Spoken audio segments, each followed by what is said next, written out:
Each spirit has its own habitat. For example, stone spirits inhabit mountains. But the earth spirits are assigned a place of settlement on land where they dwell. And accordingly, the water spirits found their abode in the waters of the rivers. At the same time, all these spirits have in common that the people of Donhi call them Sanasimi, who can manifest themselves in various forms. And there are those among the Sanasimi who often help people. But there are also those Sanasimi that, unlike the former, can do irreparable harm. However, in one way or another, spirits are mostly afraid of people and try to stay as far away from them as possible, avoiding unnecessary meetings. But it's different when the Sanasimi are possessed by a wild boar that stalks its prey. It should be kept in mind that for every action there is a counteraction, as in the case of the Sanasimi hunter, who does not intend to surrender to his executioner so easily and aims to assert his right to exist.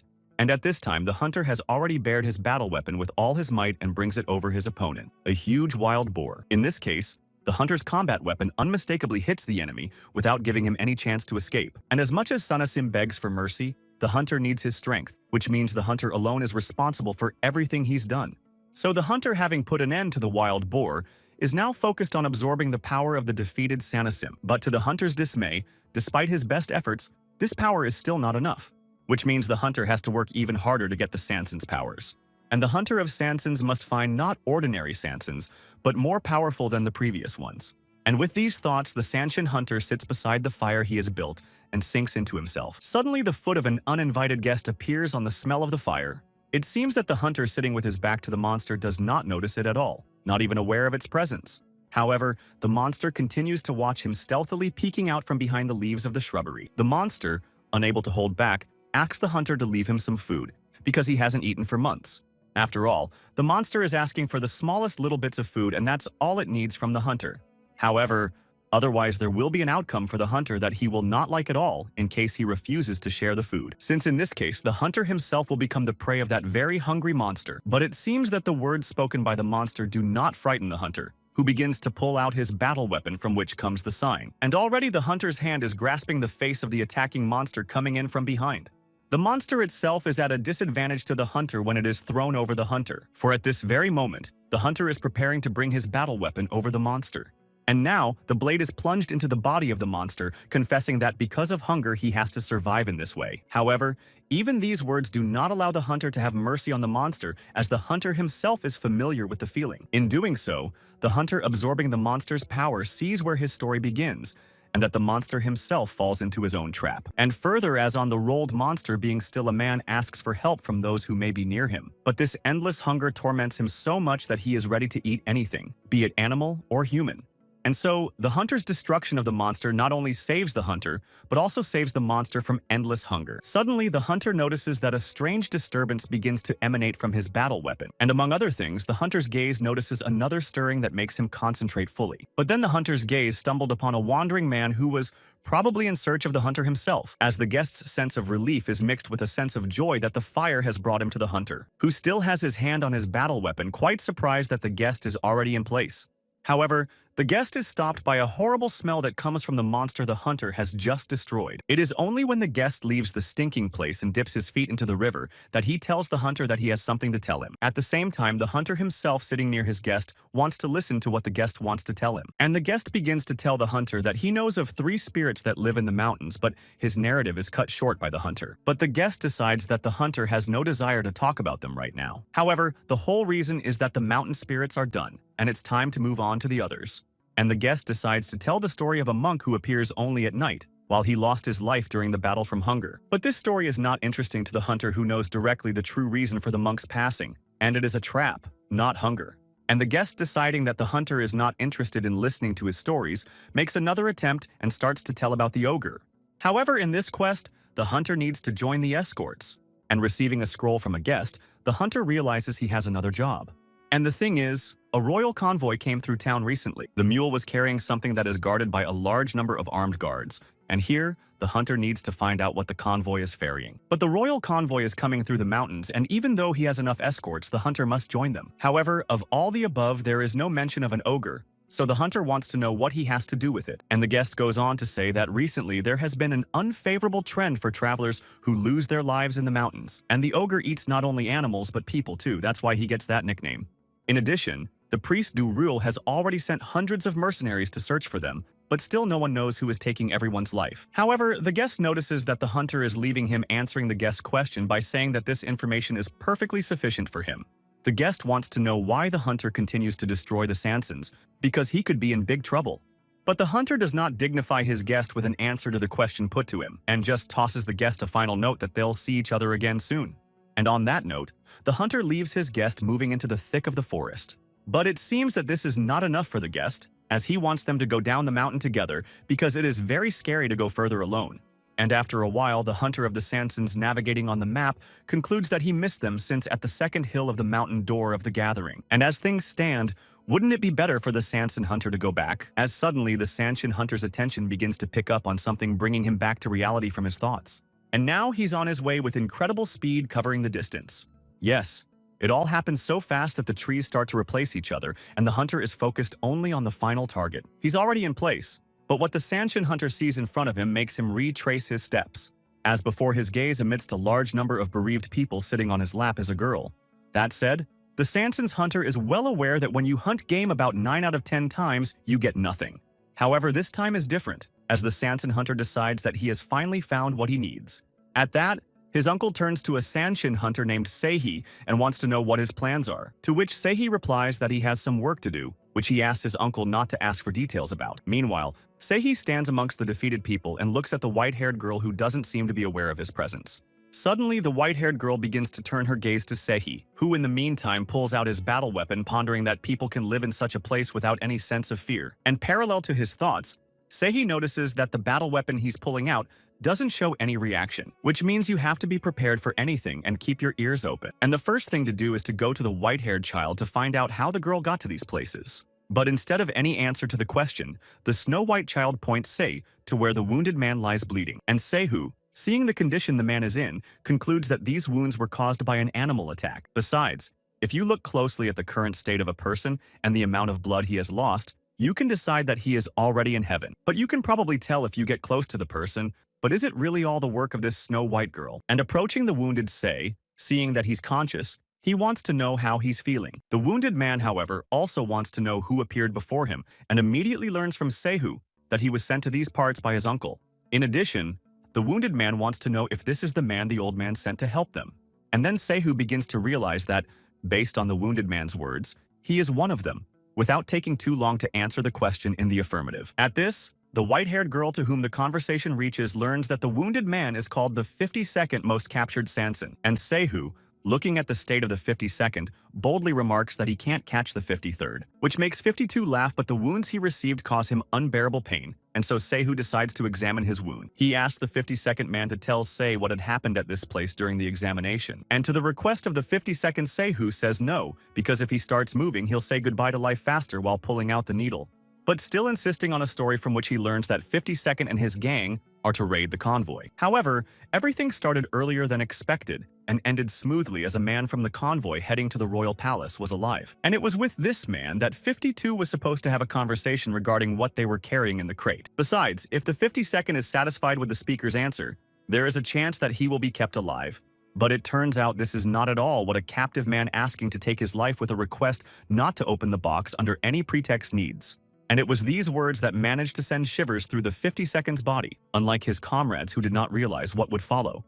After all, at first the wagon contained gold bars, with a girl sitting next to it, and the very iron box that was told not to touch. And the people of the 52nd made a huge mistake the moment they decided to open the iron box. For in this very iron box is a hwaimori, known as the rhythm of traditional Korean music played on a drum. And 52nd should have listened to the old man, but instead, he's trying to learn about jajamori and gutkori traditional Korean rhythms. And if so, 52nd suggests that before sounding the alarm given what has happened, we should decide what to do with the iron box. To which immediately one of those present protests, since he knows about all of Donghei's special items. But he had never heard of a thing to be kept in an iron box, unless it was a royal guard in front of them. At the same time, the 52nd refuting thought about the danger thinks that the king's property should go with the king's guard. And seeing the iron box, 52nd, by virtue of his ignorance in such matters, realizes that a powerful talisman is used. Besides, it is well known that in order to get such a talisman, you have to pay a shaman 100 nyangs, and in this case, as much as 10 nyangs were used. And putting aside all unpleasant thoughts, 52nd orders his men to open the iron box. At the same time, everyone who saw what was in the box holding their combat weapons at the ready can't understand what's going on. For in the iron box beneath the 10 mascots is a curled-up Snow White girl, accompanied by the entire royal guard, and if the king is known to be using children, he will be immediately taken dead. But these assumptions are immediately cut off by the 52nd, as it makes no sense to put a child in a box they want to have fun with. At that, the 52nd does not have time to finish his guess as the white-haired girl rises to her feet and leaves the box. And it's picking up so much speed that 52 and his gang can barely stay on their feet, and yet 52 trying to stop the white-haired girl trying to find out who she was.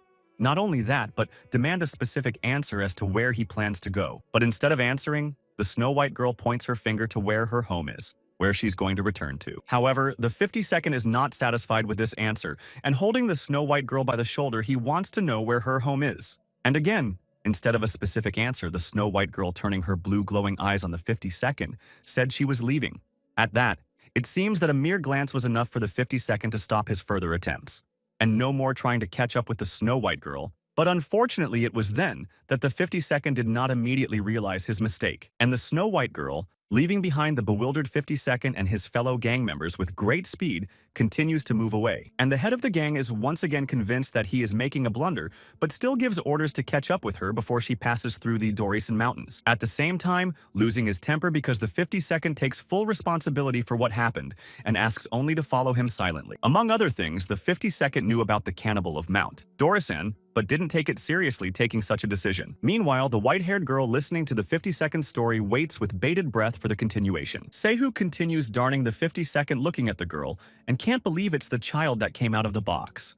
And the 52nd can no longer bear the pain and is preparing to go to the other world, but he has to endure to survive. In addition, Seihu decides to distract the wounded man from his pain by asking him to continue the story in which the 52nd man finds the girl who escaped. And one of the members of the 52nd gang gives out the suggestion that the Snow White girl could be either Sanshin or something else. The head of the gang, pleased with the opportunity, says that the girl Sanshin, his new name, will be the 53rd. Besides, 52 has a battle weapon that's famous for destroying spirits. But the monologue of the head of the gang is interrupted by the cry of one of the repaired, signaling that the girl has been found. The Snow White girl, standing with her back to her pursuers, does not give any sign that she is aware of their presence.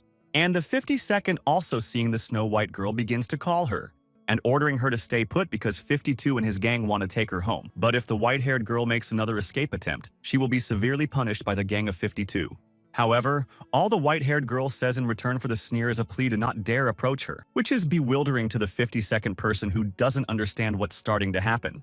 And the white-haired girl, already shouting, repeats to the 52nd and his gang that they dare not follow her, which further drives into incomprehensibility. The 52nd who narrating says that this is what becomes the beginning of the future nightmare.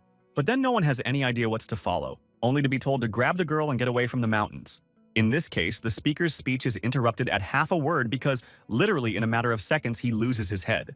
And this is noticed by his interlocutor, who does not have time to orient himself as everything starts to happen very quickly. With that, the lightning-fast monster flying through the members of the 52nd gang begins eliminating one by one of them. And the 52nd, seeing that he is not dealing with an ordinary creature, orders the surviving comrades to take their positions.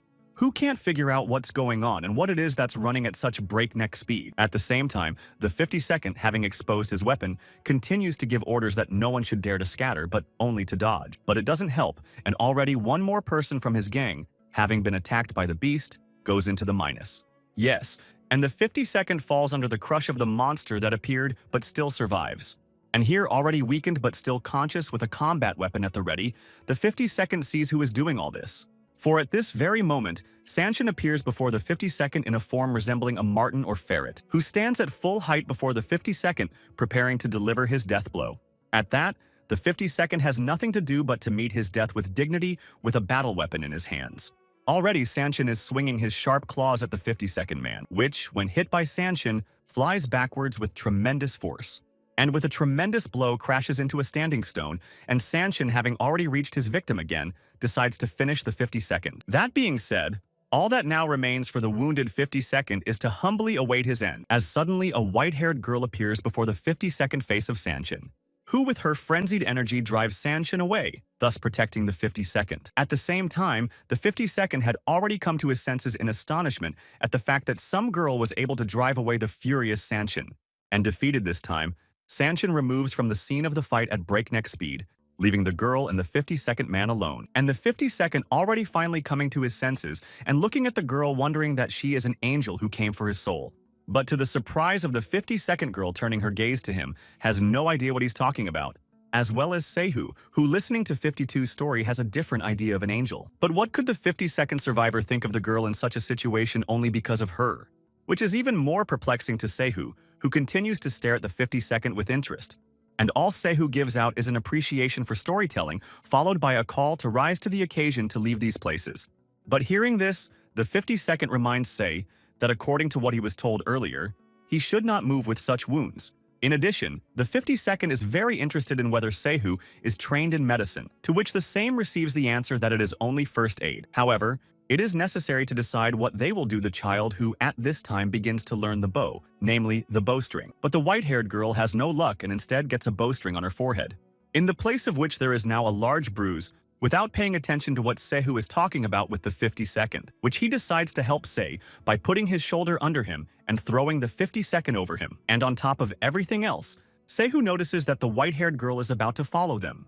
And the 52nd, asking Seiya to wait a few minutes, asks for forgiveness from his fallen friends, while making a promise to them that after some time the 52nd would return with those who could take care of their bodies. But time is of the essence, and the 52nd, leaning on Sehu's shoulder, decides to continue the return journey. However, Sehu, who at this time sees the Snow White girl, is not left with the words said by the 52nd regarding the angel. For even after the 52nd has seen with his own eyes, the power of this child continues to call it by that word. Besides, there's a chance that 52 is the cannibal everyone's talking about. And the white-haired girl who continues to follow Sehu and the 52nd is Sanshin. And if that was indeed the case, then without any regret on Sehu's part, they would both become his prey. And a short time later, an angel in human form descends from heaven in visions of the 52nd, who sees an angel in a dream and thinks he is coming for his soul and will finally go to heaven. Suddenly, the beautiful leading of the 52nd is interrupted by the speech of a white-haired girl saying she is hungry.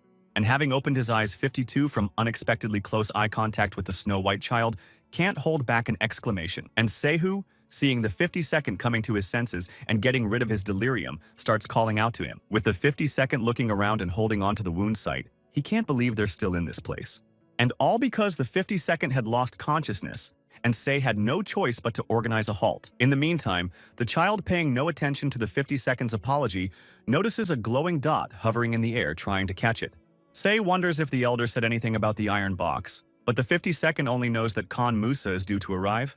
And if so, then it is quite obvious that the child and the cannibal in the mountains of Dorisan are in no way related to each other and cannot be otherwise.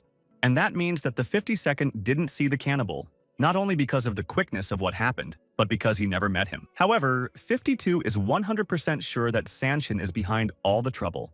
Also, the 52nd shows Se what's left of his battle weapon after his last encounter with Sanshin, and that's considering that this ghost-catching sword made of willow is the best in Dongye, and ordinary fiends can't do such a thing. However, Sehu's attention is diverted to another outgoing sound that comes from a peckish white-haired girl, and Sehu decides to leave the 52nd and the child for a while to go for food himself, as he himself is hungry. But apparently this outcome doesn't quite suit the 52nd, as he expects to continue down the mountain. However, Sehu is of a different opinion, knowing that the mountain trail, especially at night, is very dangerous. Besides, the 52nd should realize that the next time he faints, it will be too hard on Se. The 52nd again apologizes to Sehu, who jokingly asks him to stay by the fire and wait. And so Sehu, leaving the child with the 52nd, goes off to get some food, while the 52nd looks after Se and thinks how the latter is not afraid to walk alone in the woods. But apparently the reason is that the second one became much weaker, and it was his fault that all his men lost their lives. Or maybe the 52nd to drop everything to go to the temple and continue to live there, begging God for forgiveness. And only the Snow White child, not paying any attention to the 52nd, fascinated by the luminous dot, chases after it. But if the 52nd wanted to do so, would he be allowed to do so? Because he would never be able to just talk to the Grand Elder. However, if you think hard enough, Han seems to be very familiar with the Grand Elder, and none of the mercenaries as known to the 52nd had ever met the Grand Elder in person. Suddenly, the 52nd's musings are interrupted, and the latter thinks it is Sehu returning so quickly with his captured prey. But to the great surprise of the 52nd, instead of Sehu and the rabbit, the very same Sanshin who destroyed all his men appears before him. At that, Sanshin's eyes glitter furiously, and his bestial grin informs that he is preparing for an imminent attack. And at this very moment, the 52nd realizes that he is doomed and begins to accept the inevitability of it all. That being said, all 52 can do in this situation is to pick up and kick away what's left of his battle weapon. And now the 52nd, with his eyes squeezed shut and his hands crossed on his forehead, falls to his knees in front of Sanshin, for the sole purpose of bowing before him and learning what the 52nd Great Spirit needed. Meanwhile, the child who appeared looking at Sanshin's bowed 52nd doesn't understand what's going on, and only Sanshin, looking at the gesture of the 52nd, notes that such his greeting characterizes the 52nd as a polite man. However, it's all about the 52nd battle weapon that can harm the appearing Sanshin. At this, Sanshin decides to spare the 52nd and let him off the mountain if he does the right thing and doesn't tell anyone anything. And still bowing his head to Sanshin, 52 decides it's a done deal. And if so, why does the Great Spirit choose to do this to the 52nd? However, the Great Spirit passes the 52nd moving in a completely different direction from him. Since the goal of the Great Spirit is not the 52nd but the same Snow White child who appears before him unafraid, and the 52nd in this case is left only to watch from the sidelines. At the same time, the Great Spirit looks at the Snow White child and wants to know the child's name, who at this time is looking at the Great Spirit without fear, pondering his answer. After all the Snow White child can say is that she doesn't know her name.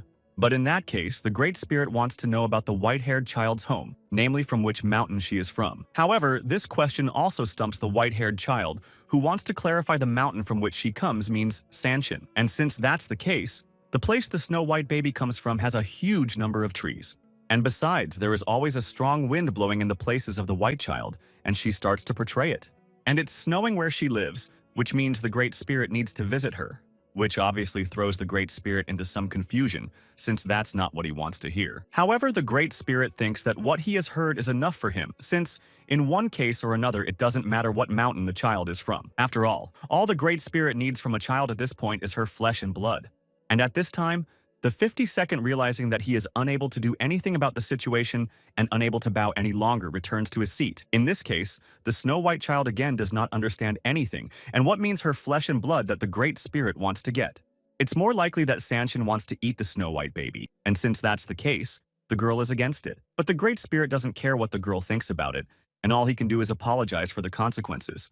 However, the Great Spirit's intentions are not destined to come true as someone appears who distracts Sanshin from his plan. That said, the emerging Seihu believes that for the Sanshin, who is defined by his battle weapons, it is not enough to just eat people need his kind. Sei also doesn't care about Sanshin's opinion as he only wants his body and soul. And that pisses Sanshin off because he doesn't understand what right Seihu has to say that to the Master of Dorisan for 300 years. And who is this Seihu who dares to speak to the Great Spirit in such a tone? And Seihu at this time, removing his headdress, appears to be Sanshin, appearing before the Great Spirit in human form. But even so, wouldn't the Great Spirit recognize Seihu as an old acquaintance? Seihu is ready to face his nemesis, the Great Spirit, which in turn, bristling and posturing for an attack any minute now, is ready to lunge at Seiha. However, there is still something that stops the Great Spirit, and that is the power that Seihu radiates, in which the Great Spirit recognizes the Black Tiger by the shape released from the sword. But this is impossible because according to the Great Spirit, the Black Tiger should have been sent to heaven long ago, which clearly angered Seiha, since it was the Black Tiger in human form that was now standing in front of the Great Spirit. However, the Great Spirit is still curious to know what the Black Tiger is doing in these parts, who in turn does not hesitate to tell the Great Spirit that he has come to devour him. However, the Great Spirit does not want to give up so easily, because he has lived on this land for 300 years not to fall at the hands of the Black Tiger. But the Black Tiger didn't care at all how many years the Great Spirit had lived, and the latter, despite the Black Tiger in front of him, isn't going to just sit back. However, Black Tiger didn't even have such a thought, because a monster without a battle never surrenders, which is the truth. And this statement is even more beginning to anger the Great Spirit, who under no circumstances intends to retreat, and ready to immediately lunge at the Black Tiger, standing just across the street with his battle weapon bared for protection. With that, the first step is taken, and the Great Spirit is lightning fast, bouncing away from Seihu. And the velocity of the Great Spirit is so great that only the blurred outlines testify to its presence. And now, the Great Spirit, who had just stood opposite the Black Tiger, finds himself above the head of the Black Tiger, reaching out to him, who manages to grab the Great Spirit by the tip of its tail, holding it tightly. And now it's the turn of the Black Tiger, who manages to strike the Great Spirit with his battle weapon. The blow is so powerful it throws the Great Spirit back, causing heavy damage. At the same time, Seihu wastes no time in continuing to pursue the Great Spirit, keeping his battle weapons at the ready at all times. But the Great Spirit does not want to give up so easily, and again becomes in a militant posture preparing to attack. However, the Black Tiger is ahead of the Great Spirit's actions, and swinging his battle weapon is about to strike from above. That said, the Great Spirit seems unprepared for this turn of events and fails to react in time, since at this very moment the Black Tiger's battle weapon collapses onto the Great Spirit's head, which once again, with lightning speed, escapes the hands of the Black Tiger. At the same time, it seems that the Great Spirit gliding past the trees now has a different purpose. Suddenly, right in front of the Great Spirit, a Black Tiger appears at the same speed and swings its battle weapon. And now, the blow clearly reaches its goal and deprives the Great Spirit of part of his left ear. But now, 52 notices that it is he who is becoming the next victim of the Great Spirit, who grabs a seated 52 straight up by the head. And now, the 52nd soaring through the sky with his head reaped in his paws is the captive of the Great Tiger, at the same time realizing that this is not the end, as the power with which the Great Spirit holds the 52nd is beginning to weaken. And now, the 52nd devoid of any support begins to fall from a great height, and the Great Spirit, having left his victim, begins to move toward another set goal in the person of the child. At the same time, the 52nd, noticing how the Great Spirit is removed, continues its free flight to the ground, and only one thought now occupies the whole head of the 52nd that sweat, thus, he will meet his end. But something is beginning to catch the attention of the continuing downward plummeting 52nd, and it's the hand of a man approaching from above that's reaching towards him, who just in time manages to grab the 52nd man by the bloody hem of his ripped shirt, thus cushioning the fall of the 52, who continued to scream furiously. Since the 52nd expectation is that in a few seconds his end will come and the only one to turn to is God. But all ends well for the 52nd, who finds himself sitting on the ground with a nearby Black Tiger. Seihu orders him to stay where he is, not realizing what just happened to him. And Seihu himself will follow the Great Spirit since the latter was able to drag away the child, or as the 52nd angel believes. But it seems as if the appeal is like robbing the 52nd of the ground from under his feet, since his suspension means an obvious resignation, and this time it's much more serious. Meanwhile, the Great Spirit with his prey continues past the dense thickets of the mountain. In doing so, the child still continues to be held captive by the Great Spirit, as long as the Great Spirit's paws do not touch the solid surface of the ground. And that's to make sure they're not being chased, because everyone knows that the Black Tiger is a monster that eats Donghwa's Sanshin. In addition, the Black Tiger was once a powerful creature that no one could defeat, not even the Great Spirit. However, even though Seihu Black Tiger, he would never catch up to the Great Spirit on Mount Durasan, where all preparations will be completed and the Great Spirit will feed the kidnapped child to his children and turn them into Sansins. At the same time, the child himself, while continuing to hang in the teeth of the Great Tiger, does not seem to understand what it is all about. In the meantime, the Great Spirit, once again detached from the earth, continues her journey to Mount Durasan where her children are. At the same time, each time covering more and more distance in an effort to get to his lair as quickly as possible. But the Black Tiger keeps up with the Great Spirit, who is in sight of Seihu chasing him on his heels. And now the Black Tiger also reaches the location of the Great Spirit's lair. With that said, all Black Tiger has to do is look around and wait for the right moment to perform. And at this time, the Great Spirit also already reaches its nesting place, continuing to hold the child in its teeth. And after a short while, the child falls down, landing directly on the earthen floor of the cave. And the bloody face of the Great Spirit with its unblinking red gaze begins to loom over the child, who turns her head just in time to meet the gaze of the monster preparing to slay her. But instead of being frightened, the girl notices that the Great Spirit has blood on his head, which means she is hurt. And the Great Spirit has no choice but to change anger into mercy and agree with the child's words, who begins to reach out to the Great Spirit as she feels she is now in great pain. And at that very moment, the girl walks up to the Great Spirit and gives him a hug that begins to soften Sanshin. However, Sanshin picks herself up and tries to become evil again, since this girl's fate has already been decided and there is nothing she can do about it. And taking a child's life and feeding it to their children for reincarnation is the only way out. But again, to the surprise of the Great Spirit, the child, without unclasping her arms, assures her that all is well. This hurts Sanshin, who has just finally decided to take the child's life even more, as suddenly Seihu's raspy voice regarding the interest of why Sanshins eat human flesh makes her come to her senses. And Seihu, looking at Sanshin's cubs, keeps saying that they are the ones the Great Spirit wants to feed. At the same time, Sansino's cub nestled in Seihu's arm continues to sleep, unaware of the danger. But does feeding the cubs human flesh to the Great Spirit make the babies Sanshin?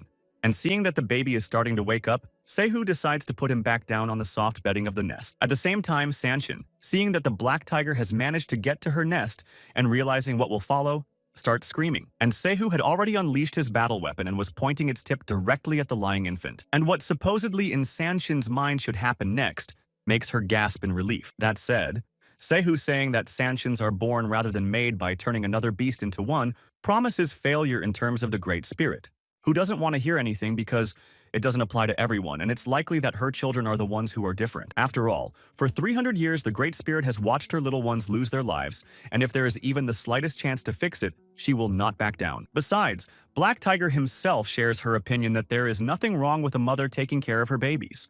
It's also not at all like predators don't eat animals other than human flesh. However, if the Great Spirit thinks that he can do whatever he wants, the Black Tiger has no choice but to do the same. And it seems that the Great Spirit understands what the Black Tiger is starting to get at. But if the Black Tiger does not release the Great Spirit babies, he has no choice but to take the life of the captive child. However, from Black Tiger's words, he doesn't care what happens to the child and let the Great Spirit do with it as he wishes.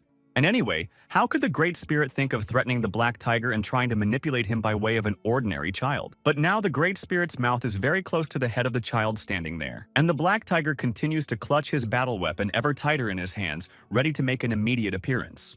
At the same time, the Great Spirit's gaze does not stop assessing the situation and drills the surrounding people, until eventually the Great Spirit creature begins to get to the bottom of what's going on. And realizing what is going on from Sansin's eyes, tears seep out of her eyes, and the child, wanting to help her in some way, starts stroking the Great Spirit's face.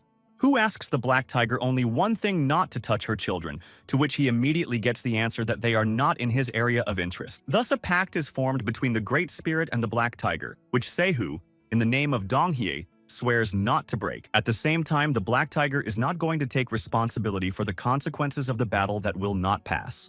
And then, to everyone's surprise, the Great Spirit's front paws begin to bend in a sign of obedience, witnessing that the Great Spirit will not resist but accept her fate, and now the Black Tiger may take her life. And the only thing the Great Spirit does with tear-filled eyes is turn to his children, one of whom, with a distinctive glow in his eyes, seems to be beginning to understand his mother's speech, who takes one last look at them and asks them to live well, but only without her. Just as suddenly, the Black Tiger's battle weapon stabbed into the flesh of the Great Spirit who had fallen so easily before him. In doing so, the Black Tiger itself absorbs Sanshin's soul and her memories along with it, where one of the Great Spirit's little ones lost his life to illness while still in its infancy, and another baby went to heaven through the fault of man, and so another died in the wake. But could the child of Sanshin himself take his life so easily?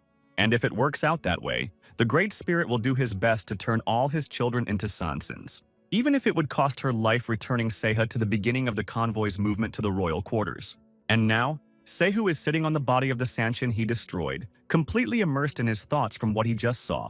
But no matter how much Sehu wants to, nothing can be undone, and all he can do is leave the scene of the final confrontation. As suddenly blocking the Black Tiger's path, a child appears in front of him, forcing Seha to stop. There is only one question the child wants to know the answer to, and that is why Sehu did this to the Great Spirit. But Sehu does not intend to explain anything, and even less to report to the child, as he thinks that it is not her business. And bypassing the child, Sehu continues on his way, purposefully moving towards the exit of the Great Spirit's lair. And the child, left standing still, decides to turn around and take another look at where Sanshin is lying, whose breathless body begins to be surrounded by sleep-deprived babies calling for their mom.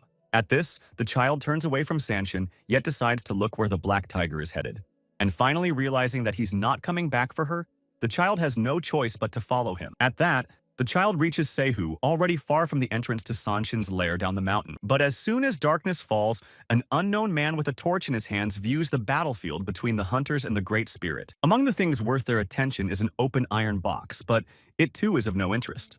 And the head of his gang decides that the meeting with the monster from the iron box can cost them their lives. First decides to capture the mercenaries, who, according to the head of the gang, are not far away, hiding somewhere nearby, and who must be captured immediately. Meanwhile, Sehu and the baby reach the spot where they left off, waiting for the 52nd. Sehu realizes that he's made the 52nd man wait too long and asks how his wound is, to which he replies in the affirmative. However, that's not all 52 wants to say to his assistant Sei as he stares at him, since at this point their paths must part, and the 52nd will go on alone. But apparently, this was not the continuation of the conversation Sehu was expecting, as he turned his inquisitive gaze on the 52nd man. However, it is the choice of the 52nd, and what Sehu can only wish him is to be careful on the mountain path. And hearing what Sehu says about meeting the 52nd in the future, the latter decides that these are the words Sehu speaks to all the mercenaries.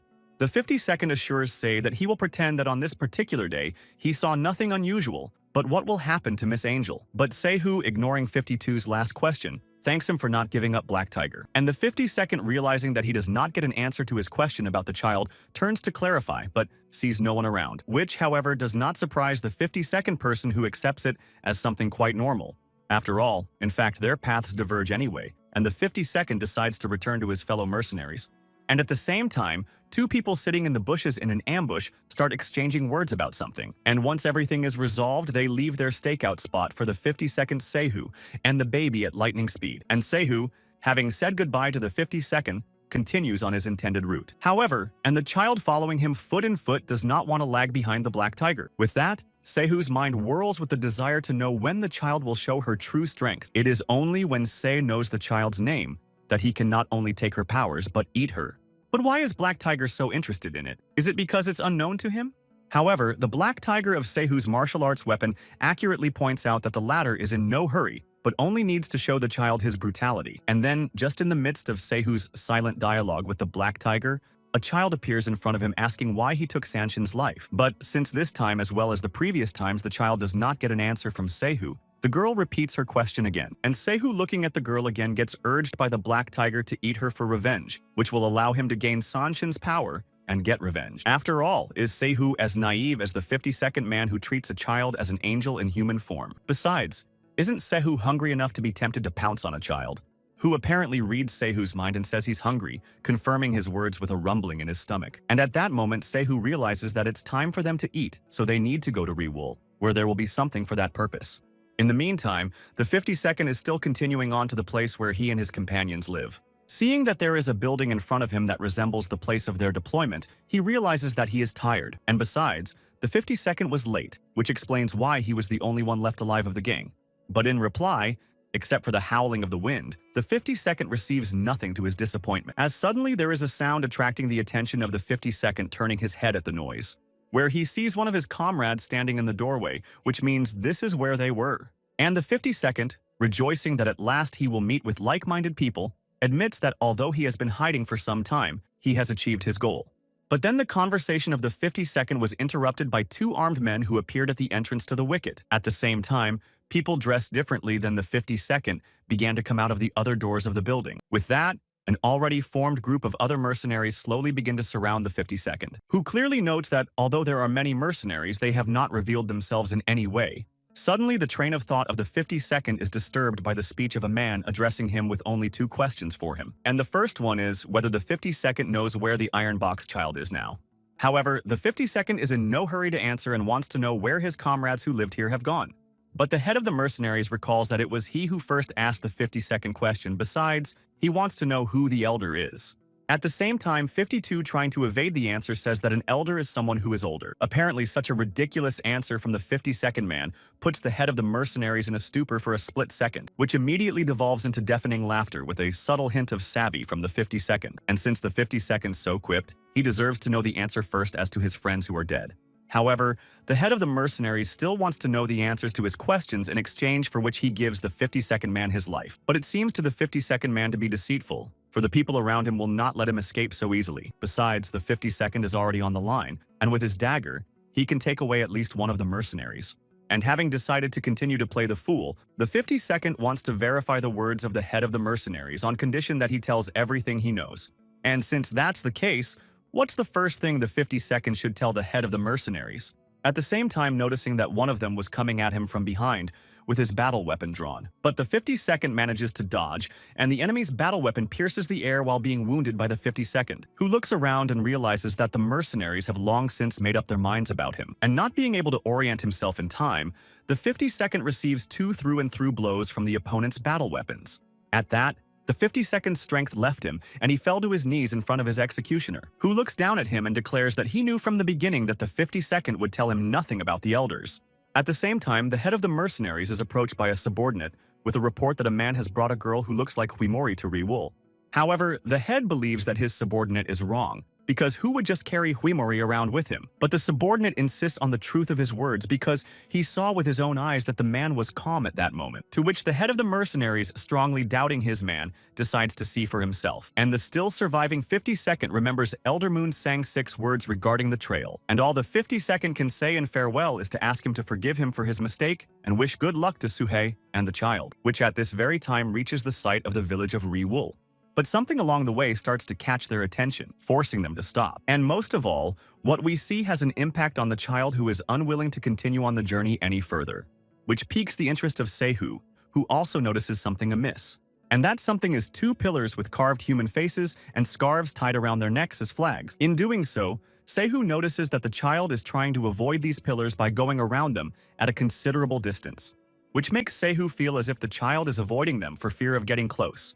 Since the girl has already moved a great distance away from Seihu, she doesn't plan to wait for him, but moves farther away each time, and Sei has no choice but to pull his headdress down and follow the child, at the same time trying to convey to the girl that there is nothing to be afraid of because it is just a pathetic piece of wood. But it only seems that way from the outside, because in reality, there is a man behind them who has been stalking Seihu and the child. And the warrior is not going to end there, but continues to look after the travelers to see in which direction they are moving. At the same time, a woman sitting on the doorstep of her establishment resents the fact that since morning she has no customers, which threatens to ruin her. She was foolish to open a business near Mount Dory, where cannibals are rampant, until Seihu notices, who looks around and starts calling out to anyone who's alive. And immediately the hostess of the establishment rushes out of her seat with all her hospitality to greet the guests. But something makes her stop and widen her eyes in surprise and let out a shriek. And Seihu, not paying any attention to the hostess' reaction, informs her that he wants to place an order for a simple breakfast. However, maternal instinct takes its course and the owner of the establishment looks in horror at the skinny and dirty child standing next to Seihu. And the first thing the hostess of the establishment wonders is why the child is in such a state, and then rushes to put food in the cup with the thought of starving the child for days. I mean, how is it possible that such a sweet girl could be so emaciated and thin? Which means you have to put as much food as you can and take it to the poor child and her chaperone. And as soon as everything is ready, the hostess immediately places bowls of food in front of the child and Seihu, casting a judgmental glance at the latter.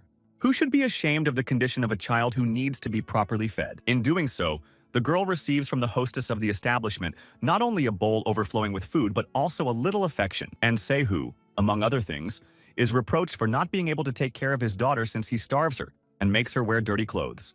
And wanting to justify himself, Seihu doesn't have time to say anything when he sees the child emptying the bowl of food in one fell swoop, which falls noisily to the table, indicating that it no longer contains the long-awaited food. At the same time, the girl emits a sound and stares at Seihu, who has an untouched plate next to her.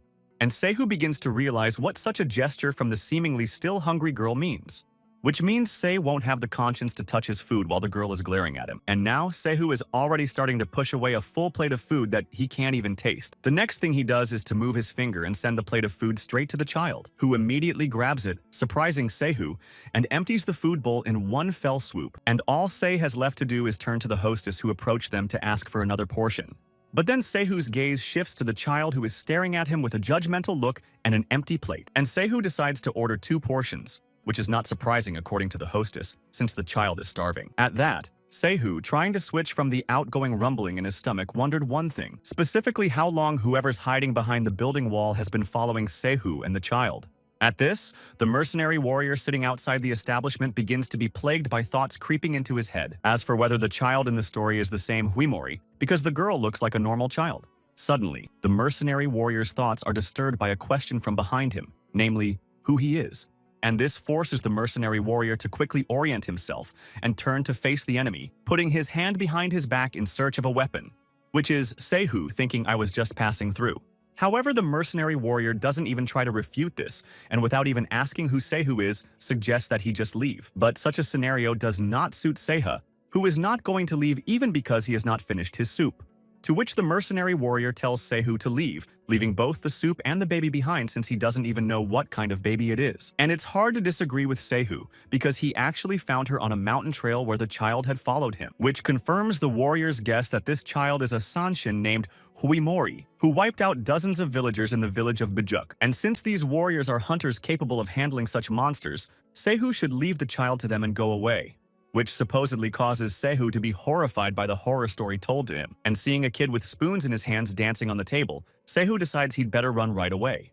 But what does the warrior mean by saying the word "we"? Doesn't mean that there are others around without seeing the mercenary swinging a weapon at him. However, Sehu manages to react to the mercenary warrior's lunge and dodge the blow in time. Not only that, as Sehu grabs the mercenary warrior by the shoulder, causing him to exclaim, as the mercenary warrior bypasses the wall of the building with all his might and flies in the opposite direction of Sehu, and smashes into the table, causing a deafening noise in the neighborhood. But as soon as the mercenary warrior comes to his senses, rubbing his bruised spot, he doesn't notice the child standing next to him, and as soon as he looks at her, he's not only surprised but horrified. However, the child watching the mercenary warrior with interest seems to wonder a great deal. The mercenary warrior, trying to defuse the situation by calming the child, says that he was just passing by. But what follows is truly terrifying to the child, for before her gaze appears a man surrounded by mercenaries and a scroll in his hands. And addressing no longer to the girl but to the monster, the man orders it to sleep upon awakening, from which he will be awaiting a perfect sacrifice. But this is even more beginning to frighten the girl, whose eyes widen with terror. And what follows leads the mercenary warrior to believe that he has made a mistake somewhere. In addition, what she sees shocks the hostess of the establishment, who can't understand what's going on at all. Oh, and to top it off, Sehu also witnesses what happened while looking at the baby, which at this very moment, having changed and become four-legged, is baring its teeth. At this, in addition to the beastly grin and the scream being emitted, everything around Huimori is covered in ice blocks.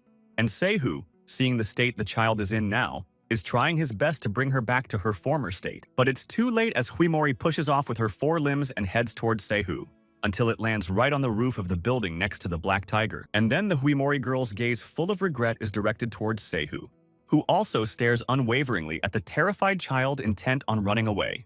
And already the child Huimori is off the ground, and with a strong push she flies a considerable distance away from her pursuer, who at the same time walks up to Sehu from behind and says that he's the only reason Sehu is still alive. He hides his weapon behind his back and continues to tell Sehu to leave as quickly as possible, leaving him to take care of the monster. And not wanting to delay any longer, the mercenary warrior prepares to strike, thinking that this time Se won't be so lucky. But to the surprise of the mercenary warrior speaking stealthily, Sehu speaks only one word twice, which means Sehu doesn't want to waste his power on someone who only attacks from behind. But the mercenary warrior, clutching his battle weapon even tighter in his hands, doesn't understand what Sehu is even talking about right now, who at the very moment the mercenary warrior is about to swing at him, continues to stand with his back to his opponent. But this scene is witnessed by the hostess of the establishment, who can't find the right words to express her horror, as at this very moment the mercenary warrior, who just had a winning position now with a dagger in his head, falls in front of Sehu. He did not understand how this could happen to him so quickly, and Sehu thinks he's not done, since he wants to ask the mercenary warrior who he is. But seeing that the mercenary warrior was already falling to the ground, Sehu realized it was too late to ask any questions. In addition, Sehu notices the state of the hostess, who witnessed the scene, and the horror on her face. At the same time, the hostess of the establishment does not even realize what exactly she has to answer to Se's rather simple question about her condition. And Sehu decides to leave the money to compensate not only the table, but also the clients she loses because of him, while asking for forgiveness. And in case the rest of the mercenary warrior's men show up, the hostess should go to headquarters and tell them what she saw. And Sehu would also be very grateful to the hostess if she spread the news that there were no more ogres on Mount Dory. Thus, Sehu leaves the establishment, leaving the hostess alone with her thoughts, amongst which the hostess of the establishment flashes a glimpse of what Sehu was saying regarding cannibals and their current absence. And in general, the owner of the establishment needs to do what she was told to do as soon as possible, despite the fact that a man's life was taken in her establishment. Meanwhile, Sehu continues to move on the trail of Huimori's child, in parallel with the Black Tiger's energy orientation, while noting that the closer Sanshin's power is, the stronger the Black Tiger energy that comes out of the battle weapon. And once the energy released by Sehu's martial weapon twisted his entire body, he would turn into a Black Tiger, which catches up with the child Huimori, who at this very moment is in his transformation, hiding behind a tree. And everything around us, including the leaves of the trees, starts to be covered with ice, enveloping all living things, which turned into ice creams falling straight down from the trees with pegs. And the Black Tiger, being filled with energy, turns to Se, saying that in front of him is a pure and strong energy that is incomparable to anything. But if that's the case, then what's Sehu waiting for? Is he waiting for Huimori's baby to show its power? And Sehu, already at the mercy of the Black Tiger, unleashes his battle weapon, pointing it directly at the child Huimori, trying to eat him. But what a surprise it is for Seihu to see what Huimori's baby is trying to do, who tearfully tries to bite Seiha's hand with all her might. Meanwhile, Black Tiger once again pits Seiha against Huimori's baby, thinking he's showing sympathy based on the fact that it's a child. But that's not the point. It's that the baby doesn't have a name, and as soon as she gets one, she can settle down. And besides, the Black Tiger is still hungry after the previous sacrifice, and the child will be able to gain even more power after receiving the name. Meanwhile, Huimori, having abandoned her attempts to hurt Sei, sobs and cries, announces that she's not going anywhere, since the girl Huimori no longer wants to be locked in an iron box again, which is not just solidly locked but covered in a multitude of magical seals. And finding the girl Huimori inside it causes genuine fear, as the child really dislikes being in the dark, and Seihu puts his child-bitten hand forward and notices the Black Tiger's energy starting to fade away. And instead of continuing to act on Black Tiger's nudges, Seihu reached out to the girl and rubbed her head.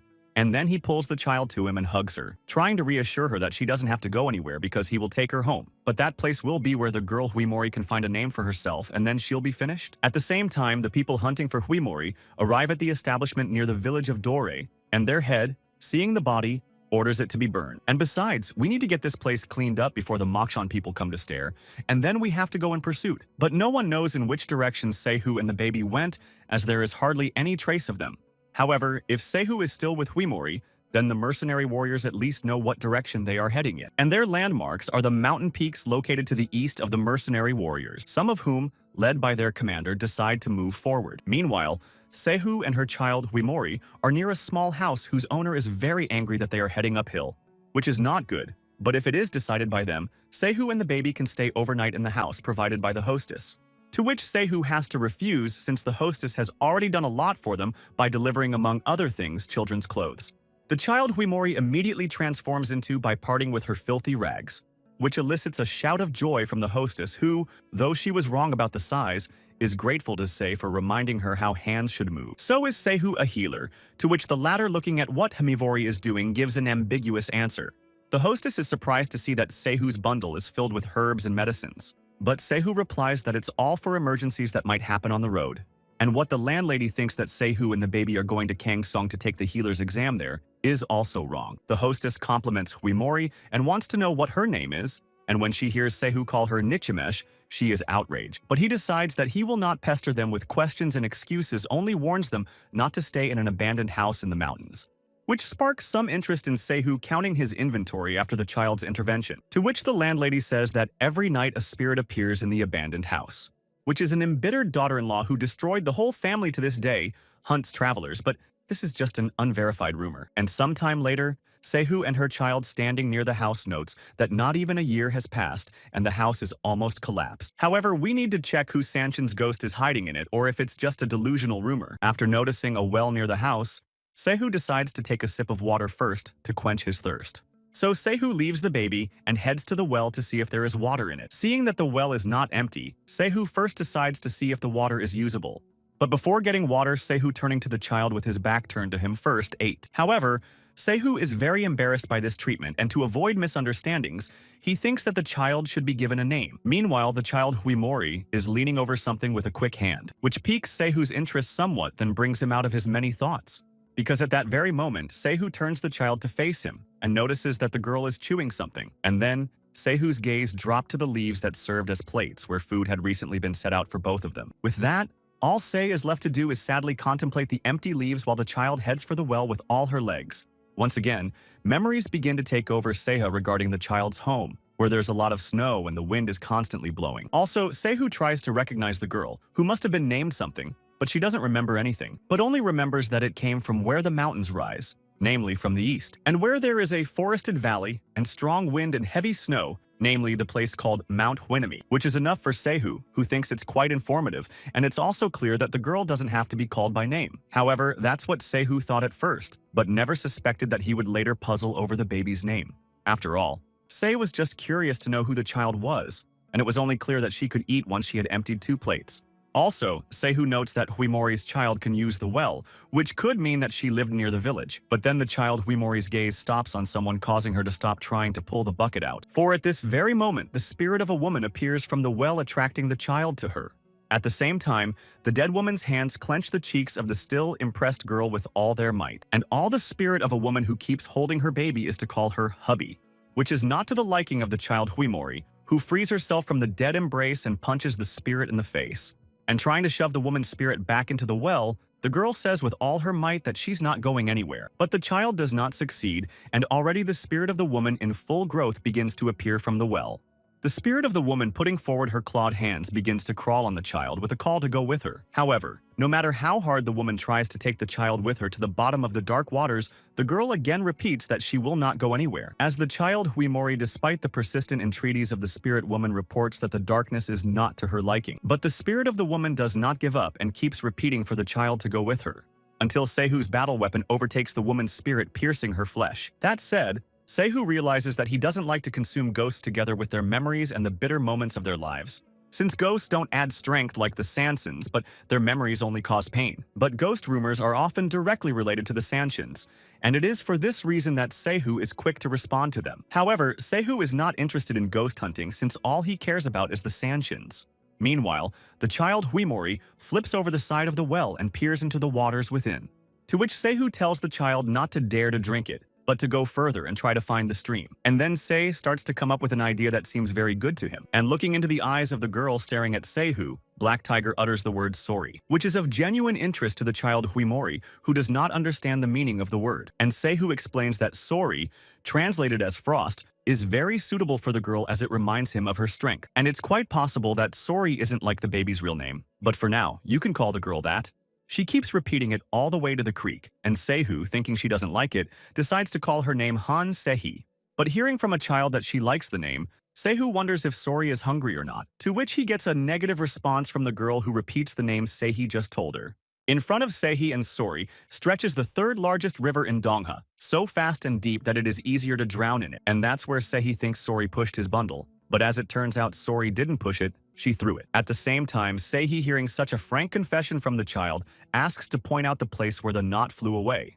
To which Sori doesn't even turn his head or look at Seihi, pointing his finger at nothing, which doesn't go unnoticed by Seihi, who wonders why Sori is looking away when he points to a spot.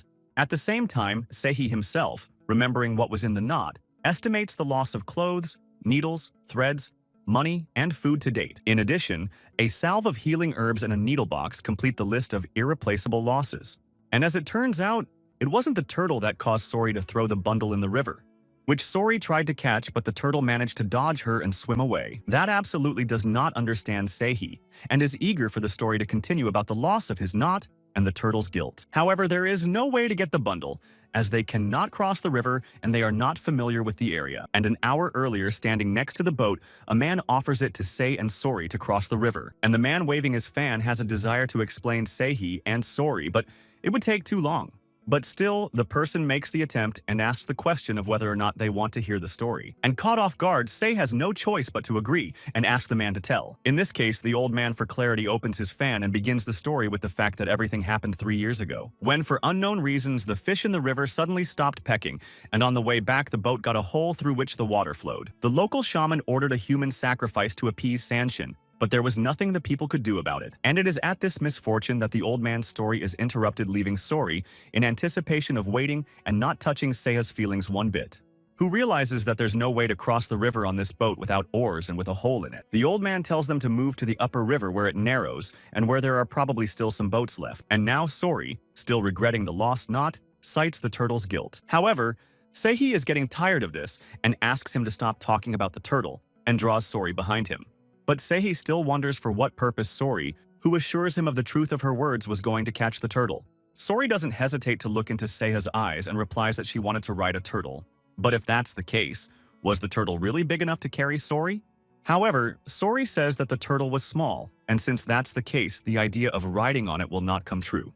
And hearing from Sori that this turtle would have stood her up, Seihi wonders where she found such a big turtle. To which Sori, pointing her finger in the opposite direction from them, is informed of her last location. And Seihi, following Sori's finger pointing in the direction, hears her let out a cheer. Because up to now, a man with a head like a turtle hides behind the stone and sees that he is noticed. But not a minute later, the turtle disappears and Sori, turning to Seihi, exclaims that it was a turtle. At that, Seiha's gaze also catches something that resembles a turtle, so is it really a Sanshin? And since that's the case, Seihu takes up his battle weapon and decides to check it out for himself. However, before he can take a full step, Seihi stops as his feet get stuck in something unpleasant. And this something is either mud or swamp slurry in which the feet almost drown up to the ankles. With Seihi trying to shake off the mud, he realizes there's no running around these parts. And besides, Sanshin can easily hide in the reeds, so there's a good chance Seihi won't catch him. Suddenly, Sori, who thinks Seihi wants to ride her too, offers her help in catching the turtle. But how can you trust Sori if she drowned Seihi's bundle last time? But that was in the water, and now we're talking about dry land. And this tempting offer coming from Sori makes Seihi think twice. But since Seihi has no other options for catching Sanshin, he agrees to let Sori take matters into her own hands.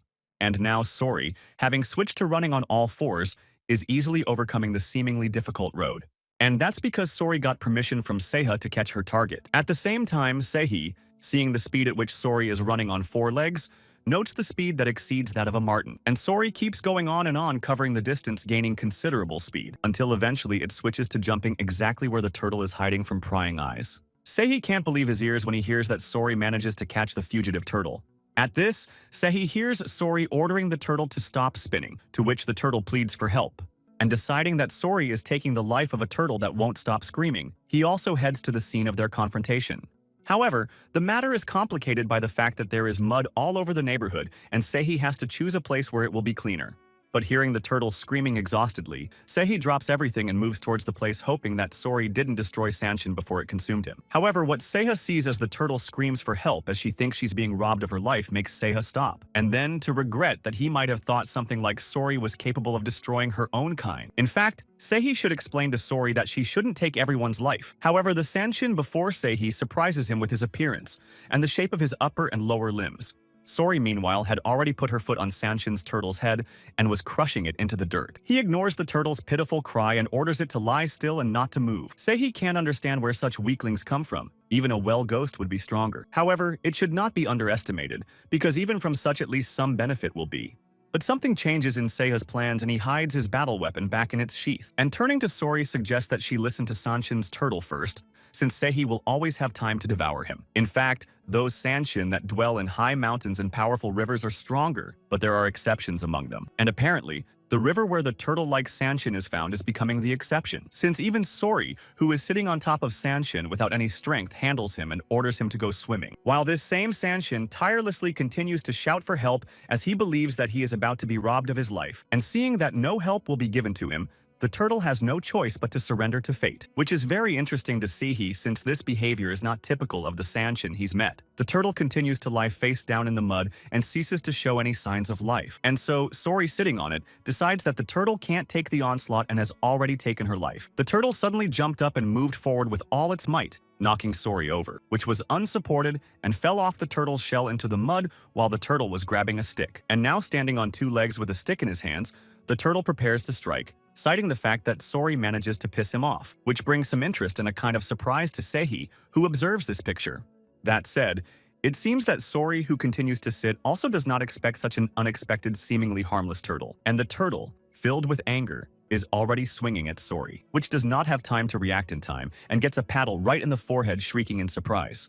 With that, Turtle feels like he's in a winning position from being able to hype Sori up and decides to take the leg kick. But Sori, seeing that the turtle is organizing a speed race, is not going to give up, so quickly accepts the challenge. And besides, Sori is unlikely to catch up to a turtle in water where the latter has a significant advantage. However, no matter how hard the turtle tries, Sori doesn't even make enough effort to catch up to her, just walks alongside, which causes genuine shock to the turtle, who notices that she can't get away from the girl walking peacefully beside her.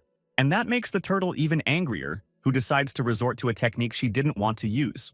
For which the turtle, adopting the appropriate pose, releases a fountain of water from its mouth that hits Sori directly. And it is not just a blow, but a jet of water, which with great force is directed at the child, which even this time does not have time to react, and with a cry of defeat receives a blow from the turtle. And so the turtle, once again on two legs, and seeing that the water is very close, again organizes a race for speed, as he suddenly sees his path blocked by a pair of men's legs, which raises some questions for him. And looking up from below, the turtle sees Seihi towering over him, holding his battle weapon at the ready, which means the turtle needs to repeat his move in preparation for another spit. But his plans are not destined to come true because at that very moment the hilt of a battle weapon is put to his throat.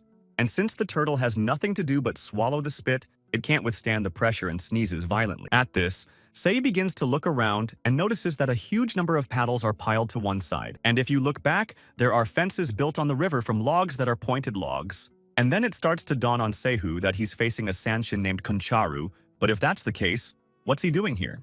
Seeing the state Seihi's turtle is in, he doesn't rush to give him an answer as to how he knows him. And also Sori, who witnesses it and wipes the water off her face, wants to hear the sequel. But once the turtle learns that the black tiger is now standing in front of him, he is savagely terrified, as he clearly does not expect to meet in these parts the black tiger, who has clearly come for his soul, and fear grips the turtle so tightly that he can no longer stand and falls on his butt, causing Seiya to question him. And besides, the turtle can't hold back his tears because he thinks that this time the black tiger has come to devour him. And to soften the black tiger, the turtle stands up on his hind legs and dances to strange sounds, surprising Sori, which obviously doesn't please Seihi, who wants to know what Koncharu is up to and where all those paddles and fence-like things came from. However, Koncharu, unable to find anything to say to the black tiger, merely refers to the circumstances, thereby angering Seihu, who can't take it anymore and raises his voice and demands an immediate answer from Koncharu, who immediately falls to his knees in front of him. But pulling himself together, Koncharu decides to rise to the occasion and begins by saying that because of the rapid speed of his answer, he begins to stutter, which pisses off Seihi even more, who thinks Konchar would be better off getting rid of the hiccups in this situation. But as it turns out, Koncharu's stuttering problem is related to a certain hangnail. And hearing that Black Tiger does not know this name, Koncharu clarifies that Burr is a Sanshin who is widely known in this bay. Seihi is surprised, however, because he knows all the Sanshin in the Donghae lands, but this is the first time he's heard this name, which is very much not surprising to Koncharu since this name, Sanshinu, was coined by him. And it's starting to piss off Seihi, who can barely keep it together. And Koncharu, seeing that what he said made Mr. Black Tiger angrier than before, was now sure that he would not escape. However, for now, the Black Tiger has no plans to eat Koncharu, and besides, his story has helped Seihi a lot, which gives some chance of salvation to Konchar, who can't believe what he's just heard. But Seihi isn't going to stop there and still demands an answer as to who Burr is and what Koncharu is doing here, to which Koncharu tearfully asks to put the answer in a song, as it will be faster from his point of view. And already preparing to begin his performance, Koncharu wants to know which motif Seihu prefers, Chanjin Mori or Chunchun Mori. Or maybe Mr. Black Tiger wants to hear Hui Mori, then completely messes with Seihi's head, who decides to get rid of Koncharu as soon as possible and opts for the Hui Mori genre, which is immediately intercepted by Konchar, who picks up on a certain attitude and decides to start with what a badass BTE looks like, which has a black skin, sharp teeth, and a long mouth and also spurs on the tail, is exterminating all living things, and is already hunting people. And this tune is picked up by Sori, who surprises Seihi with her shout, not expecting a vile fowl to be heard from a child. At this, Koncharu, seeing the excited state Sori is in, and her glowing eyes suggest her to join in to hum. And already Koncharu, along with Sori to the movements and tune of the turtle, start dancing joyfully, shouting curses, which doesn't suit Seihi at all, who can barely contain himself from devouring Konchara and ending things there. And Koncharu, already on a rampage of undisguised pleasure with Sori, continues to hum, inviting her to have fun. But that doesn't suit Seihi, who looms over Koncharu and tells him to end this light show. And back to Koncharu's shenanigans, Seihu wants to know if the holes in the boats and stolen oars are really his doing, which doesn't negate Koncharu at all since otherwise people would fall into the clutches of the Saucerans. Seihu wants to know when it all started, to which Koncharu replies that it's been 3 years since then, and he was just a simple beast then. However, Seihu thinks it's hard to judge from one story and needs to find this mystical Burr himself. Koncharu replies that this way Seihi will bring trouble on himself, since the Burr is not even afraid of the Black Tiger himself. But Seihi is even better, and Koncharu, realizing that it's useless to dissuade him, says that Sasune is somewhere in the river. Suddenly, Koncharu notices him and with all his might, notifies Seihi and Sori, standing not far away from him. However, it seems that the Burr is not making the proper impression on Seihi, expecting more from him, since he only sees the head of the Burr, which is a crocodile peeking out from under the water. And it seems that the Burr also notices the people watching him, as he also stares at them. Seihi concludes that the Burr is a small log, which Koncharu disagrees with since his body is much larger underwater. And since that's the case, Seihi decides that he needs to get as close to the Burr as possible and begins to strip off his clothes. And seeing this, all Koncharu can say in response is to wish Seihi to be extremely careful. But that's not all, as Seihu wants Koncharu to be the one to drop him off at the saucer just by simply swimming up to him, which causes unconcealed fear in Koncharu, who can't believe his ears that he has to do anything about it. And all Konchar has to do is hopelessly face down in the mud, which makes Sori interested. After all, Concharu realizes that if he swims to meet the crouch, it's a straight path to losing his life. And ordering Conchar to get up, Seihi begins to recall hearing about a swamp beast that looks like a giant lizard. Meanwhile, the fisherman spending time in his boat resents his fate, and time wasted for nothing for what he will get from his wife. He didn't even notice that a group of mercenaries were already standing near him, and their leader was asking about the cost of the crossing. The boatman immediately replies that the boat is not in motion because there are no oars. And the head of the mercenaries concludes that in these places all boatmen are useless, since in the lower river the boat is also with a breach. And instead of offering an alternative, the boatman wants to sing the guest a sailor's song, to which the latter responds with a flat refusal. At the same time, we decided that we should go to the upper reaches of the river, because such a big river will surely have at least one fishing boat. But that's not all that interests the head of the mercenaries, who wants to know if the fisherman has seen a man with a girl in rags.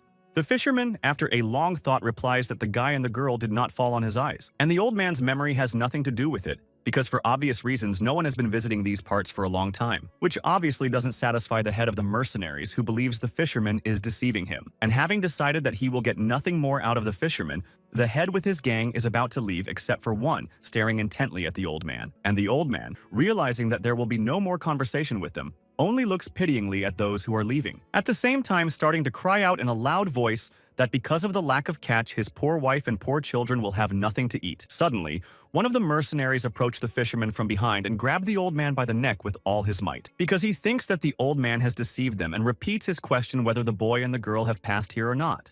And the old man, feeling the knife blade against him, not wanting to lose his life, immediately replies that he saw Seiha and Sori. But this is not enough for the mercenary, as he wonders when it was. And again, the old man admits that it was half an hour ago.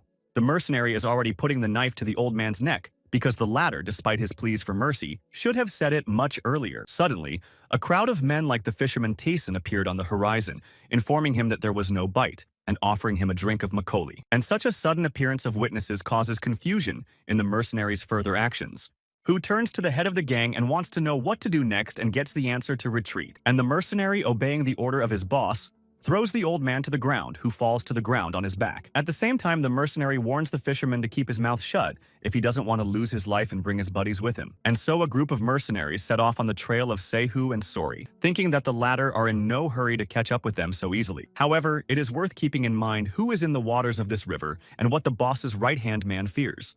But this is already known to the mercenary boss, who doesn't seem to express much excitement about the monster, because he thinks that to avoid trouble, you just don't want to get close to the river. Meanwhile, Concharu, already in the river, still doesn't understand why he should escort the black tiger to Sawson. But instead of answering, he gets hit on the head by Seihu with the hilt of his battle weapon, because the black tiger thinks Concharu talks too much. After all, only when Sei knows who he's dealing with will he be able to deal with the BTE and promise that Concharu will stay alive. But then Seihi's attention turns to Sori, who is standing on the shore calling his name. And the reason is that Sori wants to take her along, since she wants to ride the Conchara too.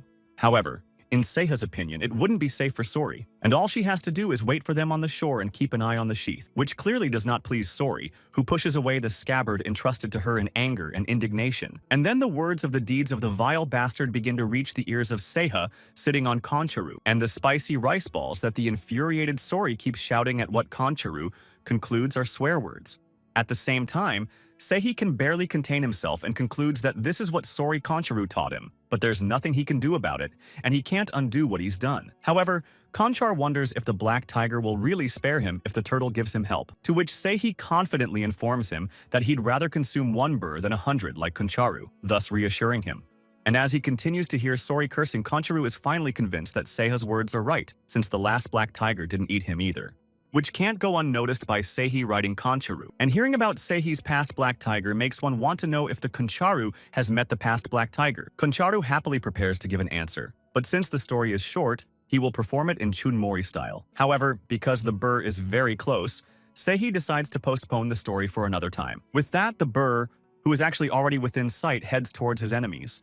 And Seihi, despite Concharu's sobs, decides it's time to take a look at the creep. In doing so, the burr gets closer and closer to Conchar and Seihi each time, who, as well as his opponent burr, does not even think of retreating and is already preparing to strike by taking the appropriate posture. And so the assessing gaze of the Sausurans sinks into Conchara, and Seihi seems to be thinking through the next steps. And Seihi, seeing that Sausuran stops, decides to ask him who Sausuran is and what such a beast is doing in the waters of Donghae.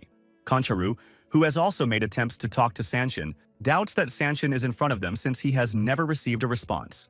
And the most likely reason is that Sanshin just doesn't understand their speech, but that doesn't mean he's not Sanshin. Also, if the energy emanating from Seiha's battle weapon is to be believed, then the burr is also notable for its outstanding strength. And besides, as Seihi thinks to himself, his name is not even close, unlike Sori.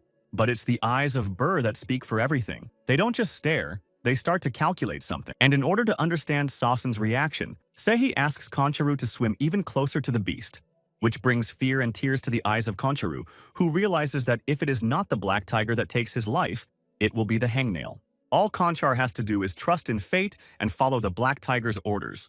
At the same time, Seihi sees the burr take a fighting stance and concludes that the beast is more honest than it looks, as it makes it clear that it is going to attack. Still, the burr, seeing that Seihi doesn't try to hesitate, decides to take action.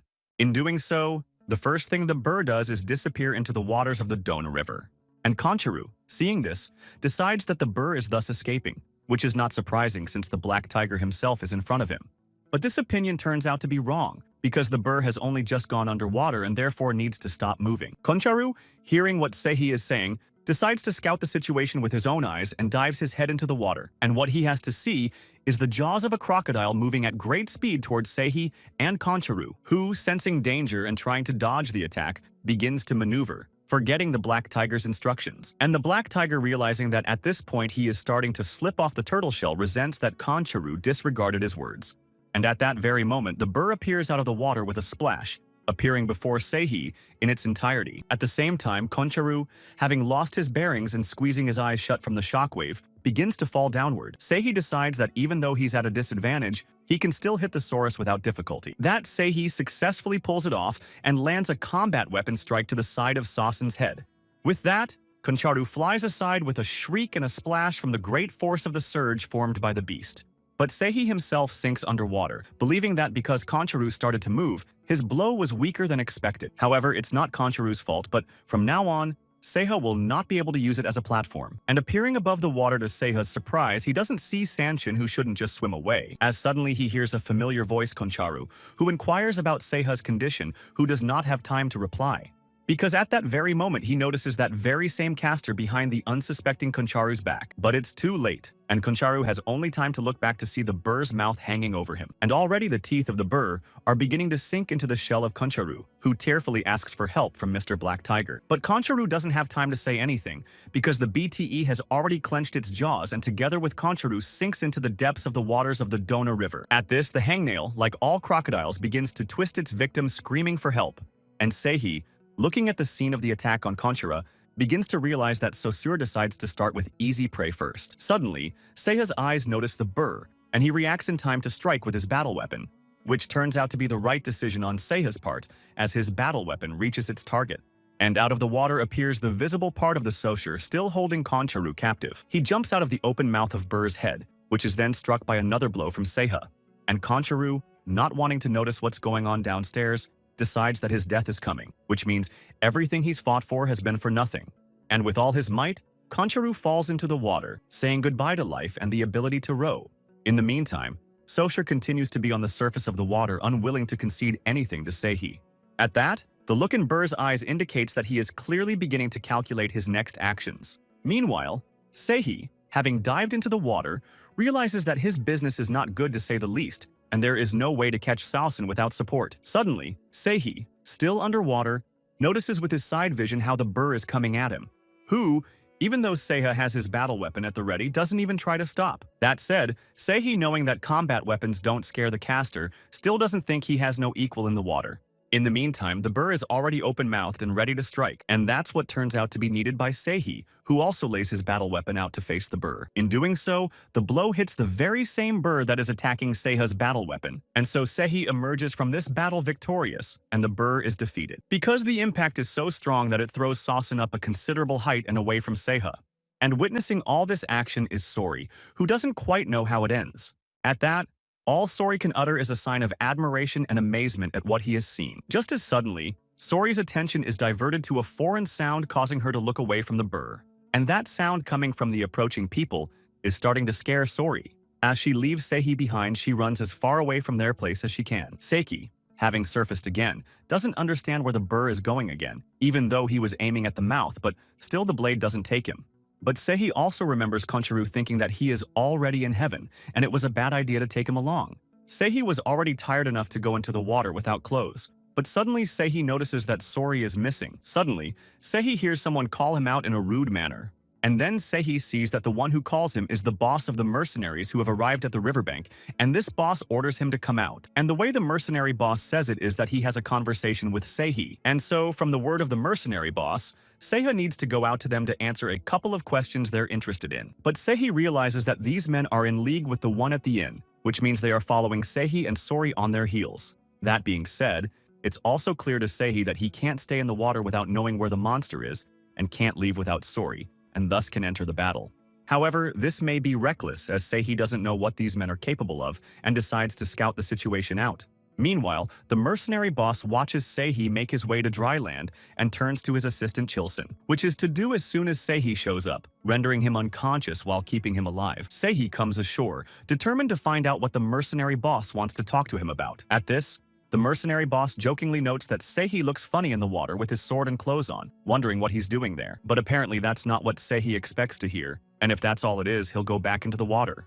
However, the mercenary boss doesn't expect such an answer, and to smooth things over, he replies that the question was rhetorical, and deciding it's no longer worth the delay, the mercenary boss wants to know where Sehi is hiding Huimori, to which Sehi replies that they'd better look into shamanic rituals since Sehi has nothing to do with the case. But the mercenary boss is unwilling to back down and asks about what it might be the Elder's orders. And then, between the boss and Sehi begins a verbal altercation that is not reduced to getting what he wants, and the boss turns to Chilson, who has to show Mr. Sehi their documents, which arouses the latter's undisguised interest. And already Chilson, following his boss's instructions, holds out the documents for Sehi to read. However, Sehi is in no hurry to fulfill the request and wants to know what's in the document first. But instead of answering, Sehi gets a crumpled piece of paper from Chilson right in the face. And the next thing Chilson does is set up to strike at Sehi, who ducks just in time, causing a bit of confusion there for Chilson, who just missed.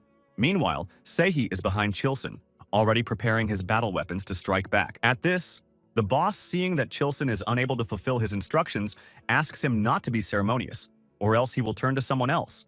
But it seems to hurt Chilson's pride, who realizes it's not a fight and decides to take care of it himself. And Sehi, seeing that confidence in Chilson who meets a worthy adversary, does not smack of pondering further action. Chilson, having been authorized by his boss to do whatever he wants to Sehi, is already swinging his weapon at him. And the next thing Chilson does is throw a punch at Sehi standing in front of him, who is equally successful in deflecting another onslaught from his opponent Chilson, who once again attempts an attack on Sehi by cleaving the air with his weapon, which further stuns Chilson, who doesn't realize when Sehi manages to bounce away from him. In the meantime, Sehi realizes that he can still manage without the tiger's power, but he can't overpower the entire crowd. At the same time, Chilson, already in a frenzy, notes in Sehi an exemplary opponent and does not want to give up, not noticing that the burr is sneaking up from behind. But it becomes clearly visible to the mercenary boss, who, trying to save the Chilsons with all his might, warns him. However, it is too late for Chilson, as at that very moment, the burr looms over him and opens its jaws.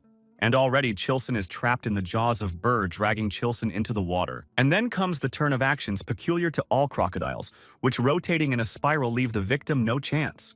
Which clearly shocks the mercenary boss, who didn't expect such a drastic turn of events, where he loses his man in a matter of seconds. Sehi realizes that because the burr was hiding his presence, Sehi could have been hurt. But what can he do now?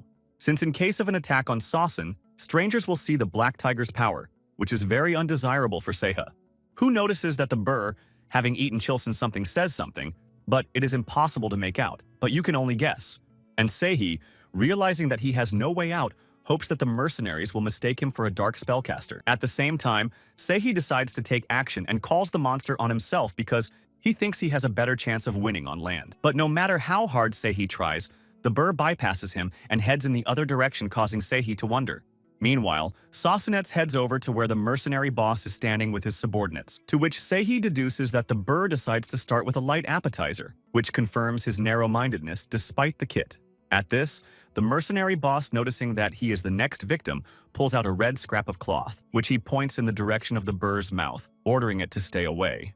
and it seems to be working, for which the mercenary boss decides to avert his eyes to scout the situation. It seems that the boss's move works because the burr is still standing nearby but does not attempt to attack. Meanwhile, the mercenary boss is pulling forward a red flap, trying to convey to Sasen that they are not rivals. At the same time, what Burr sees when he looks at the people are frightened faces with red scraps stretched forward. And in addition to the mercenary boss, two more of his subordinates repeating after their boss, and no less afraid of the Saussure, pulled forward red shreds.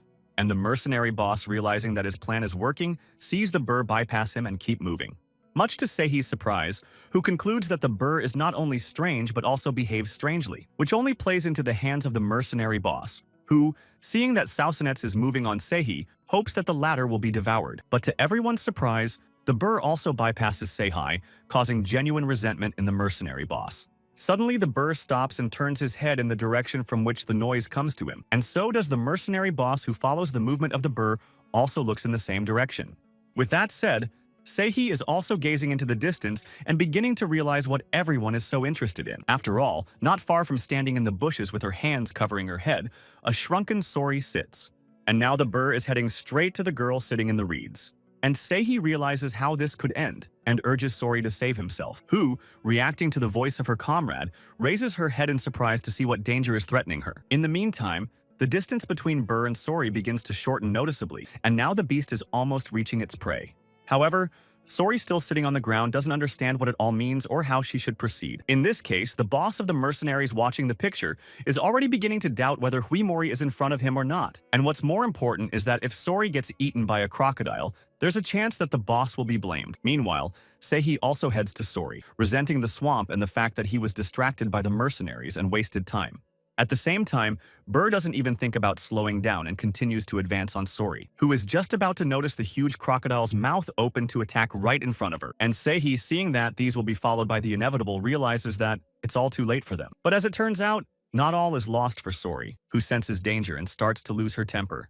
And starting to release claws, followed by a plume of ice, he strikes the crocodile with all his might, while shouting curses. And already the crocodile is off the ground with a mortal wound flying over the standing Sori. The crocodile, feeling that this battle will be lost for him, falls with his back on the ground, and Sori, continuing to express himself without realizing what he was doing, prepares to strike another blow at Sori. And that blow comes on the very body from Sori, flying accompanied by ice at him. At that, the crocodile is once again understood in the air by a single kick of Sori's leg, and so ends the age of the crocodile Burr, who falls to the surface defeated. Meanwhile, Seihi walks over to Sasen and leans over his scarred body. Sori, still in a furious state, stares silently at the crocodile's wounded torso. And Seihi, realizing that he's ending it all, wants to know how Sori will look at it. Before proceeding further, however, Seihi decides to take care of business first. And already Seiha's battle weapon is slamming into the beast's body, and the memories of the caster are beginning to overwhelm Seiha, who sees a man standing behind bars and who has come a long way that will bode well for his reward. And maybe we should give the foreign Sanshin a couple of two simple hints, where one of them becomes stabbing a knife through space, which should make it clearer what is wanted from him. Namely, that not much will be required of Sanshin, and the river will become his haven, where he must destroy everything but humans. And from that, Seihi begins to come to his senses, not realizing what kind of memories from just being able to see. So someone released Sanshin into the river on purpose, but even if they did, what's their purpose? And in general, it may be that this is due to the boss and his group of mercenaries who are beginning to actively regroup. The mercenary boss still hasn't come to his senses and doesn't realize what he's just seen with his own eyes. However, it's time to get a grip and stop relaxing, for which the mercenary boss orders the summoning of all the guys. And one of the mercenaries should call for the messenger, and the others should take up their bows and be ready. And Seihi, watching the whole thing, just thinks the mercenary boss is making too much noise. But even though Seiha has a strong interest in finding out what kind of people they are, you have to be careful and stay out of the way. Besides, Seihi is worried about the condition of Sori, who is once again sitting with her hands covering her head. And when Seiha asks what she's doing, Sori looks around excitedly, wondering if the mercenaries are gone or not. To which Seihi immediately gives the truthful answer that the mercenaries are still here. And how can it be that Sori is afraid of some ragamuffins when he can handle a monster with one left? But that's not the point at all. But the commotion coming from the mercenaries begins to distract Seihi from having a frank conversation with Sori. And seeing the mercenaries rushing towards the lying bows, Seihi decides to attack them, while the tiger's power remains in the battle weapons. However, considering that this is not an option, Seihi turns to Sori and asks if she still wants to ride the turtle. Meanwhile, the mercenary boss on the various sides continues to hand out instructions to keep their bows at the ready. At that, Seihi, getting an affirmative answer from Sori to his question about the turtle, is already putting his hand up for the girl's leg, which bounces high up in the direction of the river with all its might, where he plunges straight into the water, as Seihi, who is still on the shore, can certainly attest. At this, Seihi himself, neglecting the difficult movement through the sinking mud, begins to follow Sori to the water. And approaching the water's edge, Seihi pushes off from the shore and jumps into the waters of the Dona River. Meanwhile, the mercenary boss, not realizing where Seihi and Sori have gone, orders his men to shoot them as soon as they appear. However, no matter how long one waits for the fugitives to appear, Seihi and Sori's mercenary boss doesn't show on the surface of the water, and being confused as to why they don't surface, the mercenary boss suggests that they may have drowned. But this continues until the mercenary boss notices Seihi and Sori on the opposite side of the river from them. The mercenary boss is confused as to how it is possible that they were able to cross so quickly, and Seihi, still seeing his pursuers, realizes that they have time to break away since there are no boats to cross. In addition, Seihi expresses his gratitude to Conchar for being able to drop them off, but only Concharu is in turn grateful to Seihi for not only not consuming him, but also ridding these waters of Sasen. However, this answer doesn't seem to please Seihi, who clutches his battle weapon even tighter in his hands. But no matter what, it's time for Seihi and Sori to continue on their way, and Concharu should be on his way back too. However, Concharu is not willing to say goodbye to the Black Tiger so easily, as he asks him to wait a few minutes, which is clearly not in Seiya's plans, who also has to calm down Sori, who wants to ride the turtle again. And after getting rejected, Sori is furious because he thinks that this time Seihi wants to ride Concharu alone, who, at this very moment, swims closer to Seihi and holds out some item to him. And that gift is Seihi's bundle that was lost by Sori during the last turtle ride attempt. This makes Seiya genuinely grateful to Conchar for never telling him about his encounter with the Black Tiger, to which Concharu nods affirmatively and immediately gets the next question of why the Black Tiger didn't devour the turtle. But all the Black Tiger could say at that moment was that there was no use for Concharu, and that's what was said to Conchar, but doesn't Seiya have it in her mind. Seihi, however, throws out that he's not sure what Concharu told him and draws Sori behind him.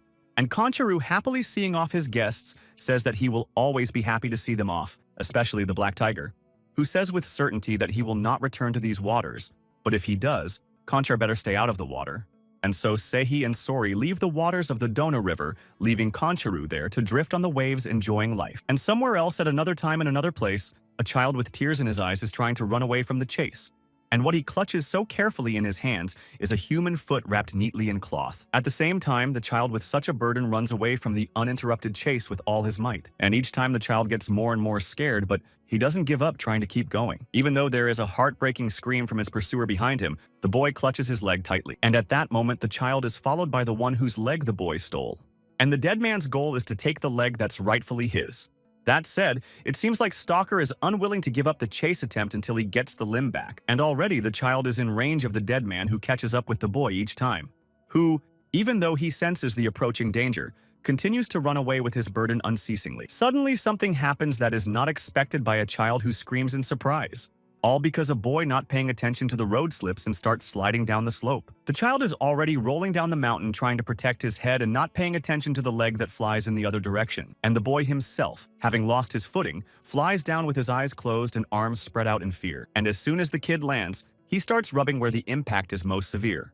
Suddenly, a realization comes to the child, and he stares in amazement at his hands where a human foot had just been. And since there is no human leg in his hands, the boy starts looking around for the missing one, until eventually he discovers a foot lying not far from him. And picking himself up under the continued wailing of the dead man, the boy gets to his treasure. At the same time, holding the leg against himself and under the endless sobbing of the child on his feet, continues to run. And this continues until the boy, having found shelter behind a rock, decides to take a break.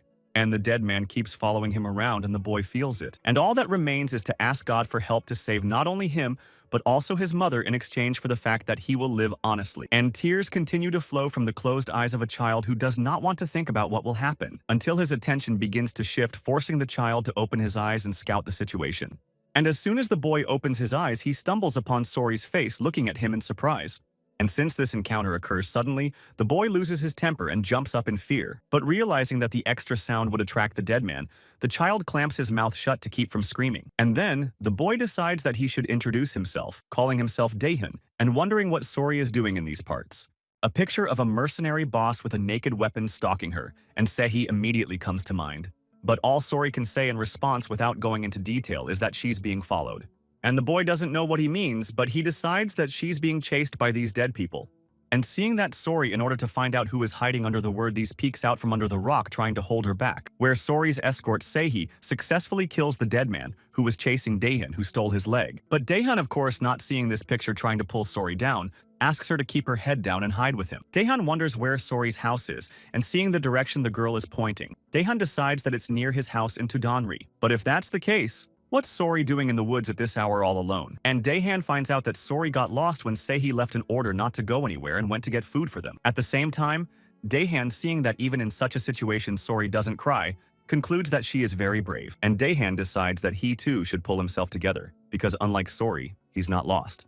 Which means Daehan has to help Sori by suggesting she follow him to take her home. But Sori, who seeing Seihi dispose of the dead man, disregards Daehan's request to get down and don't dare turn around. Seihi watched as Sori's head peeked out from under a rock, not even realizing what she was doing. Meanwhile, Sori sees Seihi paying attention to her and starts waving at him, which is not at all clear to Seihi, who doesn't understand what Sori is trying to say. Which, leaving Daehan's hiding place, decides to head after the boy, continuing to clutch the stolen leg. And Daehan, not hearing any more pursuit, decides that they managed to break away, asks Sori to go up, thinking that this way they will get there faster. But then Sori's attention turns to the human leg, which Daehan explains is the cure. After all, Daehan's mom is very sick, and yesterday in a dream the boy appeared to a mountain spirit who was able to show him where to get the medicine. Daehan not only had to dig up the dead man, but also take off his leg and then boil it and feed it to his mother, which would make the disease go away. And apparently this story makes a huge impression on Sori because she loses even the power of speech. And when the speech comes back to her, the first thing Sori asks is whether or not Daehan eats people, to which she gets a negative answer. But does it really matter, because Daehan's mom will never know about it, and the boy is ready to be punished by Yamaraji. After Daehan's father went to heaven, his mom invested a lot of effort to raise a boy who is willing to go to any lengths for her. But Sori unfortunately can't understand Daehan's feelings since she doesn't have a mom, for which the boy apologizes to her. However, behind all this talk, Daehan, seeing the forest ahead, realizes that something is amiss here, namely that there should be a wooden bridge at this spot, which means that Daehan is turned the wrong way. Dachin also sees glowing eyes behind the trees that scare him a lot, but there's a chance he's just imagining it. But no matter what, Daehan shouldn't tell Sori about it because it might scare her, but he shouldn't deceive her either. And as soon as Daehan decides to tell Sori about it, he notices that the girl is not with him. And if that's the case, then where's Sori going? Has the ghost been haunting the kids all this time? And besides, are there really jackals behind the trees? Because Mom told Daehan that jackals attack people in the mountains. And since that's the case, Daehan has to do something, and before he runs away, he has to help Sori, who is probably in trouble. Daehan's gaze suddenly stumbles upon an unsuspecting Sori walking peacefully out from behind the bushes, and it kicks the crap out of a scared Daehan seeing the whole thing. While still continuing to clutch his leg, the boy wants to know why Sori is coming out of there in the first place, to which he gets a completely casual answer that Sori was only leaving to go to the bathroom, which just doesn't sit right with the still anxious boy trying to repeat Sori's words. But anyway, Daehan decides to go back, because besides the fact that they are lost in these places, it is dangerous because of jackals. However, this doesn't scare Sori, who is happy to report that she loves doggies. Daehan and Sori continue their journey to the house, during which the boy learns that Sori has not only no parents but also no home. Suddenly Daehan, not wanting to contain his joy, announces that they are finally finding their way. And the evidence of that is the log bridge, which you only have to pass over, and there it is not far to the dam. But you have to be very careful as the rain has increased the current below, and even an adult can be endangered. Daehan is not the first time he has walked across this bridge, so he decides to go first, but when he looks around, he doesn't find Sori, which at this point, having overtaken Daehan, is already flying down the log, disregarding the raging torrents of water. However, such absurdity is very frightening to Daehan, who tries to warn Sori without noticing as he releases the extracted human leg. But when the realization reaches Daehan, it's too late as her foot flies straight into the water. And as soon as a human foot touches the surface, it immediately disappears into the abyss of water with a splash. Without even leaving a trace of its presence so quickly, the water swallows up Daehan's prey, who realizes that this time he's losing a human leg, hard-won, and risking his life forever. And without even paying any attention to the waters of the river, Daehan follows Sori with a drooping head and tears in his eyes. Who can't believe that Daehan threw away a human leg that he treasured so much? And Sori's partly right. After all, the mountain spirit who came to Daehan in a dream suggested how he could save his mom, and now almost reaching home, the boy loses the chance. But it seems that such an admission and the realization that this is the only chance for salvation is very surprising to Sori, who reiterates that it's a human foot, which pisses off an already frustrated Daehan. I mean, Sori's right and Daehan must be crazy to believe such nonsense. And it greatly offends the sensibilities of a mountain spirit who is out of his mind that Daehan dares to call him a thing, since most likely the spirit or Sanchin is just an illusion that is formed from Daehan's desires, who bitterly realizing this can't hold back the tears that come to his eyes. But anyway, Daehan pulls himself together because he believes he's responsible for Sori, whom he promised to see off. And as a sign of her help, Daehan extends her hand to Sori, who in turn accepts Daehan's help by putting her own into it. And so Daehan, leading Sori, talks about Daddy's passing due to pneumonia and lack of food because the spirits of the earth are angry. Daehan's only wish is not only to cure her mom, but to be able to eat her fill for once. But realizing that Daehan talks too much about himself and his desires, he wants to know what Sori is dreaming of, who only holds out a package to him. However, Daehan does not have time to unwrap the package and find out what is hidden there, because at that moment a woman's voice calls his name, and that person is Daehan's mom, who opens her arms in a hug heading towards her son, who doesn't hide his joy as he rushes to meet his mom. After all, Daehan's mom was very scared when she woke up and saw that her son wasn't around, for which Daehan apologizes to her. But suddenly the boy freezes in incomprehension as he has only one question in his mind for his mom, and it consists of how Daehan's sick mom was able to get up from the settlement, at which mom reports that strange things happened to her. And it all starts with waking up and seeing that Daehan is not at home. His mom overpowered herself to try to leave the house. And just as she reaches the gate, Daehan's mom notices a man standing in the dark, asking if she's the boy's mom. The first thing that came to the woman's mind at that moment was that the Reaper had come for her soul, and it was time to say goodbye to life. But instead, the man who thought he was following Daehan finds himself arriving at the place earlier and asks for a chance to wait it out. And Daehan's mom finds nothing to give her consent, but the man wants to know what's bothering her, in addition to thanking her. That said, this question seems to cause a bit of a stupor for Daehan's mom, as she doesn't expect to hear something like that at all. However, Sehee continues to say that the cough sounds abnormal, and asks her to let her listen in. But such a request causes conflicted feelings for Daehan's mom, since she is a widow and has no right to extend her wrist to a stranger, who, realizing the seriousness of the consequences, insisted on listening to Daehan's mom. And as soon as Sehee gets his consent, he immediately pulls out the medicine contained in the tube from his bundle, while informing Daehan's mom that the instant cure would not cure her, but would allow her to breathe much easier. But it seems that Daehan's mother does not believe in such a miracle, and by habit rises to her feet, expecting her former condition. However, once she realizes that she's actually feeling better, she starts cheering, and Sehee talks about how she needs to eat better to heal. And for this, Sehee leaves a handful of coins on the doorstep, but since the man must not stay in the widow's house, he must leave it.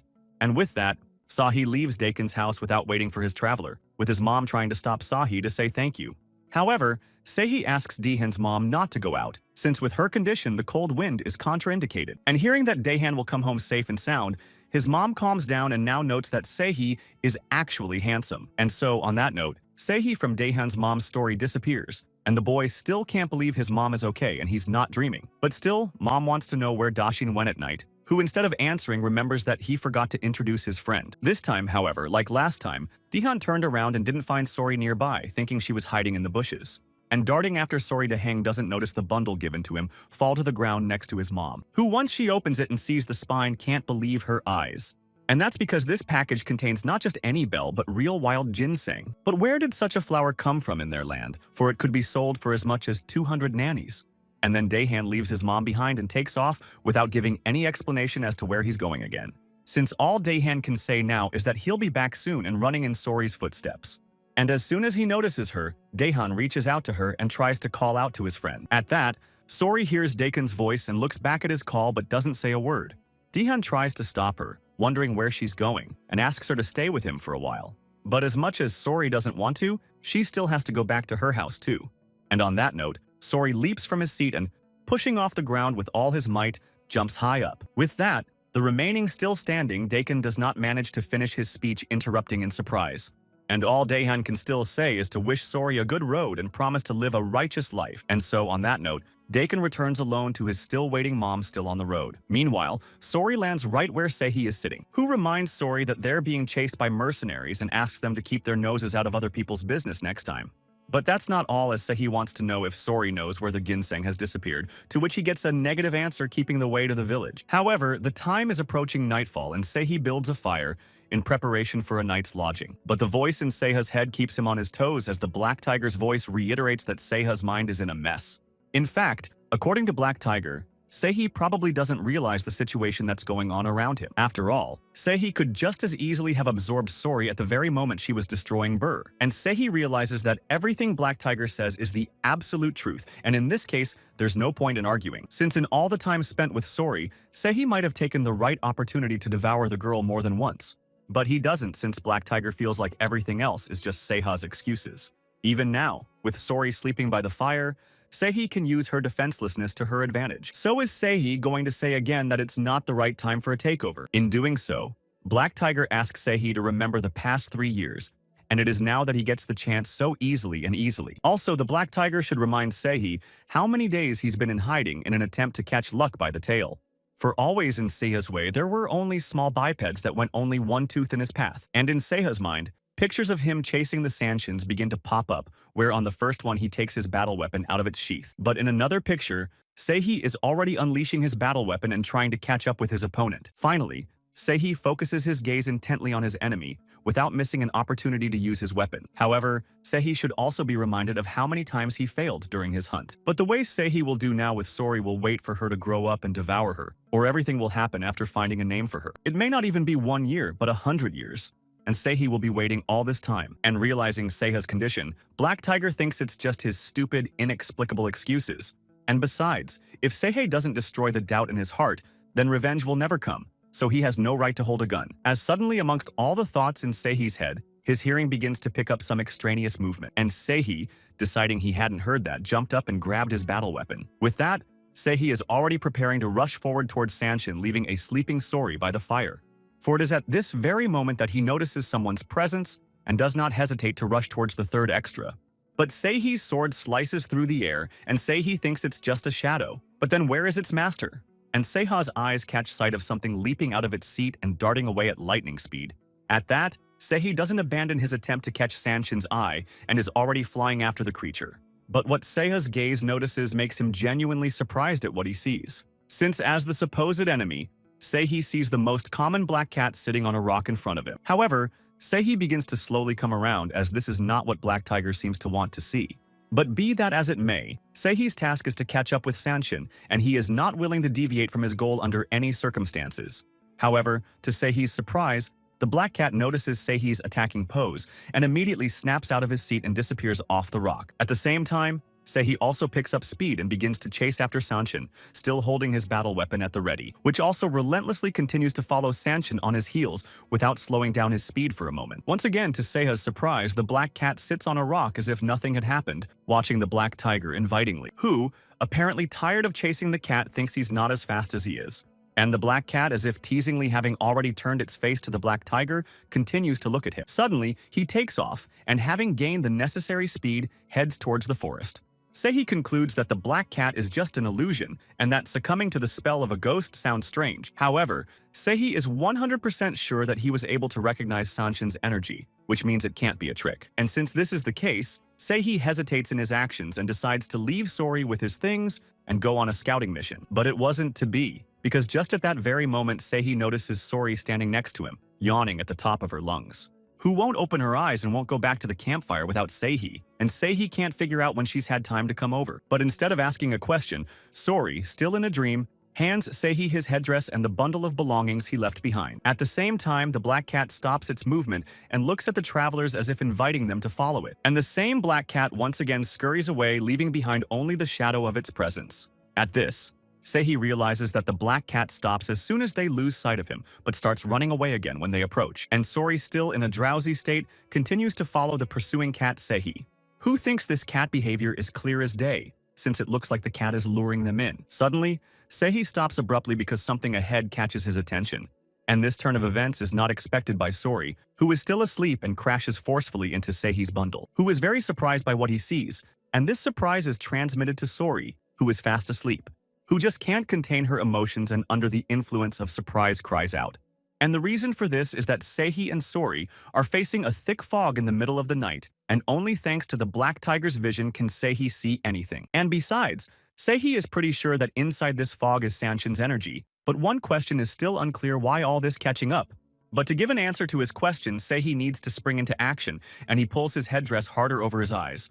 And the next thing he does is call out to Sori, who thinks they're going for food, but Seihi wants to know who's luring him and where. And so Seihi and Sori follow the lining of thick fog to solve the mystery of the cat taunting them. But what Seihi and Sori see ahead makes them slow their step and eventually stop.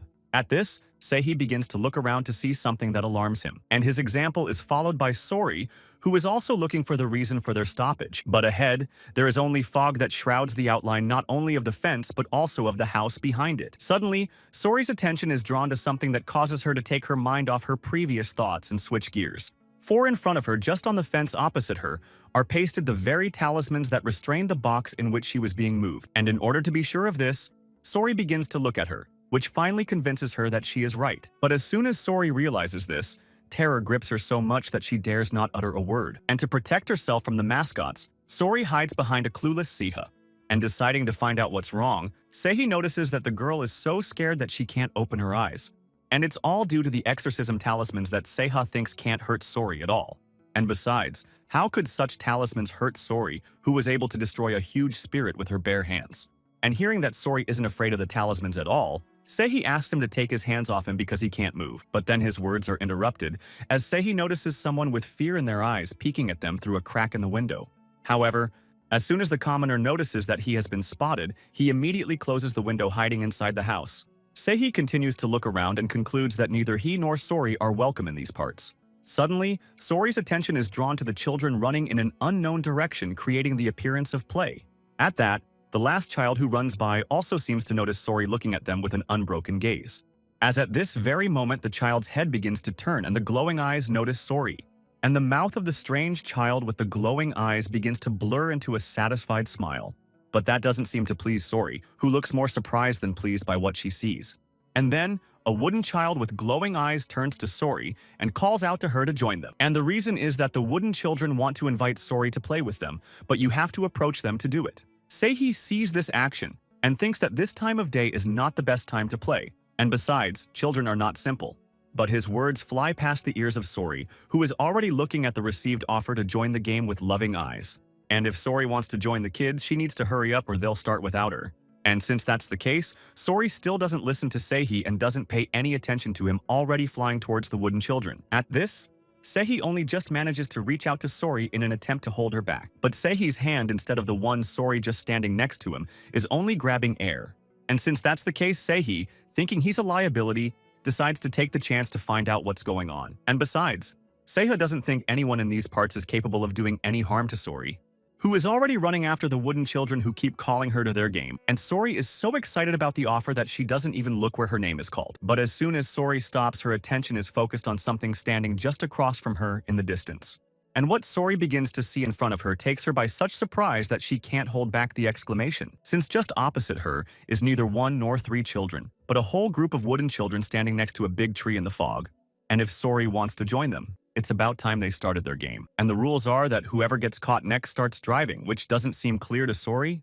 But the game has already begun, and the one who drives starts counting with his back turned to the scattered wooden children. And now the count is up to 6 and everyone is scattering, and Sori, who is looking at them, doesn't understand how she should act. At the same time, the girl running past Sori once again tells her that she should run away or she will be the one caught. And the scary face of the fleeing wood begins to blur into a smile, and the count meanwhile comes to 8. However, Sori doesn't understand what they want from her, as she stands there as before without daring to move from her seat. And so at 10, the water finishes counting and talks about going looking in the hope that everyone is hidden. But as soon as the wooden child turns his head, he notices that Sori hasn't run away, still continuing to stand still. And since that's the case, it's Sori who's first in line to drive next, since the wooden baby is already headed her way. And it is Sori who will be the next child in line to be caught by the looming wooden boy reaching out to her. However, Sori doesn't like such rules of the game as well as the game itself at all, and doesn't want to play such a game. But such demands of Sori are not at all in line with the one who is driving, and at this very moment approaching the girl. And as soon as the wooden child catches up to Sori, he bites her with all his might on her forward exposed arm, which is even more disliked by Sori, yes, and to whom it causes her unbearable pain. And all Sori can do to respond to the villain's antics is throw a punch that throws the wooden boy back. And Sori looks at his injured arm and notices that there is a strong bite in the very spot where the wooden boy had clung. At the same time, the wooden boy who flew away informs that Sori was caught, and since that is the case, the one who will be caught will be eaten. And echoing his words, others attracted to the game begin to pull up to Sori, saying that whoever is caught will be eaten. And as if by magic from nowhere, wooden children begin to surround Sori, repeating the words of their water. And Sori continues to stand there, not daring to take a step, holding onto his wounded arm. At the same time, the voices of the wooden children appearing in the fog come closer and closer, repeating the mere words eat, which doesn't please Sori, who is caught off guard and looking in the direction the kids are coming from. With the wooden girl on the row, with everyone getting closer to Sori each time she talks about letting herself be eaten, that more than before begins to piss off Sori, from which ice shards begin to fly in different directions. And the wooden children come closer and closer to Sori, starting to surround her from all sides, keeping repeating the same thing. And now each of the wooden children open their huge mouths to bite and then eat Sori, who finds herself in too close proximity to the crazy wooden children stepping on her. Suddenly, Sori's rage spills out, allowing her to break free from the vicious circle of maddened wooden people. But Sori jumps out not alone, but with her head clutched in the healthy hand of one of the wooden children. And the next thing Sori does is press the wooden decapitated body into the ground, making a big dent around it. Turning to the wooden children still standing in the circle, Sori reiterates that there is no reason to play such games. But it has no effect on the wooden children, who continue to stare at Sori, who immediately jump out of their seats and open their huge mouths to attack the wounded girl, who has pulled herself together and is preparing to fend off a new onslaught of pesky wooden children. Suddenly, Sori's consciousness begins to fog up, and the girl, losing her balance, is already leaning to the side. And the wooden children get closer and closer to Sori each time, wanting to take advantage of her position. But the wish of the wooden children is not destined to come true, as at this very moment they are overtaken by Seiha's battle weapon, who manages to arrive in time to help Sori, who is losing her ability to navigate in space. And Seihi smashes the wooden children with a single blow, blocking their path to the unconscious Sori. And those wooden kids who weren't hit by Seihi are starting to switch to him, leaving Sori alone. And now the desired object of the wooden children is Seihi, who notices the stares directed at him, which makes him concentrate on helping Sori, who's trapped. And already Seiha's battle weapon was catching up to the wooden child gaping at him. But instead of one child, the rest of the black tiger begins to come at Seihi in the same way.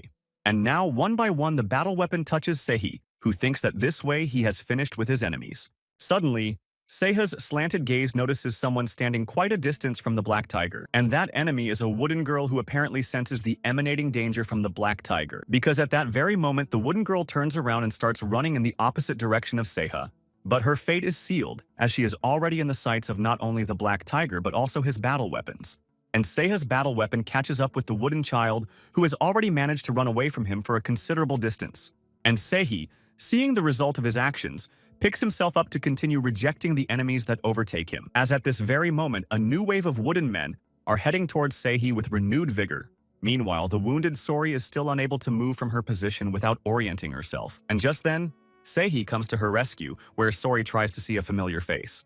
Meanwhile, Seihi is leaning over Sori, asking her to show him her injured arm, which continues to bear the huge bite mark of the wooden boy who started the strange game. And it occurs to Seihi that what could have caused Sori's condition is nothing but poison. And if it does, you must do everything you can to neutralize it, or it could be irreparable.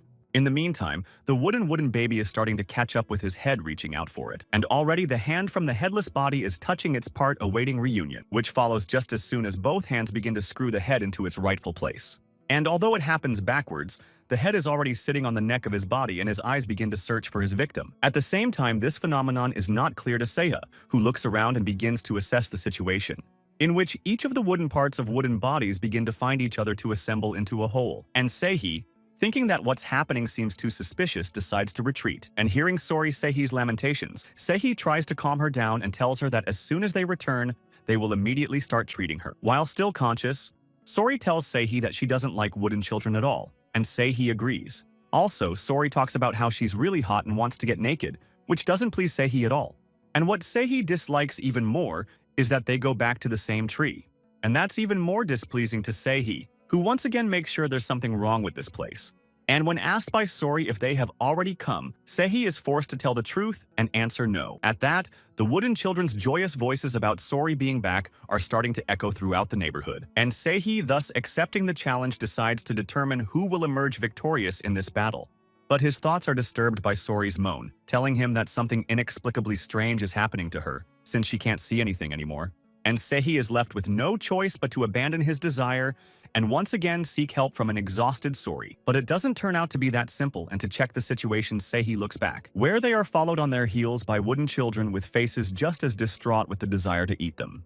And the wooden children, now as in the beginning, do not stop repeating that he who is caught must be eaten. Sehi turns his head and notices that the wooden child, who is repeating the same old phrase, is very close and is about to attack. And Sehi has no choice but to once again call upon his battle weapon for help, which he successfully uses to fend off the wooden man's attack and knock him far back. And now, the wooden child is flying and Sehi is not lowering his battle weapon, preparing for another attack. Because at this very moment, the first wooden child is replaced by another who is ready to eat Sori. And the one that was decapitated by Sehi catches his head on the fly to return it to its rightful place on his body. And Sehi, seeing this resurgence, realizes that he can't handle them at this rate. And to make matters worse, Sehi once again notices the same tree in front of him, surrounded by thick fog. And it didn't seem to Sehi at all, because even going the other way, they return to the original place, which can't be a mistake.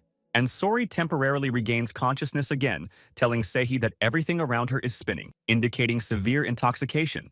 Sehi tries to calm Sori down and tells her to be patient, because when they get out of this place, she can rest. And Sehi is correct in thinking that going after the fog was their big mistake, since Sehi couldn't even figure out who their opponent was.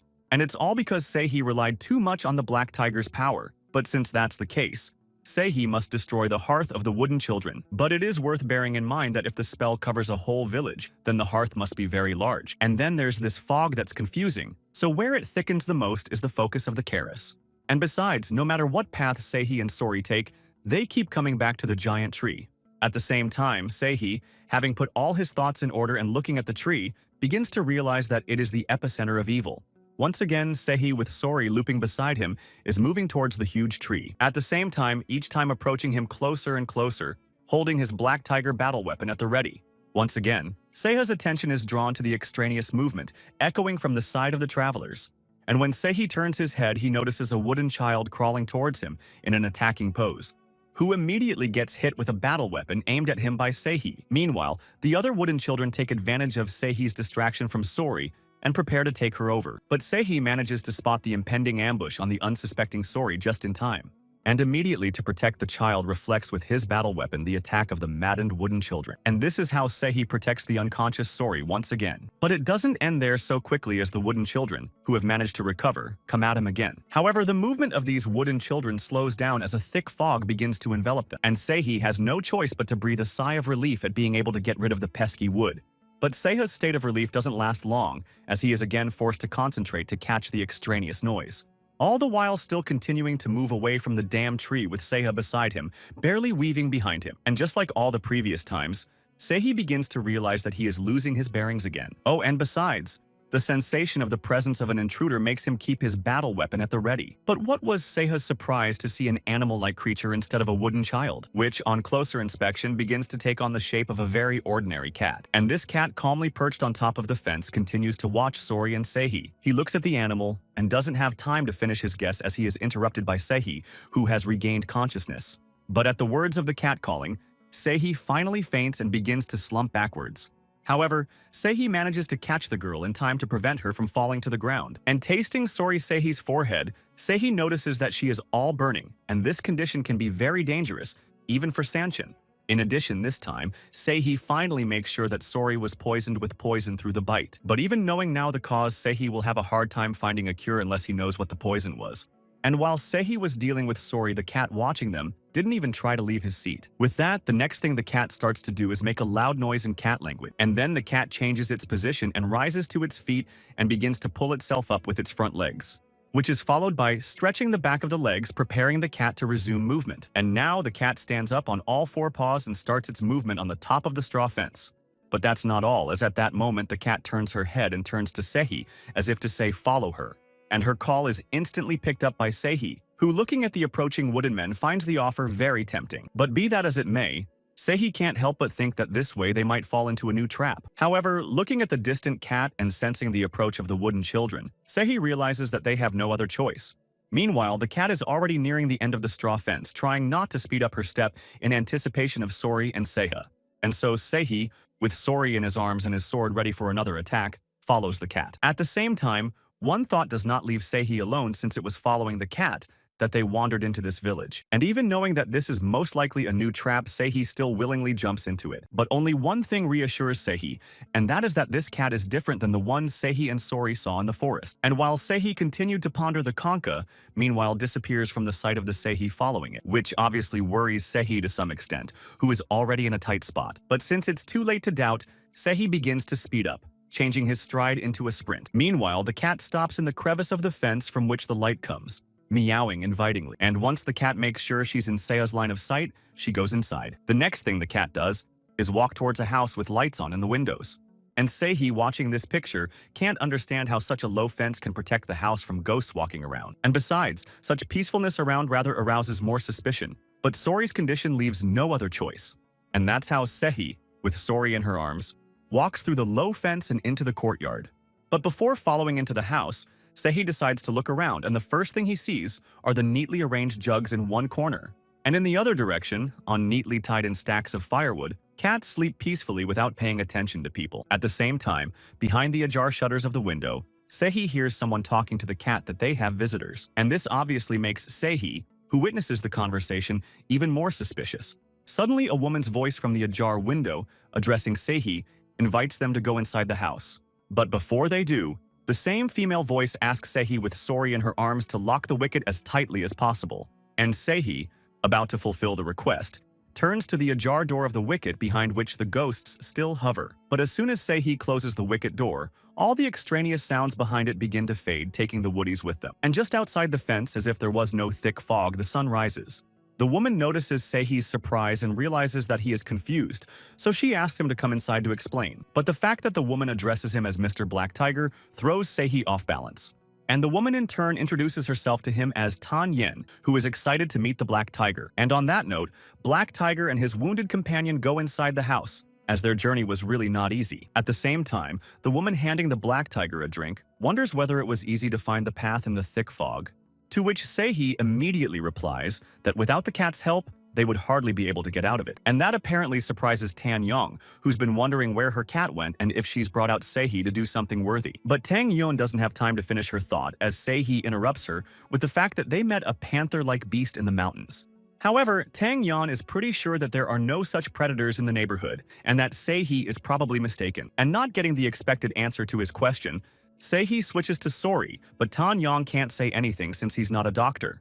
However, the bleeding from the injured arm has stopped, and judging from the fact that Sori has fallen asleep, we can conclude that the medicine is working. But still, Seiha has some doubts about the prescription medicine that can be made if one knows what kind of poison is used. And if the cure works, how is it possible that they could prepare it in such a short period of time and even late at night? However, the feeling of lack of trust and some sort of wariness did not escape Tang Yen, for which Sehi apologizes, explaining that in the current situation it is inexcusable for him to let his guard down, and such an answer is accepted by Tan Yen, who says that the medicine was prepared in advance for such cases. But that's not all, as Tang Yan was able to foresee something that surprises Sehi even more. However, if this is true, then Tang Yan must have already known about Sehi and Sori and can predict fates in general. And besides, despite her blindness, Tang Yan's hands move quite naturally, but still, Sehi shouldn't touch or move things around. Since if Sehi moves things even an inch, Tang Yan won't be able to find them, and now Sehi should drink the drink offered. But Sehi resists this, thinking that he is not bitten. But if he doesn't, the poison scattered in the fog will cause him to convulse. And this obviously reassures Sehi to some extent, who also wants to know what's going on in the village. After all, the fog, wooden ghost charms that prevent you from leaving the village and the talismans on the doors raise a lot of questions. But Tang Yan is in no hurry to start her story as she reminds Sehi that he doesn't even believe her. So what's the matter with her explanation? And Sehi realizes what's going on and looks at the untouched medicine cup that Tang Yan is clearly hinting at. That being said, Sehi still wants to know if Tang Yan's eyes really can't see anything, since he was purposely making gulping sounds. But Tang Yan lets the question pass his ears and asks Sehi if he's seen a huge old tree in an empty field. And this guardian tree in which the spirit that guards the village was still a month ago, pleasing everyone with lush foliage. But since the tree became lifeless, A fog descended on the land and anyone touched by the poison was taken away, be it livestock or people. And so, Tang Yen tried to contain the poison with talismans while instructing the residents to stay indoors, but not everyone was ready for isolation, and anyone who even briefly went out for food, water, or medicine was caught by the dolls and dragged to a tree where people disappeared. That's why Sehi and Sori only saw the people who watched them with fear through the cracks in their houses. But does Tang Yen mean by disappearance that people took their lives in this way? And the same receives the answer that it is so, while among the remaining houses few are still able to hold out. Sehi, realizing the seriousness of the situation, wants to know if there is something on the tree, and gets an answer about insects that look like monsters.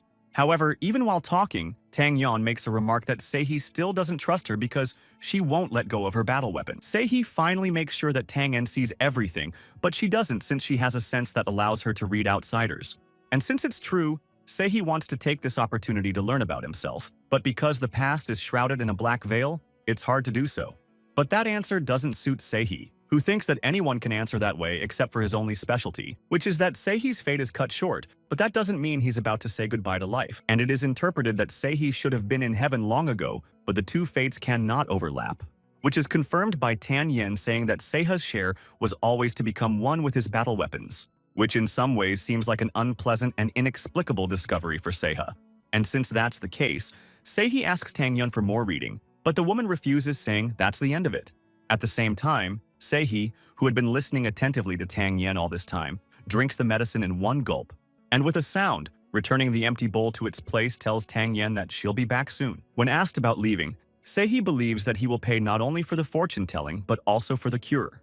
But that doesn't mean Sehi trusts Tang Yen completely, because if the woman is a monster and Sehi drinks poisoned tea, he doesn't have time to say anything. Since Tang Yen thinks it's impossible with Sehi continuing to talk about letting Tang Yen eat Sori as a reward, Tang Yen can't believe it, since despite Sehi's cruelty, he's no joke and gives him a jade bead, which will help Sehi choose a path to leave the village as the poisonous fog is able to deprive the landmark. Sehi himself looks at the bead and realizes that he doesn't know what he can and can't trust, but he can see the effect. And now standing in front of a huge lifeless tree, Sehi wants to know what kind of insect is playing with people's lives.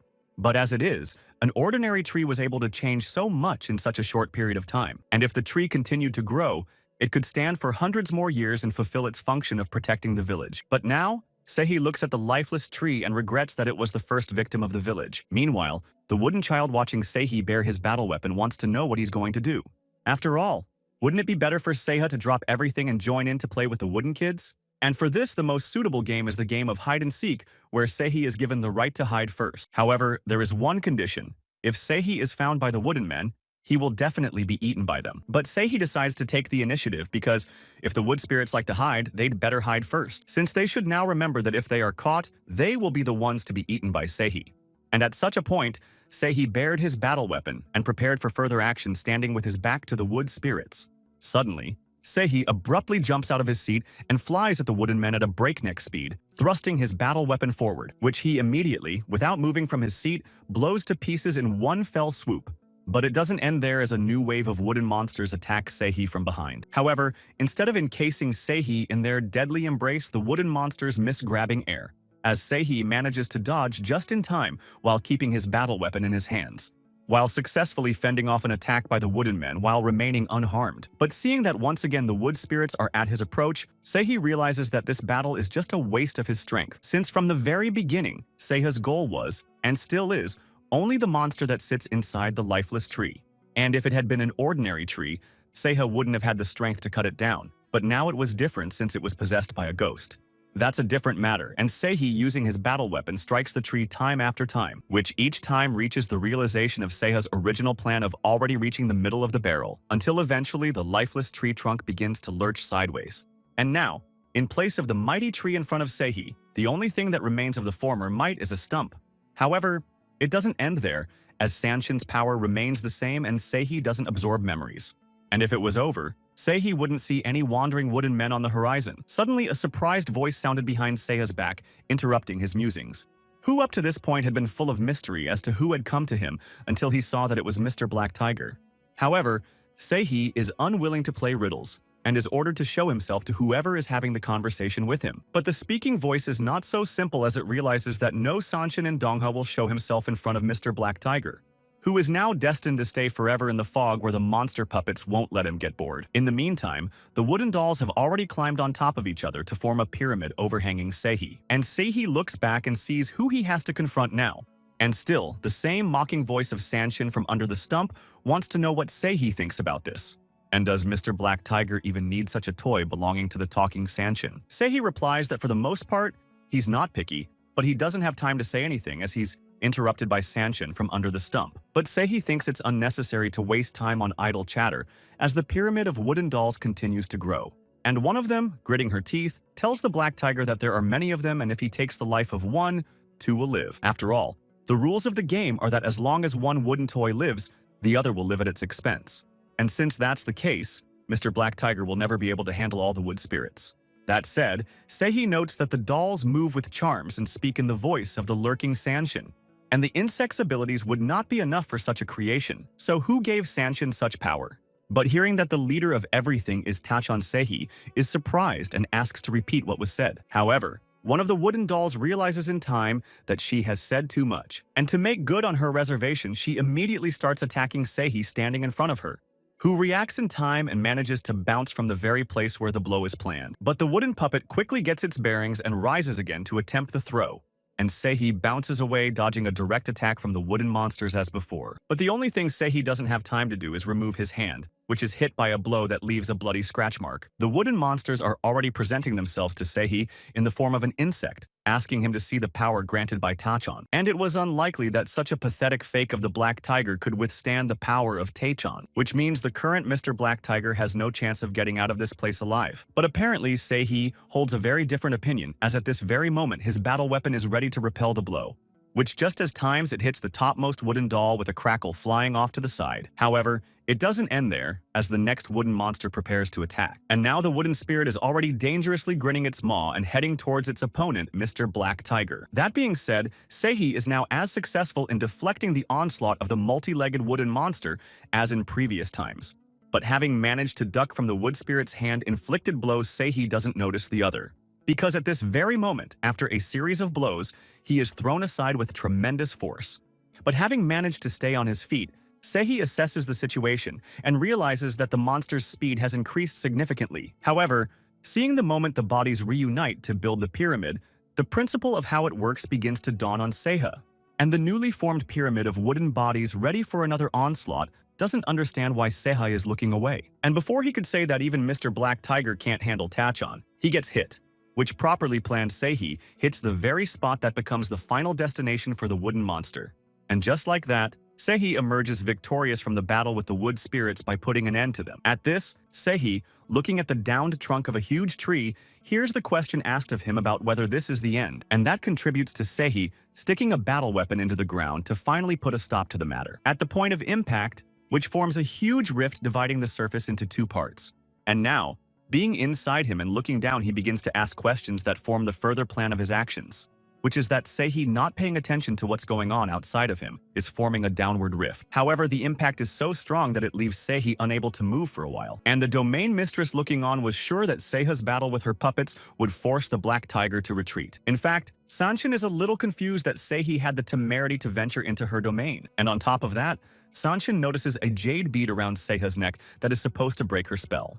But since Seihi happens to be in Sanshin's territory, the Black Tiger is going to regret it a lot. In the meantime, Seihi himself only has to look at who he will be fighting in the very near future. And when Seihi finally sees his immediate enemy, he's glad Sanshin is showing him up. Since Seihi is now facing no ordinary Sanshin, but the one who is called the Mother of the Dungeon. But this discovery doesn't matter much to Seiha, and he heads off to meet his enemy without a second thought, who, seeing the pressure Mr. Black Tiger is putting on her, is starting to back away. After all, Sanshin doesn't even have any plans to engage in battle with Mr. Black Tiger, who, if not afraid, should follow her. And Mr. Black Tiger does not hesitate to follow Sanshin, but the thick fog prevents him from seeing. And if it wasn't for the jade bead fortune teller Tang Yen had given him, Mr. Black Tiger wouldn't have been able to see anything at all.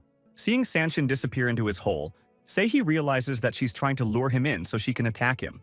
However, Mr. Black Tiger is not ready to give up so quickly, and keeping his battle weapons ready continues to follow Sanshin, the tail of which is beginning to be seen in one of the many nooks and crannies of her underground domain. And Seihi still keeps up the pace thanks to Tang En's Jade Bead, but he's still as fast as Sanshin's retreating Sanshin. Suddenly, Mr. Black Tiger notices that Sanshin disappears from his sight, causing Seihi to stop in surprise.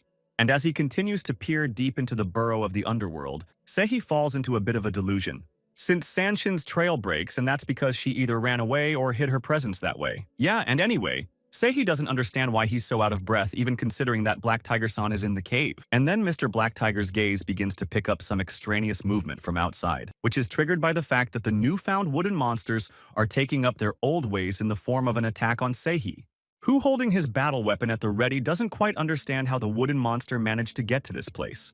And Mr. Black Tiger has no choice but to strike again with his battle weapon at the wooden monster, which this time, as in previous times, does not have time to dodge and falls under the hot hand of Mr. Black Tiger. But it doesn't end there, as Mr. Black Tiger himself, although he makes a strike, is also captured, during which Mr. Black Tiger not only strikes again but also tries to grab the monster to finish him off. And actually, the Black Tiger-san is starting to get the hang of it as Seihi clutches his battle weapon even tighter and strips the monster, which, breaking apart into its component parts, begins to retreat from Mr. Black Tiger, taking the darkness with it. And Seihi himself analyzes the battle and concludes that this is the first time he has used the Black Tiger's power for so long in the last 3 years. But Seiha can't relax for long because at that very moment, Sanshin's fangs appear above him, streaking the air. And Mr. Black Tiger, who had time to bounce back in time, takes a fighting stance in preparation for Sanshin's new antics, who was originally going to deal with Mr. Black Tiger quickly, but this failure saddens her. However, Sanshin is only happy that Mr. Black Tiger, having taken a sip of her poison, will soon be unable to overpower himself and will simply fall asleep. Sanshin will make sure to keep Mr. Black Tiger in his body and present it to Mr. Taechan afterwards.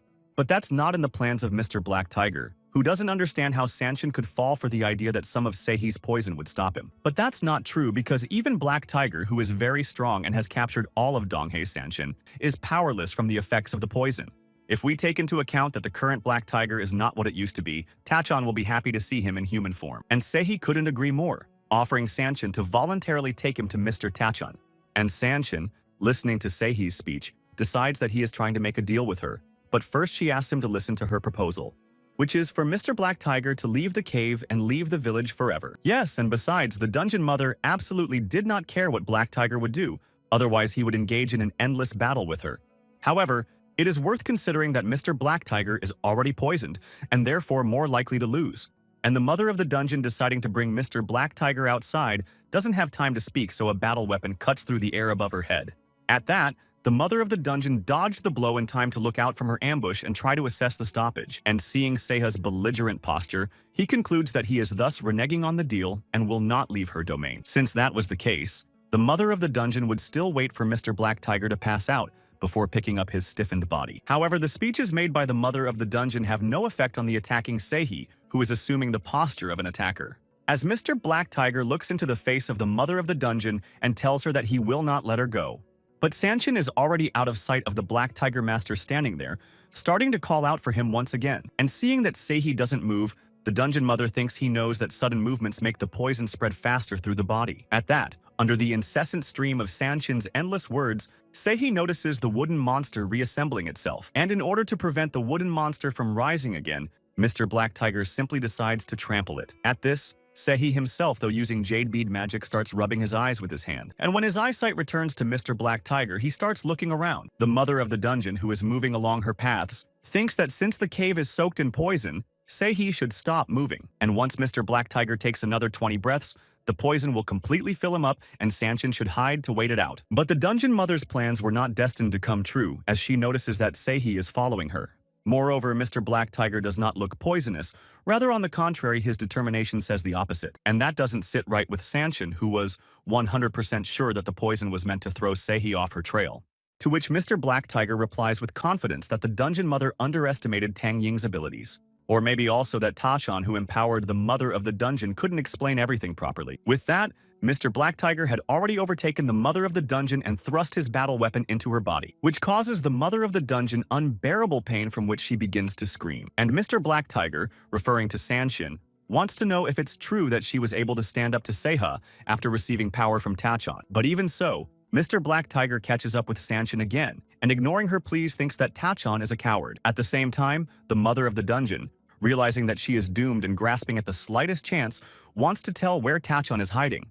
But it no longer makes any difference at all to Mr. Black Tiger, who finally catches up with the mother of the dungeon. Since having absorbed the mother dungeon, all the memories in her head would still become available to the Black Tiger Master. However, something stops Seihi halfway through, and he doesn't finish what he started until the end. At the same time, the mother of the dungeon, not realizing that something is starting to happen to Seihi, is dreadfully awaiting her end, who seems so close to her that the dungeon mother closes her eyes in fear. But to the surprise of the dungeon mother, nothing happens, and to scout the situation, she decides to peek. And once she realizes that the danger has passed, the mother of the dungeon is happy to realize that her poison is beginning to take effect. And it all happens because the mother of the dungeon stabs Seiha's body with her sharp spades, forcing him to stop. Still, that doesn't stop him, and Seiha manages to reach the dungeon mother's head, clutching it tightly. However, the mother of the dungeon also manages to escape the consequences this time as she pushes off Seiha, who notices that at this very moment one of the dungeon mother's offshoots is clutching his hand, which contains a battle weapon. Oh, and to top it off, the dungeon mother's many legs are beginning to encircle Seiha's entire body. At that, the mother of the dungeon, on whose head Mr. Black Tiger is still leaning, tries to throw him over. And this is successfully obtained by the mother of the dungeon, who is freed from the clutches of Mr. Black Tiger flying over her, who is piloting upside down, trying not to lose sight of the jade bead, preparing to fall. And this does not go unnoticed by the emerging victor from this battle of the Mother Dungeon. But luckily for Mr. Black Tiger, he manages to land on his feet without losing his bearings.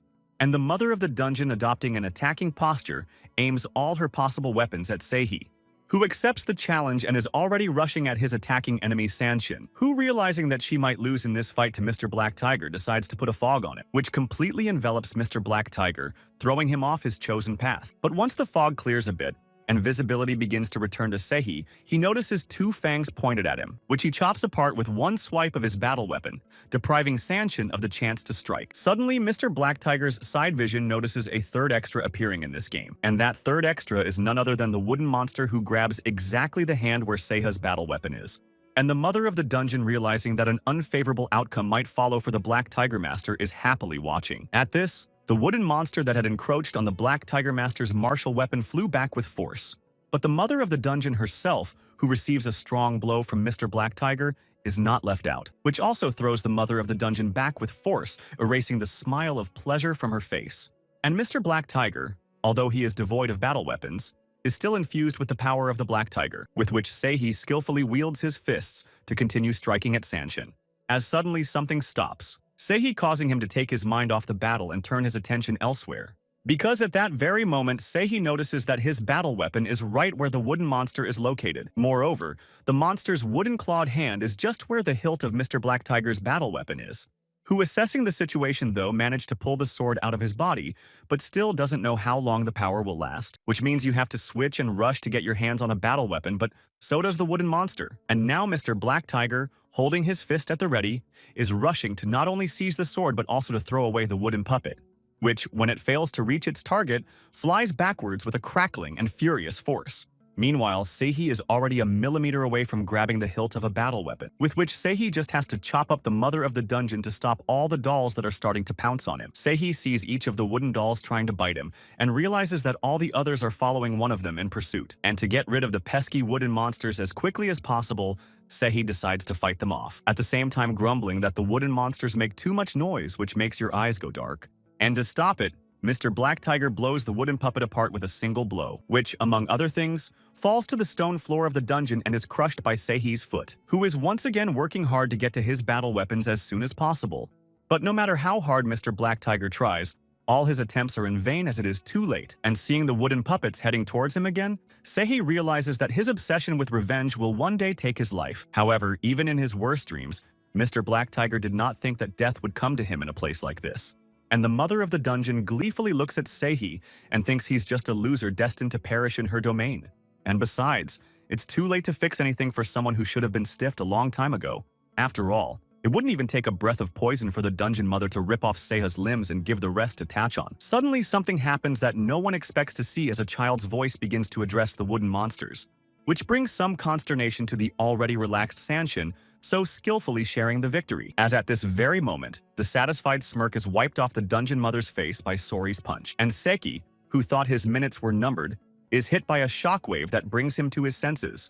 What happens because Sori is out of his mind with anger and starts smashing everyone left and right, throwing ice arrows? And that's how Sori presents himself in front of Seihi in all his glory, admiring his work. And Seihi, barely recovering from what he saw, is probably very happy that Seihi can move. But his joy was premature, as Sori's eyes blurred before he could speak and he began to lurch to the side. And all Seihi wants first and foremost is to help the poisoned girl who came to his rescue. Suddenly, instead of touching Sori, Seihi's hand touches the hilt of his battle weapon, which causes an undisguised mixture of surprise and horror to reflect in Mr. Black Tiger's eyes. Because first of all, it's a battle weapon that Seihi needed, and secondly, it's served by a healthy Sori. But apparently that's not the concern of Seihi, who praises Sori and asks her to gently remove her hands from the blade of the battle weapon, which is immediately done by Sori, whose hand does not take damage from the martial weapon that emanates the Black Tiger's energy. And the mother of the dungeon, who witnessed the whole picture, begins to realize that this will be the end of her. And the dungeon mother's eyes are already reflecting her probable outcome, which comes from the Black Tiger Master looking at her, which now appears in full force in the form of Seiha, beginning to advance on the mother of the dungeon, who, realizing what would follow, hesitates to move in anticipation of its end. Meanwhile, Mr. Black Tiger takes his time in enacting his retribution and decides to look around. And the first place Seiha's gaze falls is where the nibbled bones of pets and livestock rest near the wall. And on the other side, numerous human remains are gathered in a neatly stacked pile. That said, it seems that this is enough for Mr. Black Tiger to get on with his immediate mission. And the mother of the dungeon, seeing Mr. Black Tiger preparing to thrust his battle weapon, asks for mercy in exchange for information. But that doesn't stop Mr. Black Tiger, who is completely consumed by his thirst for revenge. And besides, Mr. Black Tiger goes back to what he said earlier about this information not playing a role for him. And thus, in the attachments of the mother of the dungeon comes the end of the insect-like Sanshin. With Seihi's destruction of the monster, his memories become available where Sanshin catches the millipede in the form of a girl. And this girl becomes very curious if the insect can also become a Sanshin, for which in exchange, she will receive the simplest village to destroy. Yes, and to whom the girl is given a black worm that will have control over small animals, and wooden dolls can come to life. That being said, Sanshin can eat as much as her soul desires to spread rumors about it all over Donga, and she starts with cattle. Small pets like the village dogs are already following, but Sanshin doesn't want the rumors to spread all over Dongha, so he'll do everything quietly following his own discretion. And it will happen very slowly, taking its time until Sanshin consumes the last person in the village. And Mr. Black Tiger, seeing the memories of the dungeon mother, doesn't understand who this woman who appeared to him is again. But it's time to call it a day and get out, and Mr. Black Tiger pulls his battle weapon from the millipede's defeated body. Sori, still under the influence of the poison but firmly in his arms, inquires about the fate of the millipede, and hearing about Sori being trapped in the dungeon, she says she's allowed to come to the aid of Seihi, who can hardly handle it alone. To which Seihi wants to know who gave Sori that permission, but is wrong in assuming it was Tannen, since it was the cat that Seihi and Sori encountered in the village that was able to guide Sori into the dungeon mother's domain. But to shift his focus to being able to get out of the dungeon, Seihi asks Sori to share her power, and with the Black Tiger's power gone, Seihi starts to lose sight again where Sanshin's spell may still be active, and the only salvation for them may be the jade necklace given to Seihi in Tang En's journey. Meanwhile, the road begins to drive Seihi and Sori into a dead end, bifurcating into several moves. And if it goes on like this, the two of them will disappear in the cave as a familiar black cat suddenly appears on their way again, who deftly jumps aside and motions for Seihi and Sori to follow her. And Seihi, trying to put his thoughts together, doesn't realize what kind of beast it is that has Sanshin's power as well. And since that's the case, Seihi has no choice but to go after the black cat. As Seihi continues on his journey, he begins to second-guess himself, and everything previously incomprehensible becomes quite obvious. And it is particularly worth starting with the deplorable situation in the long-suffering village. Because if you think about it even better and spread it out, from the very beginning, the spirit has been leading Seihi and Sori from the very beginning. Meanwhile, at the end of Seiha's movement, still holding Sori on his back, a gap was beginning to show. And as soon as Seihi reaches him, he sees the cat frozen in front of him waiting for them, the outline of which begins to fade before Seiha's eyes, promising her eventual disappearance. And Seihi realizes this and begins to think through their next steps, seeing this as the end of the road. Because at that very moment, Seihi looks up, and that's where the cat believes the exit from the dungeon to be. And the next thing Seihi does is to forcefully push off the stone dungeon floor with Sori on his back and jump outside. Meanwhile, Mrs. Tang Yen, having already taken on a human form, is patiently awaiting the arrival of her guests.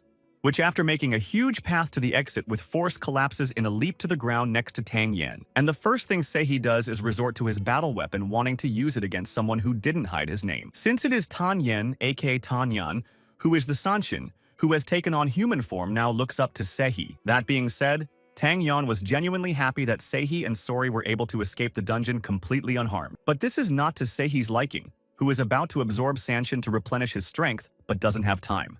As at that very moment, Seihi along with Sori falls to the ground with all her might, losing consciousness. And looking down on them, Tang Yen now sees how strong the one whose name inspires fear in everyone. But to Sanshin's surprise, he's just an ordinary boy whose heart is filled to the brim with longing. A short time later, Seihi begins to regain consciousness, but now he is lying in bed. And this bed is not somewhere but in a real house belonging probably to a man. But that's not what worries the recovering Seihi. It's where his battle weapon is now. And as soon as Black Tiger Master's hand touches the hilt of the martial weapon, the excitement gradually lets go.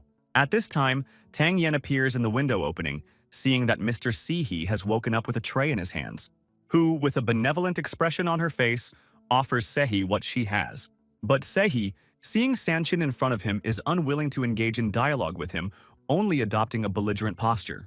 However, this does not scare Mrs. Tang Yen at all, as she walks inside the room without a drop of doubt. And believing that there is still poison in Mr. Seihi's body causing dry throat, he offers him water before eating. And Seihi, instead of accepting the offer, asks Tan Yang not to pretend since she sees everything perfectly. But Tang Yen, catching on with her answer, says that she knows that even with her strength, she can't escape from Mr. Black Tiger. However, this isn't an argument for Seiha, who doesn't care at all what Mrs. Tang Yen will do in this case. After all, Seihi is more interested in why Mrs. Tang Yen saved him, knowing that he would devour her anyway. After all, Tang Yen could essentially take Seihi's life at any time while he was unconscious.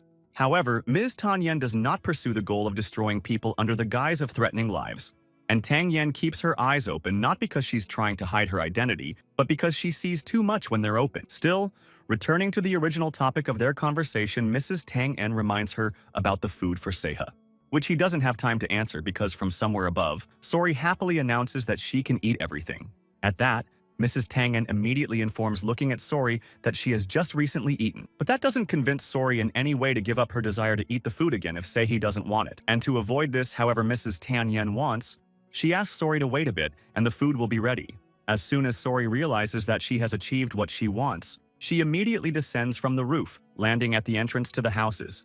And not wanting to waste time, Seihi, with hope in his voice, that Seihi will refuse the food, asks permission to eat it. However, to Sori's surprise, after some deliberation, Seihi answers her with an emphatic refusal. A short time later, Seihi is sitting next to Tan Yen and thinks she has a special story to tell, but Tan Yen is just a simple cat who lived with a fortune teller. At the same time, for a long time, Tang Yen absorbed the power of a fortune teller as a result of being able to predict the future. There is also the possibility that Tan Yen was Sanshin from the beginning, but lived like a normal cat without worrying about anything. However, none of the fortune tellers in her generation cared about her appearance, from the daughter of her first cohabitant to the first daughter of her second. Seihi wonders why Tan Yang doesn't call them mistresses, but calls them roommates, but asks them not to think about it in time. And that's how Tan Yen, living with fortune tellers for generations, becomes a fortune teller herself. But that's not all Seihi wants to know, as the next question becomes what became of Tan Yun's roommates. Tang Yen replies that decades ago, the last of the fortune tellers passed away without giving birth to a descendant. And Tan Yang, following the will of her roommates, began to take care of the house where she now lives. And so ends the story of Mrs. Tan Yen, who decides it is appropriate to address Seihi by his direct name. But Seihi doesn't care how he is treated by Tan Yun, who decides to ask him a question about what will happen to her next. At the same time, Sori, who had recently been sitting at Tan Yen's feet, shifted her attention to a cat passing by. And jumping to her feet, Sori throws herself at the cat, making promises that she will cuddle her very gently. And as the cat from surprise begins to freeze on the spot, Sori, deciding that luck favors her, throws at the cat with a victory cry. But Sori fails miserably, and instead of the warm embrace of a cat's body, she gets a mark on her face from a paw strike. Meanwhile, the cat comes out of the game victorious and continues on its way, leaving Sori to regret the missed opportunity. With Seihi watching Sori chase after the cat, it's interesting how a fortune teller can't know her future. To which Tan Yen quite rightly gives the answer that there are fortune tellers who can read one's destiny. And Seihi, repeating Tan Yen's question about her fate, decides to eat her. But first he wants to know if there's a Sanshin stronger than Tan Yang nearby. And if this question is answered by Tang Yen, she will be rewarded with saving her life from Seiha, who she thinks is asking the wrong question. Because really, at this point, Seiya's goal isn't to find a Sanshin who's stronger, since Seihi is now looking for a Sanshin who can answer all the questions that plague his soul. After all, following Tang En's predictions, a child named Seihi will never do evil for the sake of getting his own exit.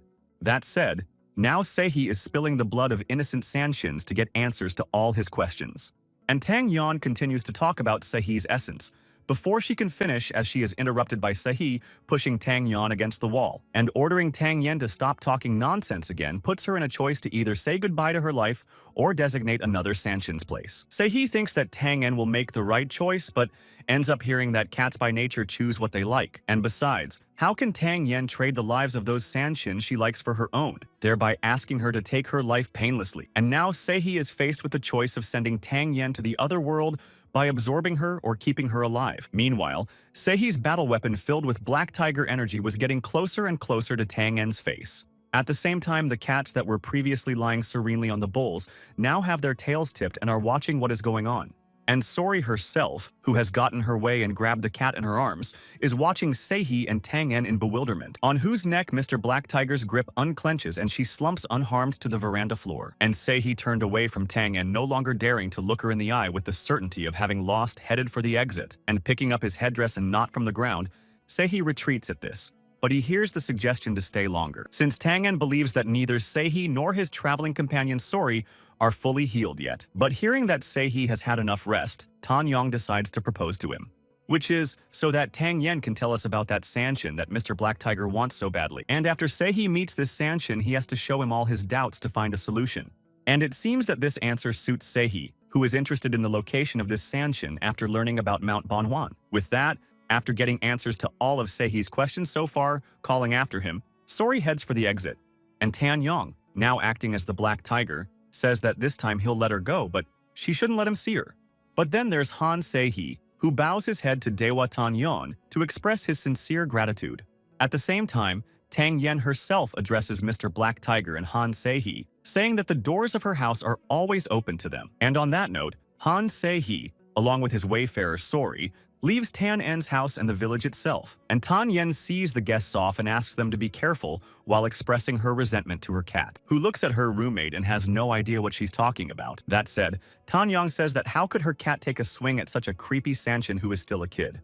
And hearing that the cat is beginning to join Tang Yen on the prairie, her roommate suggests they go home already, because when the villagers learn that the fear and terror of the fog has dissipated, they will be overcome with longing for their dead relatives, which will add to Tan Yen's work. Meanwhile, Seihi continues to follow the path he's on, remembering Tan Yong's words that he knows everything without prophecies. At the same time, Seihi should keep in mind that their pursuers are already heading towards that place, which means they need to be careful. And sometime later, somewhere far away in the snowy mountains in a place surrounded by trees, a silhouette is visible, which on closer inspection looms into the figure of a woman sitting on a rock. In this case, a woman in complete peace surrounded by nature seems to be waiting for something by adopting a confirming pose. Suddenly, this state of mind of the woman is interrupted by the appearance of a man addressing her by the name of the shaman Chi-ul, who doesn't realize who dared to disobey her order not to interfere, but stops in time to see who is in front of her. Namely, a stalker of Seiha and Sori named Hongshik, who doesn't understand what Shaman Chi-ul is doing outside in this cold, who immediately responds that she hunts and the warriors only get in her way, so she sends them away. But that's not the main thing, because is it true what is written in the letter? Namely, that Huimori is on the loose, and now they are moving towards Ji-ul. And this surprises Ji-wul, who doesn't understand how after all Sori decides to return to Ji-wul's house, who now gets a new chance to catch her. Suddenly, a pile of small snowstones from an unknown direction flew straight at Chi-ul, who, with a flick of her hand, catches rocks on the fly without even blinking an eye. Meanwhile, Ji-wul continues to have a conversation with Hongshik regarding the guy who took Huimori away with a suspicious assault weapon. Because even though the girl Huimori herself is directly behind the destruction of the hangnail, but the burr only shrank in size after making contact with Seiha's battle weapon. However, it cannot be said with absolute certainty that Seihi's battle weapons do not draw their power from blood, but it is not certain, and Seihi himself didn't show any unusual strength in the battle, as even Chilson could handle him alone, which explains a lot. After all, it is very common for Sanshins to return to their original form after losing their lives. And since Ji-wul's prediction doesn't indicate any particular threat from Seiha, Hongshik doesn't have to worry about it. And besides, according to the predictions of Jeol Sahi and his traveling companion Sori, they're bound to split up someday. And only when that happens will Jiwoo and Hongshik and their men eliminate them one by one. And at this point, the conversation between Hongshik and Jiwoo ends, as the other case succeeds. But Hongshik doesn't understand what's going on, certain that they're in danger, wonders what's going on. But all of Hongshik's worries are in vain, as the shamaness Chi-wul happily announces that she has managed to catch the master of this mountain. Immediately, Hongshik, following the mute instruction of the shamaness, Chi-wul whistles to summon his men, who appear out of nowhere in large hordes from behind the snow-covered hills. With that, Hongshik looks at his men and starts giving orders for the first squad to go to the ridge and the rest to hold on to it. And Shaman Chi-wul, seeing how organized Hongshik is, manages to praise him for his service, for which Hongshik himself is extremely grateful to the shaman Chi-wul, as her word alone is enough for him. Since the shaman Chi-wul is one of the most powerful shamans, and Hongshik sees nothing wrong with fulfilling her whims. Still, it's a shame for Honshiku that after months of hunting, he has no idea what a Hwin-wielding Sanshin looks like. However, the shaman Chi-wul is in no hurry to answer, because she wants to know what Hongshik himself thinks about her question. His guesses are somewhat poor, for perhaps, according to Hongshik, the owner of the highest mountain in Dongha must be a dragon or tiger. And the shamaness Chi-wul, hearing such an answer, says that everyone has such a wrong opinion because the height of the mountain has nothing to do with the size of the host. And to prove the truth of her words, the shaman Chi-wul asks Hongshik to take a look at the master of the mountain himself, which appears as a human roe deer caught in a trap set for it, sitting in the snow. And Hongshik, looking at the master of the mountain, realizes that he could never have guessed who she was even by looking at her. However, this is how the first encounter between the shamaness Chi-wul and the master of the mountain, Mrs. Snow Roe.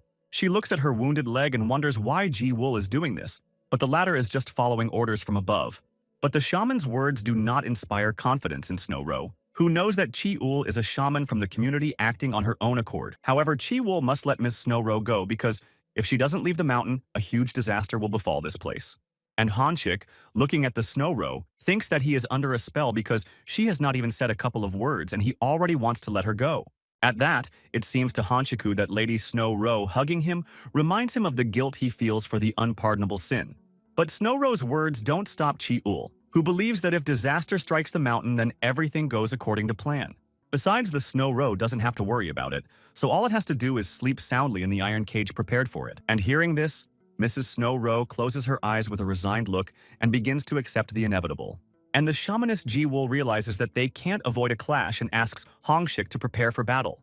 But Hongshik is still reeling from the effects of the Snow Roe lady's atomizing charms, but he doesn't have time to react immediately, and as soon as he starts to realize what's going on, he quickly turns his gaze to the warrior squad. At that, Hongshik, seeing that there is someone else besides them that has the strength, orders everyone to disperse. But not everyone manages to fulfill the instructions in time, because at that time, a huge bear starts to scatter them. At the same time, a new wave of warriors from Honshika's squad took an attacking stance and pointed their battle weapons at the bear. And the other part of the trained warriors, on the contrary, adopting a defensive stance to protect Shaman Chi-wul. In the meantime, Sanshin, in the form of a huge bear, having disposed of some of the warriors, is already advancing on his opponents. Mrs. Snow Roe, realizing how the matter will end, asks Dodal to stay away from them. But Dodal, full of the desire to protect his named sister, no longer hears the words that they cannot be fought. And already completely enraged, scattering Honshik's men around, Dodal strives for his goal, which is the shamaness Chi-wul calmly awaiting the approach of Sanshin Dodal. After all, according to Chi-wul, Dodal is not stupid at all if he knows who to attack in this situation. Meanwhile, Dodal stands before Chi-wul and raises his clawed paw to strike. But Dodal misses, and instead of his desired target, he receives a talisman glued to his forehead from the shamaness Chi-wul, who calms Dodal, and Ji-wul looks at him and notes that he's well built and could be the master of the mountain. And Mrs. Snow Roe, seeing Dodal-chan suffering, tries to divert Chi-wul's attention to herself by asking her to let the bear go. But Ji-wul doesn't think it's right, as the gallbladder of the bear endowed with Sanshin's power will add a lot of strength to her own. However, Ji-wul doesn't know what to do with the bear and orders Hongshik to deal with it on the spot. And so Hongshik, following his mistress's instructions, and his warriors attacked from behind and plunged their battle weapons into Dodal's back. And Mrs. Snow Roe, seeing that Dodal-chan is on the verge of death and life because of her, still tries to help him. At the same time, the shamaness Chi-wul, looking at Snow Roe's efforts instead of helping her, asks her what to do with Dodal-chan. And learning that Hongshik's subordinates should be at the bamboo grove, he orders the bear to be dismembered and the roe deer to be carried as it is.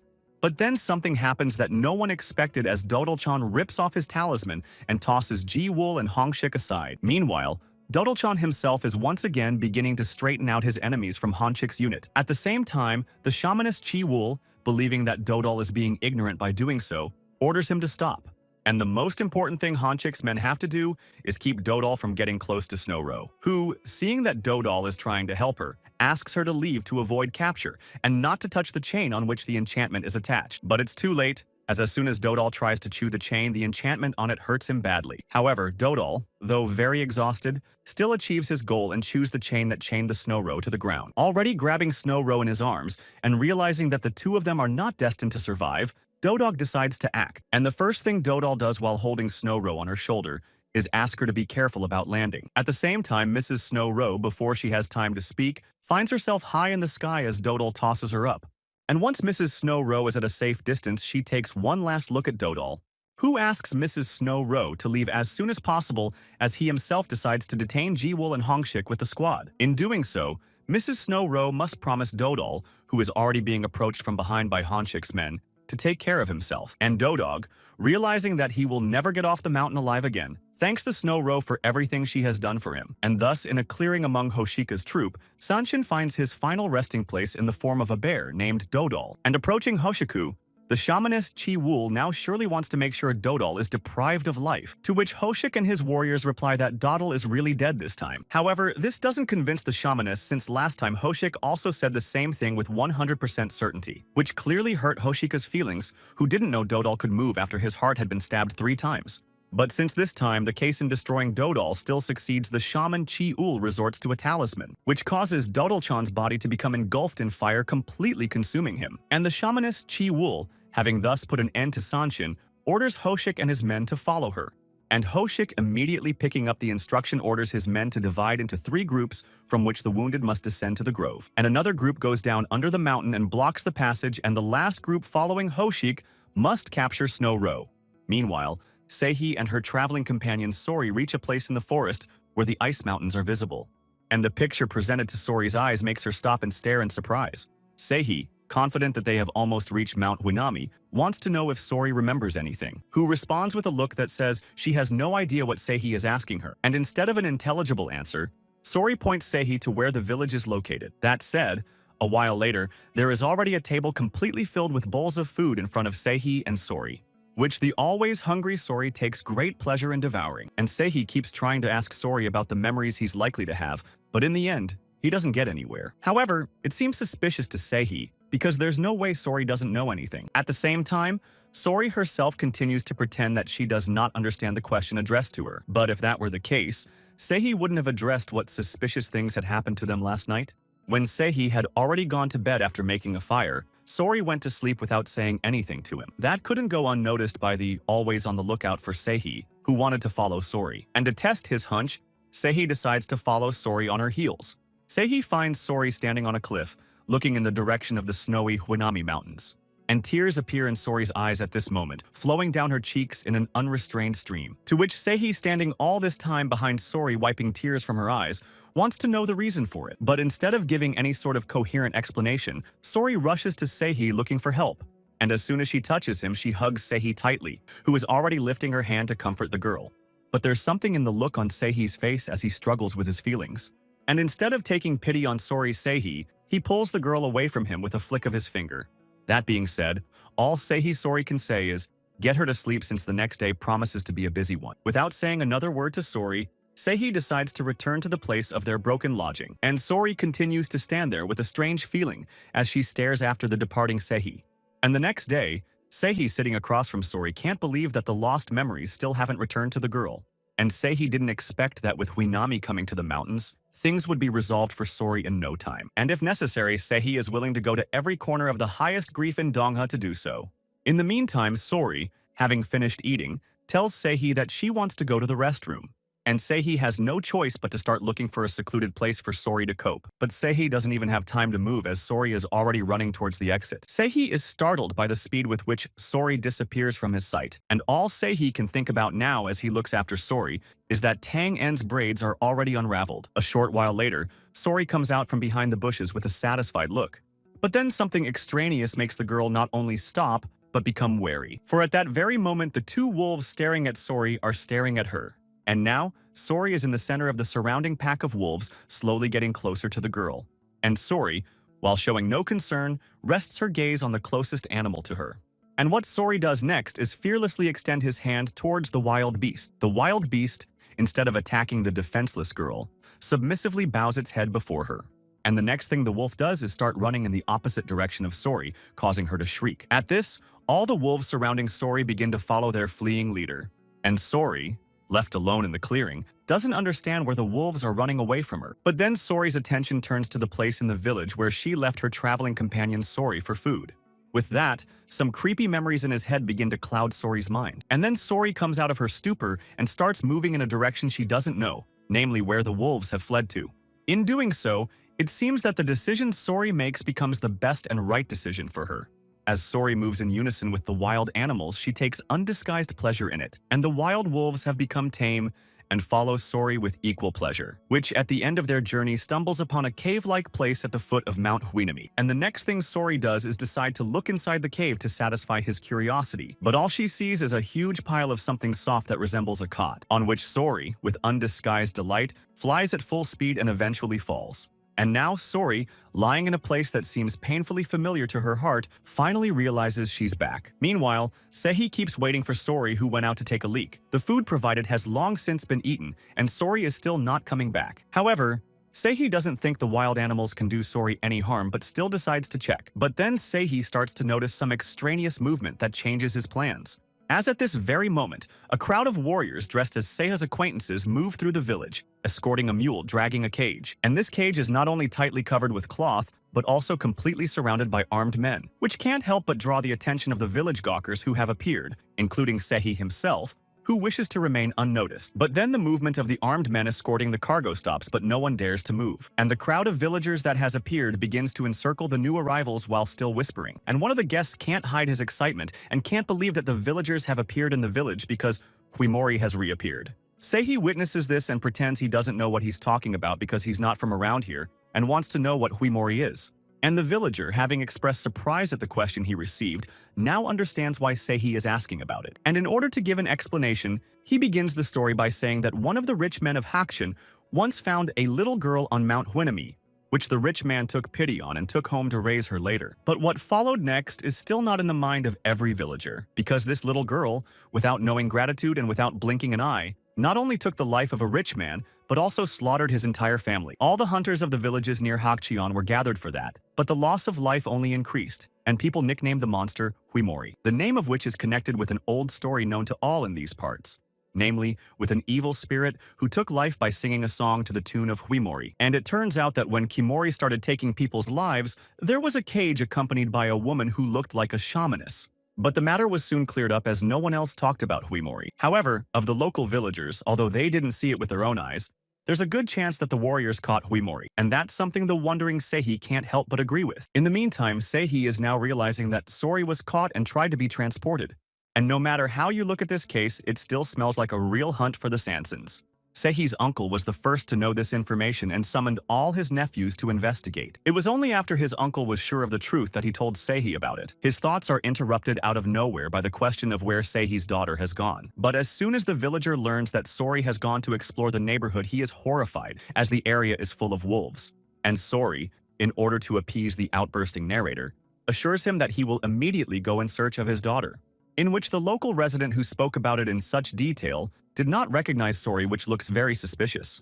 This means that this simple man, no matter how loud the incident was, did not see it with his own eyes, but only passed on rumors. As suddenly, Seiha's attention from the distant resident shifts to the one who is drilling him with his eyes, and that someone is one of Hoshika's men who has arrived in the village, but in appearance is much different from the others. Seihi himself realizes that he has unwittingly become the object of scrutiny as the warrior stares at him for too long.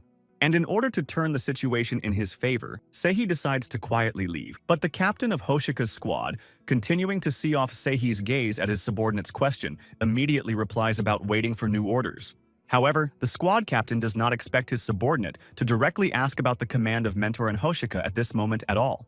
Since there are many ears in the village, the squad captain orders his subordinate to be careful with his words. To which the subordinate indignantly talks about the resentment of the entire squad since they have been plowing for months unlike An Hong. And even though Hoshik is constantly hanging around Shaman Ji-wool, no one can quit, and it's time to get back to their duties. In this case, the captain expects to hear the correct answer from the subordinate, and, having received it, asks him to wait on the spot. He was looking at Seihi's face as he recalled the conversation he and Hoshiki had recently. Who will be escorting Shaman Ji-wool, and the captain is left to deal with the cage as Huimori has been brought back in. However, this arrangement is not clear to Jensok, for it was Hanshik who saw the face of the one who brought Himari back. And if that's the case, then it's up to Hongshik to go hunting this guy, and Jensok to take care of the shaman. But Jensok doesn't have time to say anything as he is pulled back by Hanshik, reminding him that in the event of a dispute, whose order will come first. And Jensok can't argue with this conviction as he realizes that An Hongshik holds the trump card. But this does not suit Yensik, who for a long time fawned before the shamaness and got in the end the role of a messenger. And so if Jensik doesn't do anything to stop Seihi now, Hanshik will take everything away from him in the future. And to prevent that from happening, Jensik has to do something about Seiya. Meanwhile, the wounded Mrs. Snow Rowe continues on her way, thus escaping the chase, which, led by An Hoshik and his squad, is getting closer to Snow Rowe with each step. And Ms. Snow Rowe realizes that her powers are running out, which means her end is too near, especially since above Hoshik is the shamaness Ji-wool herself, who is trailing Hongshik's squad on a mission. And Hanshik's men continue to run down the tracks left by the injured Lady Snow Rowe, who also hears that her pursuers are after her, and she doesn't speed up, she's about to be overtaken. And overcoming the pain, Mrs. Snow Rowe starts to flee, but her maimed leg does not allow her to do so, and she falls. That said, all that now remains for the exhausted Mrs. Snow Rowe, lying in the snow, is to hope for a miracle. In the meantime, Sori, blissfully lying on the place that is dear to her heart, suddenly opens her eyes at what she sees. Because in the vision that appeared in front of Sori's eyes, the girl sees her mom in trouble. And now Sori, forgetting all rest, jumps up from her seat to decide what she should do. That said, the answer is found very quickly, and is that Sori is heading for the cave exit. And already flying from all feet, Sori, with only one thought in his head, rushes to help his mom. Just as suddenly, Sori stops abruptly and begins to think of Seihi, who is still waiting for her in the village. And then Sori's gaze finds the village at the foot of the mountain where she last saw Seihi. That said, the bifurcation of feelings between the mom in distress and the waiting Seihi makes Sori hesitate. But Seihi pulls herself together and makes the choice to go with her mom, mentally promising Seihi to come back in a flash. And now, Sori is headed to where her vision says her mom should be. Meanwhile, Seihi, as if sensing Sori's presence, turns back around in hope. But nothing but the deserted road leading to the Huimori Mountains catches Seiha's eye.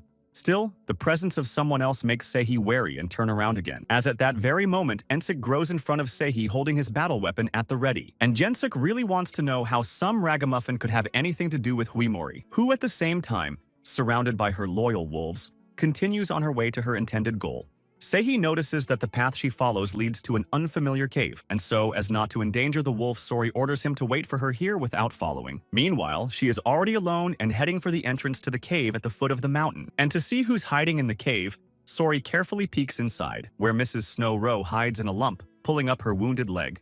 And the first thing Sori does is touch the frightened creature hiding in the cave.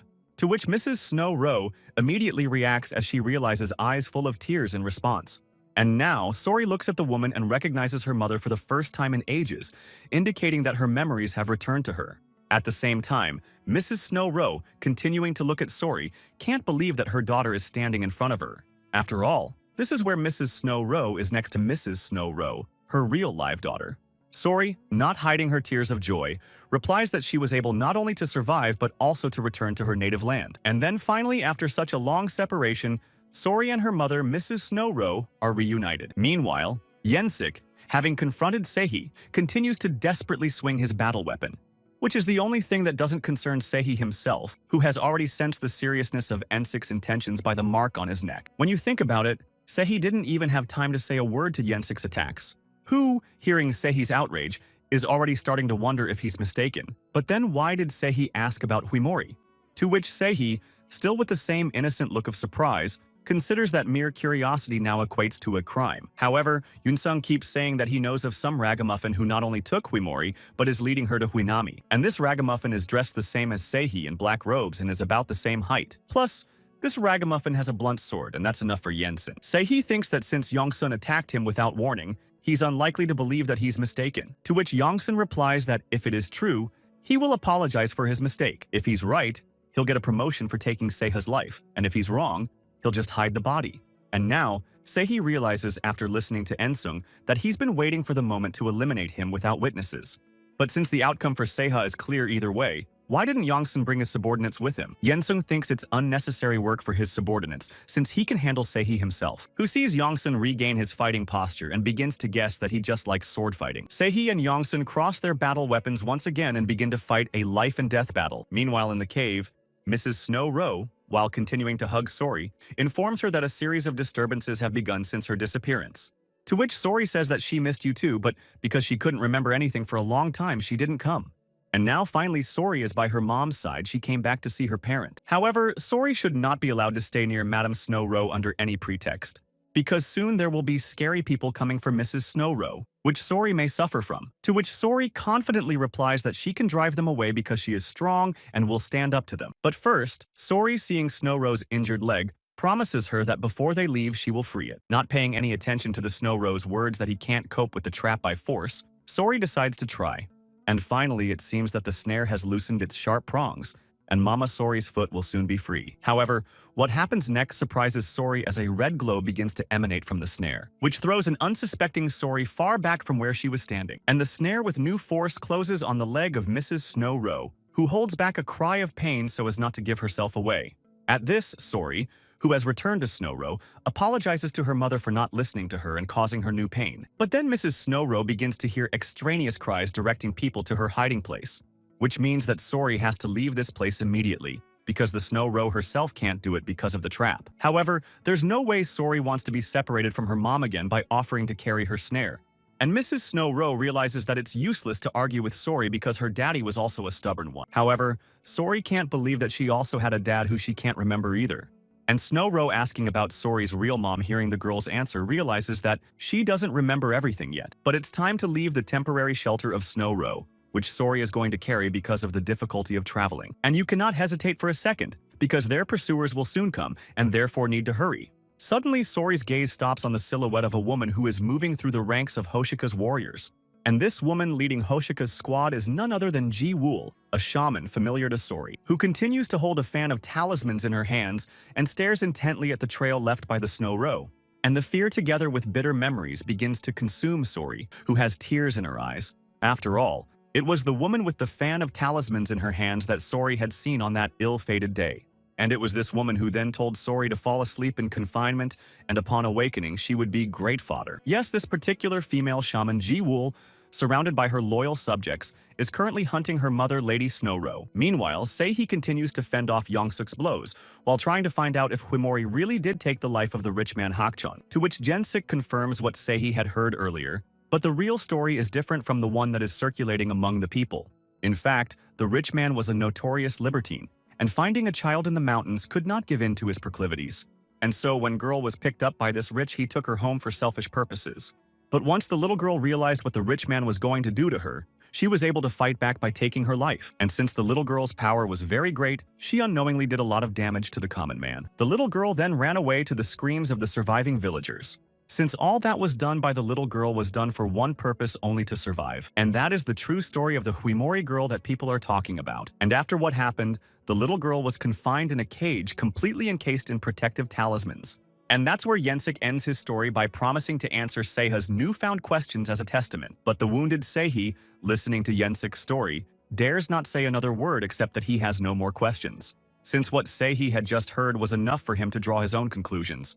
With that said, Seihi continues to sit in front of Ensik in no hurry to get to his feet. Jensuk decides that Seihi has nothing more to say to his story about Himori and decides to end it, which is even more beginning to anger the already barely restraining himself. Seihi is pondering his next moves, which is to use the following formations. What will defeat Seihi is a hurricane-cut wind flow plus fusion, which is a high-level skill, and those in the Tangcheon residence who do not reach the level of a mentor find it difficult to master them.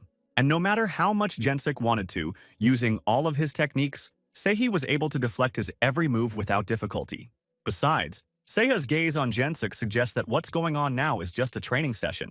After all, Yensik was 100% sure that he had no peers in the residence besides senior mentor Oh Hensok. But now, Yesink has a hunch that he's got the wrong opponent this time. Seihi realizes that Yensik was hoping that as soon as his subordinates heard swords ringing, they would come to his aid. And as if reading Seihi's mind, Yensik glanced to the side, not hearing the noise of footsteps. But what if Seihi himself wanted to take Yensik away from the village? Meanwhile, Seihi distracts Yensik wondering if he is really a warrior of the Tanchon residence and a shaman of the shaman community. Yensik thinks that since he's not a shaman, Seihi won't eliminate him. And if not, Yensik uses another formation. However, Seihi only answers what he will think since he has the right to take the life of a man who has done much evil. But if the man from the Tanchon residence is standing in front of Seihi, he has no doubts about his decision. And if there's even the slightest chance that Yensik was involved in the hunt for Huimori, then Seiha has no other choice. Without waiting for the battle to begin, Enseok decides to use the 11th formation of the Tanchon sword technique against Seiha right now, which is called the Cloud Hurricane, but this time Seihi deflects Ensek's blow by dodging it. And Jensik, realizing that the technique he's been using hasn't worked properly, begins to think through his moves. And Seki in turn believes that Jensik did not coach the 11th formation at all, as it looked inept against the rest, which severely hurts Jensik's pride, who threatens to take Seihi's life with his own hands. That said, Seihi admits that he wasn't confident since he rarely confronted people in the past 3 years. Yes, and besides, considering he is facing a talented warrior, and without using the Black Tiger's power, it seems impossible. But there is one big downside to Jensik, and that is his fixation on the form of technique and his desire to win. And Seihi himself, looking at it, realizes he has a lot of omissions, and all he's been able to learn is movement and rhythm. But that's not the most important thing to Seiha, who sees Yensik's battle weapon bearing down on him. Immediately, the heat of passion of Yensik fades away with his unfortunate blow promising a quick loss for the latter. That said, of greater importance to Seihi compared to hunting Sanshin is his habit of confronting people. Suddenly, amidst all of Seihi's musings, Ensik's gaze, as well as his own, freezes on the battle, and Seihi himself, continuing to skillfully wield his battle weapons, is not about to stop just yet. It is only when the job is done to the end that Seihi takes to gathering his camping gear. At that, even without looking at the Yensik he had defeated anymore, he mentally thanked him for making him remember. Meanwhile, a stunned Sori staring at the approaching shamaness is brought to her senses by the voice of Snow-Ro, who asks Sori to switch from shamaness to her to calm down and listen carefully to the named mom. To which Sori, switching to Ms. Snow-Ro, tries to pull herself together. At this, Mrs. Snow-Ro, at the sound of approaching enemies, reminds Sori of her offer to carry her mother in her arms. And if that offer is still on the table, Sori should keep an eye out for when Mrs. Snow-Ro signals. And the shamaness, seeing Mrs. Snow-Ro talking to Sori, begins to realize that things are not going to be easy. And to prevent an unpleasant surprise, Ji-Wool turns to Hongshik and asks him to delay his pursuit. Since at this very time Mrs. Snow-Ro, assuming the appropriate pose, begins to address the spirit, which is Huinami, at this moment obliged to obey the orders of his mistress, Mrs. Snow-Ro. And what Huinami must do now is turn his body against the approaching Hoshika warriors. And all the while, Mistress Snow-Ro herself continues to command the winds until her orders take effect. And it's all clearly not to Ji-Wool's liking as she begins to guess what's about to happen. Yes, and the noise that is starting to echo around the neighborhood is getting her attention more and more, until Shaman Ji-Wool sees with her own eyes the disaster that is about to befall them. The snow lava flow starts heading in the direction where Ji-Wool and Hoshika's squad are located. With that, Mrs. Snow-Ro, looking into Sori's frightened face, gives her orders to flee from the place. And the shamaness Ji-Wool herself, furious at yet another failure, turns to her talismans. And the next thing that Shaman Ji-Wool's subordinates should do is to get behind her as soon as possible. With that, Sori places Mrs. Snow-Ro on her back, inquiring about the condition of her leg. But hearing that Sori doesn't have to worry about Mrs. Snow-Ro, is running away. And shamaness Ji-Wool, having stained her talismans with blood, sets out to protect herself and the repaired squad. And once all the preparations have been completed by the shaman Ji-Wool, she blows the talismans into the wind, while addressing the chain of the spirit under her control and the blood beads that guard it, who immediately must erect a barricade of fire, scorching everything in the very place where they are. But it doesn't end there, as the shaman Ji-Wool continues to conjure to maintain the ritual. And each time the tongues of bursting flame meet the sheer force of the looming pile of snow. At the same time, the power of the summoned Huinami spirit is so great that the shamaness's wall of fire must be constantly maintained by it, which requires great effort from Shaman Ji-Wool, unlike the Hoshika squad warriors trying to take cover. Meanwhile, Sori, with Lady Snow-Ro behind her back, also continues to flee from the oncoming Huinami force. And Sori has enough strength not only to carry a burden greater than herself, but also to avoid getting caught in an avalanche, which is about to devour her escaping captives until an object catches Sori's eye, which is a sturdy rock capable of providing temporary shelter for Sori and Mrs. Snowy Row.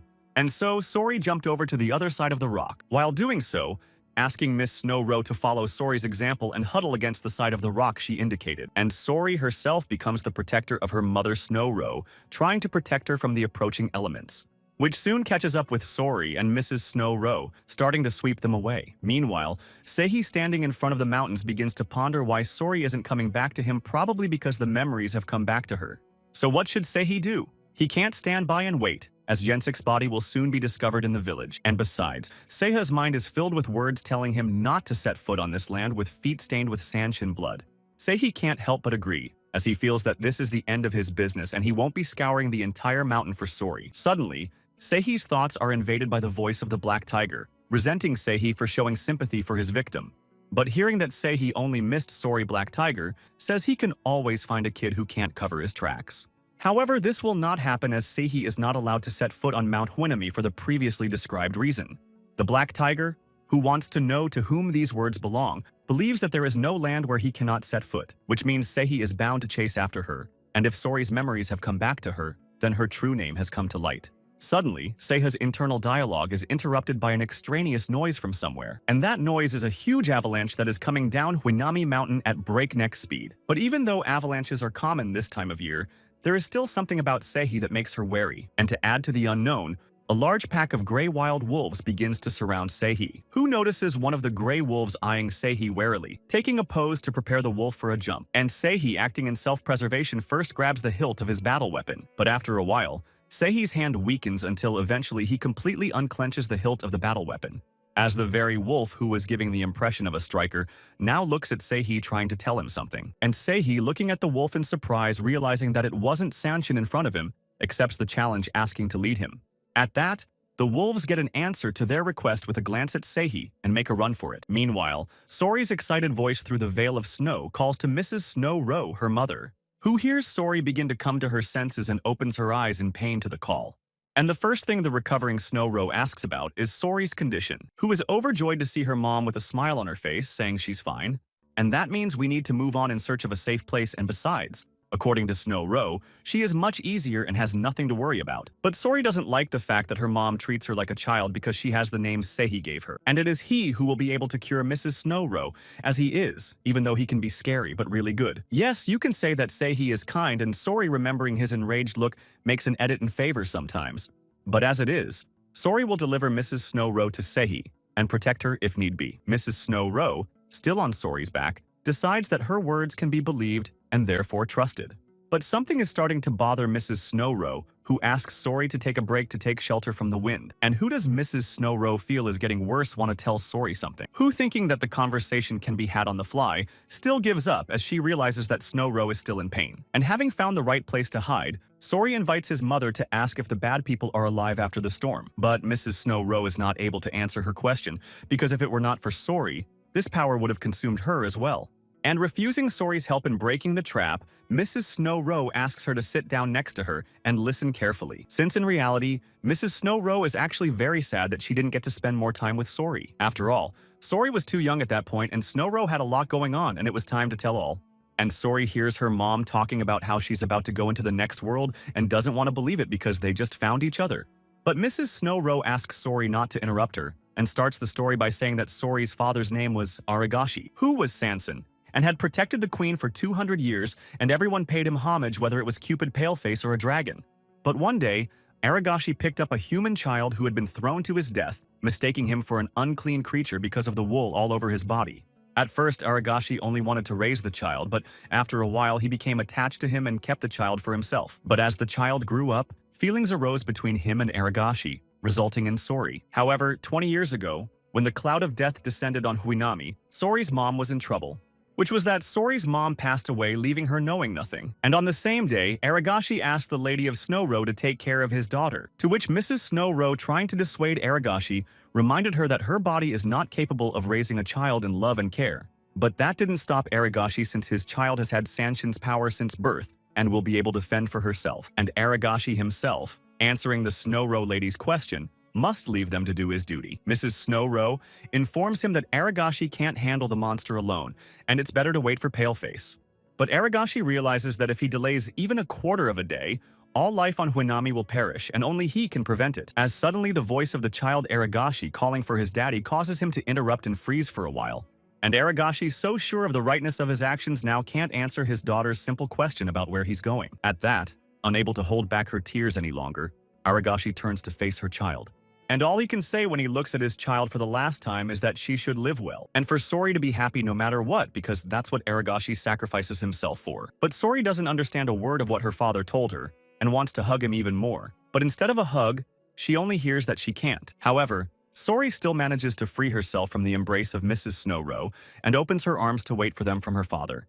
But that doesn't happen as Aragashi finally leaves Sori in the care of Mrs. Snow Row for good.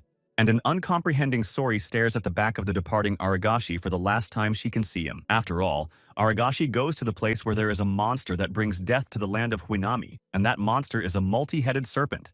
And each dragon head has glowing eyes, fangs, and a huge maw from which fire bursts out.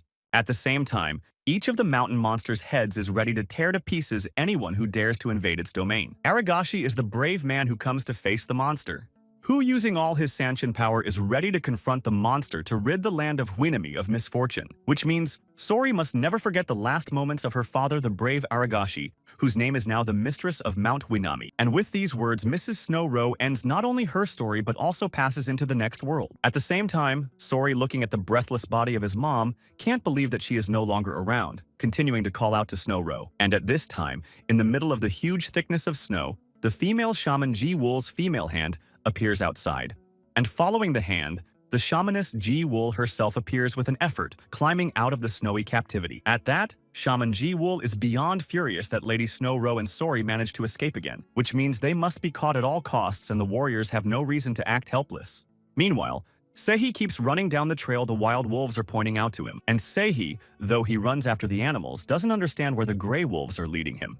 And besides, the farther up the mountain Seihi climbs, the harder it becomes for him to breathe. But then something starts to alarm Seihi, who senses that something fishy is going on, because at that very moment the life force of the mountain changed, and even though Seihi can't tell what happened, he has a bad feeling about it. And turning to the wolves accompanying him, Seihi hopes to find Sanshin among them, whose strength he could use to harness the black tiger. At the same time, seeing the surprised look of the wolves directed at Seihi, he realizes that such reasoning is futile, and having thrown off the excess weight, namely the headdress and hiking bundle, Seihi again rushes after the wolves, leading him forward. Meanwhile, Sori changed the position of her untimely departed mom to lying down. And leaning over her mom, Sori apologizes to her for keeping her promise to protect her. And it was at this very moment that Sori finally remembered her dad and mom and Mrs. Snow Row herself. And also what Snow Row told Sori about not wishing the child a sad fate like her or Aragashi's. And that's why it would be better for Sori to become a wandering Sanshin than to take on the burden of defending the mountain and become the mistress of Huinami. But for now, Sori must live freely, and if someday the child, having found a name, wants to stay on Huinami, the burden of responsibility will be hers to bear. However, Sori still doesn't understand what it means to find a name because she only knows the name Seihi gave her. And all Sori wants is to just live together with Mrs. Snow Row when suddenly the rope starts to tightly wrap around Sori's leg. At the same time, someone on the other side of the cave starts pulling Sori, who has not recovered from her grief, since Sori can't do anything to free himself while the one who pulls is already close to his prey. And the hands of the one trying to pull Sori outside belong to the woman continuing her efforts, which soon succeeds, and Sori hits his head on the ground and flies out of the cave. And the shamaness Ji-Wool, who meets Sori, forcefully grabs Sori by the throat and presses the child into the ground. While looking at Sori, the shaman Ji-Wool finally realizes that this time little Huimori is in her hands.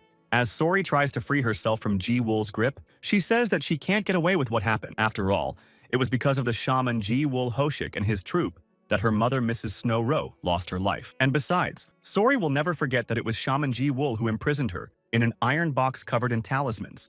But then Shaman Ji-Wool's grip around Sori's neck tightens without letting her say another word. At that, Shaman Ji-Wool, seeing that Sori is not even putting up a pathetic resistance, is extremely upset about it. And the next thing Shaman Ji-Wool does is to tie ropes around the unresisting Sori's arms. But not only are Sori's arms now immobilized, but both legs are now firmly gripped with rope. And Shaman Ji-Wool herself is tightening the knot of the rope as hard as she can. At the same time, Sori, who now can't move her arm or leg, has her face resting on the ground. But Shaman Ji-wool is more interested in whether Sori's statement about Snow Row Madam is true or not. Yi Hongshik, answering the shamaness, Ji-wool's question confirms that Lady Snow Row is indeed dead, which completely messes up the plans of Shaman Ji-wool, who thinks she used too much magic to trap Lady Snow Row.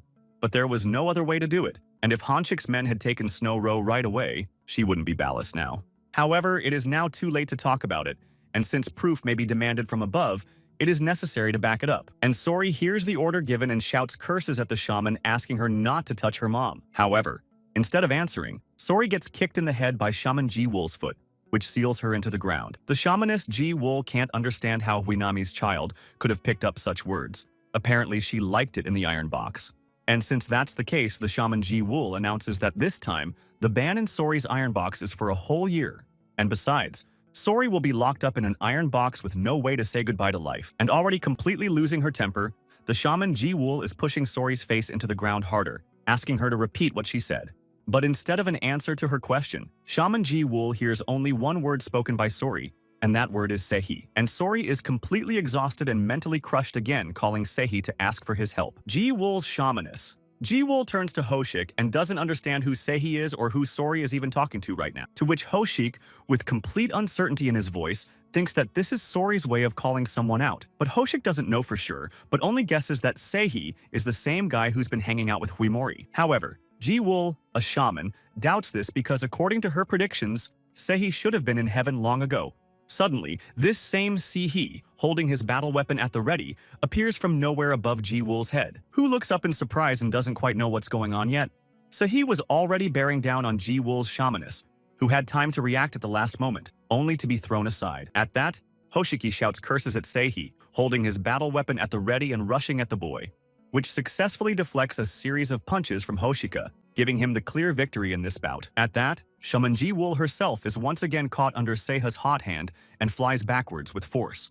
And following Shaman Ji-wool's example, squad leader Hishik himself flies in the opposite direction of the mistress.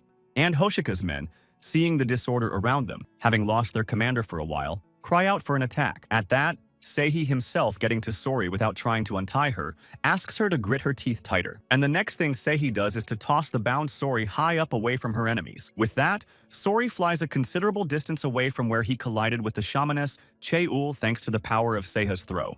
And eventually Sori lands in the snow, as evidenced by the resulting fountain of snow spray. Ji-wool, who has regained consciousness and is on her feet, looks around in a hurry and doesn't realize what Sehi's boy is doing. Because if you look to one side, you can see the gray wolves carrying Sori on their backs and running away. And on the other side is Sehi, who also starts running in the opposite direction of Sori's movement. At the same time, the shaman Ji-wool, who is still in a state of shock, only watches her fleeing prey. But as soon as Ji-wool realizes what has happened, she immediately gives the order to capture and take Sehi's life. Meanwhile, subordinates concerned about Hoshika's condition are ordered to leave him and rush after Sehi. At that, Hoshik himself turns to the shaman Ji-wool to clarify about the orders on Huimori. But the shaman Ji-wool thinks that Huimori will take over the case and Hishik and his squad should catch Sehi. And so Hoshiki and his squad, having been instructed by the shaman Huimori, rush after the fleeing Sehi. And shaman Ji-wool, looking at the trail of wild wolves carrying off Sori, thinks everyone around her is miserable. But no matter how it is, no one will be able to resist an escape from Shaman Ji-wool herself. And the next thing Ji-wool does to catch up with Sori is to use earth compression. Meanwhile, Sehi continues to run away from Hoshika's pursuers without slowing down for a second, who at this time following on the heels of Sehi, running away in the snow spot him in their field of vision. With that, Sehi begins to hear commands as a unit from Hoshika's squad should run to the left, and Sehi realizes that Hoshika's men will catch up with him any minute now, and he's convinced himself that he's been foolish. After all, when Sehi arrived at the place the wolves had indicated to him, Sori had already been captured by the shaman Ji-wool. And that's when the plan that formed in Seha's head was incredibly simple and was to attack. And Dal Sehi wanted to use Sori to summon the power of the Black Tiger to his aid and put an end to everything. But in reality, things happened differently since Sehi didn't want to wait for Sori to act on instructions. Besides, Ji-wool's shaman was able to scare Sori, and if you remember her past experience, there's nothing she can do. And Seha's mind immediately replayed everything as he instructs the wolves to grab Sori as soon as he saves her and run away. At that, as soon as Sehi finished signaling commands to the wild wolves, they immediately turned and ran away. Sehi is left to stare at them, wondering if they can understand him or not. But as it is, Seiha has no time for long deliberation and decides to act. Seihi throws himself down the cliff after hearing Sori's call for help and throws himself at Ji-Wool, the shaman. However, now that Seihi is about to catch up, he realizes that he should have thought twice, and he didn't expect the shamaness to stop his sword. And besides, Seihi didn't think the guys in Hoshika's squad would be so fast in practice. Suddenly, a blow to Seihi's face from nowhere slashes his still uninjured cheek, and that man turns out to be one of Hoshika's warriors, who thus catches up with Seihi. A warrior from Hoshika's squad, however, noting Seihi's dexterity at being able to get by with little bloodshed. But Seihi should not hope to escape, as warriors from Hoshika's squad have been chasing Snow Ro for months across the snowy mountains to catch her. So what's the hope for Seihi, who's engaged in a battle with a man from Hoshika's squad, trying to fend off the onslaught that has befallen him? Yes, and in addition to the first, is already rushing to the aid of the others, who are apparently accustomed to running in the snow that threatens Seihi encirclement. Meanwhile, Seihi's attacker sees him distracted and takes it as a disrespect to his person. But as soon as Seiha manages to repel his opponent's blow again, the latter falls into confusion, and already Hoshika's human attacker on Seihi was flying off to the side before he could dodge in time. At the same time, the oncoming backup, seeing that their comrade Ushik is wounded, must still move to catch Seihi, who, having fought off the first attacker, not wanting to be surrounded again, goes on the run. And now Seiha's path goes sharply down the snow-covered mountain, which gives him extra speed. But no matter how hard Seihi tries to evade the chase, two of Hoshika's squad waving their battle weapons threaten to turn on him. And now Seihi, forced to stop, must confront not one but two serious-minded guys. In doing so, one of the attackers gets hit by Seihi's battle weapon and begins to drop out of the battle. And another of Hoshika's squad, knocked down by a precise strike from Seihi's battle weapon, falls to the snow. Once again, Seihi, barely free from the onslaught of his pursuers, decides to go on the run. But Seiha's plans are not destined to come true, as at this very moment he begins to deflect the next attacker's kick, who bypasses his defeated comrades and decides to attack Seihi with this body mass, which the same man from Hoshika's squad slams with all his might against a nearby tree trunk. And the next thing Seihi's opponent is going to do is stab him with his battle weapon. But a man from Hoshika's squad misses, and instead of Seihi's head, he sticks his battle weapon into a tree trunk. However, Seihi manages to pull himself together in time to be the first to deliver a precise strike with his battle weapon against Hoshika's man. And now this Hoshika man, having lost all orientation in space, falls backwards into the snow. Seihi, who had already jumped to his feet, swung his battle weapon at him with all his might. But just as Seihi is dealing with the latter, he notices a new wave of Hoshika squadmen spotting him. And Seihi has no choice but to start running again, because if he stops, he will be surrounded. But Seihi doesn't make it in time, as just before his nose, an enemy's spear is thrust into the trunk of a tree, who had managed to pull out his battle weapon and held it at the ready, wondering where Seihi was going. And the next thing the man with the spear does is lunge at Seiha with it, who begins to realize that he must act quickly to avoid his doom. And Seihi enlists the help of his battle weapon and begins to successfully repel every bayonet of the enemy, who, seeing that he's no match for Seihi in this battle, helps himself to an intimidating shout. However, the rhythm technique used by Seihi to distract the Hoshika man's attention helps him shatter the spear. But then Hoshika's newly emerged men from behind Seihi threaten him with immediate retribution, and Seihi has no choice but to turn to face them and start a new battle with them. Seihi notices that Hoshika's men have higher abilities than normal warriors. That means you can't relax when you're being mobbed, and usually Seihi's the first one to get mobbed. Suddenly, Seihi realizes that something wrong is going on as his attackers suddenly stop. And then Seihi sees a new blow coming from the side, aimed at him, from which Seihi manages to deflect and land in one piece on the snowy ground. Hoshik, who appears in front of Seihi, once again notices that the guy manages to avoid getting hit, which is really starting to annoy him. And now Seihi is beginning to understand the reason why Hoshika's very first encounter with him left him wanting to take his life. But now that Seihi is surrounded by Hoshika's men, the latter gets his chance. And now, Seihi, assessing his real situation, realizes that things are very bad for him. And besides, the wound on his back left by one of Hoshika's men is too deep. Meanwhile, the Grey Wolves carry the immobilized Sori to safety and gradually begin to surround her. And the next thing one of the wolves closest to Sori does is untie the knot in her arms with his zoomies. In doing so, Sori eventually finds herself freed from the ropes that restrained her, surrounded by the pack, which means this is how the wolves are saving her, which they always did after her daddy passed away. But it's getting very strange for Sori that even though she remembers everything, she still doesn't know who she is.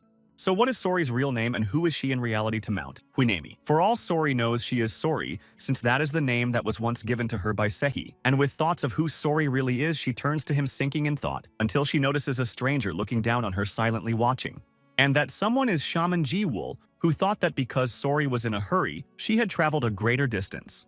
But even if Sori wanted to, she still wouldn't be able to escape from Shaman Ji-wool.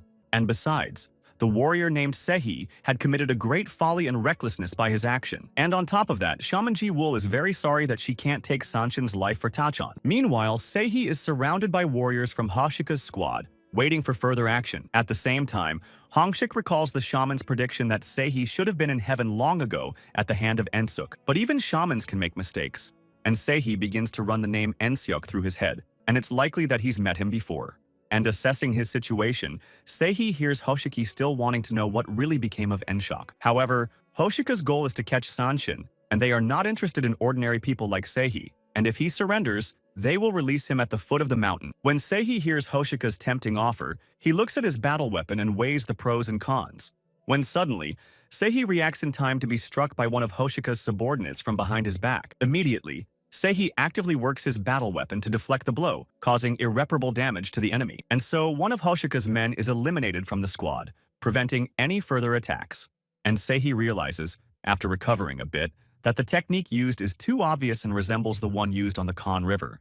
And Hoshik couldn't agree more, because it usually always works but not in the case of Sehi, who ducked again. At the same time, Sehi realizes that if he stays stuck in this place, more of Hoshika's henchmen will come, which means he needs to take the initiative. But before he begins, Sehi decides to exhale and gain the strength that will allow him to break through the enemy. And as soon as Sehi does, he rushes at Hoshika's warriors with his battle weapons at the ready, who have no time to waste and are already fully armed, waiting for Seiha to come at them, ready to repel the onslaught. And Seiha succeeds, as in addition to being able to slip past the warriors, he also strikes them. Oh, and on top of that, Seiha manages to knock his battle weapons out of his opponent's hands, and now Seiha has them in 2 hands, which clearly doesn't please Hoshiki, who is already starting to lose his temper. Which means you need to use the Tanshan sword technique 3rd formation called Swift Hurricane. And Seihi, in turn, seeing what technique his opponent is resorting to, goes to the rhythm technique. And now Seihi, having prevented the Hoshika warrior from striking him, is the first to oppose him. In addition, Seihi also uses his speed, which gives him a significant advantage over his opponent. And the next step Seihi resorts to in his further actions is flow, which allows Seihi to deliver a lethal blow to an opponent by lifting him off the ground. But already the next of Hoshika's men is rushing to his comrade's aid and attacking Seihi from the side, which in time to react reflects. And it's an attack by the men of Hoshika's squad. And now this opponent of Seihi's is completely immobilized, unable to resist any further, which is confirmed by the doom-laden look with which Seihi's opponent stares at his place of defeat. Oh, and on top of that, Seihi kicks his enemy with his foot, throwing him aside. However, it doesn't end there, and a new wave of Hoshika's attacking men rush at Seihi. With that, Seihi re-enters the fray, successfully fending off blow after blow. Suddenly, a battle weapon from nowhere pierces the unsuspecting Seihi, and the owner of this battle weapon is none other than Hoshik himself, who sneaks up on Seihi. Seihi, who has been hit hard, tries to continue the fight, and trying not to give up, he brings his battle weapon over Hoshiki but misses due to his injury. But Seihi's strength is failing, and he has no choice but to bang his back against a standing tree, looking for support. And Hoshik, satisfied with his work, still holding his battle weapon at the ready, looks at the wounded Seihi. In fact, Hoshik didn't think Seihi would be able to dodge, but now it was over for him. Oh, and also Hoshik reminds Seihi of his back wound, and it's still amazing that Seihi can stand. But however it is so, and Seihi, just as not dropping his battle weapon standing, stares the enemy in the face. Meanwhile, Ji-wool continues to verbally abuse Sori, suggesting that she run away as she did last time. And besides, watching Sori's pathetic grimace gives Shaman Ji-wool great pleasure. However, this does not apply to the Grey Wolves who, sensing the danger coming from the shaman, rush to Sori's defense. But Sori, realizing what will follow, asks the Grey Wolves to run away, but in return gets only that they will protect her. And now a pack of Grey Wolves, seeing in the face of Shaman Ji-wool, their enemy, rush to kill her to fulfill their duty. But it seems that Shaman Ji-wool is ready for any outcome, and is already starting to pull out her talismans, and throwing them in front of her, Shaman Ji-wool forms a wall of fire between her and the wolves. That said, what begins to happen next brings denial and tears to Sori's eyes as she watches the horrific scene, in which the Shaman Ji-wool successfully wields her battle weapon through a wall of fire to eliminate wolves. And Sori, seeing her defenders losing their lives, asks the Shaman Ji-wool to stop. At the same time, the Shaman Ji-wool hears Sori's pleas and stops her bloody mission for a while. And Sori, feeling helpless, turns to the wolves again and says that they should not protect her. Since the moment Mrs. Snow Row went into the next world, Sori became the mistress of the mountain, and it is she who must protect everyone. Meanwhile, Seihi leans against a tree and realizes that the wounds on his back and side are fatal to him. And even if Seihi could still move now, soon enough, whether he wanted to or not, his muscles would begin to stiffen. But better still for Seihi to move to eliminate at least one as a new group of warriors approached Hoshiki. And Hoshik, seeing them, is puzzled that the warriors are not in the bamboo village and where Yensok even is. But the warriors are in no hurry to answer Commander and Hoshiku and hesitate to choose the right words.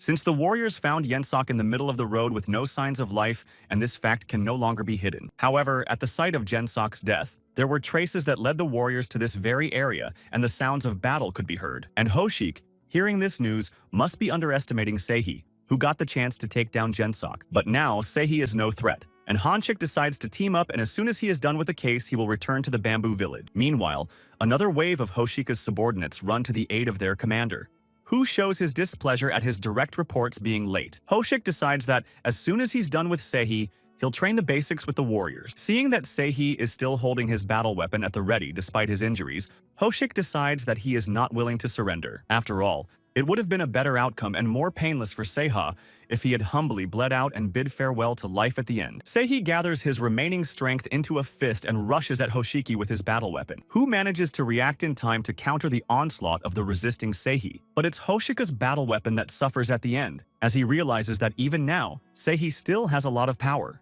After all, Seihi has other plans for Hoshika that involve taking him to heaven with him, and Seihi attacks him with renewed vigor, ignoring Hoshika's warriors who rushed to his aid.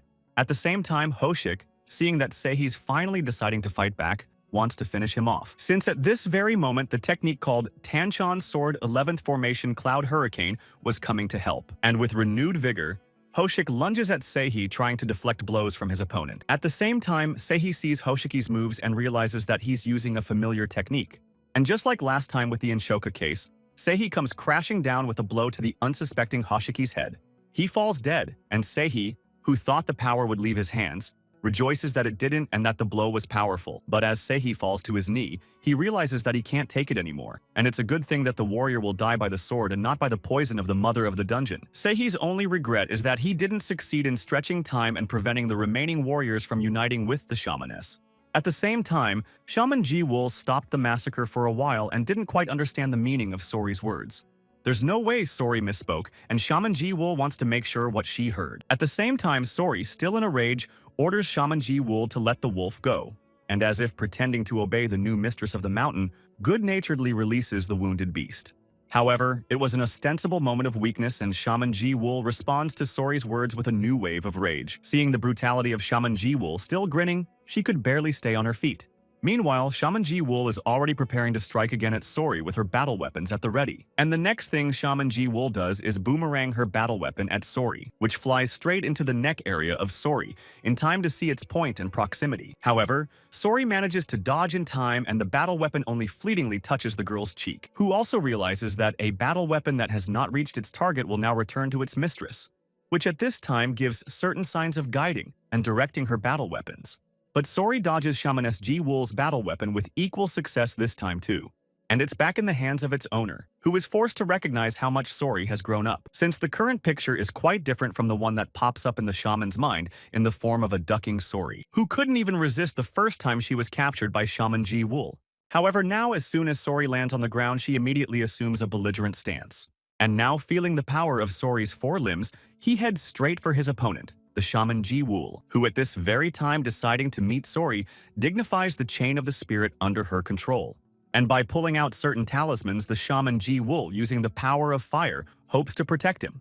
This happens just as Sori releases her claws and lunges at the Shaman Ji-Wool, and now the wall of fire shielding its mistress from Sori is forcibly throwing the latter back. And the Shaman Ji-Wool, watching Sori throw herself at the talisman without any hesitation, once again convinced that the girl has grown up. But that doesn't stop Shaman Ji-Wool from using the following technique. And now Sori, seeing that he's becoming more and more out of reach of Ji-Wool's shaman, doesn't understand what's wrong. In addition, that airstrike from Ji-Wool's shamaness throws Sori back again with renewed vigor. And this fire wave is so strong that it consumes everything around it, including the surviving pack of wolves, and scorching the ground around it. And Sori is left to defend herself with her hands covering her face from the all-consuming fire. But no matter how hard Sori tries, she is not destined to know the depth of the charms of the shaman Ji-Wool, who is going to show her what real fear is. And Sehi, realizing that he's about to be finished, wants to know Black Tiger's opinion on the fact that the latter's plan fell apart because of a stupid prank. And how the Black Tiger will now act is likely that he will leave this sword and find another soul vessel.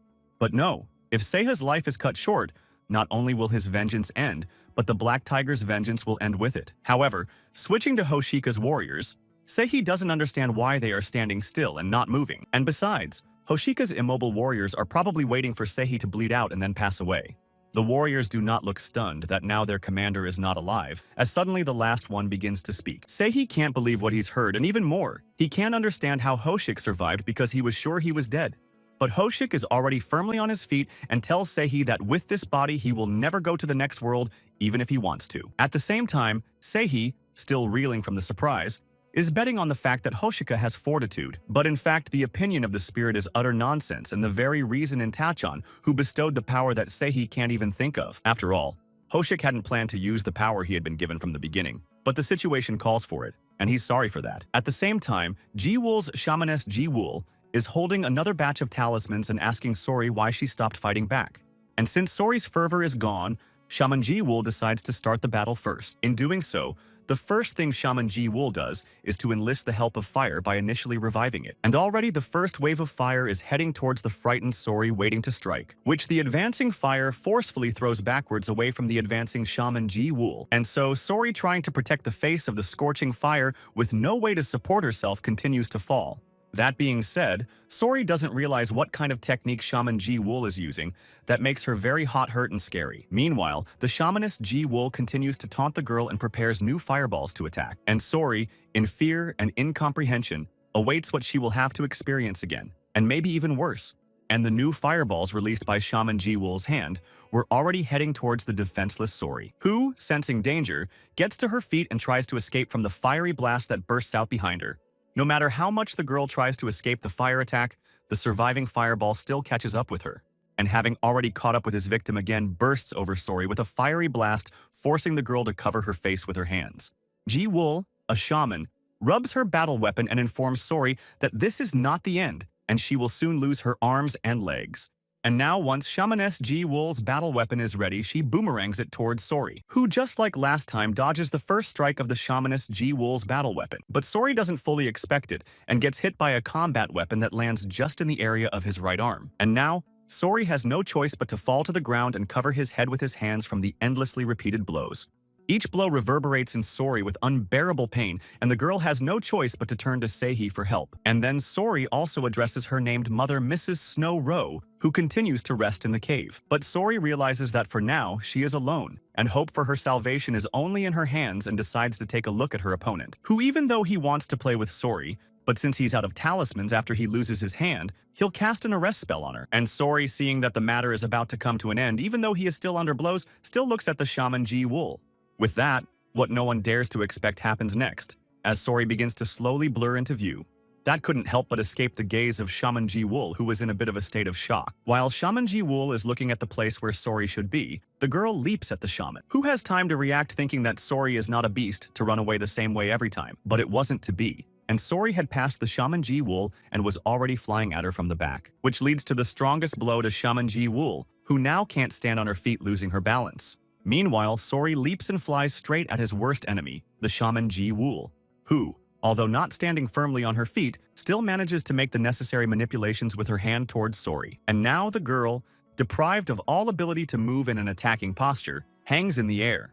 And Shaman Ji-Wool once again makes sure that she was able to prepare an arrest spell for such an occasion. Ji-Wool, the shaman, thinks she's being frivolous, and after losing the Snow Row, Sori's life is devalued. Meanwhile, Sehi is looking into the face of a smirking Hoshiki, wanting to ask him just one question, which is that the power that is bestowed upon Hoshiku happens to lie not in the black worm. And Hoshik, hearing that Sehi is getting hit, makes sure once again that the guy is dangerous and wants to know how he knows. Sehi dodges a direct answer, only to be told that before Hoshika was the one who told it, and that someone is none other than the widely known Sanshin who goes by the name of the Mother of Dungeons. But it's not only that Seihi is interested in, but also whether others from the Tanchon residence can resurrect. However, this definition is not to the liking of Hoshiki, who makes an edit in favor of not going to the other world available to the Chosen One. And if even Yongsuk, who had reached the rank of captain in the Tanchon residence, didn't possess this power, it wasn't easy to obtain it. And since Hoshika's strength has long gone beyond the rank of captain, he is the only one among all to possess spirit powers. And this interrogation is very amusing to Hoshika, who, seeing that Seihi is about to go to the grave, is trying to find out more. Meanwhile, Seihi, having felt the power of the Black Tiger without hiding the smile on his face, now realizes who he must destroy last. Hoshik decides to put Seihi out of his misery after seeing his power, and putting his words into action, Hoshik strikes at the still squatting Seihi, who, without much effort, with his bare hand stops a live weapon coming in his direction. And now, holding Hoshika's battle weapon in his hands, Seihi doesn't know what he means by scared. And in an instant, Seihi shreds Hoshika's battle weapon into small pieces with a single squeeze of his hand, feeling joy. And afterward, Seihi appears before a surprised and uncomprehending Hoshiki at full height. That said, all Seihi can thank Hoshika for is the latter becoming a spirit. At the same time, Sori was already lying on the ground in pain as if pierced by needles, and continued to move, since Sori can't let everything on Mount Huanami disappear if you take her life. And all Sori has to do is move towards the fiery battle weapon flying at her, which Sori, in pain with her bare hands, tries to stop just at the very spot where it almost touches the girl's face. And Shaman Ji-Wool, seeing how desperate Sori is to resist her, thinks she's a very persistent monster. But I don't agree with that definition of her. Sori is not a monster that eats people. However, if Sori is not this monster, then who is to blame for this demon ogre or ravenous spirit? And Sori, to inform the shaman Ji-Wool at the top of her voice that she is neither Huimori nor a demon, but the mistress of this mountain, which makes Ji-Wool, the shaman, very happy, who thinks that once she's done with Sori, Mount Huanami will fall. Sori continued to cover her head with her hands from the blows attacking her and decided that she would stay alive. And what's more, Sori will not only stay alive, but he won't let anyone die on Mount Huanami. And then Sori's memories are interrupted by the words of her father, who, looking at the mountains, tells his daughter that she will have to defend this land. But then little Sori doesn't understand what her father is trying to tell her about someday. And it could be the day that Sori herself can find her real name. Seeing that Sori doesn't understand what her father wants to tell her, the latter thinks that everything will become clear when the time comes. And now Sori, looking into the face of her enemy, knows exactly how she should act and what she should do. And the first thing Sori does is to face her fear and catch the shaman Ji-Wool's battle weapon that is causing her such pain. After all, Sori must never forget her mother's words about being the noble guardian of Huinami and the daughter of her father's brave Aragashi, which gives Sori strength and allows her to resurrect with new powers.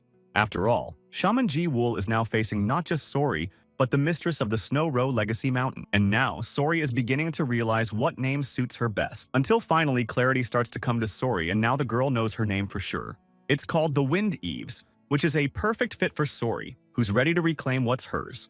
Meanwhile, the wound on Seiya's back that had received the Black Tiger's power was beginning to heal, leaving only a mark as a reminder. And now Hoshiki is facing not an exhausted Seihi, but a young man full of strength and partially healed. Hoshik sees Seihi's transformation and can't believe he's using the power of evil spirits. But how ridiculous that sounds, because Hoshiki is not just an evil spirit, but the strongest of the Sanshin. At the same time, Seihi, already fully armed, begins to radiate the Black Tiger's power from him. And as soon as Hoshiki approached Seihi, he was immediately thrown back to the warriors by a shockwave, where Hoshik musters up the courage to tell Seihi that if he is Sanshin, they as hunters will catch him. But that doesn't stop Seihi at all, and the young man begins to advance on Hoshiki without fear, who senses the approaching danger and orders his warriors to destroy Seihi as soon as possible. And as soon as the order was given, the Hoshika warriors with their battle weapons at the ready rushed at Seihi, who is ready for any outcome and immediately rushes to his battle weapon as a defense. In doing so, Seihi only has to make a small effort to separate himself from the attacking wave of Hoshika's subordinates, and turn the oncoming wave of the enemy into one solid mess. But as soon as Seihi is done with some of them, he immediately moves on to the other Hoshika warriors with a look of bewilderment. And already these Hoshika's subordinates are being sent to the other side as soon as Seihi uses his battle weapon. However, what happens to Hoshika's army cannot help but go unnoticed by Hoshika himself, who is beginning to realize what to expect from Seiya in the near future and what will happen to himself. In the meantime, Seihi is vaunting the fact that there is only one Sanshin hunter in Dongha, and it's himself. In doing so, Seihi doesn't seem to notice one of Hoshika's subordinates attacking him from behind. But it's not really true, and Sehi reacts in time to grab the warrior's face with his hand. And at this point, the existence of this warrior who tried his luck to attack Sehi ends, who, after killing one so dashingly, is ready to settle scores with the next Hoshika warriors. When Sehi swings his battle weapon, Hoshika's men drop dead. And so it comes to Hoshik himself, who loses all hope for his salvation. For it is now that Sehi himself appears before him in the form of the Black Tiger ready to fight him. But as it is, Hoshik still doesn't understand who Sehi really is. And this introduces some confusion to Sehi, who is surprised that Hoshik doesn't recognize even seeing his appearance. But immediately, Sehi picks himself up and decides to make some correction to his words. And in order to make his identity more important, Sehi takes a swing at Hoshiki, thinking he's not worthy of knowing his name. And Hoshik, seeing that he's coming to his end, makes a last-ditch effort and begs for mercy. But that doesn't stop Sehi, who is already beginning to devour the frantic Hoshiki. And thus comes the end of another follower of Tashan in the form of Hoshika. And Sehi, having emerged victorious from this battle, concludes that the energy he absorbed is the most powerful energy in existence. At the same time, Shaman Ji-Woo was looking at Sori, and at first mistakenly assumed that the girl was just a simple unclean spirit incomparable even to Dodol. And now Shaman Ji-Woo feels unable to stand up to such a Sanshin, and turns to Madame Sangmi's warning, to which Shaman Ji-Woo came after running an errand and also to listen to Sangmi's concerns. And Mrs. Sangmi in turn asks Mrs. Ji-Woo not to get angry and to listen to her carefully. After all, even though Shamaness Ji-Woo's battle sorcery art has reached or even surpassed Sangmi, there is a danger for her. And even though there seems to be no threat to Ji-Woo's shaman in the Donghae lands, they don't know everything about the Sanshins. Which means that Shamaness JD-ul needs to forget her pride and go back to the community to bring all the shamans including Sangmi. And as soon as Shaman Ji-Woo comes to this conclusion, she immediately turns to the chain of the spirit under her control, with only one goal in mind, and that is for the spirit to protect her mortal body. And the first talisman should create a barrier. The second will be able to restrain 3 bears. The third will repel 3 tigers. The fourth will burn 2 oxen. With that, the fifth will amplify everything else twice and the heavenly chain should light up in flames. And as soon as all the manipulations were completed, the shamaness Ji-Woo starts to launch talismans towards Sori, who is standing in anticipation and preparing for what will happen next, seeing the mascots flying at her. And at one time, the shaman Ji-Woo thought that she could confuse Sori in this way and could sneak away or even hit her. And so as soon as Ji-Woo's shamaness plan reaches its goal, she freezes in anticipation. But what happens next is something that is not part of Ji-Woo's plans at all, as she sees Sori flying at her with a grin. However, no matter how much Sori wants to, she is still stopped by the fire curtain between her and the shaman Ji-Woo, and Sori only manages to strip in front of shaman Ji-Woo's face without reaching her. Ji-Woo realizes that her plan isn't working, but she's still trying to protect herself. With that, Sori landed just next to shaman Ji-Woo in an expectant pose, waiting for the right moment. The moment finally arrives and Sori, having done all the necessary manipulations, strips Ji-Woo's shamaness. At that, as soon as everything ends, Sori finds himself just behind the back of shaman Ji-Woo, frozen with a look of surprise on his face. Meanwhile, Sori is still unmoving, waiting to reap the rewards of his long suffering. And when the end finally comes, Ji-Ul Sori tearfully apologizes to her mom for being so late. At that, Sori has nothing further to do but to join the remaining wolves in honoring their fallen comrades by howling. Meanwhile, Sehi, still surrounded by the Black Tiger's energy, begins to move towards Sori. Meanwhile, Sehi already knows that Sori has finally found her name, which is Yinuin. And the Black Tiger is happy that Sori has a name, because they have a prey that can compete with Yechuk. But Sehi is silent for some reason, and it's starting to alarm the Black Tiger, waiting for some sort of reaction. Meanwhile, Sori no longer looks like a normal girl, but appears as Sanshin with ears on her head and claws on her hands and feet. And so Sehi, being under the power of the Black Tiger heading to Sori, once again makes sure that she has found her name, Iniwin. However, if one were to look back in Seha's past, it had been 3 whole years since the power of the Black Tiger had been infused into his sword obtained from the Blue Waters.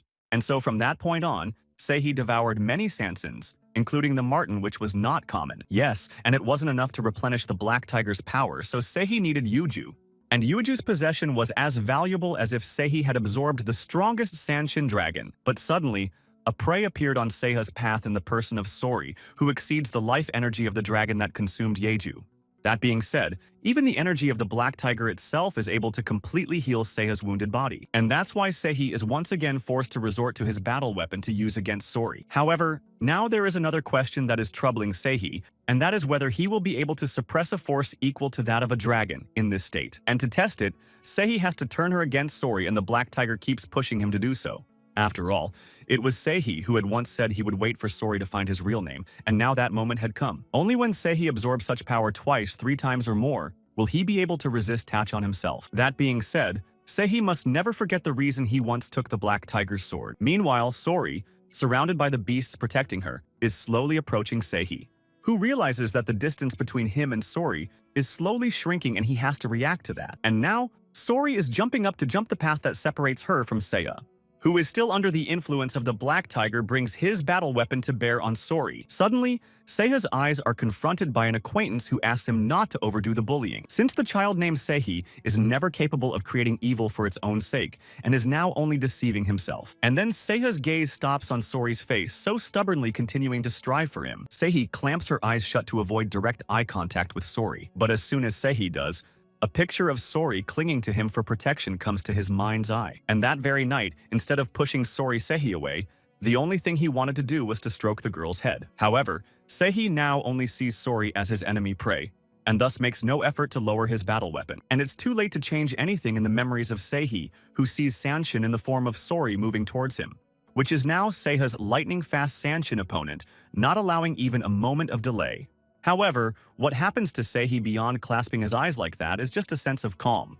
And to check what makes such feelings arise, Seihi opens his eyes without lowering his battle weapon and wonders. For instead of fighting Sori, finally seeing her savior cling to his body, and a stream of bitter tears floods the girl's face from the fact that her mom is gone because she protected her. And from the words of Sori, Seihi learns that the girl's father is also dead and she is left alone again. With Sori continuing to snuggle up to Seihi, she can't figure out what she's supposed to do now. Seihi is dumbfounded by this news and doesn't know what to do, even though the black tiger orders him to kill Sori. But Seihi, still looking at Sori, thinks he can't do that because it's wrong. However, this answer absolutely displeases the black tiger, who thinks it's foolishness and once again asks what Seihi picked up the sword for. However, Seihi tries to get rid of the idea and thinks that there must be another way, because there are many other Sanshins. But even this offer does not suit the black tiger, as it has spent 3 years searching for a suitable prey. Yes, and Seihi shouldn't give in to senseless feelings after all he has absorbed so many Sanshin and one can't, and the reason being it's a child. But Seihi thinks that what the black tiger says is completely irrelevant. Just as suddenly, Seihi hears him being called a wimp and reminded to take revenge even if he has to drain all of Donghei's Sanshin to the bone. And now looking at Seihi, his spirit being under the black tiger's power is starting to hit a sore spot. At the same time, Seihi feels the memories starting to come back to him and tries to justify his feelings for Sori. And to make those memories more sensitive, Black Tiger transports Seihi back in time. And it's at the point where the Seihi boy's gaze shifts from a field full of destroyed people to the woman approaching him, who is running away from something scary, asks Seihi to get away, as he must not stay in this place any longer. And Seihi can't contain himself any longer and rushes towards the woman named Chinen running towards him. Yet only a few steps separate Seihi from his Chinen, who is so eager to be with him. Suddenly there's an explosion that throws Seihi backwards, enveloping him in a blaze of fire, and the Seihi boy, losing his balance and trying to protect his face from the fire, flew a long distance and landed on the ground. Seihi is confronted by a huge multi-headed dragon with flames spewing from its mouth, and now that the chance for revenge is so close, Seihi must overpower himself or lose the power of the Black Tiger. And with that, Seihi will go back to the desperate times when he was completely weak and helpless. But Sori, not feeling any danger and trusting Seihi completely, continues to snuggle up to him. Suddenly, some sixth sense makes the girl pull away and try to figure out what's going on. Meanwhile, Seihi once again raises his battle weapon over Sori, pointing it directly at the girl's head. And Sori looks up to see what Seihi is doing, and to realize what's going on, he calls his name. But instead of answering, Seihi being under the power of memories, and the Black Tiger lowers his battle weapon on Sori, who is still crying from being attacked and can't come to her senses and try to defend herself. And instead of the Seihi she once held dear, Sori sees only the stone face of her executioner, from whom she sought protection.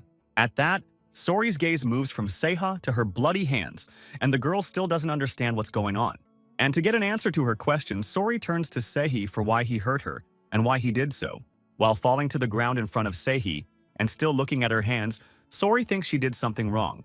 And instead of feeling sorry for the girl, Sehi just looks down at his victim, and only one word comes out of Seha's mouth looking at Sori, and that word is forgiveness. And once in an unknown place, a boy standing on the edge of a cliff staring off into the distance.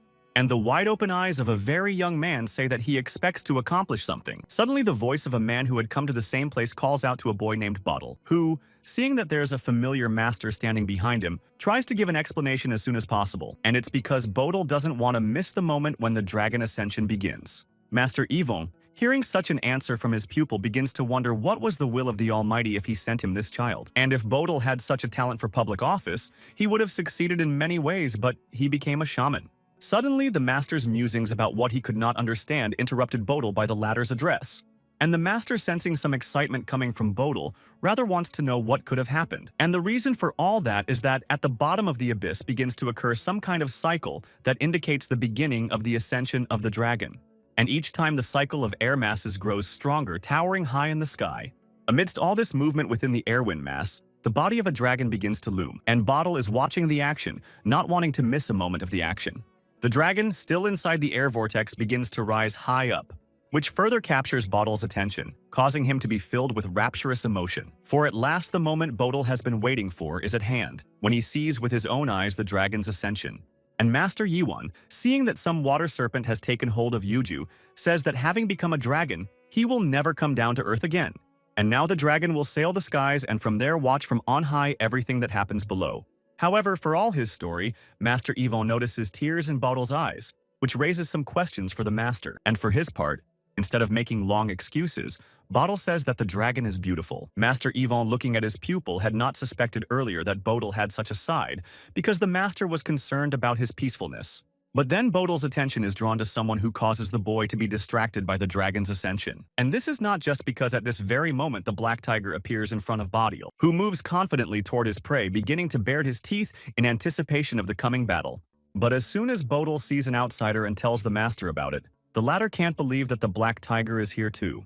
And the first thing the black tiger does is sink its teeth into the body of the newly revived dragon, which, sensing danger from the tiger, begins to wriggle in an attempt to throw the enemy off. With Master Yvon struggling to stay on his feet from the force of the attack, he is shocked that the black tiger has taken advantage of the dragon's power. This means that Master Yvon and his apprentice Bodil need to leave the scene of the battle immediately to avoid trouble. But it seems that Bodil has a different point of view and doesn't want to hear Master Yvon's warning. Meanwhile, the black tiger continues its attack on the dragon, injuring it. And no matter how the revived dragon tries to resist the attack, it fails as the black tiger is already digging into its neck. Master Yvon and Bodil, realizing the outcome of the case, cannot leave their place. And the defeated dragon with the black tiger on its head is already rushing down from a great height. And Master Yvon, seeing that the newly revived Dacron is coming to an end, can't think how this is possible. In order to get confirmation of his words, Master Yvon turns to his apprentice Bodil, who is already rushing to the crash site. But no matter how Master Yvon tries to stop Bodil with all sorts of warnings, the latter does not want to listen to him, as Bodil flies to the very spot where the dragon defeated by the black tiger has fallen from the heights. And now Bodil is hurrying through the trees to the place where the dragon rests on the blood-soaked ground. In order to decide on a location, Bodil looks around, paying attention to the terrain, and following behind Bodil, Master Yvon rushes in, still trying to stop his apprentice. In fact, once Master Yvon catches up with Bodil, he wants to know where his courtesy went. However, the mute look full of questions in Bodil's eyes makes Master Yvon silent for half a word. Master Yvon himself glances behind Bodil's back, causing the latter to turn around as well. And it is not without reason, as the black tiger moves towards them in the same leisurely march, who looks at Master Yvon and his apprentice Bodil as a warning and bares his teeth. And Bodil, seeing that from the fight between the dragon and the black tiger, it is the latter who comes out victorious, looks at the black tiger in anticipation. And while waiting for further action, not only Bodil freezes, but his Master Yvon doesn't dare to move. And the black tiger, full of determination, still continues to loom over the people in front of him. But then something happens that no one seems to expect to see, as the black tiger turns his head to the side at the last moment. And starting to turn around, he heads to where his gaze has just been directed. At the same time, the silhouette of the black tiger becomes blurrier and blurrier each time, indicating that it is finally leaving. And Bodil sprawls on the bloody ground with a sense of relief and survived fear. Master Yvon sees the condition of his apprentice Bodil and tries to find out his condition. However, no matter how hard Bodil tries looking at his hands, he realizes that he was powerless in what happened. But Master Yvon, still worried about Bodil, does not understand what his apprentice means by his words. And Bodil feels guilty that Even though the black tiger shattered his expectations, he didn't get anything done. But Bodil, now determined, promises that things will be different when he meets the black tiger again. And when that day comes, Bodil will surely show himself and take revenge on the black tiger. In the meantime, those memories continue to linger in the soul of Bodil, who is not about to back down. After all, it had been many years since the black tiger had disturbed Bodil's sanity, who now stands next to the gate, disregarding warnings, and decides to start as soon as possible. And the monk, realizing that something bad is going on inside, thinks it's time to wait. However, this does not stop Bodil, who, addressing the venerable monk, still insists. After all, if the perpetrator of the deaths is an evil spirit, they can get evidence and prove the innocence of the temple, but this does not calm the monk. In order to lighten the mood, Bodil asks the monk to reconsider his address to him and makes an unfortunate joke. Since the joke about unmarried girls puts the venerable monk in some fear, Bodil, informing that it is only a joke and opening the doors of the monastery, wants to start as soon as possible. After all, there is no time to delay any longer, and it is time to go inside the temple to deal with what is happening. And as soon as Bodil enters, he immediately bolts the temple door, leaving the venerable monk outside. And at the same time, starting to advance into the depths of the room, he notes the extremely unpleasant odor prevailing in the room. But it's not just that makes Bodil stall. It's the fact that everything around him is stained with human blood. In addition, Bodil notices a creature sitting in the corner of the room among the human bodies. And Bodil begins to understand what's going on when he looks at the creature and sees that it's not an evil spirit at all, but Mr. Sanshin himself, who in turn wants to know who Bodil is and why he's not running away from Sanshin. Bodil himself, not forgetting the rules of etiquette, introduces himself as a shaman and asks what brought Sanshin to the human abode. And as soon as Bodil's question reaches Sanshin's ears, he turns and speaks the black tiger's name, from which the just quite poised Bodil immediately tenses up with anticipation of the sequel. For in Bodil's eyes is still the black tiger's grinning face on the day they met. And so that Sanshin does not escape the story, Bodil prepares his talismans, saying that he has been searching for the black tiger for a long time. Taking a belligerent pose and holding his battle arsenal at the ready, Bodil warns Sanshin that the latter will not leave without talking. But such threats are absolutely unafraid of Sanshin, who believes that the common man will do nothing to him, but only has to accept the inevitable. And Bodil in turn is already unleashing his talismans charged with special magic, which are immediately directed at Sanshin, who clearly didn't expect such a lunge from Bodil. Oh, and besides, Sanshin doesn't take seriously the pieces of paper Bodil sends at him and throws himself at the young man. But Sanshin misses, and instead of Bodil's body, he sinks his teeth into the very spot where the young shaman had just stood. And Bodil, seeing that Sanshin is starting to give up, continues to attack with talismans, thinking that Sanshin doesn't like them. In fact, the talismans are not empty, they completely envelope Sanshin's body, immobilizing him, who, seeing that the talismans are hurting Sanshin, still wants to know what provoked him to come down to the humans. And besides, Sanshin knows about the black tiger, which means Bodil is willing to break the spell for telling him about it. And such a deal is to the liking of Sanshin, who says that everything that is happening now is the fault of the black tiger destroying the Sanshins. And since that was the case, the restrained Sanshin had no choice but to go down to the humans and use them as food. And that's how Bodil, having learned the real reason, fulfills his part of the bargain and dispels the spell. From which Sanshin, who had just hovered in the air, immediately found himself on the floor of the temple room. But having decided that Bodil had agreed that Sanshin could leave the temple, the latter was immediately going to fulfill his promise as well. However, Sanshin's plans do not come to fruition as he immediately lets out a scream of terror with his mouth, which comes from the fatal blow of Bodil believing he has no right to let go of Sanshin who tried the man. And since all this action takes place in the temple, Bodil will pray for Sanshin to be reborn in paradise. And as soon as all the crime-solving business was over, Bodil decides to leave the temple assignment, as Bodil still has the desire to find the black tiger and take revenge on him. After all, the situation has reached the point where the Sanshins are beginning to descend to the human habitat, which means we must hurry to catch the black tiger. And Bodil still remembers how 10 years ago, after the battle between the black tiger and the dragon, his teacher suddenly and irrevocably fell ill. And after the teacher passed away, Bodil followed the trail of the black tiger as suddenly, many years ago, his tracks were cut off. However, as soon as Bodil became aware of the black tiger's return, he immediately chased after it, which revealed two dubious facts. And the first of these is that on the bodies of fallen Sanshins, not teeth but sword marks are found, and the Sanshins returned to their original form. And secondly, Bodil found Sanshin, who, according to the tracks, had been kidnapped and dragged somewhere. And thus Bodil concluded that the above cases are directly related to the black tiger, which means that the one who uses the sword is Sanshin. But as soon as Bodil started studying evil spirits, his uncle showed up, who told Bottle about Huimori, who first appeared in the village of Hakchun and fell into the hands of a local rich man. But this man was a lecher in the neighborhood who used to buy for pleasure. However, no one could not think that the rescued child will be Huimori herself, who was able to take revenge not only on the rich man, but also on his family. And Bodil, listening to his uncle's story, wants to clarify the case of Huimori's capture and the subsequent death of the evil spirit. At the same time, Bodil's uncle, realizing that the case is starting to reach a dead end, confirms the death of Huimori's child. But Bodil continues to insist on his own and reports a known fact that Huimori has been moved somewhere else. However, the uncle, believing in the truth of his words, confidently informs Bodil that Huimori is no longer alive. Bodil, when he goes to get the payment, is once again convinced that there is always something missing in his uncle's information, and deciding that the data he had gotten would be enough for Bodil, he arranges for another meeting with his uncle in Dokkan. Suddenly, the uncle stipulates that he has another nephew, which perplexes Bodil, who must be careful.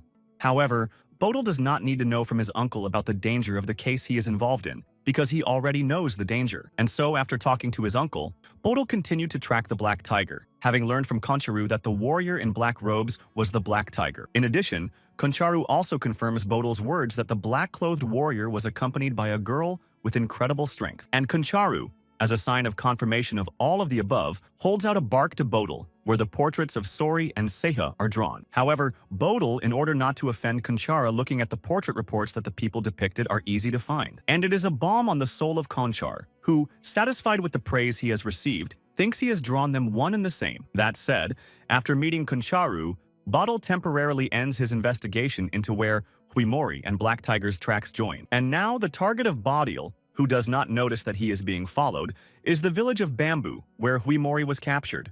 Suddenly, Bodil, completely immersed in his thoughts, lets out a wild scream as he meets someone else on his way. And that someone is Sanshin in the form of a magpie woman who is incredibly excited about Bodil's return. Who still hasn't come to his senses, asks to be treated as befitting human laws. And Mrs. Magpie, at Bodil's request, immediately transforms into a human form. And Bodil, trying to get his senses in order, tells Mrs. Soroka that he just destroyed Sanshin, who had come down to the humans. And as soon as the Soroka woman hears that the Black Tiger is to blame, she immediately begins to shiver in fear. That being said, Bodil seems not to notice this reaction of the Soroka woman, wants to know her opinion regarding the Black Tiger. And the Soroka woman, as much as she would like to, has to agree with Bodil's words. Who in turn still wants to make sure it's about the Black Tiger and is advised to check it out in person. However, it seems that this is not what Bodil expects to hear from Mrs. Soroka, but still agrees with her. And since Mrs. Magpie's eyes can do no wrong, Bodil is not hesitating to set off right now. At the same time, Mrs. Soroka herself rushes after him, not wanting to be alone. Meanwhile, the action takes place somewhere deep in the forest at the foot of the mountains, where some Sanshin-like creature is humming to himself while picking mushrooms. And this creature of Sansina, looking into her full bowls, is immensely happy that she was able to collect so much today. But Sanshin doesn't even realize that someone else is watching him, namely Seihi, who notices Sanshin and senses the Black Tiger energy emanating from the sword and begins to sneak up on him. And besides, Seihi, focused on the hunt for Sanshin, keeps his battle weapons at the ready as before. A split second passes before Seihi decides to face Sanshin and swings his battle weapon at him. And the unaware Sanshin only caught a glimpse of Seiya's hand reaching for him in a grip, who with all her might grabs Sanshin by the collar of his clothes, thus holding him in place. And all Sanshin can see at that moment is that Seihi is bringing his battle weapon over him. That said, it seems that as soon as Seihi lowers his battle weapon, Sanshin's end will come immediately. Suddenly, Seihi, who is looking at Sanshin's face at this moment, seems to be looking at him as Sori herself, as she was in his memories. And Seihi realizes that he's been seeing Sori again and starts to come to his senses, which means that instead of destroying Sanshin right now, Seihi sticks his sword next to where Sanshin was just standing, who, still reeling from the horror of the experience, flees from Seihi, who, drenched in sweat, kneels before his sword to catch his breath, and then Seihi realizes he's starting to vomit and can't hold back any longer. And Black Tiger, watching Seihi fail, starts his tired song about where Seihi's desire for revenge has gone. After all, with this very act of his, Seihi goes back 10 years to when he was a foolish and pampered child. But such accusations against Seiha pisses off the latter, and he starts venting his anger, which is manifested by Seihi swinging his sword from side to side in an attempt to destroy the voice he now hates. Meanwhile, Sanshin, who was saved from danger, continues to run away and hears sounds that he doesn't understand. At this, Seihi, still in an unstable emotional state, switches to swearing, and in order to somehow get rid of the guilt and his current helplessness, Seihi starts to scream. But every day is followed by night, as it is now when darkness descends on the mountains, illuminated only by the moon. and only one of the few reptiles that can't sleep at this time of day, namely, a huge snake climbing on the branches of a tree and taking a waiting pose begins to look somewhere. And another creature in the form of a beautiful woman with a huge red tail also waiting for something. Suddenly, the woman turns her head and notices that there is none but Gassel has appeared to her. And all Manhwa wants to know is why the fox woman didn't go to Mount Banwan and stayed here to party. However, the female fox pointing at the man she is holding with her foot says that she is not in the mood for fun as she is currently teaching a lesson. But the fox woman's words do not inspire confidence in the serpent who descends from the tree and begins the transformation into a man. And now the female fox is facing the human sister Manhwa, who believes that the fox herself has seduced the human. However, such words seem to offend the female fox, who was bathing at the time the man jumped her. And Sister Manhwa realizes that she's being bullied and reminds him that Mr. Machinal might get angry and doesn't want to get involved. However, such a tone is totally unacceptable for a female fox who asks in a threatening way not to bare her teeth in front of her. And Sister Manhwa, realizing that the situation could escalate into a conflict, decides to back off and turn a blind eye. And the female fox looks at her victim begging for mercy and thinks about whether to take the man's life or not. But the man's fate has long since been decided by the female fox, and she dispenses with him in a flash. At the same time, the fox woman thinks that the shamaness Ji Wool can catch a bird, and she is not interested in hunting Sanshin. And Sister Manhwa, asking the fox woman to move for lack of time, only hears that the latter will catch Sanshin herself. And then the fox woman, thinking she doesn't like all this, rushes after Sister Manhwa, who has taken the form of a snake. Meanwhile, the night is entering its full force, and the moon still illuminates the mountains and everything around it. And only one campfire becomes an unnatural witness to the loneliness of whoever sits next to it. And the man who is warming himself next to the fire is only looking at his hand, which immediately clenches into a fist as evidence that whoever owns that hand is completely helpless.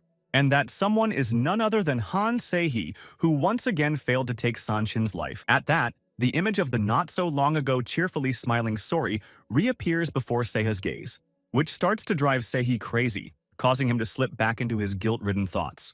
And this feeling becomes absolutely unbearable as it begins to destroy Se-hee from the inside out. And Se-hee realizes that it's going to be hard for him to get out of this hole and starts to think about the moment he made a mistake. And the first thing Se-hee shouldn't have done in the beginning was climb Mount Huinami. What's even better is that Se-hee didn't need to ever meet Sori on his life's journey. Or actually, Se-hee should have been done with Sori the moment he first saw her. And remembering how Sori sought protection from him, Se-hee realizes he shouldn't have waited for the girl to find her name. But Se-hee did otherwise, and what he did to Sori is now seen as a boy's weakness.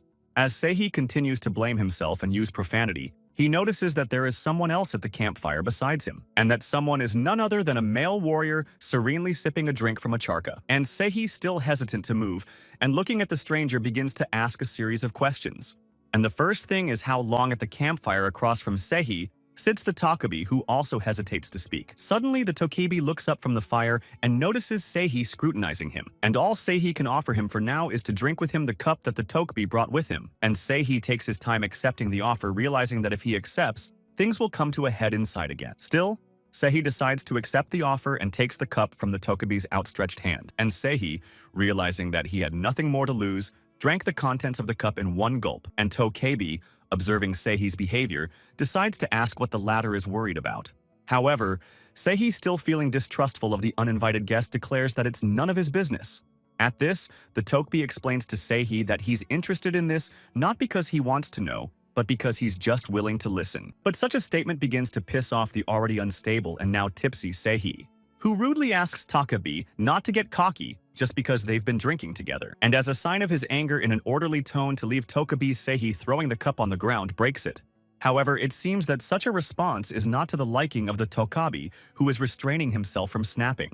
And instead of walking away from Se-hee, the Tokabi offers to fight him in a duel. But Se-hee thinks that if a Tokabi just wants to swing his fists, he should go to the village in search of a lame drunk. However, instead of taking Se-hee's advice, Tokabi throws a stick at him, hitting him in the chest area. And Tokabi does it because he wants to help Se-hee, because while the swordsman is breathing, 9 out of 10 problems are hidden in the sword. But Se-hee, who had always thought his problem had nothing to do with the sword, now cut his objection short. And the first thing Se-hee does is look at his sword, which is hanging from his belt like nothing happened. With each passing minute, doubts creep up on Se-hee, who is beginning to believe that the sword is the problem. However, if the Tokabi is right, then why does he choose a stick as a weapon, and a too light one at that? To which Tokabi gives the explanation that he once managed to send a man to the other world with a wooden sword. And Se-hee, hearing this, accepts such a weapon of battle, presenting the stick like a real battle weapon. However, this grabbing of Se-hee's stick causes the Tokubis some confusion and a number of questions. And to make things clearer, the Tokubi decides to ask if this is how Seihi always holds his sword. But Seihi, who is still holding a fighting stance, doesn't understand what Tokubi means by that. However, Seihi thinks that the arrogant Tokubi is only laughing at him, but Seihi doesn't care if the sword in front of him is wooden or real.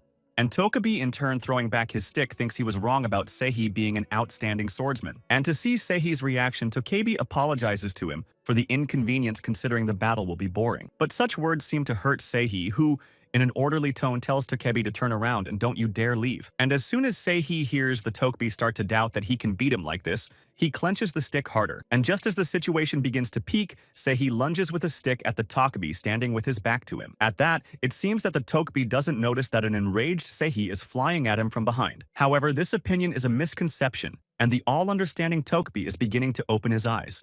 And just where Seihi's sticks are applied is empty from the presence of a Tokubi who maneuvers perfectly. And Seihi turns back to see that his opponent has managed to avoid the blow and is at his back. But worse, just in front of Seiha's nose appears the tip of the battle sword of the Tokubi assigned to him. And now the very same Tokubi who had just stood with his back to Seihi was staring the latter right in the face.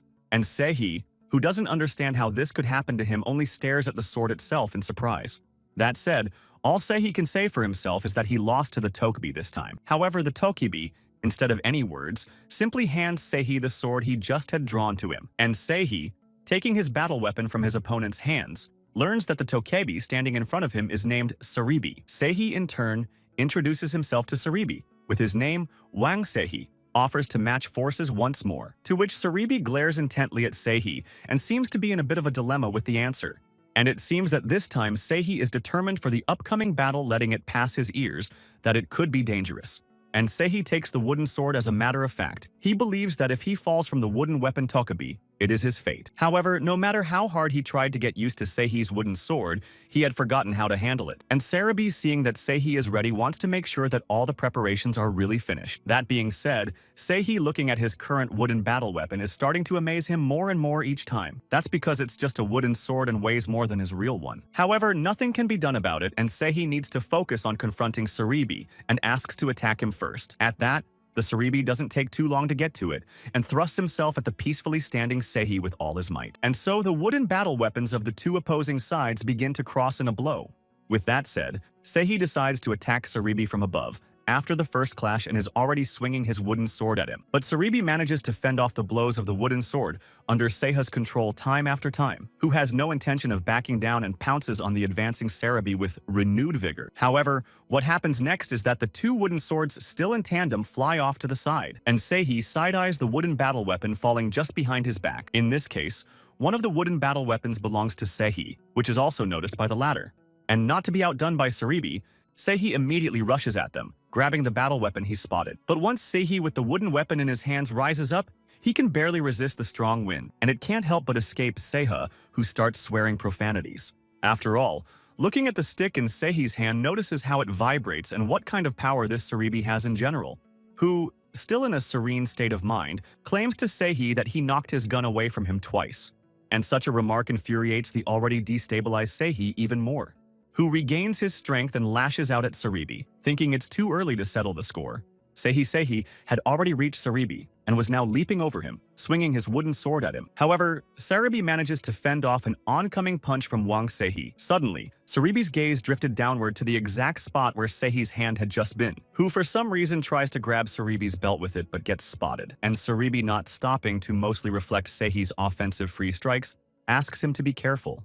However, Wang Seihi is not going to stop and tries his best to harm the unshakable Saribi, who, seeing Seihi's effort and maneuverability, immediately notes that the latter is a skill. Seihi continues to pummel the motionless Saribi without slowing down. Meanwhile, Seihi is at his limit and can't figure out who Saribi is that can do anything. After all, Saribi fends off all of Seihi's attacks that he directs at his entire body with such ease, and Seihi immediately gets the feeling that the battle with Saribi reminds him like he's pounding a huge boulder.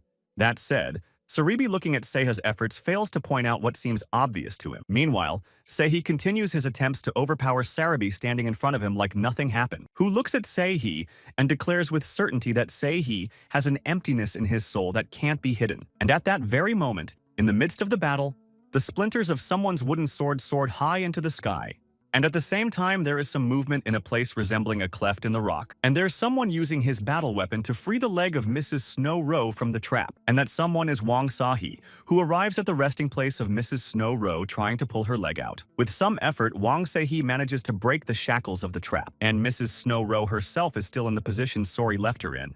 At the same time, Wang Sahi believes that it is his duty to carry Miss Snow Row away from its hiding place.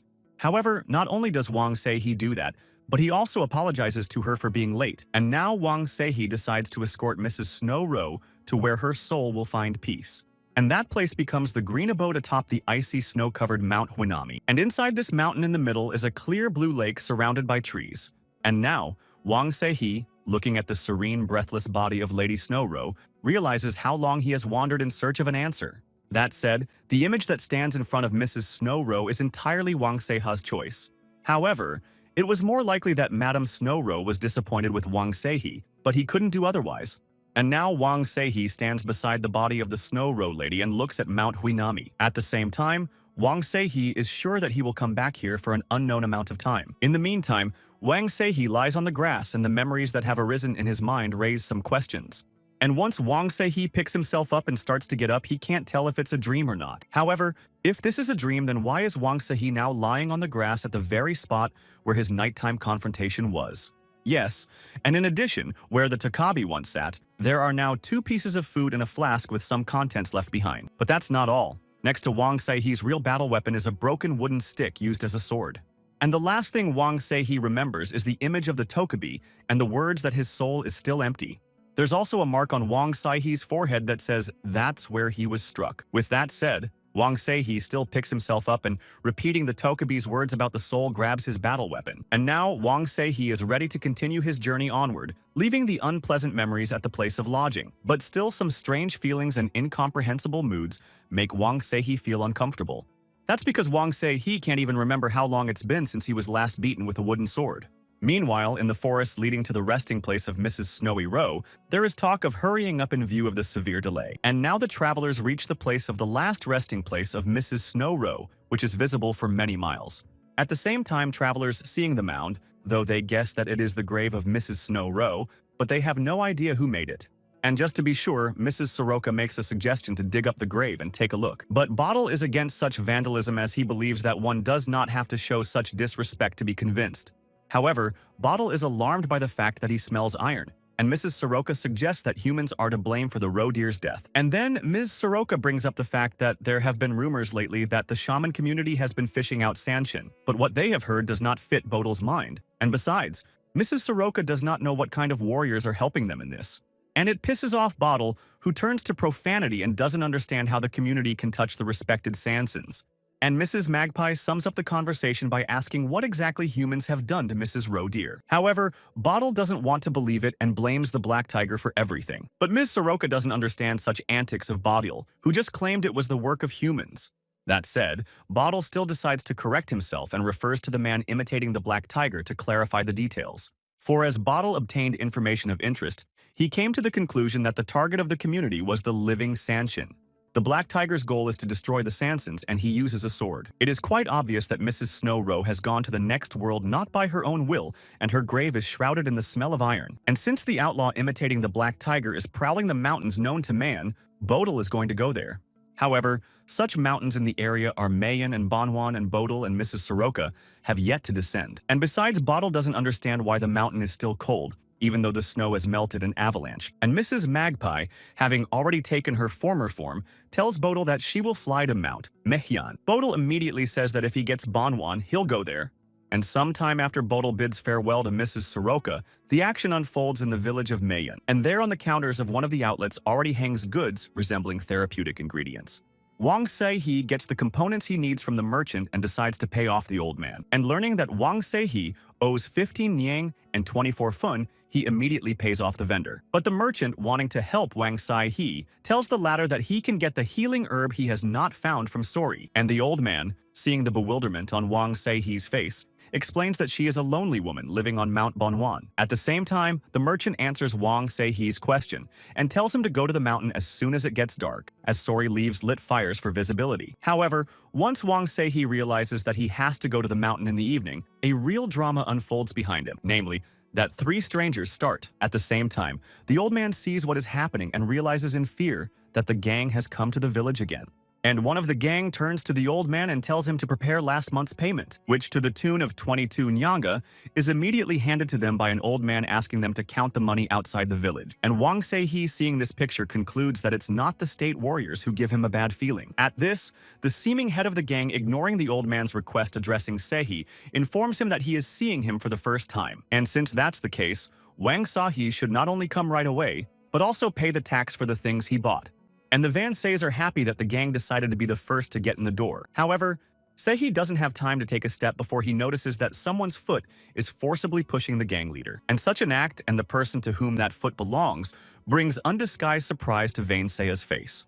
After all, it is at this very moment that one of the gang members is lying face down in the village dust at Wang Se-hee's feet. And the one who did this to the man is none other than a regular girl spewing filthy swear words. Since this is the day the gang members are out of luck because this is when they're going to get a big kick out of Sori. With that, all Se-hee has to do is stare at the gang member lying there with a footprint on his back. And such an act from the girl who appeared confuses Se-hee, but he begins to be attracted to the conversation, in which one of the gang members pointing a finger at a girl wants to know what she's doing and if she even knows who she's dealing with. But the girl, instead of answering with all her might, thrusts her fist right at the speaker's face. And following the punch to the face is a punch to the man's most vulnerable spot, which is right in the groin. And standing next to the writhing bodies of the gang members, the girl says she knows who they are. Suddenly, a girl named Sori notices that the point of one of the bandits' combat weapons is aimed at her. The man claims that since Sori hasn't paid taxes for 6 months, he'll pay in full today. However, such threats will not take Sori, who believes that before raising taxes, the bandits should return the stolen goods. But talking in such an offensive way is totally inappropriate for the gang leader, and he decides to strip Sori of his tongue first. And now, the bandit, with an aggressive mood and with intentions to kill the offender, throws himself at Sori, which is not thinking of retreating, but taking the posture of a defender preparing to repel an attack. But then the gang leader notices that the sword he just held in his hand has disappeared, and deciding to find out where his battle weapon is, the gang leader freezes half-heartedly when he notices the spearhead pointed at his face, which belongs to the battle weapon Wang Se-hee used to defend a girl named Sori. And all Wang Se-hee can say is order the gang leader to return all the money they stole. The gang leader takes his time to ask Wang Se-hee if he knows who their older brother is. But such arguments have no effect on Wang Se-hee, who puts a sword to the throat of the gang leader. And Wang Se-hee turns his gaze to the gang leader and tells him not to make him talk twice and to return the money. As soon as the gang leader sees the gaze directed at him, he immediately loses the power of speech from fright, and the next thing the gang leader does is throw a bag of money on the ground. And a girl named Sori sees the crooks running away and turns to Se-hee and thinks he handled them coolly. Wang Se-hee, in turn, introduces himself as Sori and wants to know if this is the girl the merchant told him about. However, Sori, picking up the bag of money from the ground, doesn't quite understand what Wang Se-hee means. The old man immediately explained that he had sent Se-hee to her because he needed stream herbs and dried ginseng, and Sori in turn reports that she has dried ginseng but no stream herb, which she will try to find. And if Wang Se-hee needs them so badly already, he can come back for them later tonight or another day. And in order for Wang Se-hee to understand where to go, Sori makes it clear that he needs to climb to the top of Mount Manhwa, where her home will be.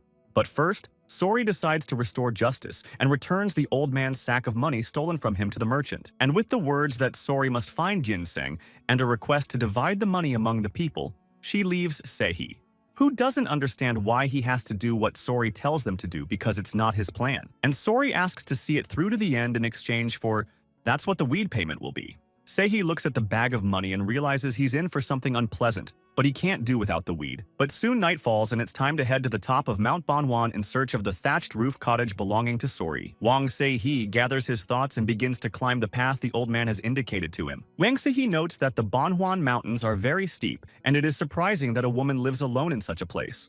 But though as strange as it may seem to Wang Se-hee, Sori doesn't seem ordinary to him. However, before continuing the climbing path further, Wang Se-hee decides to drink some water. As Wang Se-hee approaches the river, he notices a woman standing alone near the water. At the same time, Wang Se-hee sees such a picture and becomes somewhat confused. And the woman turns to Wang Se-hee and notes that she has a lot of guests today and immediately expresses her greetings. But Wang Se-hee, on the contrary, does not think he is obliged to show the rules of propriety since he is not the woman's guest. However, the woman, pretending to be a little offended, still insists on her own since everyone who complains to her is her guest. And the first thing a woman does when she looks at Wang Se-hee's face is to note his attractiveness. At the same time, the woman also talks about Wang Seihe's eyes that radiate goodness but hide the man's great power. And all the woman so far wants to know from Wang Seihe is where such omnipotent power comes from. But instead of answering, Wang Seihe grabs his sword hanging on his belt, immediately pulling it out of its sheath. Wang Seihe swung it at the place where the woman had just been standing and managed to jump back. The woman not only manages to dodge, but also lands with her toe on the caiman, laughing. And now presented to Wang Seihe in the form of a nine-tailed fox, the woman cannot believe that there are those who do not succumb to her charms. And Wang Seihe, looking at the nine-tailed fox, really doubts she can pull it off. That said, the fact that Wang Seihe further pronounces her name Gasil is no less surprising to the nine-tailed vixen, as she wonders how a person could know her name, maybe because of her growing popularity. But then something happens that begins to make the nine-tailed vixen think of seeing Wang Seihe himself transform. Namely, that she recalls rumors of a black tiger that hunts sand scenes like them, and the black tiger himself in front of her. However, Wang Seihe does not understand what nine-tailed fox means by we in hunting, and so there are others. Meanwhile, the nine-tailed vixen, believing she has discovered the secret, continues to laugh at Seihai, pointing at the dispossessed people. And the nine-tailed vixen does not hide his deed, saying that he was hungry, but before he massacred the men, he showed them paradise. Meanwhile, Seihei, who is under the black tiger's power, concludes that the nine-tailed fox is hunting humans. And even if the black tiger takes her life, the nine-tailed fox won't say anything. But instead of being scared, the nine-tailed fox thinks about what kind of liver the black tiger has. However, Wang Seihe, with a martial weapon filled with black tiger energy, jumped upwards and was already flying towards the nine-tailed fox, which also bared its sharp claws and prepared to not only break loose but to strike back. And as you might expect, Wang Seihe misses and only slides into the spot where Gasil had just been sitting, who in turn manages to jump back and avoid the deadly blow of Seiha's battle weapon, which swung again only to strip the air beneath the feet of the nine-tailed vixen hovering in the air. At this, the nine-tailed vixen Gasil, still taunting Wang Seihe, informs her that it's too much, and he doesn't give her a break. In addition, the nine-tailed fox Gasil leaps backwards to avoid the black tiger's sword again. And not only does it land on the ground, but it picks up speed as it continues to maneuver in front of Seihe. That being said, the next thing the nine-tailed fox Gasil tries to do is launch his attack on the black tiger, who notes that the nine-tailed fox Gasil is just around the corner preparing to repel her invasion. Suddenly, the image of Sori, wounded by him, appears in front of Seihe, asking why he did it. At the same time, Wang Seihe can't believe that Sori's image is once again preventing him from concentrating on catching Gasil now. And instead of fending off Vin Seihe's blow, he misses it and gets sprawled out by Gasil's claws. With that, Wang Seihe not only flies backwards but also begins to feel blood on his body. But to Wang Seihe's luck, the nine-tailed vixen Gasil's punch turns out to be quite shallow. Once again, WPN Seihe takes up his battle weapon, but just like last time, he misses. And the nine-tailed fox Gasil is just like the last time he stripped Wang Seihe's body, who notices that even in this he is still inferior to the nine-tailed fox Gasil, only receiving injuries from her. And while Wang Seihe is trying to concentrate in any way, the nine-tailed fox Gasil finds himself behind him. That said, although Wang Seihe sees it coming and looks like he might try to counter with a punch but misses, and the nine-tailed fox Gasil finds herself next to Wang Seihe and notes that Mr. Black Tiger is very slow. Once again, as in previous times, Wang Seihe is struck by the claws of the nine-tailed fox Gasil. At the same time, although Wang Seihe is in a lot of pain, he is still trying to hold back and focus. Wang Seihe swings his battle weapon again, but the nine-tailed vixen reacts in time and bounces back from the blow. And the nine-tailed fox not only recoils but also does an acrobatic backward somersault, thereby securing himself. At that, landing on the rock with her toe again, the nine-tailed fox Gasil cannot believe that the black tiger is so weak. And it's likely that this is so as the wounded Wang Seihe is forced to crouch down and lay down his battle weapons for the time being. And the nine-tailed fox Gasil, feeling victorious, mistakenly thought that the battle would exhaust all her strength. However, Wang Seihe has no intention of surrendering to the nine-tailed fox so quickly and only clutched his battle weapon tighter. Once again pulling himself together despite his injuries, Wang Seihe tells the nine-tailed fox not to think too much of himself. But it's still hard for Wang Seihe to step up and start further confronting Gasil for the time being, who, anticipating an early victory and a long-awaited feast, is already preparing to attack. And now, with his mouth open, Gasil flies straight at Seihe, thinking he's the one who thinks a lot of himself. And Wang Seihe still continues to sit on the ground holding his sword at the ready and watching Gasil from under his fingers. In doing so, Wang Seihe orders him to not only come to his senses but also to focus on his opponent, who is getting closer and closer to Wang Seihe with every fraction of a second. attacking him from above. And already Wang Seihe sees Gasil preparing his clawed hands to attack and tries to prevent it in any way. But Gasil proves to be faster than Wang Seihe this time too, and enjoys watching his work, namely, the way he slashes his claws across the face of Wang Seihe, whose head is forcefully turned aside by the blow. However, it doesn't end there, and Wang Seihe, overcoming the pain, decides to look at Gasil, who's too baffled as to why Wang Seihe not only doesn't fall down, but stays upright. And at that very moment, Wang Seihe, in a semi-recumbent state, strikes Gasil with his battle weapon. But Gasil seems to be managing to avoid the strikes thrown at her by Wang Seihe's battle axe once again. However, Gasil does not expect that one blow will be immediately followed by the next, and does not have time to react in time. And as soon as Gasil collapses down to the ground with force, Wang Seihe immediately rises to his feet. And the next thing Wang Seihe does is swing his sword in a leap, about to rain down a blow on Gasil, who is still reeling after failing miserably after her last encounter with the Black Tiger. And now Wang Seihe is flying at Gasil, anticipating that he's about to take her down. But further begins to happen that does not expect and Wang Seihe himself, as he feels a strong pain from the snake bite, which slams into Wang Seihe's shoulder as he tries, and this Sanshin is thrown off by the impact of his battle weapon. Still, Van Seki is forced to stop his attack on Gasil and come down to earth. Meanwhile, the huge snake Sanshin is already waiting for Wang Seihe below, peering down at its prey.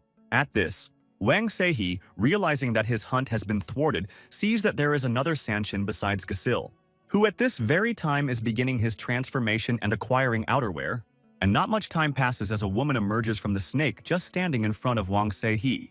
But the snake woman is not going to attack Wang Seihe, but looks back at the weakened nine-tailed fox Gasil. At the same time, Wang Seihe himself is under the influence of the bite in anticipation of watching the further actions of the snake woman, who comes up to Gasil and starts lecturing her that you should immediately take the life of the one you catch. And as a sign of help, the snake woman extends her hand to the nine-tailed fox Gasil, but gets turned away. And all because the nine-tailed fox Gasil is going to kill Wang Seihe herself and then have a nice meal with him. But at this very time, Wang Seihe begins to gain his power by feeding off the Black Tiger's energy. And the next thing Wang Seihe does under the influence of the Black Tiger is shout Manhwa's name in a raised tone of voice. At the same time, what seemed to be a scream already turns into a deafening roar, demolishing everything in its path. The wind is so strong that Gasil and Manhwa can barely stay on their feet. However, Manhwa still tries to see his opponent through the rising wind and dust. And Wang Seihe, still being out of his mind, continues to emit the strongest energy of not letting anyone near him. And when everything calms down, Manhwa looks at Wang Seihe and can't understand how such a creature can even walk the earth. And Gasil, hearing Manhwa's speech regarding their opponent, wonders how she knows him. However, no one, even Manhwa, could think that the Black Tiger was just some boy swordsman. And now, Gasil and Manhwa stand waiting for further action to come from the Black Tiger, who turned to Manhwa, never thought he'd cross paths with her again in a place like this. But then something strange starts to happen and the picture in front of Seiha's eyes becomes distorted and floats. And Seihe, seeing this, begins to realize what can cause such a vision and clouding of consciousness. To be sure, Seihe turned his attention to the shoulder where Manhwa had sunk her teeth into. And now, Wang Seihe begins to realize that it's because of the very real poison he's been poisoned with. And Manhwa and Gasil, who is already adopting an attacking posture, are still waiting for the action to continue. However, Wang Seihe, who is separated from Manhwa and Gasil by the river, can now do nothing more. After all, he is as poisoned by the poison as his teacher was on that ill-fated day, and it is quite obvious. Which means Wang Seihe must destroy Gasil and Manhwa before the poison can spread through their bodies. However, Manhwa, turning to Gasil, suggests that she leave the scene of the confrontation and walk away. But that's not in the plans of Gasil, who wants to finish off Wang Seihe now and taste his liver. And in turn, Manhwa informs him that Wang Seihe will have a heart attack in an hour or two, and then he won't resist. However, Gasil still wants to stay and finish what he started, as he thinks that hunting is much more fun than waiting. But that's not convincing to Manhwa, who thinks it's too late to leave. And Wang Seihe, walking as Manhwa and Gasil start to leave, doesn't understand what's up and why they aren't attacking. In fact, he was determined to finish off Gasil and Manhwa. That being said, Wang Seihe still, and realizes that the Black Tiger's strength doesn't help him recover from the bite. Or maybe it was true that Manhwa and Gasil had retreated to wait for the poison to spread through Wang Seihe's body. And then Wang Seihe notices the path leading to Sori's house on Mount Banwan begin to light up with lights. Seiha's mind flashes back to the old merchant's words that it's better to climb Bangwan in the evening when Sori is lighting the fire. And if that's the case, then surely Sori has an antidote to Manhwa's poison, though it will be very difficult to get it out. And with these thoughts in mind, Sehi begins his search for Sori while he still has some strength left. And so Sehi moves along the path that is illuminated by the lighted fire left for Sori's people. They turn out to be little lanterns that hang from the branches of the trees leading to Sori's house. And Wang Sahi is hurtling down the road, bypassing the flashlights, signaling the correct path. At the same time, Wang Sahi is getting worse each time from the poison spreading through his body, and he begins to lose his bearings. And as Vane Sahi grows weaker, he doesn't notice a tree root protruding from the ground, clinging to his leg. And Wang Sahi starts flying downwards with no way to hold on to anything. This continues until Wang Sahi is face down on the ground. And to check where he is, Wang Sahi struggles to lift his head and looks around. Seeing the number of lights getting smaller, Wang Sahi realizes he's almost there. Suddenly, an extraneous noise causes Wang Sahi to come to his senses and take hold of his sword. And in addition, his sword begins to emit energy. That means Wang Sahi needs to step up and keep moving forward, even though it's hard for him to do so. After all, Gasul and Manhwa are already somewhere near Wang Sahi, waiting for the snake venom to take his life.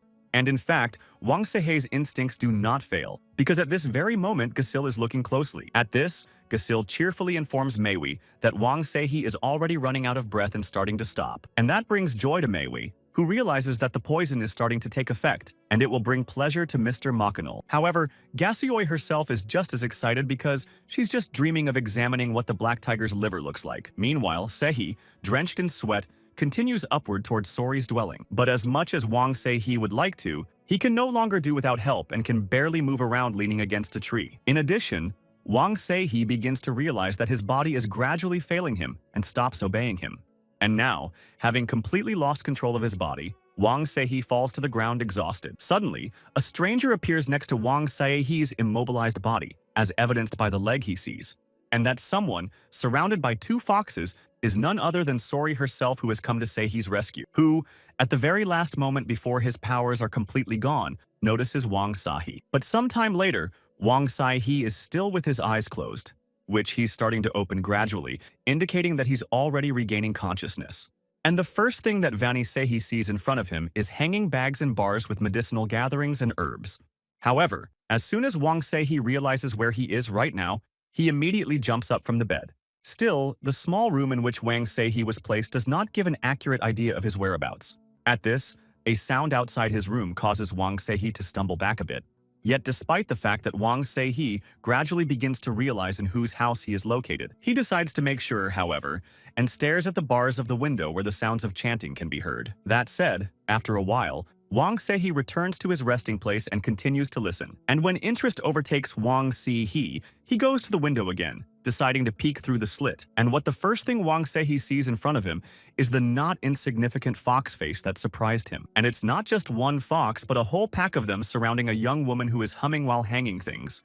And then Wang Sahi can't stand it and is surprised to see his savior Sori in front of him, who doesn't seem to be expecting to see him, thinking that Wang Sahi is still asleep after suffering an injury. But Wang Sahi not only doesn't continue to stay in bed, but also comes out to make sure that it was Sori who saved him. And Sori immediately confirms this by saying that the foxes running around Wang Sahi made noise, and these worried Sori. While accepting this, Wang Sahi realizes that he is not allowed to be in the house of an unmarried girl, who upon hearing Wang Sahi's speech, immediately rushes up and hides in the room, asking Wang Sahi to stop. And Wang Sahi decides to obey her and freezes in anticipation of what will follow. Just as suddenly, a dish of appetizingly cooked chicken carcass appears in front of Wang Sahi's eyes, and Sori, inviting Wang Sahi to the table and pointing to the dish, asks him to keep her company and eat. But no matter how much Wang Sahi, who accepted the invitation, resists Sori's assertiveness, he still agrees to eat. And once a piece of chicken leg enters Wang Sahi's mouth, he can't help but notice that the food is really delicious. And to achieve this flavor, Sori added only 34 medicinal plants to the food, and there is no such thing even on the king's table. But despite the bragging, Sori can't give an answer as to why exactly she cooked the chicken in this way for Seha. And to change the subject, Sori switches to Wang Sahi's healed shoulder, talking about the cost of the medicine that went into it. However, Sehi, completely confused by Sori's chatter, doesn't understand what exactly Sori is getting at by pointing at his shoulder. But since it's about payback, Wang Sahi wants to know how much money he owes Sori for the care he gave him. That said, it seems that this kind of conversation doesn't sit well with Sori reminding Wang Sahi of his politeness last time. And that makes Wang Sahi even more uncomfortable, trying to get out of the unpleasant situation. And Sori, accepting the apology, decides that Wang Sahi can pay with his body first. And now Wang Se-hee is on the roof, knotting knots on a rope to pay for the medicines spent on his treatment. At the same time, as the work assigned to Wang Se-hee comes to a close, he wants to make sure that it will be enough. And Sori, completely satisfied with the result, reports that it is difficult for her to do such a job and thanks the warrior for it. And Wang Se-hee, hearing such praise, seems madly pleased that he was able to be of use to someone. But suddenly the sounds coming from the forest begin to alarm the just smiling Wang Se-hee, who realizes that Gasil and Manhwa are still lurking in the forests of the mountains. That means neither Wang Se-hee nor Sori is safe in this house, and if he delays, he will endanger the girl. And to avoid this, Se-hee must leave as soon as possible, and to do so, telling Sori that the job is over, he climbs down from the roof. At this, Sori, all the while watching Wang Se-hee, sincerely thanks him for the labor he has done. However, Wang Se-hee immediately apologizes to Sori for the surprise, and informs him that he has to leave. But this statement is not what Sori expects to hear, who believes that it takes at least 2 weeks for a wound to heal. That said, Wang Se-hee, insisting on his decision with confidence, reports that everything is indeed fine. And Sori, realizing that her words have no effect on Wang Se-hee, decides to go on the offensive, and refers to the fact that she guessed that Wang Se-hee wanted to avoid doing the rest of the work. However, Wang Se-hee is caught off guard trying to change Sori's mind, informs him that he didn't mean it at all. But Sori has no intention of backing down and reminds Wang Se-hee that he has to work off the expensive medicine. Wang Se-hee realizes that his presence at Sori's house puts her in danger, but he still tries to insist. And Sori, seeing that Wang Se-hee is in a hurry, citing that he is from Donghae, where people work fast, decides to speed up his work. While dragging a stubborn Wang Se-hee behind him, Sori leads him to a pantry of medicinal plants. And pointing to the medicinal plants, Sori asks her to help her organize them by species, thinking that the two of us will be faster. And Se-hee, in turn, has no choice but to accept the job Sori gave him. That said, Sori notices that Woman Se-hee is pretty quick with the medicinal herbal raw materials. And Wang Se-hee's work rate can't help but note Sori, who thinks he studied fencing. However, Wang Se-hee, on the contrary, says that he was mostly a laborer rather than a swordsman. And Wang Se-hee, having finished one job, treating Sori like a young lady, gets the next, which is to roll up the canvases into a bag. That said, Sori wants to know how long Wang Se-hee is going to address her in this manner. But Wang Se-hee, immersed in his work, doesn't know what he means by what Sori said, who asks Wang Se-hee to never call her a word like Miss Sori again. And Wang Se-hee, hearing such a request, wants to know how he should address Sori now. Sori realizes that Wang Se-hee doesn't understand what she would like him to call her and calls her name. But it's not that Wang Se-hee doesn't like this kind of treatment, he just doesn't want to call the girl by her name. And Sori, seeing that Wang Se-hee won't give in to her, suggests that she will be Soren and Wang Se-hee Se-hee. At the same time, Se-hee, hearing that it sounds cuter with the letter N on the end, still wants Sori to call him by that name. And Sori, who seems to have expected Se-hee to hear a different answer, annoyingly reports that he is very boring. However, such a statement does not offend Wang Se-hee in the slightest, who has heard such things said to him before. But as soon as Sori finds out, she starts rolling with laughter, saying she knew it, and wiping the tears from her eyes with a smile on her face, Sori compliments Se-hee, saying he's cute, even though he's a warrior. However, Wang Se-hee doesn't understand such a joke and thinks that Sori is starting to bully him. And although Sori tells Van Se-hee that it's a compliment, the latter doesn't think the man will like it. And not wanting to do anything about it, he still insists on saying that Wang Se-hee is really cute. And now, Wang Se-hee, scrutinizing Sori's glowing face, doesn't know how he should behave in this case. However, it's worth noting that it's getting too late, and if Se-hee is hungry, Sori is ready to set the table. At that, Se-hee tries his best not to annoy Sori in a hurry and informs him that it's unnecessary. But if you think about it, Wang Se-hee is really hungry, so he'll eat and leave right away. After a while, Sori appears in front of Se-hee with a tray full of food, asking for his opinion. At the same time, Wang Se-hee looks at the tray of food and immediately says that everything looks delicious. But that's not at all what Sori had in mind when she asked Wang Se-hee's opinion upon entering the room.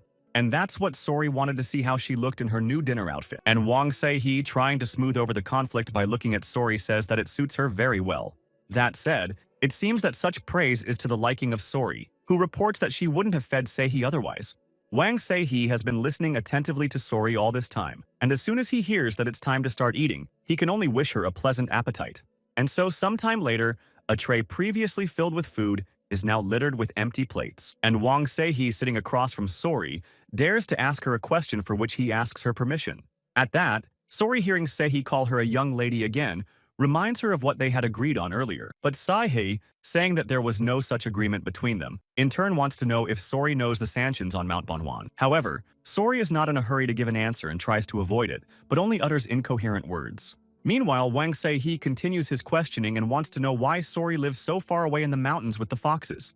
And Sori immediately gives the answer that she had her own reasons. And besides, there was a house in the mountains and she got used to foxes quickly. Still, it doesn't sound convincing to Wang Sei-he, and Sori thinks he's confused her with a nine-tailed fox. And even if she does, Sori doesn't care what people call her, because she doesn't hurt anyone and people don't want her to get hurt. At this, Wang Sei-he tries to joke around and asks Sori how he will realize who she really is if she doesn't show her tails. However, Sori doesn't get the joke and thinks that Wang Sei-he is hinting to show her what's hidden under her skirt, and thereby driving Wang Sei-he into the red, which is not what he meant to say and never meant such a thing. But then something sudden happens for Seiya, and Sori starts getting too close to him. And the reason is that Sori, pointing at Wang Sei-he's scar, wants to know its origin because the scar is old. At this, Wang Sei-he tries to get his face away from Sori's hand, waving away the fact that the tiger left him that scar. But Sori thinks this scratch reminds her of a regular fingernail mark, and Wang Sei-he says he has his reasons. And by doing so, Wang Sei-he intrigues Sori, who smirks, convinced that these reasons are interesting. Suddenly, Wang Sei-he turns his gaze to Sori and starts to look at the girl differently, who notices it and responds with a stare back, not daring to say another word. Next, Sori moves closer and closer to Wang Sei-he, saying that he has unusually light-colored eyes. At that, Wang Sei-he doesn't dare to take his eyes off of Sori's face, but still tries to retell what he just heard. And Sori confirms it once again, because Seiya has really clear and bright eyes illuminating the farthest corners. But that's not all, because Wang Sei-he's eyes reveal to Sori that there is a deep sadness hidden in the bottom. But that's not all Sori is going to dwell on, as he continues to list the confusion tormenting Seiya's soul, the anguish,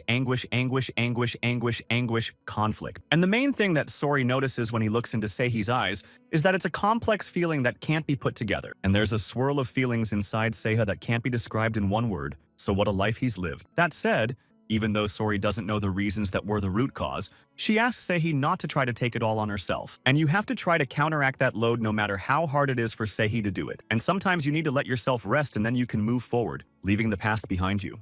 With that, Seihi, not daring to utter a word with bated breath, waits for what will follow next from Sori after the conversation is over. Meanwhile, Sori comes close to Seihi and puts her hand on his head, trying to comfort and cuddle Seihi, who, in his own way, responds to Sori's offered help by submissively bowing his head to her. And all Seihi can say in response is to thank Sori for being able to comfort his soul. That being said, Sori is equally dutiful in accepting such gratitude from Seiya, continuing to enjoy his company. But what happens next is something that is not part of Sori's plan at all. And all because Seihi can't help but think that no matter how good he is with Sori, it's really time for him to leave. And Sori immediately reacted by letting go of Seihi's hands, thinking he didn't like her at all. But it's not really true, and Seihi admits that young lady Sori is wrong as she's actually very nice. Sori doesn't seem to be expecting to hear such a response, however, and looks at Seihi standing next to her in surprise. Sori doesn't share Seihi's opinion that since the latter is going to leave, he should collect the laundry and take the medicinal ginseng. But among other things, Wang Seihi must be willing to pay off Sori, to which he immediately agrees. Meanwhile, it's pitch black outside, indicating that nighttime is in full bloom. With that, Wang Sei-he follows Sori's instructions and removes the laundry he washed from the clothesline. But Seihi is not at peace and continues to stare into the darkness where the Sanshins hunting him await. There's another issue Wang Sei-he is worried about, and that is how much he has to pay. His wallet is not rubber. But then Wang Sei-he has another thought that brings him out of his insecurity. Seihi decides that if he remains indebted to Sori, it will serve as a gadfly for him to return. Just as suddenly, a crashing noise causes Wang Sei-he to tense up and stare in horror at what had become his original source. And then a huge snake tossing aside Wang Sei-he appears in the yard belonging to Sori. At this, the huge snake preparing to attack Wang Sei-he opens its huge mouth showing venomous clicks. Wang Sei-he, who was able to react in time this time, habitually throws himself to the belt where his battle weapon usually hangs. But unfortunately for Wang Sei-he, his battle weapons are not in place, which puts the latter in a difficult position. And on top of that, just as Wang Sei-he is about to rush into the house to his battle weapon, someone's hand from the side reaches out to him. And on top of everything else, a hand belonging to a nine-tailed fox grabs Wang Sei-he by the throat, lifting him off the ground. That said, the attacker admits that the smell of foxes confused her, and so she spent a lot of time trying to find the black tiger. However, seeing that Wang Sei-he is not offering any resistance, The fox is disappointed, believing it to be the effects of poison. And since that's the case, tossing Wang Se-hee in Meihwa's direction, the vixen suggests she deal with the black tiger herself. Sister Meihwa, not wanting to miss this opportunity, immediately wraps her body around the resisting Wang Se-hee, who notices how the snake's powerful body not only coils around him, but also begins to gradually squeeze him. This causes unbearable pain to Wang Se-hee, who does not try to hold back his screams, thus pleasing Meihwa. At the same time, Wang Se-hee is still trying to resist the deadly embrace of a viper named Meihwa, who temporarily shifts her gaze to whatever catches her attention. And the reason for all of this is Sori, who is horrified to see Wang Se-hee being captured. However,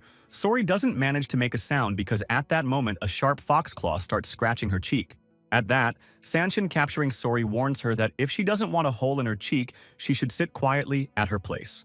And Wang Se-hee, still being in the grip of Meihwa, and seeing Sori being bullied, asks for only his life to be taken. And that only makes the nine-tailed vixen even more amused that Wang Se-hee thinks Wang Se-hee is funny for having managed to fall in love with Sori. At the same time, the nine-tailed fox finds it amusing that Mr. Black Tiger himself sacrifices his life for a human. While addressing Sori, the nine-tailed vixen, knowing that she is aware of all the Sanshin on Bongwan, offers her a deal. And Wang Se-hee, seeing that the nine-tailed vixen is blatantly bullying, Sori asks her to stop this game. However, Wang Se-hee's conversation is interrupted by Meihwa, who squeezes him even harder, believing that nothing will end with his death. And Sori witnesses how painful and difficult it is for Wang Se-hee, whose eyes start to pop out of their orbits from suffocation. At this, the nine-tailed vixen once again turns to Sori, very eager for her answer to the question posed earlier. And Sori starts talking about how the Sanshins of Banhuan are so stupid that even when they were alive, they didn't remember their home. However, this is not clear to the nine-tailed vixen, and Sori is already moving on to personal insults, saying that the Sansins are no longer alive. And as soon as Sori stops talking to the nine-tailed fox, she begins to turn to Meihwa, ordering her to let Wang Se-hee go. With this disrespect, the nine-tailed fox is starting to piss off the nine-tailed fox, which is starting to release its claws.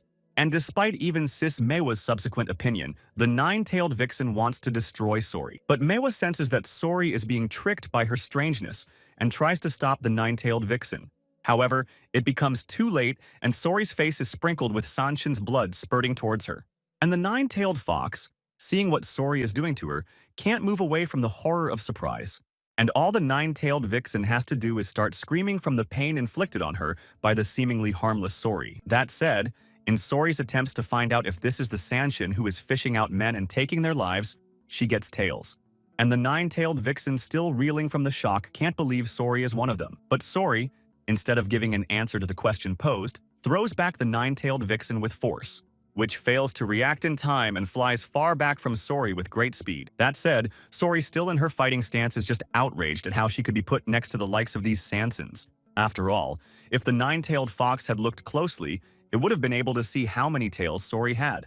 But the nine-tailed vixen was no longer able to do anything as the blow threw her right onto the standing pile of stones. And this is seen by Meihwa, who is in mild shock and can't believe her sister is immobilized. Sori, who is not far away from her, turns her gaze to her, and it is not a friendly one. Namely, all Sori needs from Meihwa now is for the latter to let Wang Se-hee go, or else she'll have an unfavorable outcome. And Meihwa looks at Sori and realizes that the latter is not kidding, which means it's time to backtrack on the original plan. And since that's the case, Meihwa forcefully throws Wang Se-hee backwards, unclasping his deadly embrace. As he does so, Wang Se-hee crumples to the ground with force, trying to stall but not really doing much. And so Wang Se-hee finds himself between the morally defeated Meihwa, who is about to leave the field of confrontation, and Sori, who is still in a rage and doesn't realize where Meihwa is going to sneak away from her without accepting the challenge. But to Meihwa's delight, and to Sori's surprise, there is a noise in the very place where the nine-tailed fox flew in. And that means that the nine-tailed vixen is going to strike back at Sori. After all, if you eat only humans, you can't do much, but if she eats Sori's liver, she'll rise in level. However, this version of events amuses Sori, who thinks the nine-tailed vixen is a simpleton since she has such views on Sori. But it doesn't seem funny at all to the nine-tailed vixen, who is absolutely confident in her ability to beat Sori. And so just as the nine-tailed fox becomes ready to attack Sori, she prepares to strike. With that, the nine-tailed vixen unleashed its sharp claws with all its might and headed towards Sori, who still remains in her seat watching the nine-tailed fox soar above her. But as soon as the nine-tailed vixen turns on Sori, she immediately gets a well-deserved comeuppance. which with a single strike from Sori throws the nine-tailed vixen back upwards to a safe distance for Sori. Meanwhile, Sori continues to stand his ground, only throwing punches to keep the nine-tailed fox from getting any closer. And besides, Sori is watching the nine-tailed vixen closely, trying to anticipate her next moves, which consists of a nine-tailed fox bearing its fangs and claws and flying down with all its might. But Sori is prepared for this outcome and meets her opponent with dignity, inflicting deep wounds on the nine-tailed vixen. And the nine-tailed vixen in turn meets with Sori and frankly misses. And not even the clawed hands of a nine-tailed fox can save her from the inevitable blow with the subsequent loss of the battle. Meanwhile, Sori is still standing with his back to his opponent, waiting for the result of his actions. And as soon as Sori straightens up, the nine-tailed fox falls to the ground without a sign of life, signaling its irrevocable end. That said, Sori coming out of this battle victorious thinks the Sansins are causing too much trouble. After all, a lot of effort was put into fixing the roof, and now you have to do it all over again to restore it. But it becomes completely irrelevant to Wang Seihe, who has already managed to reach for his battle weapon while waiting for the right moment. And Sori continues to complain that the roof of her house is ruined again, and it was done by Seihe, by the way, and the bad fox ruined it. However, such blatant chattering of Sori is not at all touched by Wang Seihe, who continues to stand with his battle weapon exposed. Wang Seihe is also disappointed that he didn't realize that he was looking at a Sanshin named Sosori because he thought her name was Sori. And his words are confirmed as if nothing happened by Sori, who knows that her name is often confused with the true pronunciation. But Wang Seihe is starting to get sick of Sori's idle chatter, and so he rudely orders her not to say another word. And as soon as Wang Seihe points his battle weapon at Sori, Mr. Black Tiger himself starts looking at her with his maw grinning. However, this does not scare Sori at all, but rather confirms her hunch that Mr. Black Tiger is in Wang Seihe's body, who's getting more and more agitated and threatening Sori with taking her life. Sori wants to know what Seihe is going to do with that sword, if he's going to take the life of such a beautiful woman. Immediately, memories of spending time together around Sori begin to flash before Wang Seihe's eyes. That said, it seems that such visions are beginning to have the opposite aggressive effect on Wang Seihe, and Sori, still unwilling to back down, continues to exert her magic on Wang Seihe.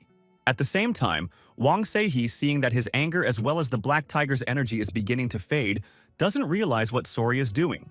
After all, now Wang Seihe was no longer under the influence of Mr. Black Tiger. And this reaction is somewhat confusing to Wang Seihe, who sees the Black Tiger's energy dissipating. And Sori, seeing Wang Seihe put his battle weapon in its sheath, wants to know if Wang Seihe understands her feelings.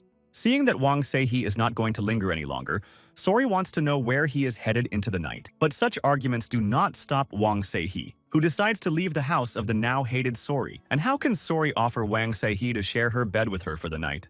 Sori seems very surprised because she has never eaten humans, and if she wanted to, she would have tasted Wang Seihe long ago. And it seems such words spoken by Sori make Wang Seihe stop in some contemplation.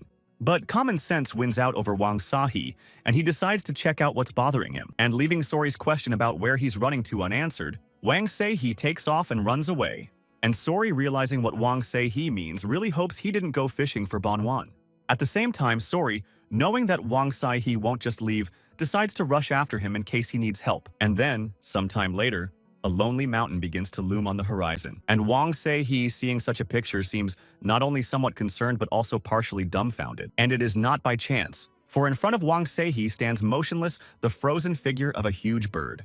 Sori explains that the bird has been standing like this for 200 and 300 years, which is why Mount Mehian became Bangkwan. However, Wang Seihe was sure that Banwan had been resurrected, but in reality it turns out that it was just a rumor. At the same time, Sori confirms the truth that Banwan has been resurrected, but because of his stupidity, he continues to stand. And since Banwan is resurrected, why can't Wang Seihe eat him is of great interest to Sori. And Wang Seihe, looking at his battle weapon that doesn't emit energy, admits that he's happy to do it, but his soul is unpalatable. However, deciding to go back to the original conversation, VPN Seihe is very interested in why Sori is following him. Sori immediately finds something to say to Wang Seihe and informs him that not only did he not take his things, but he also forgot his medicine. But Sori, behind all his chatter, notices Wang Seihe starting to grab his battle weapon. And the reason is that Wang Seihe is very angry that Sori doesn't take it seriously, that he's not strong enough to take her life. At that, Sori, holding out his stuff to Wang Seihe,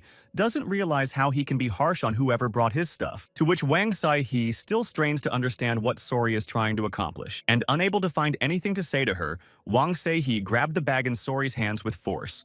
who, seeing that Wang Sei-hee is turning away from her to leave again, wonders where he's going now. And without getting an answer, Sori is already shouting and trying to get through to Wang Sei-hee to find out where he's going again. At the same time, Wang Sei-hee, thinking that he doesn't have to answer to Sori, continues to walk away without any reaction to her shouting. And then before Wang Sei-hee's eyes comes his conversation with Tan Yang regarding who can give him the answers to his questions. And since the conversation was about the nine-tailed fox, Wang Sei-hee doesn't get what he wants and makes sure that Tan Yang's predictions aren't true. At the same time, Sori looks at the departing Wang Sei-hee and once again makes sure that Black Tiger and Wang Sei-hee are both pathetic and need help. And since they can make trouble on their own, Sori thinks it's right to step in and prevent it. And seeing the foxes scrutinizing Sori's face, she realizes that this is their way of expressing their agreement with her. And on top of all that, Sori feels that this trip will turn out to be a lot of fun for her, which means that Sori has to follow Wang Sei-hee, which she immediately puts into action. And just like that, Sori rushes after Wang Sei-hee and asks her to wait for her to continue the journey together. Meanwhile, the case takes place in a forbidden forest, the entrance to which is fenced off by thorny tree branches. And it is through these lifeless branches that a huge snake takes the form of Manhwa. However, Manhwa doesn't just arrive at this place where she seems to have an appointment, and so she is wary of it. And once the snake realizes that there is no threat to it, it begins its transformation into a human. But Manhwa doesn't even realize that someone from the outside is secretly watching her. And this someone in the guise of a huge tiger rushes at his victim, who resents the spikes that she has to overcome every time. But as soon as Manhwa sees the huge striped beast flying at her, she only has time to shriek. And it is at that very moment that a beast with glowing eyes rolls the terrified Manhwa to the ground, who, in an attempt to protect herself, urges Mr. Shadow to recognize the guest as Manhwa. However, this does nothing to lessen the anger of Mr. Shadow, who reminds Mei that it is forbidden to walk on the road she has chosen. Once again, Mei has to apologize to Mr. Shadow for being an uninvited guest, but an urgent matter forced her to do so. That being said, it seems that such an argument by Manhwa is a little comforting to Mr. Shadow, who really hopes that it is indeed true. And Mei, having recovered a little, already assuming a sitting position, begins to reaffirm the seriousness of his appearance. And the first thing Manhwa does is tell Mr. Shadow that the Black Tiger has risen. It seems that such news not only does not surprise Mr. Shadow, but partly frightens him.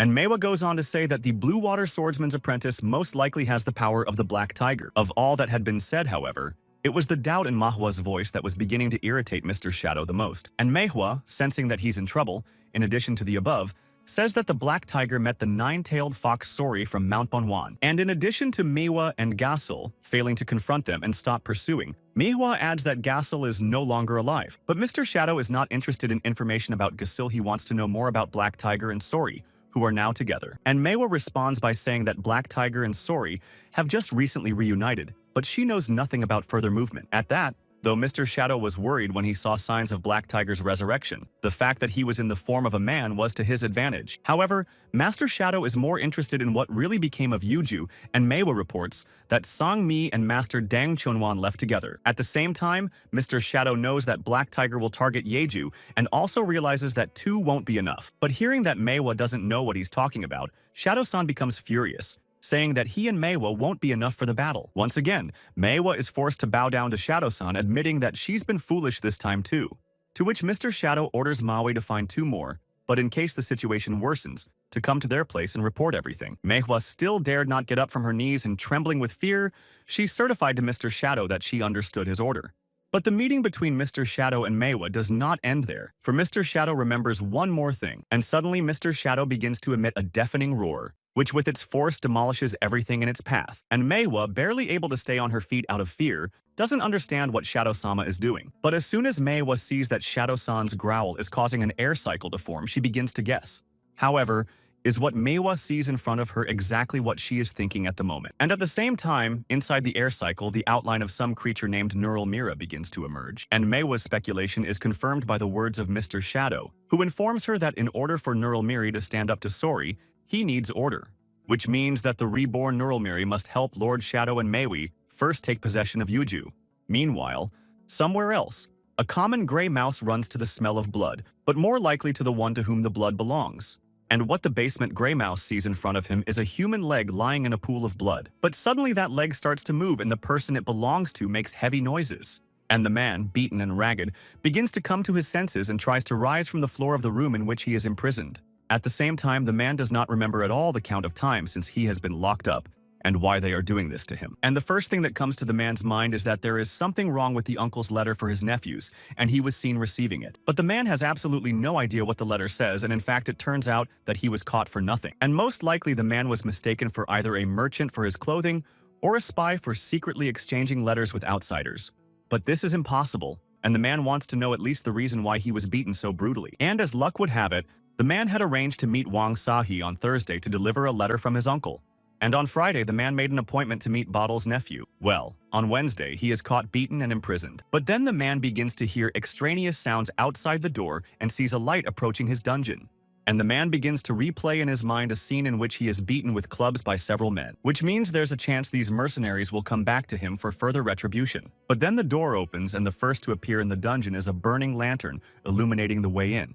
And this light from the lantern sharply hits the eyes of the prison hostage whose eyes are not accustomed to such harsh light. And following the lantern at the passage to the dungeon appear 3 men, and the one in the middle is the main one by appearance.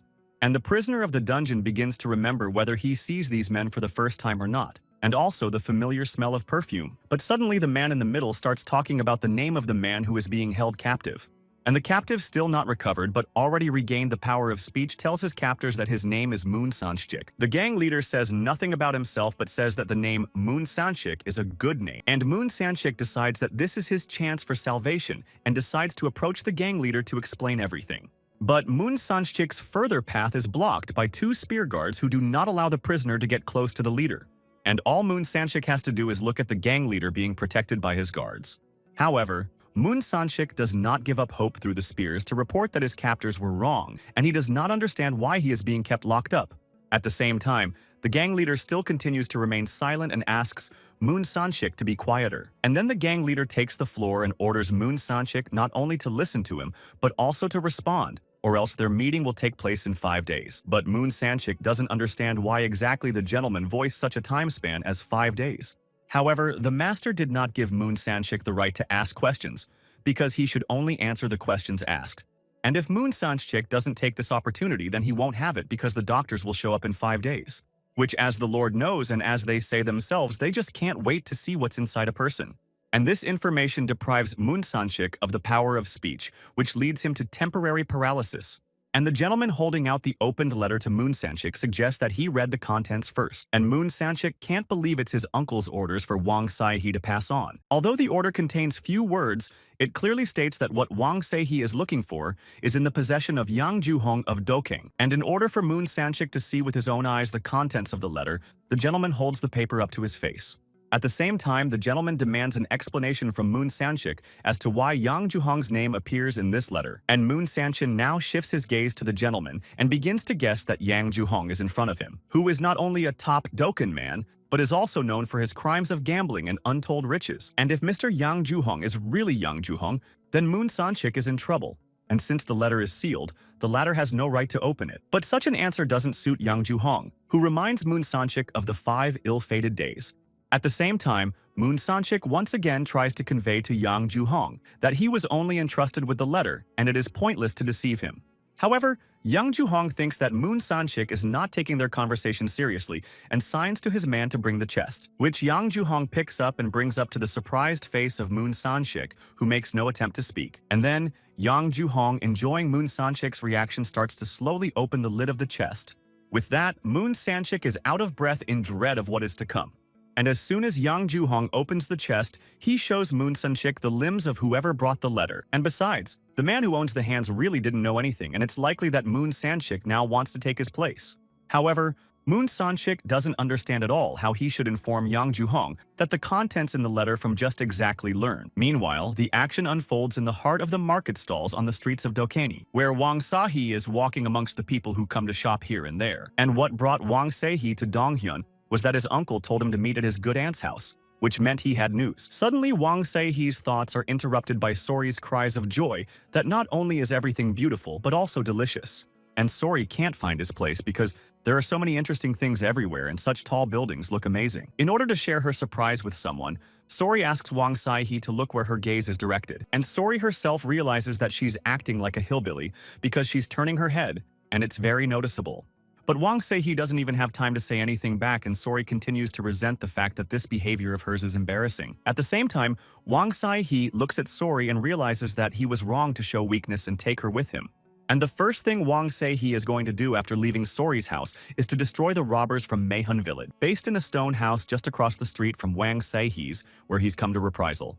But before you start, you need to decide whether to pour water on the house at night, or to fight face-to-face, or to follow up and then decide. However, Wang Se-hee is not destined to fulfill his plan because at that very moment he is called by a familiar voice, which belongs to a waiting Sori, complaining about Wang Se-hee being late. And the fact that Wang Se-hee sees Sori in front of him is surprising to say the least. At that, Wang Se-hee doesn't even dignify Sori with a greeting, and immediately rushes inside the house to test his hunch. But once Wang Se-hee finds himself on the doorstep of the stone structure, he notices that there are village robbers scattered around, and Sori pretty much reports that she was able to deal with them herself before Wang Se-hee arrived, while scaring their boss to death. Immediately, Sori switches to Wang Se-hee, informing him that she has decided to follow him, which can't help but make him happy. However, all Wang Se-hee can say in response is that he is grateful for the favor he has received. But this answer does not please Sori, who expected a different reaction to the proposal from such a beautiful young lady. And besides, Wang Se-hee doesn't want to know the reason for this decision, saying only that he can't help but be grateful to have Sanshin around. However, if Sori just tries to show her strength, Wang Se-hee will immediately chop her up with his battle weapon. But such threats don't scare Sori at all, who will still go after Wang Se-hee no matter what. And since Sori and Se-hee agree on that, it's time to go, and Sori suggests that Se-hee follow along. But since Sori doesn't know where Wang Se-hee is going, she decides to ask him. And now being in Dokkan, Wang Se-hee finds it hard to get comfortable with Sori's impression of the city. However, Wang Se-hee decides to focus on finding his good aunt's house, where he has an appointment with his uncle. But since Wang Se-hee doesn't know where this place is, he keeps trolling with his eyes looking for this shop. Suddenly, the sounds of Sori's voice distracted him from his search for a while, even though he had instructed himself to ignore it. Oh, and besides, Wang Se-hee notices how people around him are starting to whisper at Sori's behavior. And to see what the people of Dokkan are staring at, Wang Se-hee decides to check out what Sori is up to.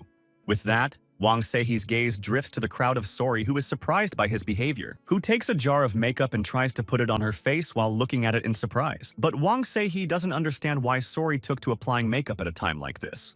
And to justify his behavior, Sori tells Wang Se-hee that he's trying to behave like a human being in Dokkan. But after all, Sori is human, so what is her intent and who does this kind of makeup? However, such a tone is not to the liking of Sori, who knows that all the ladies in Dokkan do this. Which means Wang Se-hee doesn't have to keep up with what normal people do, and grabbing Se-hee by the head, Sori orders him to stand still. And as soon as Sori finishes her manipulation of Wang Se-hee's appearance, the latter waits with bated breath for a reaction, which doesn't take long because Sori in the presence of Wang Se-hee had been stuffy up to that point. But after the transformation, everything changed. He promises her that he will walk around with a ribbon on his head, which can't help but please the girl. Since this, like last time, Wang Se-hee once again succumbs to Sori in her next scheme. But Wang Se-hee decides to go back to looking for his aunt's house where he has an appointment. And Sori, satisfied with her small winnings, watches with a sneer at Wang Se-hee trying to appear serious.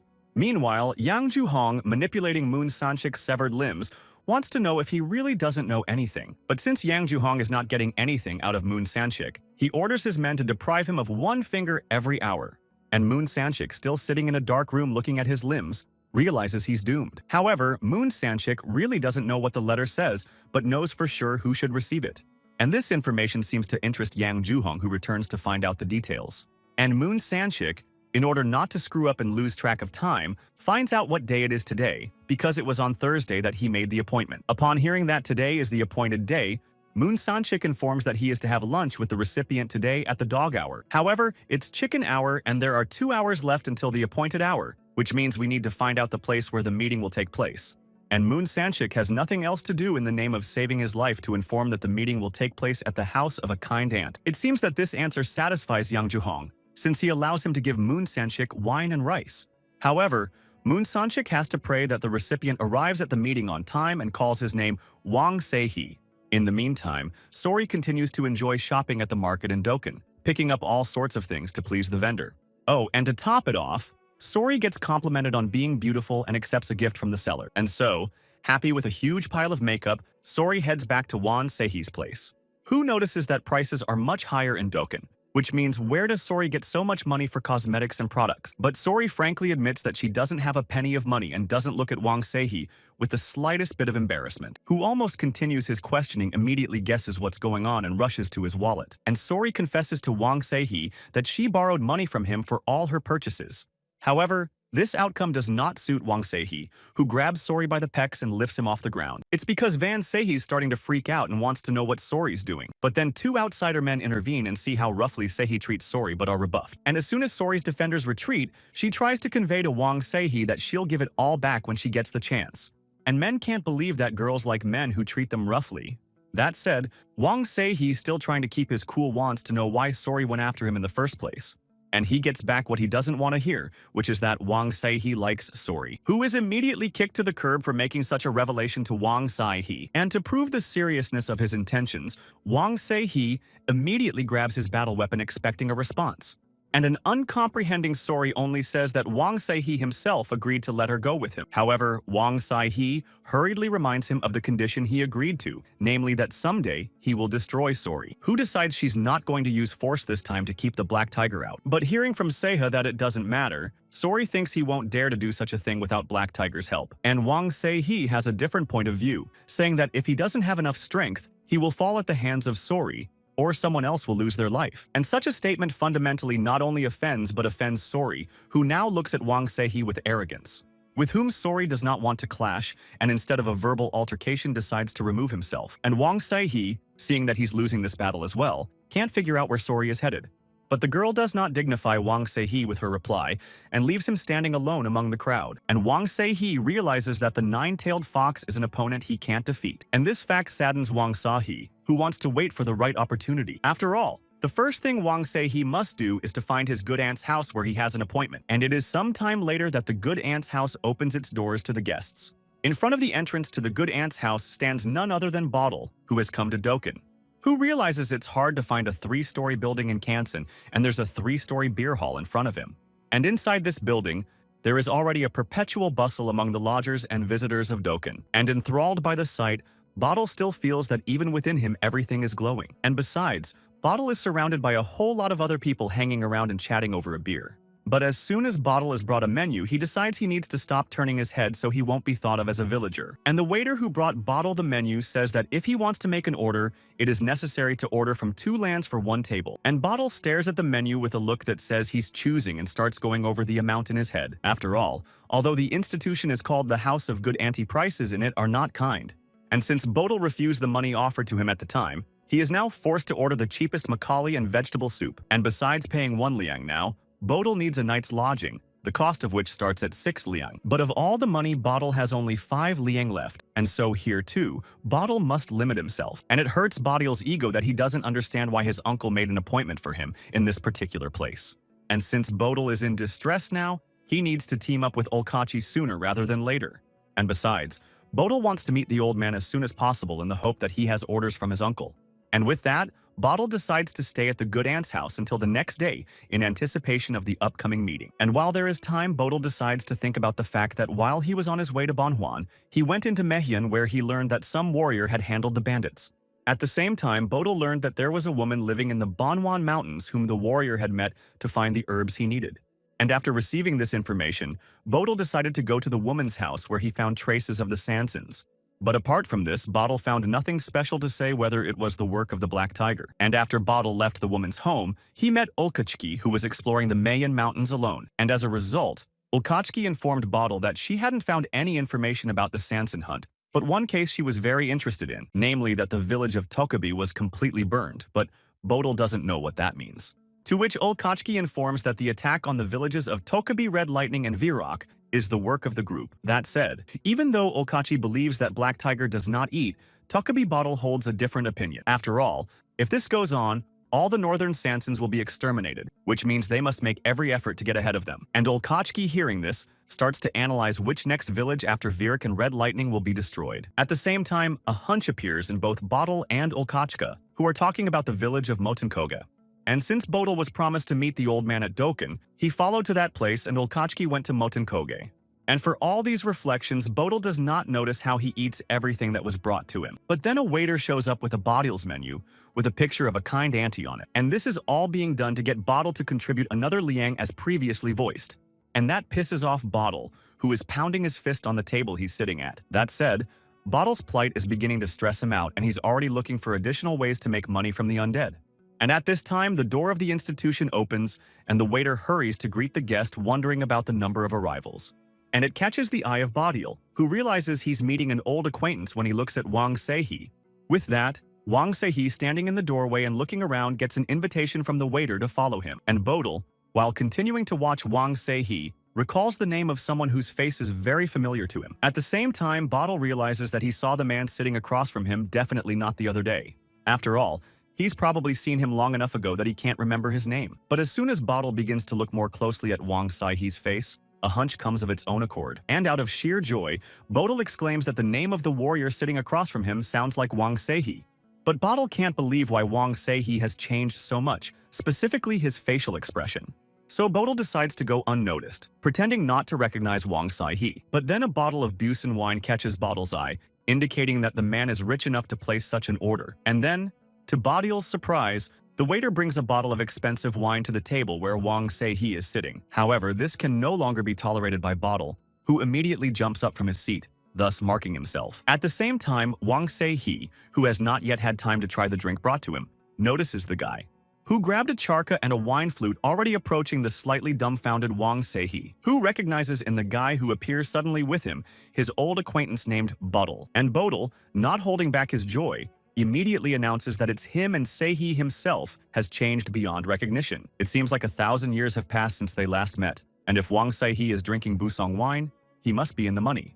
But as soon as Bodil notices the waiter, he immediately says that since there are two of them, there is no need to order for two lan. Wang Seihe ignores Bodil's chatter and returns to the original conversation, saying that 3 years have passed.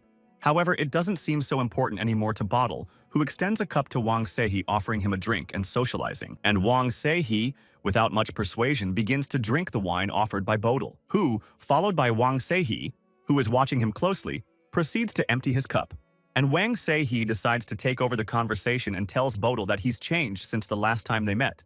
And immediately rushing to answer Bodil, Wang Seihe's question, reports that the latter looks distracted. However, even before that, Bodil didn't look anything like what he would have liked to hear, namely a sword blade aimed at Wang Seihe.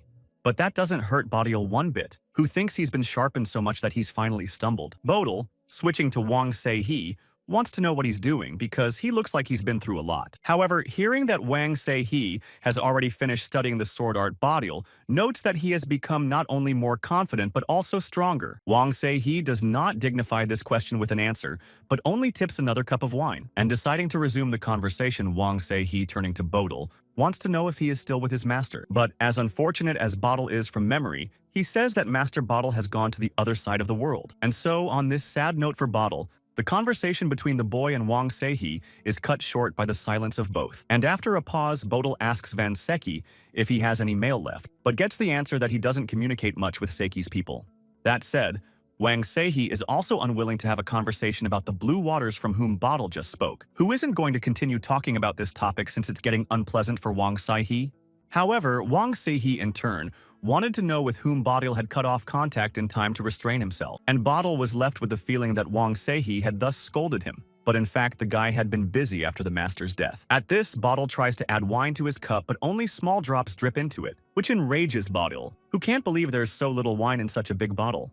And Wang Seihe starts to take a breath out of indignation, which catches the attention of Bodil, who is watching him, who notes that even though he's changed, Wang Seihe is still himself for the most part. However, Wang Seihe notes that Bodil at the beginning of their meeting talked about how he had changed, but as it turns out it wasn't about appearance. And Bodil in turn notes that it is the preserved absent-mindedness and awkwardness that makes Wang Seihe stand out, who barely restrains himself from boiling over and puts the wine glass on the table. Wang Seihe does not understand what Bodil means by this and waits for an explanation. And Bodil says that whatever has happened to Wang Seihe in these 3 years, he's still a wounded soul and hasn't changed a bit. That said, Wang Seihe doesn't want to hear at all that he seems weak and subtle to outsiders.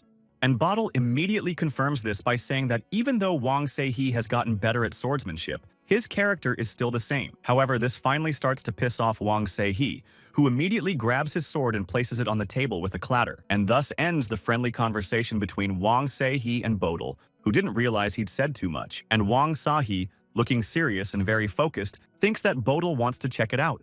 But Bodil, as if joking to defuse the situation, tells Van Seki that he has no desire to do so. After all, Wang Se-hee has no reason to be angry since Bodil meant that his soul is still good.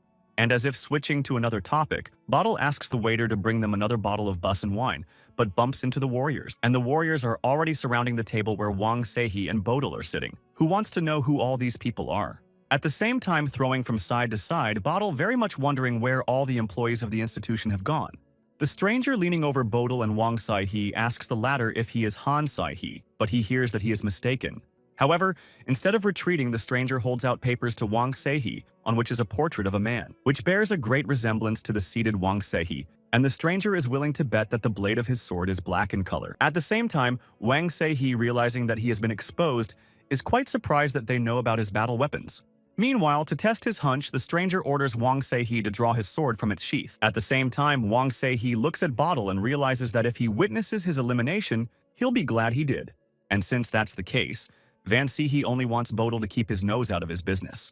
And in order to forestall the interference, Wang Se-hee grasps his battle weapon in a sudden movement, with which he sends an empty wine glass to Bodil, which the guy easily fights off. But the empty wine cup, instead of shattering, ricochets back into Wang Se-hee's battle weapon, which is forcefully slapped on the face of the mercenary who just turned to Wang Se-hee. With that, a flying wine cup smashes into the face of another uninvited mercenary. And that's how Wang Se-hee and Bodil eliminate 2 men from the mercenary gang. Meanwhile, Wang Se-hee's gaze touches the one who so insistently asked to show the blade of his battle weapon. Bodil quickly jumps back to his feet, eliminating his opponents. And just like that, Bodil is ready to come to Wang Se-hee's aid and strikes an appropriate pose.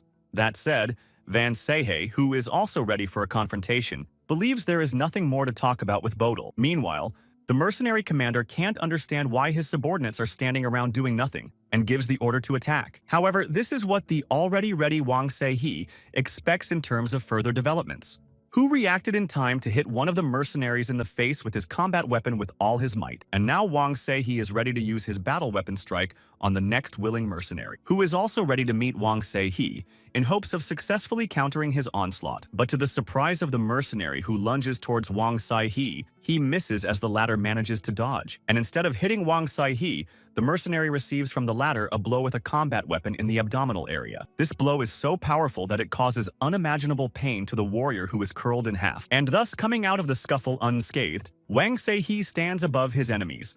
And Bodil, who only kills the first enemy, can only contemplate this picture in amazement. For as Bodil remembers, Wang Se-hee is now good at punching people, although he used to be afraid to do so, but the latter denies it. But it doesn't end so quickly, because another man from the mercenary gang appears in front of Wang Se-hee and Bodil. Bodil is of the opinion that the matter must be brought to an end, and if they let the man go, he will surely return. A man from the mercenary gang threatens Wang Se-hee and Bodil, trying to intimidate them into leaving Dokkan. And when Bodil asks who the mercenaries were sent by, the man immediately says that it was the work of Mr. Yang Ju-hong. But the said name of a gentleman known in Dokkan does not mean anything to Wang Se-hee or Bodil himself. And this fact simply shocks the mercenary because, in his opinion, such a famous gentleman even knows every dog in Dokkan. However, this is not interesting to Wang Se-hee, who in turn wants to know why Mr. Yang Ju-hong needs him. But the mercenary cannot give an answer to the question posed, since he and his comrades were acting under instructions.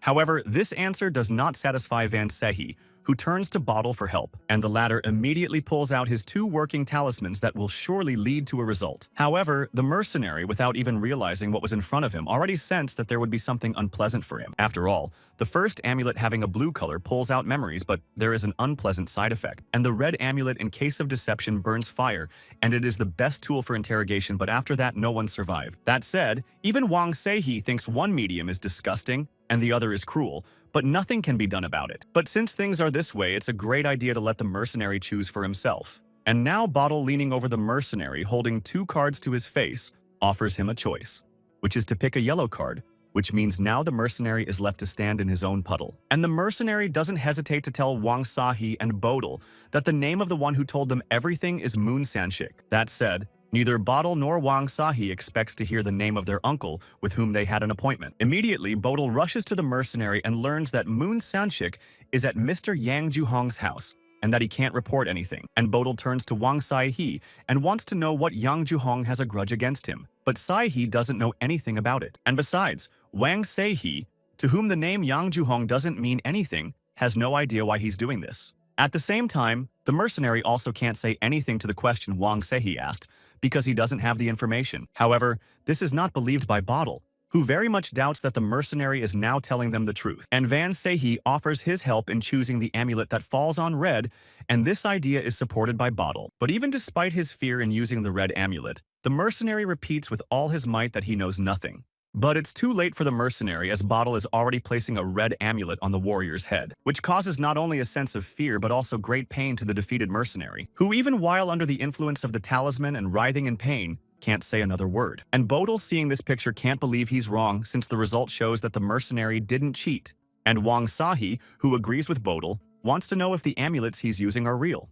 But there are no fakes among amulets, and there are different levels, each of which is darker in color. And that's how Wang Sahi and Bodil, having killed the mercenaries without getting any information, leave the house of the good aunt. That said, Wang Sahi doesn't understand why Bodil is following behind him, and it raises some questions.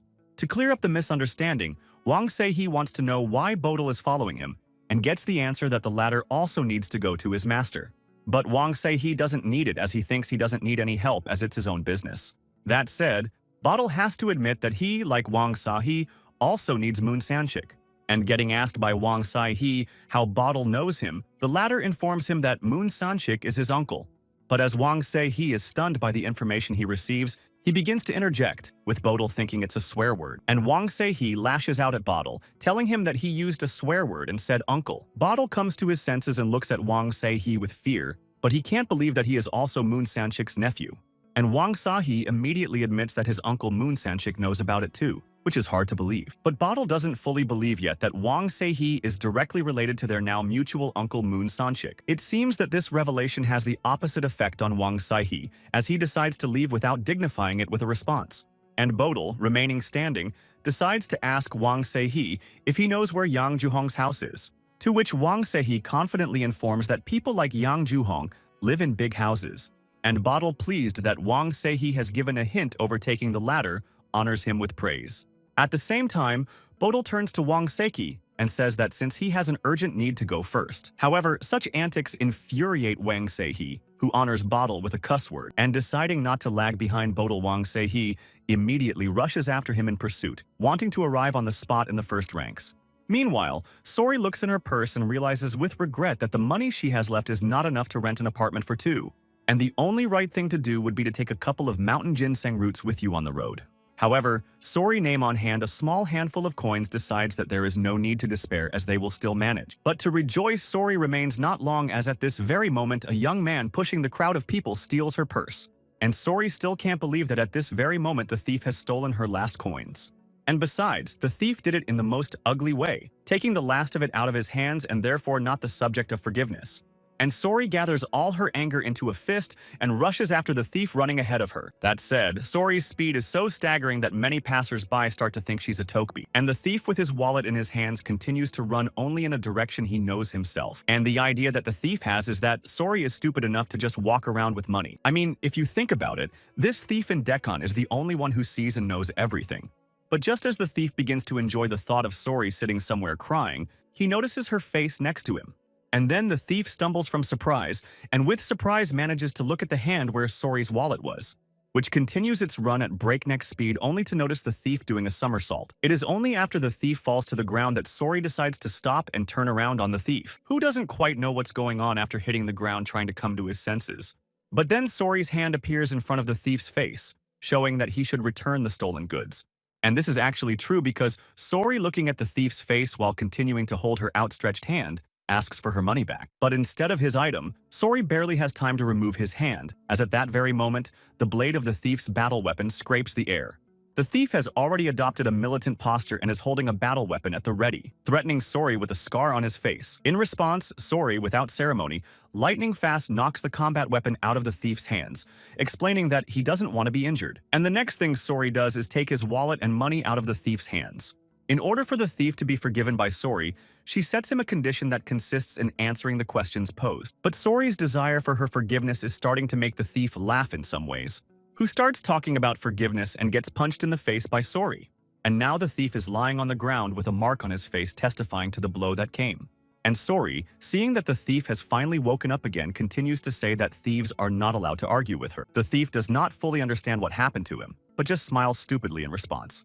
However, Sori, not paying any attention to him, decides that she will call the thief Bad and he will call her sister. But this nickname given to the thief does not suit him at all, as he has his own name, to which Sori reminds his terms.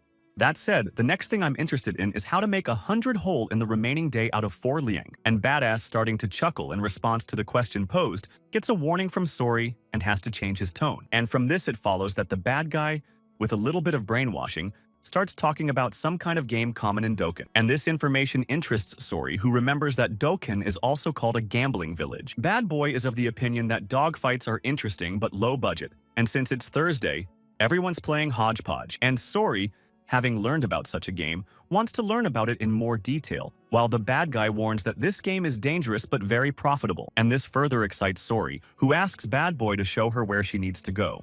Before Badass can even react, he notices Sori dragging him by the scruff of his neck into the biggest gambling house in Dokkan, and Sori herself, inspired by the upcoming excitement and the profit that promises her, orders Bad Guy to stop talking. And sometime later, Sori and Bad Boy find themselves at the gates of a brightly lit gambling house, in which a huge number of people are divided into groups engaged in a game watched by a watcher. And the game of hodgepodge is no stranger to those playing and watching the game, especially among men. At the same time, not everyone manages to go out quietly as a fight immediately follows.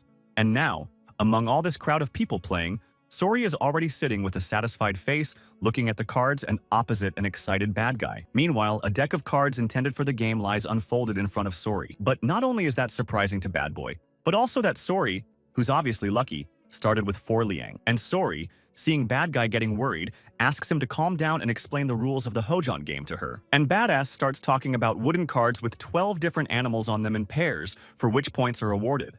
In this case, each animal is assigned its own number of points, and when the 3 pairs will be laid out, you can put the desired amount. But as soon as the cards are turned over, the one who bet on the strongest pair doubles his profit and the others lose. And if the same animals appear, then automatically accrue 24 points and further in ascending order. But that's not all, as there is another rule called the double tiger, and this is the one that always wins. At the same time, even though a pair of mice has the most points, they always lose to a pair of tigers, increasing the sum 5 times. And Bad Boy, hearing that Sori doesn't believe in it, says that even though people know about it, they still play the betting game. And now Sori, though full of doubts, is beginning to realize what's what, and is ready to fight. And besides, Sori's self-confidence is too great, as she's ready to show everyone what her big sister is capable of. And after some time, the host of the game, pointing to the pair of animals in the middle, says that it is this pair that has won, and one of the players, not stinging to believe in losing, regrets about his pig, which amuses those watching, with Sori, oblivious to extraneous noises, seriously focused on the game. Besides, Bad Guy, seeing the condition of Sori's older sister, decides to call out to her. And it's all because Bad Boy doesn't understand why Sori, after missing 5 games, already just sits back and watches. In addition, 2 large guards standing behind Plokken's back create an unfavorable atmosphere for Sori and her companion. And so the huge hand of the gambling house security guard grabs Bad Boy by the head in the truest sense. And all because the guards recognize in Bad Guy a thief and want to talk to him, but the latter manages to say that soon their game will begin. And as always, it's about time Sori comes to the rescue and thinks it's time to place a bet. Immediately, without thinking long, Sori pulls out all the money and puts it on a spread pair of cards. At the same time, Bad Boy is mad to know why Sori is betting all the money on the cow, which promises an imminent loss. But at that very moment, the game's host announces that the couple Sori bets all his money on is winning. And Sori, still reeling from her victory, only hears from Bad Guy that she got lucky this time. And in turn, Badass advises Sori to start separating, but the latter doesn't even hear what her name brother is telling her. But then a new pair of playing cards appears on the playing field, on which Sori bets all his money. At the same time, Bad Boy is grabbing his head and wants to know why Sori bet all her money on the rabbit. And Sori, continuing to remain calm, asks Badass to pull himself together and not to worry. After all, Sori is a gorgeous woman sitting in front of Badass and the men around them. And now the host of the game announces that the winning pair is a pig and a cow. And Sori is overjoyed, and to the surprise of Bad Boy, can't believe she won again. That being said, Sori gets her well-deserved winnings along with congratulations, for which she is certainly grateful. But Bad Boy doesn't seem to believe in the luck of Sori, who is holding on to win for the first time, which means it's all about stealth. However, Sori pretends not to realize what trickery Badass is talking about because every game has a pattern. Yes, and it's probably what you'd call trickery by human standards, since Sori has learned the shape of each card's tree. Meanwhile, the opponent sitting across from Sori informs her that preparations are over and she can bet on the desired pair. And Sori doesn't hesitate to say she's betting on the couple across from her. And since that's the case, most of the people sitting next to Sori start betting on the couple she's chosen. But Sori can't believe that people have also started splurging, and Badass realizes that everyone has realized that she's unusual. However, this view is not shared by all present. One observer watches the game with suspicion, and then the host of the game starts flipping the card, keeping everyone present in suspense. However, what happens next is that although it was quite expected, but still a share of risk remains, namely that Sori wins again to the delight of all those who followed her and bet on this pair of cards. At the same time, the person who is watching the game starts whispering something in the ear of his close friend. However, those who are expecting to get their winnings start to press the presenter, who asks them to wait a little longer. And Badass enjoys watching Sori once again confirm that she's really cool. Without noticing that the hall attendant is standing behind her, Sori tells them that as soon as they have earned £100, they will leave the place. However, as soon as Sori notices two impressively sized guards behind her back, her speech is interrupted. And the man accompanying them turns to Sori and asks her to follow him further. But Sori doesn't particularly care that the offer was addressed to her, rather she wants to know where her money is. At the same time, the hall attendant says to Sori that since the amount is large, it should be given elsewhere, and that statement is fine with Sori, who, along with Bad Boy, is about to leave the room. But Badass, even though he is Sori's named brother, is a thief by profession and can't go with them. And all because the place where Sori will be escorted is only for big guests and there's no place for thieves. And Sori begins to notice how the face of the just stoically looking Badass in front of him changes, to whom Sori takes a handful of coins and asks him to deduct that amount from her winnings. The bad guy doesn't even expect Sori to pay him back for the favor, and Sori thus suggests him to get rid of his shameful status and start living honestly and not stealing. But Bad Boy, who has already become attached to Sori, can only regretfully watch her leave him. At the same time, Sori warns Bad Boy that if she finds out that he continues to steal, he will be in trouble. And the next time they meet, if Bad Boy is an honest man, Sori will change his name, and Badass tearfully assures Sori that he will do anything not to disappoint her. And just like that, Sori leaves the gambling establishment and follows the man who invited her to pass on. And now before Sori stands a house whose entrance is lit by brightly lit bowls and guarded by armed mercenaries. But as soon as Sori, accompanied by the man who invited her, goes inside, he immediately informs her.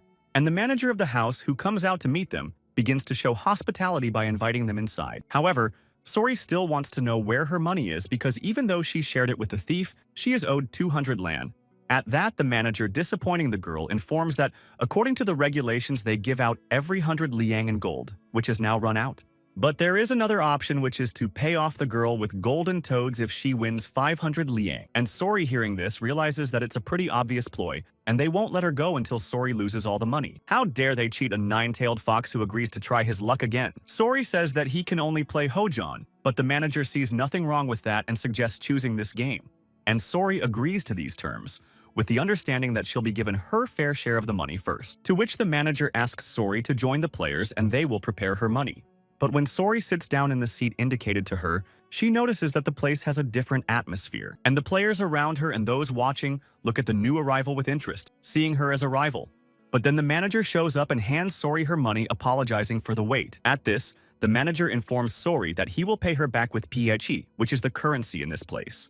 And to give clarification, the manager says that white is 10, liang red 50 liang, and black 100 liang. And Sori, picking up the cards, asks that she be given 3 games to familiarize herself and then proceed. After all, the only goal Sori has is to fulfill her promise to make money for her and Seihin. In the meantime, 2 armed mercenaries with torches in their hands are circling the area to warn of unwanted guests. The mercenaries don't even notice that at this very moment Bodil, standing around the corner, is following them. And once the threat of detection has passed, Bodil rushes with all his might to keep running. Upon reaching the wall of the building, Bodil dashingly swings over it with a single jump. And now Bodil sees the area where the alleged house belonging to Yang Juhong is located, which, judging by the impressive size of the house and grounds, says he's not so simple. But then surprisingly, Bodil lands next to him, and Wang Seihe is also doing surveillance on Yang Juhong. And the next thing Wang Seihe does is to get out of his seat and start running without waiting for Bodil, who, seeing the injustice of asking Wang Seihe to wait for him, rushes after him. And so now, toe-to-toe, Wang Seihe and Bottle are rushing toward the home of their common goal called Yang Juhong. Bottle is still on the move and wants to know where Wang Seihe is going, who thinks there's no time to search for his uncle. But Bottle is of a different opinion, namely that they don't know the area. It's better to catch someone and interrogate them. And with that offer comes Wang Seihe, who agrees that it's best for both of them. However, Bottle becomes very strange that on their entire journey has not met a single guard, which is very suspicious. But at that very moment, lighted torches in numerous numbers appear on one side of the wall. Immediately, the other wall opposite the first wall also begins to be colored in red light, indicating intruders. Bodil, seeing the large number of lit torches, doesn't understand what's going on. And Wang Seihe, who is beginning to get the hunch, tells Bodil that Yang Johan's men knew they were coming. That said, what's going on right now is literally an organized trap for Van Seihe and Bodil. And soon, Wang Seihe notices that Yang Johang's armed men are appearing in a crowd from behind, covering his back passage. And Bodil, looking back, also sees another group of armed men blocking another path of retreat. And thus, Van Seihe and Bodil are surrounded by the men of their enemy who have encircled them on all sides. Bottle still wants to ask Van Seihe what they usually do in such situations, to which he gets the answer that they surrender. Oh, and to top it off, the leader of Yang Juhong's squad of men shows up and starts laughing at the surrounded Wang Seihe and Bottle, who are apparently very stupid to be so fearless and have no idea where they're going. But in any case, with any answer, Van Seihe and Bottle should be prepared to lose an arm and a leg each. And this statement makes Bottle a bit stunned, who only points out his opponent's prominent teeth while Seihe doesn't think anything of it. Bottle agrees with Wang Seihe and decides to use the only way out, which is to use the amulet. And to do so, Bottle asks Wang Seihe to cover for him while he casts a spell over his precious amulet. And Wang Seihe is determined to make this arrangement work, yet he still wants to know how long he should last. But instead of answering, Yupan Seihe notices a mercenary falling from the roof in place of the Bottle, who had just been standing next to him. Meanwhile, Bodil apologizes to Wang Seihe and jumps up on the roof to leave, saying that he really has to go. And with words addressed to Wang Seihe that he is counting on him, Bodil leaves Seihe, leaving him alone to confront the mercenaries. And Van Seihe is furious. All he can do is swear at Bottle. Meanwhile, the head of the mercenary squad orders his warriors not to stand, but to grab the unexpected guests. And now left alone, Wang Seihe prepares to repel the oncoming mob of mercenaries from both sides. But at that very moment, a mercenary waking up from his fall complaining of a headache begins to come to his senses. And Wang Seihe takes advantage of the situation to jump on the mercenary's head, finding a foothold in it, and to use a mercenary to jump up on the roof of a fence and run away. The leader of the mercenaries is left to watch as Wang Seihe runs away along the roof. And besides, the leader of the mercenaries doesn't understand what his soldiers are looking at instead of catching the fugitives. And despite the fact that this time the agile guys have arrived, but they have no chance to get away from the mercenary leader alive. Meanwhile, the case continues at the house where Sori has been invited as a special guest. And it is here that the game host tells the assembled players that he wins with a pig and a cow. With that said, Sori is beyond excited to sincerely thank the game's host for such news. But Sori thinks it's time to stop because she's earned too much and Seihan is waiting for her.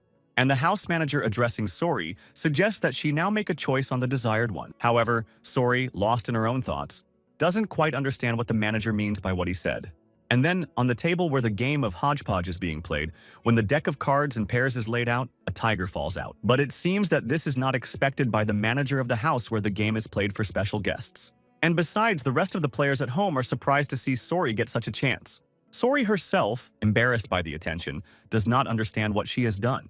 And the man sitting across from Sori says that if she bets on a couple of tigers, which she's doing now, she'll stand up to him. And Sori, catching a note of excitement, wants to know what the rules will be if she decides to fight alone. In this case, the manager says that if she wins, that her winnings will be multiplied tenfold. If not, she will lose a third of the money. However, seeing that Sori doesn't quite understand, the manager offers to cancel the bet. But if he does, he can take 5 times as much. And Sori is already looking forward to the upcoming game. And since that's the case, Sori doesn't spare the money he won and throws it on the table where the game of hodgepodge is being played. At the same time, Sori declares that if he wins this game, he will take 5 golden toads. And Sori's opponent has no choice but to agree to her terms even though it's not to his liking. And so the game begins and the game's host announces in a loud voice that he's starting to flip the card. In this case, the first pair that comes into view is a pair of cows. And the next pair on the game table is a pair bearing the appearance of a pig and a dog. At that, the game host finally starts to inform Sori that the last one is her bet.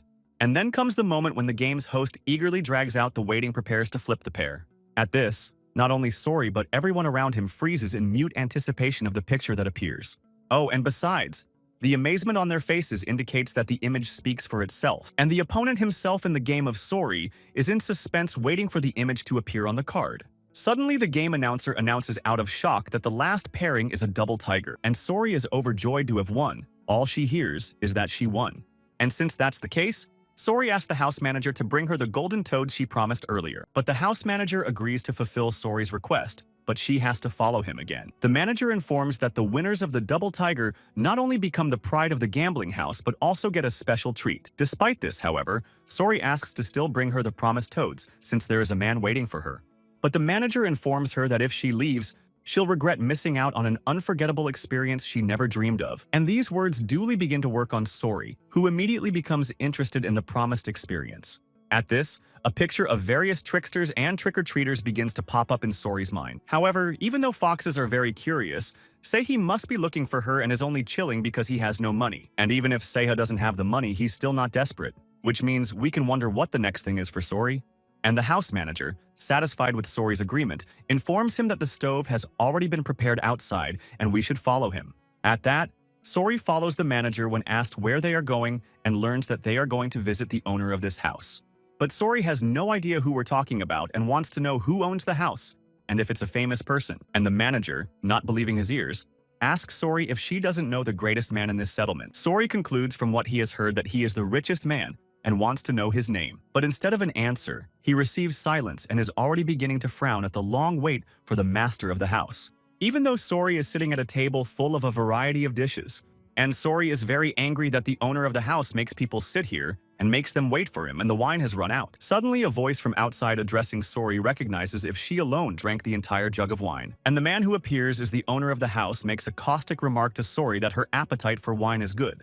But immediately, the owner of the house changes his mood and smilingly tells the guests that he is glad to meet them and introduces himself as John Juhong. And Sori, missing the greeting, notes the pale look that clearly indicates Yang Juhong's ill health, but still decides to introduce himself. At the same time, Yang Juhong, addressing his subjects that Sori's wine has run out, orders to bring some more bottles. And sitting down at the table next to Sori, Yang Juhong said that he heard that the girl had won 2,000 yuan, to which Sori happily points out that she is very lucky today, and since she did the damage, that's the reason they decided to meet with her. However, Yang Juhong is of a different opinion, saying that a couple thousand yuan is not money for him, but curiosity is more important. And Sori, in turn, immediately reminds about the toad's promise to her since she needs money for what she learns she will get more than that. But their conversation, which seems informal to Sori, is interrupted by Yang Juhong's subordinate bringing bottles of wine. And Yang Juhong, taking one of the bottles, offers Sori to fill her glass with the renewed wine. To which Sori happily agrees, stating that the wine smells wonderful, indicating its quality and expensive. At the same time, Yang Juhong tells Sori that the value of the wine is about 1,000 liang and puts a condition in case of its full absorption, he will let Sori go. And Sori, interested in Yang Juhong's offer, notes that the bottle is quite large. At the same time, Yang Juhong, saying that he is not boastful, reports that since he has a lot of money, Sori should not worry. To which Sori seems quite sincere in saying that Yang Juhong is cool and worthy of respect simply for even his condition. However, surprised by this compliment, Yang Juhong tells Sori that this is the first time he has heard such a thing about himself. And Sori, continuing to pour balm on Yang Juhong's soul as a man who has achieved more than others, compares him to a warrior doomed to rest. But still, Sori is very curious to know how Yang Juhong earned such an impressive fortune. And such frank to Yang Juhong's eyes, conversations are beginning to drive him into the red. However, it is hard to disagree with Sori's words, and Yang Juhong decides to tell her his story full of ups and downs. In the meantime, Wang Saihe is overtaken by the mercenaries from the unit under Yang Juhong's command. And as soon as Wang Saihe disposes of another wave of mercenaries, he smirks in relief. But Wang Saihe is in no hurry to celebrate his victory as the head of the mercenary squad appears before him at that very moment, celebrating his skills. And that's because even on such a narrow street, a gang of bandits can't defeat one Wang Saihe. But that doesn't concern the leader of the mercenary squad, who orders everyone to disperse as Seiha's opponent will be him. At this, the leader of the mercenary squad introduces himself as Kim Taemin with a satisfied smile that speaks of his impending victory. But this kind of play absolutely does not move or impress Wang Saihe, who chooses to remain silent in response. However, this behavior does not please Kim Taemin, who orders Saihe to give his name as real warriors do. And Wang Saihe, thinking Kim Taemin is a nerd, suggests the latter pray to his ancestors that he can attack Se-hee, to which Kim Taemin, already losing his temper, informs Wang Se-hee about the latter's lack of military honor. And since that's the case, Kim Taemin already has his battle weapon ready and orders Wang Se-hee to lose his life. And that's how Wang Se-hee, holding his battle weapons at the ready, meets the angry Kim Taemin in a fight. He swings wildly at Wang Se-hee, who manages to dodge and avoid the punch. At the same time, Kim Taemin begins to notice that things are not going well for him, to put it mildly. Because at this very moment, Kim Taemin's battle weapon is spoiling the nearby wall by getting stuck in it, and Kim Taemin's blunder doesn't escape the keen eyes of Wang Se-hee, who tangentially notices it. At the same time, Wang Se-hee rises to his feet to strike at Kim Taemin, who Se-hee thinks is very clumsy even though he's trying to be cool. But much to Kim Taemin's dismay, his battle weapon gets stuck in the brick of the wall. At the same time, Wang Se-hee looms over Kim Taemin and strikes him with his battle weapon with all his might. And just like that, Wang Se-hee now finds himself standing over the body of the Kim Taemin he defeated. And Kim Taemin's men standing nearby can't believe this could happen to their boss.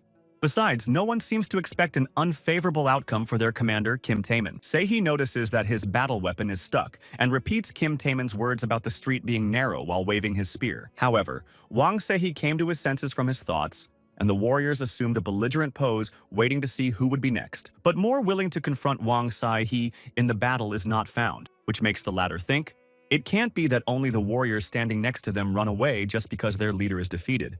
And seeing that nothing else would follow, Wang Se-hee decides to back off for a while, which means it's time to go looking for any clues that might lead him to Yang Ju-hong's imprisoned uncle. Meanwhile, Yang Ju-hong and his guest Sori continue the story of how he took off the hands of someone who tried to cheat him. At the same time, Sori, who only remains to maintain the thread of conversation, although he agrees with the gentleman, but finds him boring to say the least. But at that moment, a subordinate of the mansion owner cuts into the conversation between Yang Ju-hong and Sori, who tries to keep his cool by reminding him of the established rules when he has guests in his house.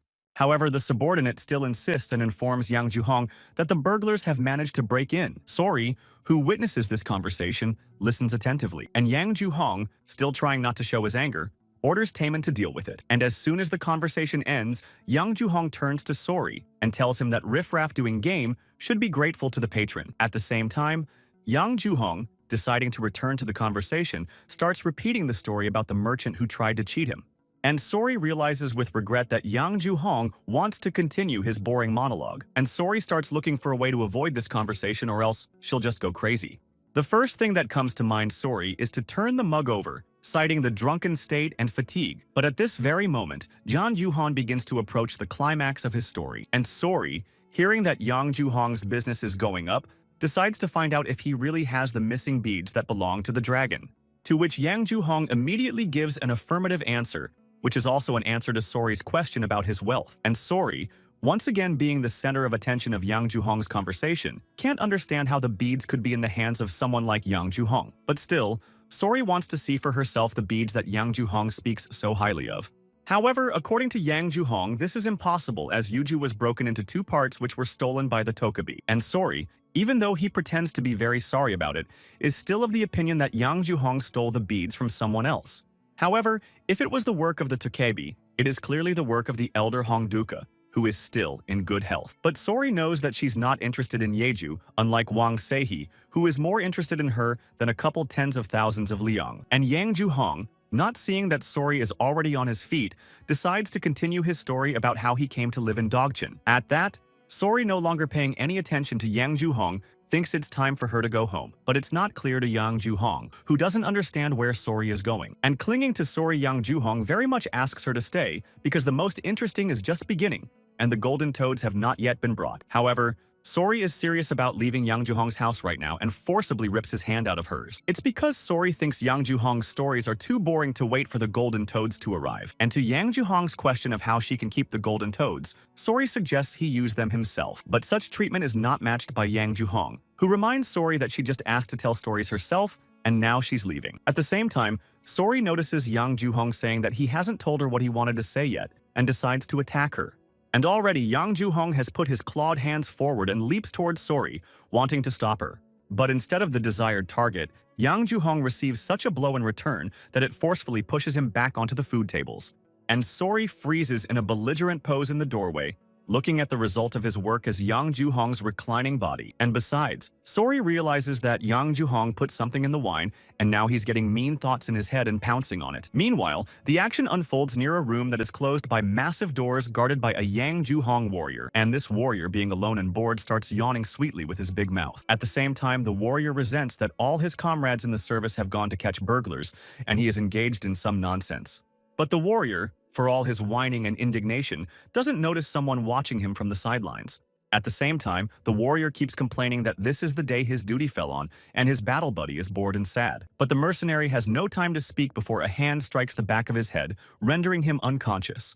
And that someone is Bottle, who has emerged from the shadows of the fence and quietly struck a blow at the mercenary. However, Bottle's gaze begins to slide to the massive doors of the room the mercenary was guarding. At this, Bottle, looking around the entrance to the unknown room, arouses considerable interest in Bottle by its strangeness. And to quench his thirst for curiosity, Bottle decides to look inside the room. And realizing at first that there is no threat from inside, Bottle opens the doors of the room wider, wanting to enter it. The first thing Bottle does is try to open one of the many doors by grabbing the handle. But to Bottle's even greater surprise, the door proves to be tightly shut without yielding to the young man's efforts.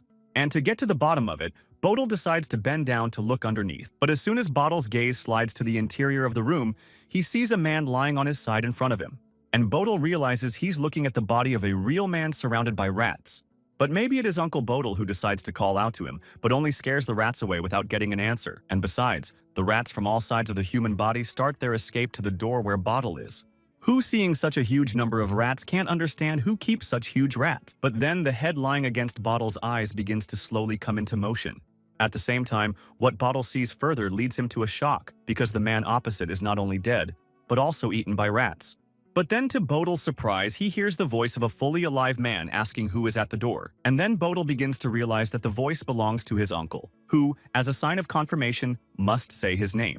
At the same time, a voice on the other side of the door and a hand extended into the doorway says, "His name is Moon Sanchik." And Bodil is overjoyed at his discovery and immediately tells his uncle his name is Bodil. At the same time, the uncle, to personally check whether it is not a deception, also looks into the gap between the door and the floor and sincerely rejoices. However, Bodil decides that now is the time to let his uncle out of his confinement. But the whole problem is the door, which is very tight. And since that's the case, Bodil decides to find out who holds the keys to that thick door separating him from his uncle, which suggests that the person who runs the place must have the keys, and that's Kim Taemin. Bodil decides to immediately go in search of Kim Taemin and has to stop at the request of his uncle, which informs Bodil that Kim Taemin is a warrior who is feared even by the authorities and can fight dozens without damage to himself. And Bodil, listening to all this, realizes that he's talking about Kim Taemin as a swordsman he's heard about. But his uncle thinks otherwise, because you can't become so strong with just one sword art, because Kim Taemin is immortal even when surrounded by enemies.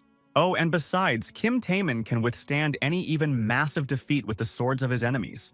Bodil begins to guess what his uncle wants to warn him about and thinks it's the demon's power, which means that Bodil should heed his uncle's warning and advice and be careful. And so Bodil, having promised his uncle to be extremely careful with Kim Taemin, leaves his relative's place of confinement. However, it becomes very interesting to Bodil that there are people who use the power of demons. And since that's the case, Bodil is determined to defeat Kim Taemin. He opens the massive doors that he's previously been interested in. Meanwhile, the action unfolds near the door of the room where Sori was invited to have an audience with Yang Ju-hong. At this, Sori is very amazed that the servant's expression says that they expected tears. But Sori leaves on her own, and everyone should know about it. Just as suddenly, behind her back, Sori hears Yang Ju-hong's voice booming out an insult at her. And to check the situation, Sori decides to turn around and see what's going on behind her. But instead of Yang Ju-hong, for now, Sori only sees the clawed hand of the Lord grabbing the door of the room with force. And then, Yang Ju-hong himself appears, who, having lost his former appearance, starts shouting threats towards Sori. At the same time, Sori, disregarding such a narrative and believing that Yang Ju-hong is talking nonsense, asks where the exit is. But instead of answering, Sori sees the transformation of Yang Ju-hong, who calls himself the Golden Dragon, whom no one has ever insulted in this way before. At that, Sori, not believing his eyes and what he has just heard, decides to ask again. However, in the place of Yang Ju-hong, who was just standing there, a giant-sized rat appears with a huge maw. At that, Sori, instead of fleeing, only looks at the rat that has appeared in the doorway in disgust. But this reaction does not extend to Yang Ju-hong's attendants, who immediately scurry away with shouts. And Yang Ju-hong, enjoying it, only notes that the servants are always so noisy when they see him like this. Sori still can't believe her eyes that there is a real rat in front of her, which is a rat of the largest size that still has human clothes on. To which Yang Juhong proudly announces that this is his real image and he is indeed very dangerous. But that's not what worries and scares Sori. It's that Yang Juhong is the ultimate gutter rat. And realizing this fact disgusts Sori, who looks disdainfully at Yang Juhong as a rat. And Yang Juhong, in turn, is extremely angry that he's getting such a reaction from some Sori, who has no right to call Yang Juhong's body disgusting and dirty. That said, Sori still can't come to grips with the fact that she just drank and ate with a filthy gutter rat. And Yang Juhong, hearing that Sori keeps calling him names, also turns to harshly insulting the girl, which Yang Juhong, with his huge rat mouth open and claws at the ready, is about to tear apart. In the meantime, Wang Se-hee, having killed a group of mercenaries, continues his surveillance, which should lead him to his uncle. And looking carefully around, Sori's gaze rests on the doors of a large mansion that no one is guarding. But since this is the case, Wang Se-hee decides to immediately descend from his hiding place and thus expose his presence. However, one question still bothers Wang Se-hee, namely why the neighborhood is full of rats but no humans. And then Wang Se-hee begins to notice one of the rats sitting fearlessly at his feet. But it doesn't end there, and Wang Se-hee's attention shifts to what makes him think. Namely that right now, Wang Se-hee was no longer beside her, but a huge mob of rats with glowing red eyes. And this sight brings feelings of disgust and squeamishness to Wang Se-hee, who tries to keep them away.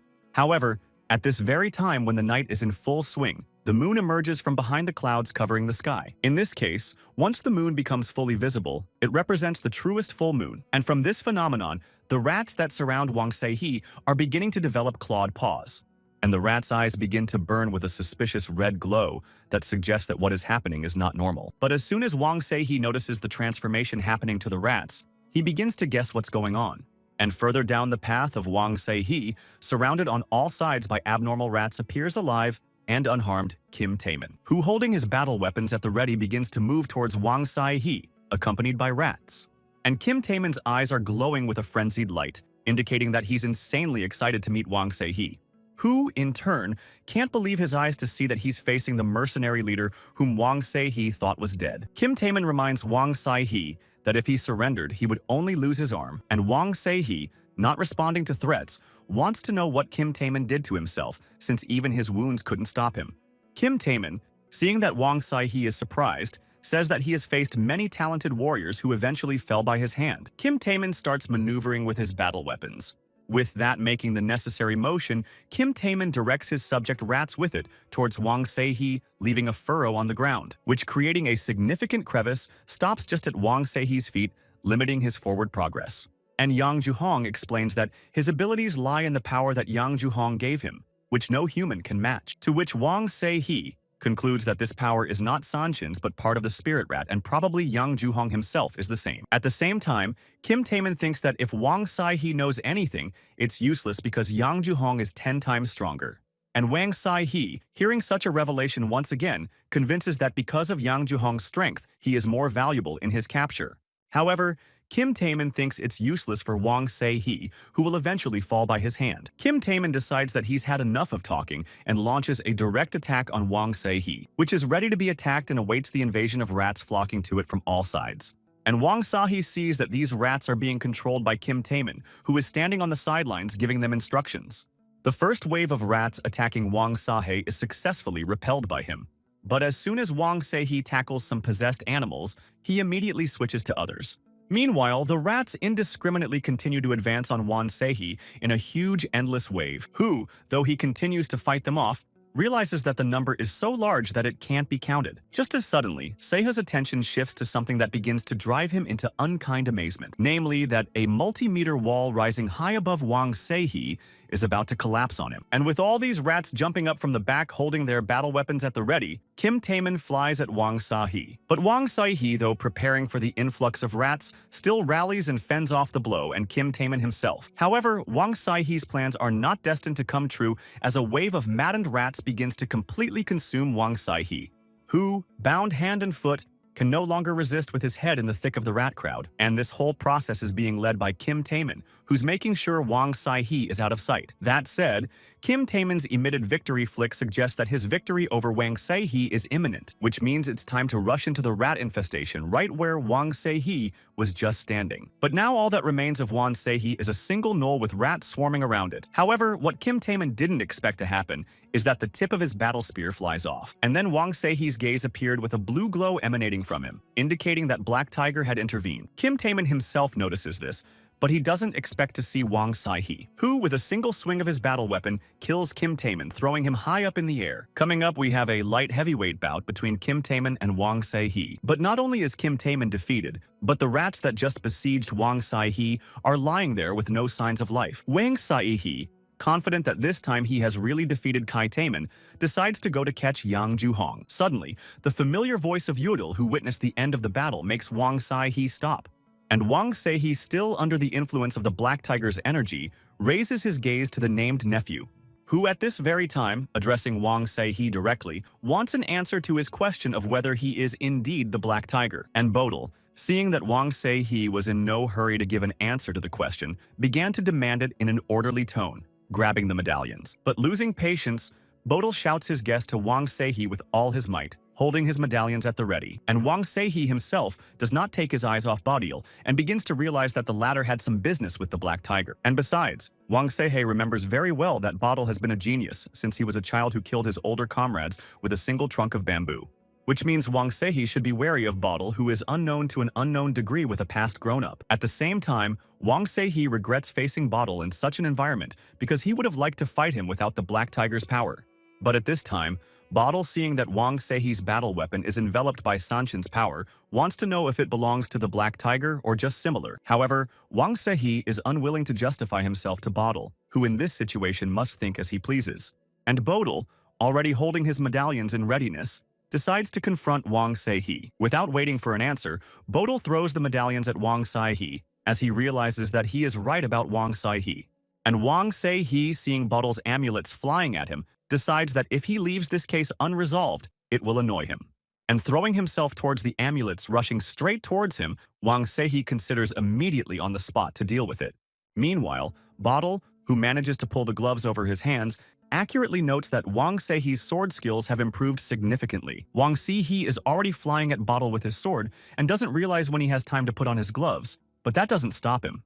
And besides, Wang Sai-hee is sure that you can't give Bodil a break. But at this point, something happens that is beyond Sai-hee's comprehension.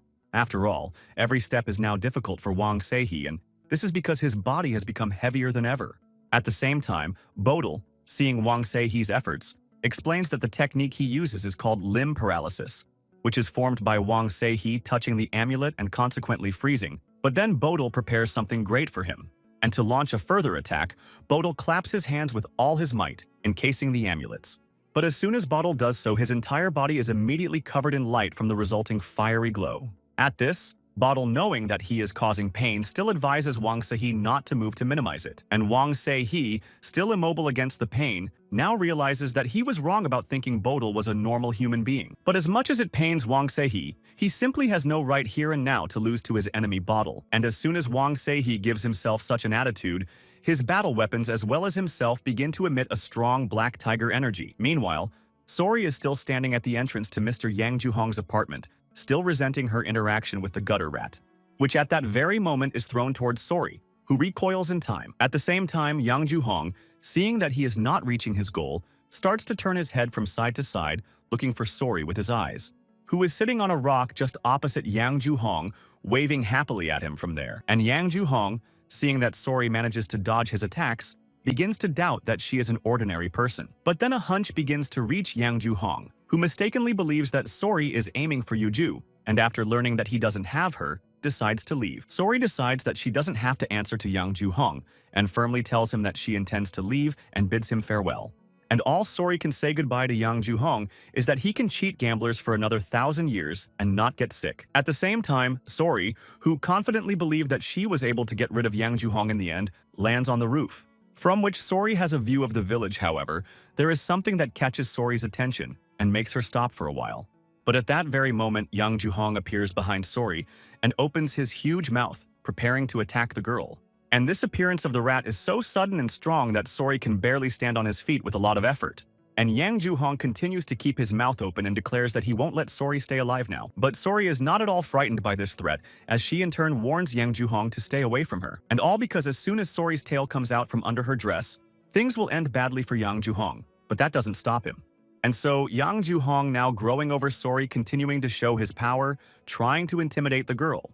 But at this very moment, Sori, who asked Yang Juhong to take advantage of the moment while she's being kind, starts to have a tail. And now Sori has her armed finger ready to fight back against the annoying Yang Juhong, who doesn't understand anything and therefore deserves to be attacked with a laser beam coming from Sori's finger. And just like that, Sori drew a line at Yang Juhong's neck, causing him to freeze in some incomprehension. But as soon as Sori finishes her attack, Yang Juhong falls at her feet with a sound of incomprehension. And just like that, Sori emerges victorious in a seemingly stupid clash between her and gutter rat Yang Juhong. However, Sori no longer pays attention to Yang Juhong's body, but switches to the hem of her dress, which is stained with the rat's blood. And Sori is grief-stricken, trying to wipe away the drops of blood, can't believe her new skirt is now dirty. At the same time, Sori, knowing that rat's blood will not wash off, also realizes that it is useless to ask a bereaved rat for it. But at that very moment, Sori, busy with her work, starts to hear extraneous sounds coming from outside. And to test her hunches, Sori leaves the hem of her skirt alone and turns her head at the sound of the noise. From which she also notices that not too far away from her can be seen an aura belonging to the Black Tiger. And Sori is overjoyed to think that this aura belongs to Wang Seihe, who is under the influence of the Black Tiger. As soon as this realization comes to Sori, she immediately rushes to the very spot where the glow is visible. And now Sori is flying across the rooftops towards Wang Seihe, thinking that his appearance is no mere coincidence. Namely that Wang Seihe showed up in these parts to come to the rescue, or rather to save Sori, which with each time she achieves her goal makes sure that Wang Seihe is a true cutie. Meanwhile, Badial, still holding Wang Seihe hostage, notes that his Black Tiger energy has increased significantly. At the same time, Wang Seihe himself tries to overcome the effects of Badial's amulets by overcoming pain and resistance, who is already starting to go over in his head all sorts of attack options, one of which is to use a chain spell.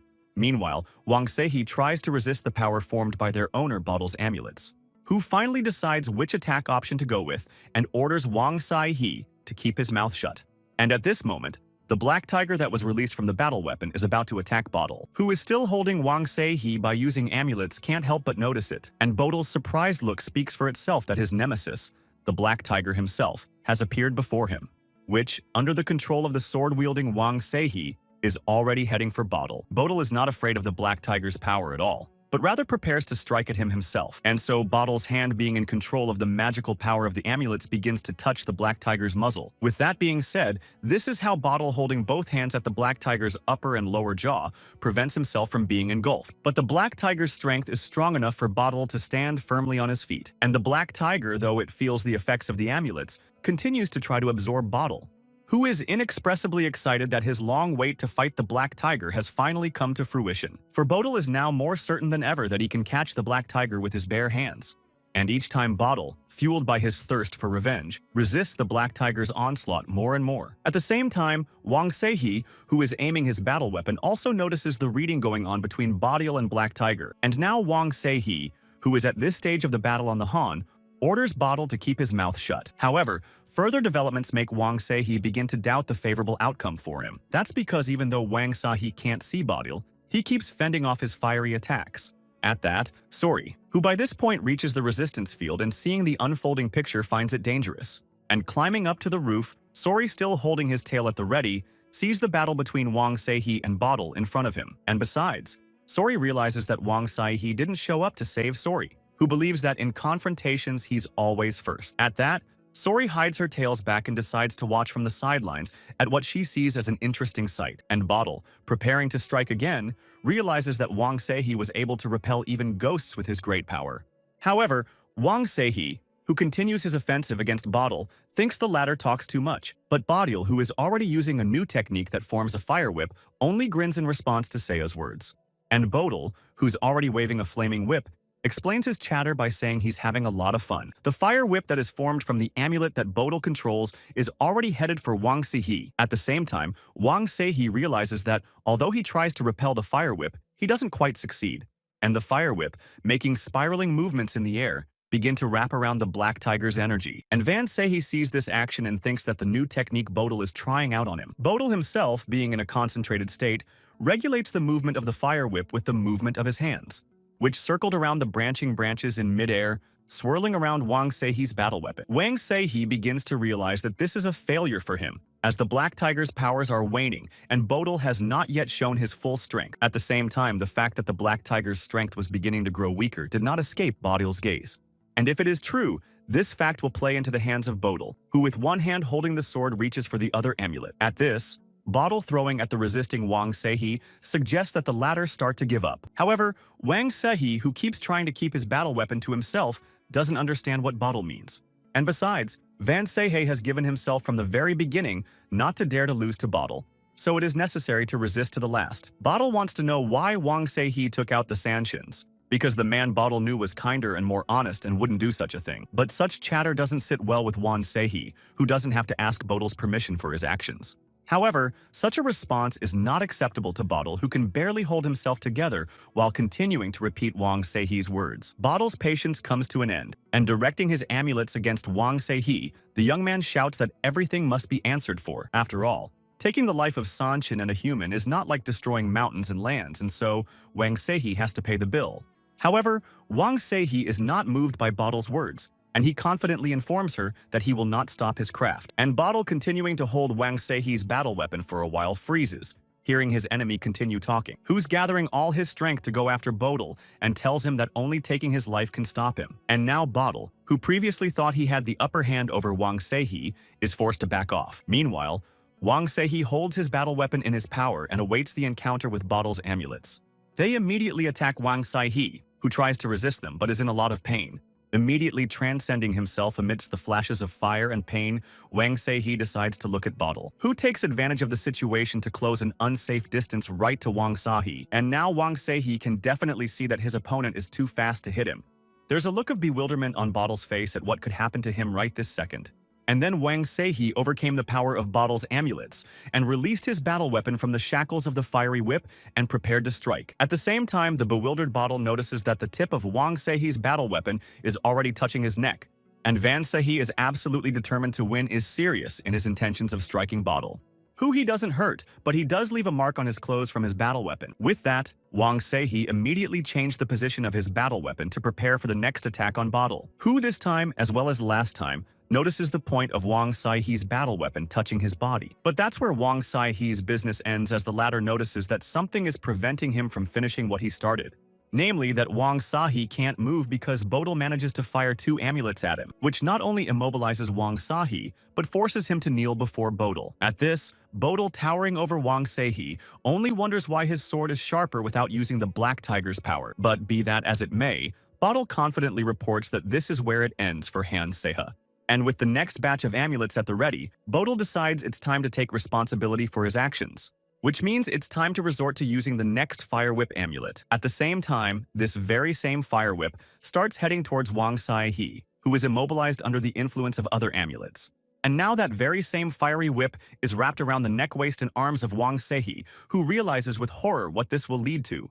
In addition, Wang Seihi could no longer resist the magic and fell to the ground without releasing his battle weapon. And standing in front of Wang Seihi, Bodil, holding him under control, was already preparing his other amulet for action. At the same time, Wang Seihi himself has nothing else to do but to obediently look at his enemy now ruling over him. And Bodil himself, evaluating Wang Seihi with his eyes, can't believe that the Black Tiger is in front of him, because according to him, he must be insane. And before finishing the case, Bodil wants to know one thing from Wang Seihi, and that is whether or not the Black Tiger really did take Nonori's life. After all, Nonori is the same Mrs. Ro who now rests in the territory of her domain, fallen at the hands of humans. And in Wang Seihi's memories, the image of the lifeless body of Mrs. Ro, who is Sori's mother, appears. Knowing that Wang Seihi's explanations would not play any role, he admits that it could be considered his fault, to which Bodil, having already activated his amulet, once again makes sure that Wang Seihi is indeed crazy. If that's the case, there's only one right way out for Wang Seihi, and that's to take his life. However, just as Bodil is about to put his plan into action, a voice from outside asks him to stop, and that voice belongs to Sori, sitting on the roof watching the confrontation. As soon as Bodil notices the girl, he immediately wants to know who she is and why she came to the scene of the massacre. And Sori, not the least bit embarrassed by Bottle's tone and still sitting on the roof, immediately announces that her name is So Sorry. Bottle, having pulled himself together, immediately informs her that she is a nine-tailed fox, and Sorry wants to know how he knows this. And Bottle now respectfully admits to Sorry that the old man with the white face told him about her. At the same time, So Sorry notes that Bottle is well-mannered, so he can just ask Sehi to let go without using force. But Bottle hears this and wants to know if So Sorry knows that Wang Sai-he is the Black Tiger, and gets an affirmative answer. However, one thing Bottle can't understand is why So Sorry, knowing this fact, did nothing to stop Wang Sai-he. At the same time, So Sorry starts swearing on his name and promises Bottle that Wang Sai-he won't just take the lives of the Sanshins, to which Bottle, hearing that So Sorry is taking control of Wang Sai-he, has absolutely no faith in the nine-tailed vixen, who is about to come down to earth, realizes that there is only one way out of this situation, and so touching the ground, Sorry lands just in front of Bottle, standing and looking at her. Who notices the fire lighting up in So Sorry's eyes and hears her suggestion to start fighting for Wang Sai-he. And now, So Sorry begins to appear before Bottle in his true form, showering him with his powerful energy. And Bottle, seeing Sorry ready to confront him, notices that even in human form she has the strongest energy. So Sorry looks directly at Bottle and repeats what Yang Juhong said earlier, saying that it will be too late when the tails appear, to which Bottle, though he does not utter a word, still prepares himself to accept the challenge, which gives away the seriousness of his intentions. And it can't escape So Sorry's gaze that her words not only don't scare Bottle but have the opposite effect. After all, even though he knows ahead of time that he will lose to the nine-tailed fox, Bottle is still willing to confront it. And this fact arouses the interest of So Sorry in the persona of Bottle, who does not understand what the nine-tailed fox means by this. Who, looking at Bottle with interest, realizes that to catch him she has to take his life, which she doesn't want to do.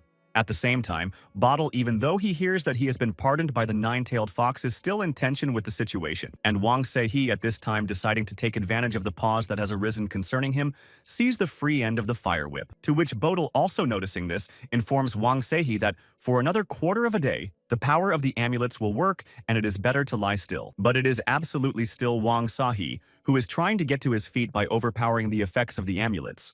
And the first thing Wang Ji does when he meets Bottle's eyes is to find out how things are with his uncle. He gets an answer from Bottle that the latter found him and saved him, and Wang Sai-he just needs to find a man named Kim Taemin, whom Wang Sai-he suggests to Bottle to find Kim Taemin among the mountain of rats deprived of life by the Black Tiger. And once Wang Sai-he realizes that this is the end of his conversation with Bottle, he tries to finally get back to his feet. That said, the first thing Wang Sai-he does as soon as he starts to feel more confident is to pick up his battle weapon. Bottle, seeing that Wang Sai-he is leaving, wants to know where he's going, because this time he's keeping him alive. And So Sorry, following Wang Sai-he, informs Bottle that Black Tiger is wandering and has no support in life like Bottle. Bottle, hearing So Sorry's words and continuing to look at the departing Wang Sai-he, thinks that the latter is very stubborn. However, this comparison of Wang Sai-he to Bottle doesn't suit the latter, who doesn't understand how So Sorry makes such a comparison seeing him for the first time. So Sorry tells Bottle that a man with strong faith would not stand up to a nine-tailed fox. And this admission is somewhat flattering to Bottle, who admits that he had no plans to confront the nine-tailed fox. However, So Sorry is still of the opinion that Bottle is very strong, unlike Wang Sai-he, and Sorry should be with him. In doing so, Bottle tries to warn Sorry that she is dealing with the Black Tiger and will end up regretting it. To which So Sorry informs her that ever since Wang Sai-he met her, he hasn't absorbed a single Sanshin, which should be evidentiary. And deciding to say goodbye at this point, Sorry suggests that Bottle not be enemies next time. And just like that, Sorry leaves Bottle at the site of their first meeting and leaves by jumping over the roof of the fence. And Bottle, left alone, can now catch his breath and recover from his encounter with the nine-tailed fox. For it is only now that Bottle is beginning to realize that it was madness to confront the nine-tailed fox. And besides, looking at his hand, Bottle notes that it's wet from nervous tension. At the same time, Bottle, looking at the moon addressing the master, wants to know that he sent him this man to show him that he still lacks much. And at the same time, somewhere in the depths of the forest thicket, there is some movement around the fire from which the light is visible for a great distance. And it is in the place where the fire is burning that a huge number of people representing the village are celebrating something. Some of them take musical instruments in their hands and make melodies to which they dance around the fire. And just at that very moment, Mrs. Soroka appears among the revelers and starts calling out to an old man named Hong Duka, who, seeing Mrs. Soroka and hearing that she continues to look for him, calls out to say that he is behind her back. However, Hong Duka, although he hears his name called, does not know who is looking for him, and Mrs. Soroka, finally seeing the man named Hong Duka in front of her, is sincerely happy to meet since they haven't seen each other for a long time. Meanwhile, Hong Duka still does not recognize Lord Soroku, believes that she was the one who spent the night with him and came back because she couldn't forget. But this statement pisses off Ms. Soroka, who shouts that she is Ulkachi Sanson of Ulsan, and Hong Duke, realizing that he was mistaken, apologizes for what he said to her earlier. At this, Mrs. Soroka decides to omit what she said and tells Hong Duka that she has come to talk about something important. But it seems that this turn of conversation was not expected by Hong Duka, who opens his mouth in surprise. Mrs. Soroka answers in the affirmative, as the fate of the village will depend on this conversation and its outcome. And Hong Duka, beginning to understand the meaning of Ms. Soroka's words, still dares to ask again, receiving a reply of general awareness. But as soon as Hong Duki finds out that all the people need to be summoned, he immediately gets excited and thinks it's a good thing. However, this was not expected by Ms. Soroka, who was mildly surprised by this reaction coming from Hong Duka, who now addresses his people to the whole neighborhood and tells them that Sanshin of Ulsan has come to tell them some news. Immediately, the people who had just been celebrating begin to look over to where Hong Duka is standing with Lady Crow. However, as soon as the villagers realize this, they immediately rush to Sanshin of Ulsan, who is about to tell them something. And now, Hong Duka and Lady Magpie are surrounded by a crowd of villagers. And Hong Duka, passing the word to Mrs. Magpie, eagerly awaits what Ulkachi is about to tell them, who, seeing people looking at her timidly, begins her story by saying that trouble is coming to this village. However, such a beginning disappoints one of the listeners, who is immediately interrupted by the person sitting next to him with a suggestion to start the story himself. Immediately, a squabble begins between the arguing villagers about who will tell the story, smoothly devolving into threats. In this case, soon between these disputants begins a frank fight, which gathers around the gawkers betting on the winner. But this confrontation is not destined to continue, as at this very moment Hong Duka calls for silence. And that's because Hong Duka is asking everyone to listen to what Ulkachi has to say first, and then go back to what he started. And Hong Duka's words have the proper effect as everyone freezes obediently looking at the village elder. At this, Mrs. Soroka pulls herself together and starts a story about how the Scarlet Rose and Huimak should be known to everyone. And the village people immediately pick up the question, giving answers that someone either saw them or when visited them with different frequency. To which Mrs. Soroka says that as she knows, some time ago Scarlet Rose and Huimak were destroyed by someone, and the Tokabi were deprived of life. And the next target of these unknowns will most likely be the village, to which Mrs. Soroka has come with a warning. But then, as suddenly in the midst of her narrative, Mrs. Magpie notices a hand extended to her with a question, which comes from a boy who knows for a fact that Tokabi are immortal, which means they can't be destroyed. To which Mrs. Forty immediately gives the answer that for the Tokebi, the deprivation of life is equal to the inability to sing, dance, and fight. At the same time, the boy who asked the question last wants to know if it means that he can't move in the light of day, having turned into a footstool. And Mrs. Soroka is forced not only to give an affirmative answer, but also to warn that the boy will not be able to move at night. But as soon as the villagers begin to get the meaning of Mrs. Soroka's words, they immediately begin to panic for want of desire. And Mrs. Soroka, continuing to press the colors, informs that unknown people are already aiming at this village, which means that the feast should be finished. However, Hong Duka, to the end standing silent and not interfering, now wants to ask his question who still wants to take their lives.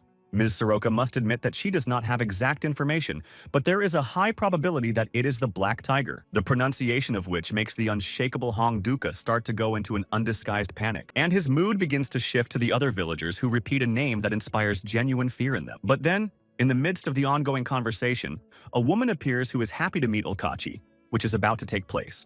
And the woman who intervenes in Mrs. Soroka's story is introduced to the latter as Hanagoma, who apologizes for interfering and reports the widely known fact that the Black Tiger is not alive. However, Ms. Soroka must make some corrections since the rumors of Black Tiger's death are inaccurate, since many Sanshin have disappeared. Meanwhile, Hanagoma insists she's sure the Black Tiger isn't interested in the Tokabi because he looked at her like she was a rock and walked on by. But even this argument cannot change the mind of Mrs. Soroka, who asks not to ignore her warning. And reporting that the next target of the attackers is the mountain dwellers makes both Hong Duka and Hanagoma wonder. Suddenly, Hong Duka takes the floor and asks Mrs. Soroka to look around her. After all, they as mountaineers exist only for feasts, and if the feasts are not held, there will be no sense for them. And if the Highlanders have lived with this way of life for hundreds of years, they will not stop them because of the danger. They are different from other Sansons. That said, it seems that Hong Duka's words have convinced Mrs. Soroka, who wonders how one can believe this if she knows something. Namely that among the Highlanders there are residents who love battles, but Mrs. Magpie is interrupted by Hong Duka, saying that they only reflect them. Mrs. Soroka is going to fly away and says that she will be nearby, and her friend will arrive at this place as soon as possible. At the same time, Hong Duka wants to know if Mrs. Soroka's friend belongs to the humans and what name he goes by. When Mrs. Soroka is already leaving, she throws the name Bottle after him, and Hong Duka promises to remember it. And Mrs. Magpie has already soared high into the sky and, holding a course in a direction known only to her, begins her complete transformation into a magpie, who, seeing a block of stone ahead of her, decides to head straight for what seems to be the right place. But suddenly Mrs. Magpie, during her flight, picks up extraneous sounds that cause her to be distracted. And these sounds belong to a group of people gathered in a clearing in the middle of the forest, led by a man sitting on a rock. And Mrs. Magpie, having stopped her movement, decides to sit on a branch of a tree near the group of people to find out who they are. After all, it seems suspicious to Ms. Soroka that people are on territory belonging to the Tokubi that is usually avoided. And besides, Mrs. Soroka clearly notes that the man who sits on the stone, even though he looks like a man, but with an unclean power. And deciding that Mrs. Soroka has unusual warriors in front of her, she decides to get close to them to hear what they are talking about. But Mrs. Magpie's plans are not destined to come true because instead of taking off, she lets out a piercing scream. Immediately, Mrs. Magpie starts howling downward from the branch on which she had just been sitting. However, at the very last moment, Mrs. Magpie manages to prevent herself from falling by grabbing a branch with her hand. At the same time, Mrs. Magpie, swinging on the branch without the possibility to fly up, does not understand what has just happened to her. And all of a sudden, the girl on the branch from wherever she came from addresses Mrs. Magpie and wants to know why she's interested in what's going on with people. Moreover, the girl Sanshin appeared, addressing Mrs. Soroka, calls her name Mrs. Olkachi, who at this very moment, having already gained wings, is surprised to be known while claiming that these people are dangerous. And having decided that first she must escape and then look around, Mrs. Olkachi rushes straight upwards, and the girl watching her realizing that Mrs. Soroka thinks the land belongs to them, however not on this day. At this, Mrs. Olkachi, as soon as she soars into the sky looking ahead of her again, asks herself a question to which she does not yet have an answer. For right in front of her, opening its maw from which the flames are about to burst out, is a dragon. And Mrs. Olkachi, flying closer and closer to the dragon, wants to know what Sanshin is doing in these parts. At the same time, Sanshin, in the form of a dragon, is already opening his huge maw in preparation to release flames outward. And Mrs. Olkachi, who was at an unsafe distance, not only sees this but notices the clawed paw next to her. Meanwhile, the action takes place in a village at the foot of the mountains. It was here that Wang Sei-hee, sitting at the table waiting for his meal, first learns from Sayori about Yuiju in the hands of the Tokebi. However, because the village is full of people, Sori asks Wang Sei-hee not to say the word Yuju out loud. After all, according to Sori, you can't talk about Yuju so loudly because there's a risk that someone will hear it, and it's better to replace the word with beads. But Wang Sei-hee is not at all happy that Sori is talking to him with his mouth full of food since he doesn't understand what Edu and Buddha are. And besides, Sei-hee thinks there's no need to talk about important things over a meal. And besides, his money has been stolen, which affects his position. Sori realizes that she's the one who did it and apologizes to Seiha, saying that she earned a few thousand liang while she was playing. But Wang Sei-hee doesn't let Sori talk, forcing her to admit that she ended up spending all her money gambling. However, Sori continues to eat as if nothing is wrong and wants to change Wang Sei-hee's mind, saying that everything she says is true. At this, Wang Sei can't stand it any longer and asks Sori to tell him about the beads they use to encode the word Yuiju. And so Sori begins by saying that a rat named Yang Juhong once possessed several beads, but the beads were taken away from him by the Tokubis, and immediately stipulates that the rat return the beads to their original owners. At that, Wang Sei-hee is embarrassed that Yang Juhong returned the beads, to which Sori says there's nothing a rat can do against a Tokubi. And to summarize his story, Sori ends it by saying that the mountain Tokubis have finally gotten their beads back. But Wang Sei-hee also knows that the beads should be on the dragon, and he doesn't understand at all why the Tokubi has them. However, the answer to this question does not know Sori, but it is obvious that somewhere there is a dragon wandering around without his beads. Wang Sei-hee sees Sori devouring rice balls and decides that they need to take Yuju away from the Tokubi. But such a suggestion seems silly to Sori, who thinks that Wang Sei-hee is going to have a battle with the mountain Tokubi. However, if circumstances demand it, Wang Sei-hee is willing to confront the mountain Takubis to get the beads. But this option seems too stupid to Sori, which makes Wang Sei-hee angry, because it's likely that Sori doesn't believe that he will be able to do it. At this, So Sorry, noting that Wang Seihi is too sensitive, reports that before, even the black tigers didn't dare cross the Tokabi's path. And it seems that this answer suits Wang Seihi, who wants to know if mountain Tokabis are really that strong. To which So Sorry informs Wang Seihi that he just doesn't know how scary Tokabi can be and asks for more Injolmi and Sujonghwa supplements.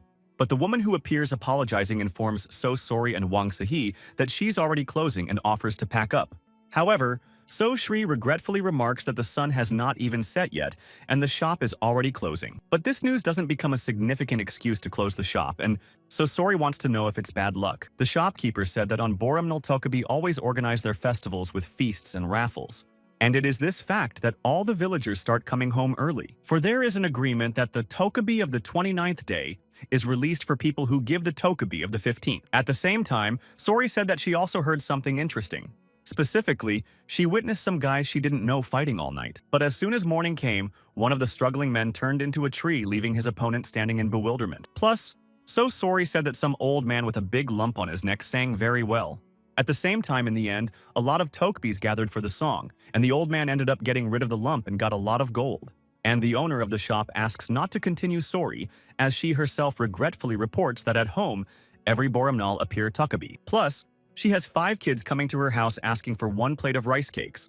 At the same time, the Tokabi children gave the shopkeeper 1 liang as payment, which turned into a leaf after they left. However, it's not a pity, as Sorry thinks. Because it's not a pity on the Kosure, the main thing is not to bring trouble on yourself. And the woman is startled to realize that she has not noticed how dark it has gotten. And deciding to leave to wrap up the rice cakes, Sorry and Wan Seihi, the shopkeeper notices a child in front of her, who, handing the shopkeeper 1 liang, asks for a plate of rice cakes. At this, the shopkeeper, trying to get away from the Tokabi child, realizes that he has arrived. But So Sorry, having the opposite reaction of being mortified at how sweet the child is, invites him to the table.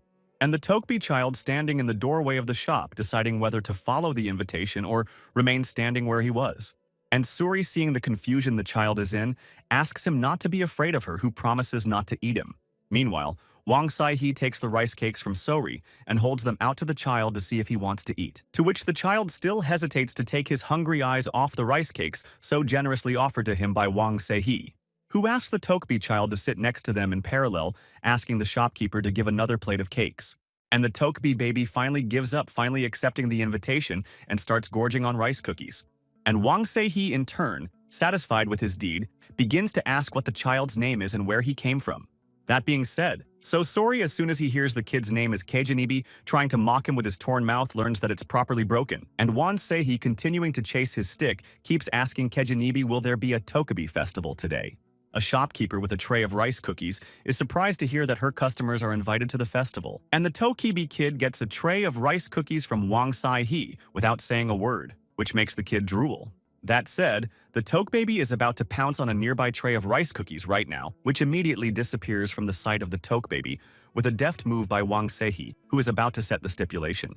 Namely that Wang Saihi, in exchange for rice cookies, asks a Tokibi child to take him to a festival where everyone is not allowed. To which the child Tokabi informs that they come to people's festivals, and therefore people can come to the festival to the Tokabi. And Wang Seihi, having received the answer to his question holding out a plate of rice cookies, asks the Tokabi child to escort them out, who, as soon as night falls, sells out for a plate of rice cookies and starts escorting his benefactors to the festival. With that, So Sori looks around and doesn't notice the stranger sitting on a tree branch and wants to know how much further to go. And then, in front of Yuan Seihi, who was walking in front of him, the same Tokabi who was sitting on a branch with a huge mouth and one eye appeared upside down. However, no matter how hard Tokabi tries to scare Wang Saihi, the latter's face is rather perplexed by what he sees. And the next thing Wan Seihi does is walk past the upside-down hanging Tokabi to announce that they've arrived. And the Tokabi hanging upside down staring at the departing Wang Seihi wants to know why this man is so boring. And his pondering continues until Soshri suddenly starts screaming right above his head. At the same time, the recently hanging upside-down Tokabi immediately falls out of the tree and hits the ground out of fear and surprise. To which So Sori, hearing that Tokabi wants to know who she is, only calls him an incredible wimp, and looking at Tokabi with his shining eyes, wondering if he calls it bullying or not. So Sori, seeing that his prank is making an impression, decides to teach him real pranks. And Tokabi, looking at So Sori with incomprehensible eyes, can't understand what the person standing in front of him is talking about. Wang Seihi asks So Sori not to teach the Tokabi strange things, But that doesn't stop the girl from thinking that not knowing how to prank is a failure. Suddenly, Sosori's conversation with the still uncomprehending Tokabi is interrupted by the sound of stomping feet. And the resulting group of Tokabi kids now want to know who Sosori and Wang Seihi are, so they can teach the Tokabi kids how to prank.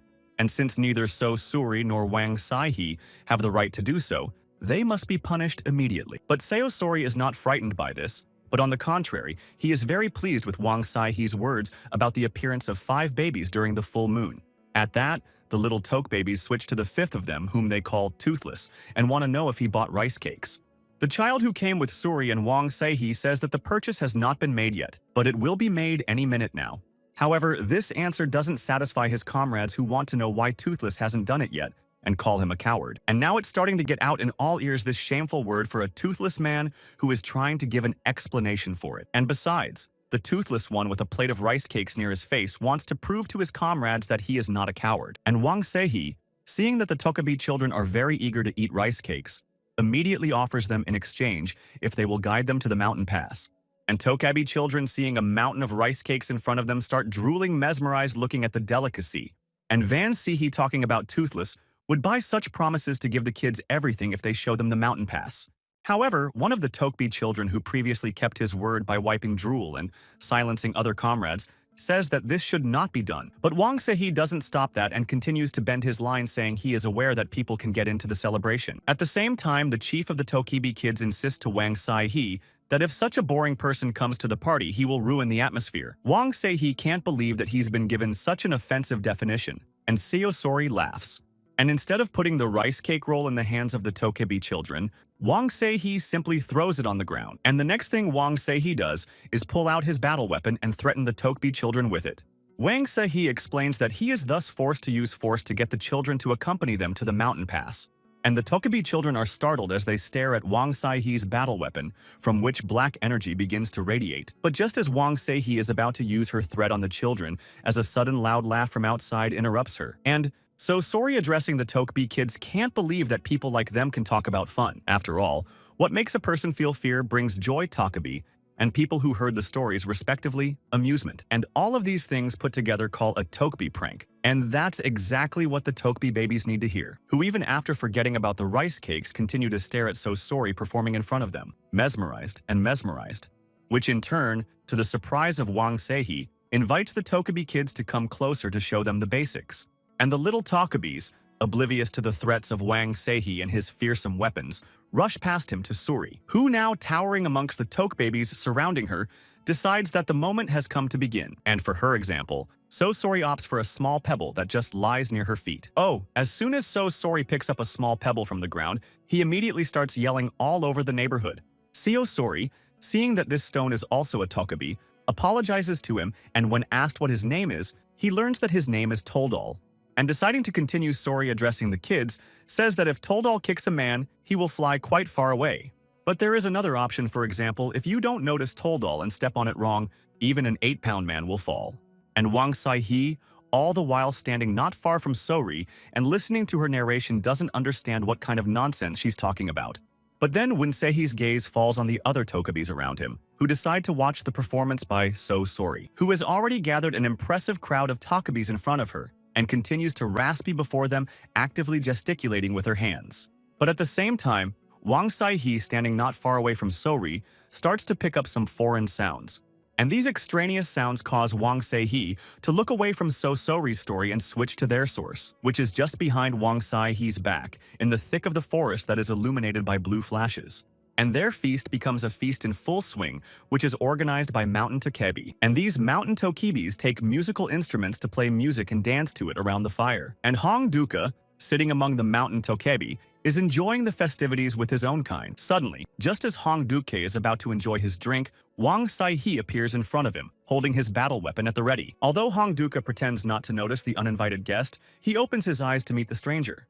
And Wang Seihi, in turn, not even hiding his infusion of Black Tiger energy, keeps his battle weapon at the ready. At that, Hong Duka, looking straight into Wang Seihi's face, wants to know what the Black Tiger forgot at the Tokabi festival. And as soon as the name Black Tiger was uttered by Hong Duka, it immediately begins to spread through the mouths of the other Tokibi. Wang Seihi tells Hong Duke that he has come to the Tokabi festival to take Yuiju away.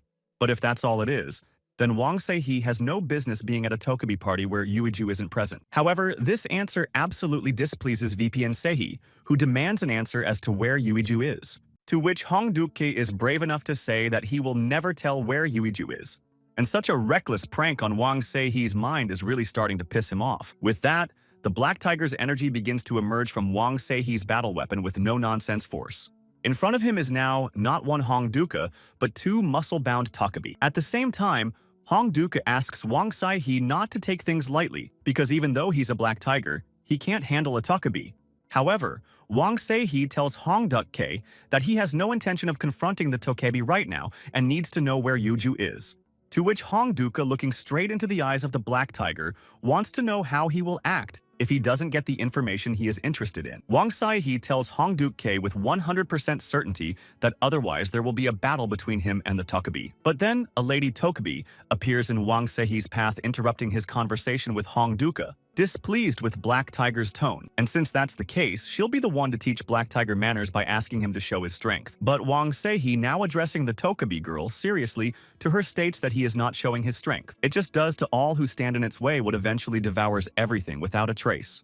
And as soon as Wang Se-hee utters her threat to the Tokabi paper girl, launches her attack tactics. Since the paper girl Tokabi, continuing to multiply, creating a roundelay, believes that Wang Se-hee, in which the Black Tiger's energy is very self-confident. At the same time, Wang Se-hee is on the alert, trying not to lose sight of the paper girl Tokabi spinning around him, which, forming a large number of clones, imprisons Wang Se-hee in a circle without giving him the right to escape. However, Wang Se-hee, though confused by the large number of paper girl Tokabi clones, still tries to keep the situation under control, and the paper girl Tokabi, in turn gaining already considerable speed around Wang Se-hee, tries to confuse him.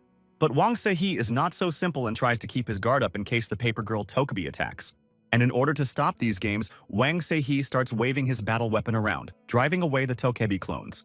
But for all that, Wang Se-hee only catches a glimpse of the true Tokabi that is just behind his back. And it's getting to the point where Wang Se-hee continues to wait for the incoming strikes, which, at this very moment, hits the very spot where Wang Se-hee was just now. But Wang Se-hee manages to dodge it and is left to contemplate how where he just stood is now a large dent. In this case, the paper girl Tokabi, standing next to her comrades, gives her verdict that the Black Tiger is definitely in front of them. However, this time the Black Tiger will have to evade all the Tokabi attacks, and if he wants to keep his life, he must surrender. But Wang Se-hee, instead of taking the advice of the paper girl Tokabi, points his battle weapon in their direction. At this moment, Wang Se-hee, who thinks that the above should belong to him, asks about Yuiju once again. However, Paper Girl Tokabi, seeing that Black Tiger is not going to make concessions, realizes that a conversation between them will not work, which means there's only one thing left, and that's the coming attack from Wang Se-hee, which contains the energy of the Black Tiger. And in this way, Wang Se-hee, holding his battle weapons at the ready, becomes the center of the militant Tokabi. And since things are as follows, Wang Se-hee is also not going to give in, and is preparing to repel the attack of his opponents. But at that very moment, a voice belonging to Sori Sori behind the Tokabi asks them to disperse to clear the way. And now Sori, standing next to Wang Se-hee, wants to know why there's a confrontation wherever he appears. While switching to the identity of Hong Duka, Sori asks him to come out to her as soon as possible in an orderly tone. However, at this very moment, the paper girl Tokabi takes over, who turns to Sori and wants to know who she is. But the paper girl Tokabi, wanting an answer to her question, in no way expects this reaction from Sori, who stares at her absent-mindedly. It's because Sori recognizes the paper girl Tokabi as the last work of artist Choi Seong-chan, who took his own life. That said, if Choi Seong-chan were to see the behavior of his creation now, he would clearly be disappointed beyond a shadow of a doubt. And then, interrupting the conversation between Sori and the paper girl Tokabi, Hong Duka himself appears, who recognizes in the arrived girl Sori wants to know how and why she was in the land of Mountain Tokabi. Sori avoids a direct answer and asks Hong Duk-ki to stop confronting Wang Se-hee, who has other goals in mind. However, Sori's words don't change Hong Duka's mind, who believes that the Black Tiger himself is in front of him, devouring the Sanshin. At that, Sori asks Hong Duk-ki not to worry about it anymore, since he knows that Yuiju doesn't need the Tokabi, and asks him to just give them to Wang Se-hee.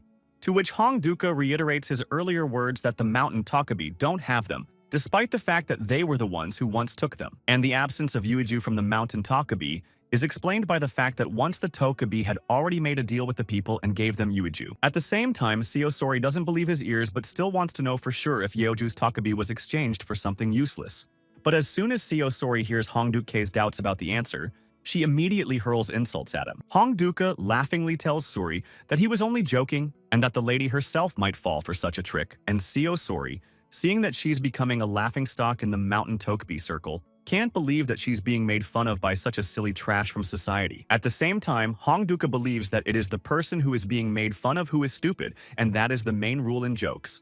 However, Seo Sori can't accept the fact that Hong Duke dares to joke about the nine-tailed fox so stupidly. And Hong Duke, seeing that the situation is starting to heat up, tells Sori that he has traded Yuju for the Emperor's sword, to which Seo Sori is now coming to his senses from what he heard, looking at Hong Duke with surprise.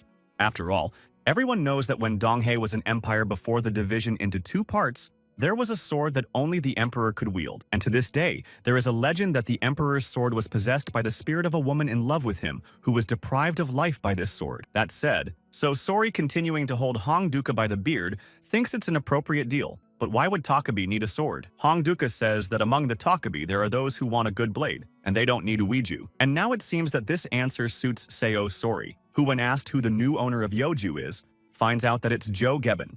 Wang Seihe, who also witnesses the conversation, cannot believe that the official's name is familiar to him. After all, if this is the man Wang Seihe thinks he is, Cho Gebben has more power than the king himself. And this information plays into the hands of Seo Sori, who believes that because of his fame, Cho Gebben will be easy to find. But that's not all Hong Duke. So Sori has to say, because he feels it's his duty to warn the nine-tailed fox. It's because Hong Duke didn't know at the time of the deal that Cho Gebben already owns the other half of Yuju.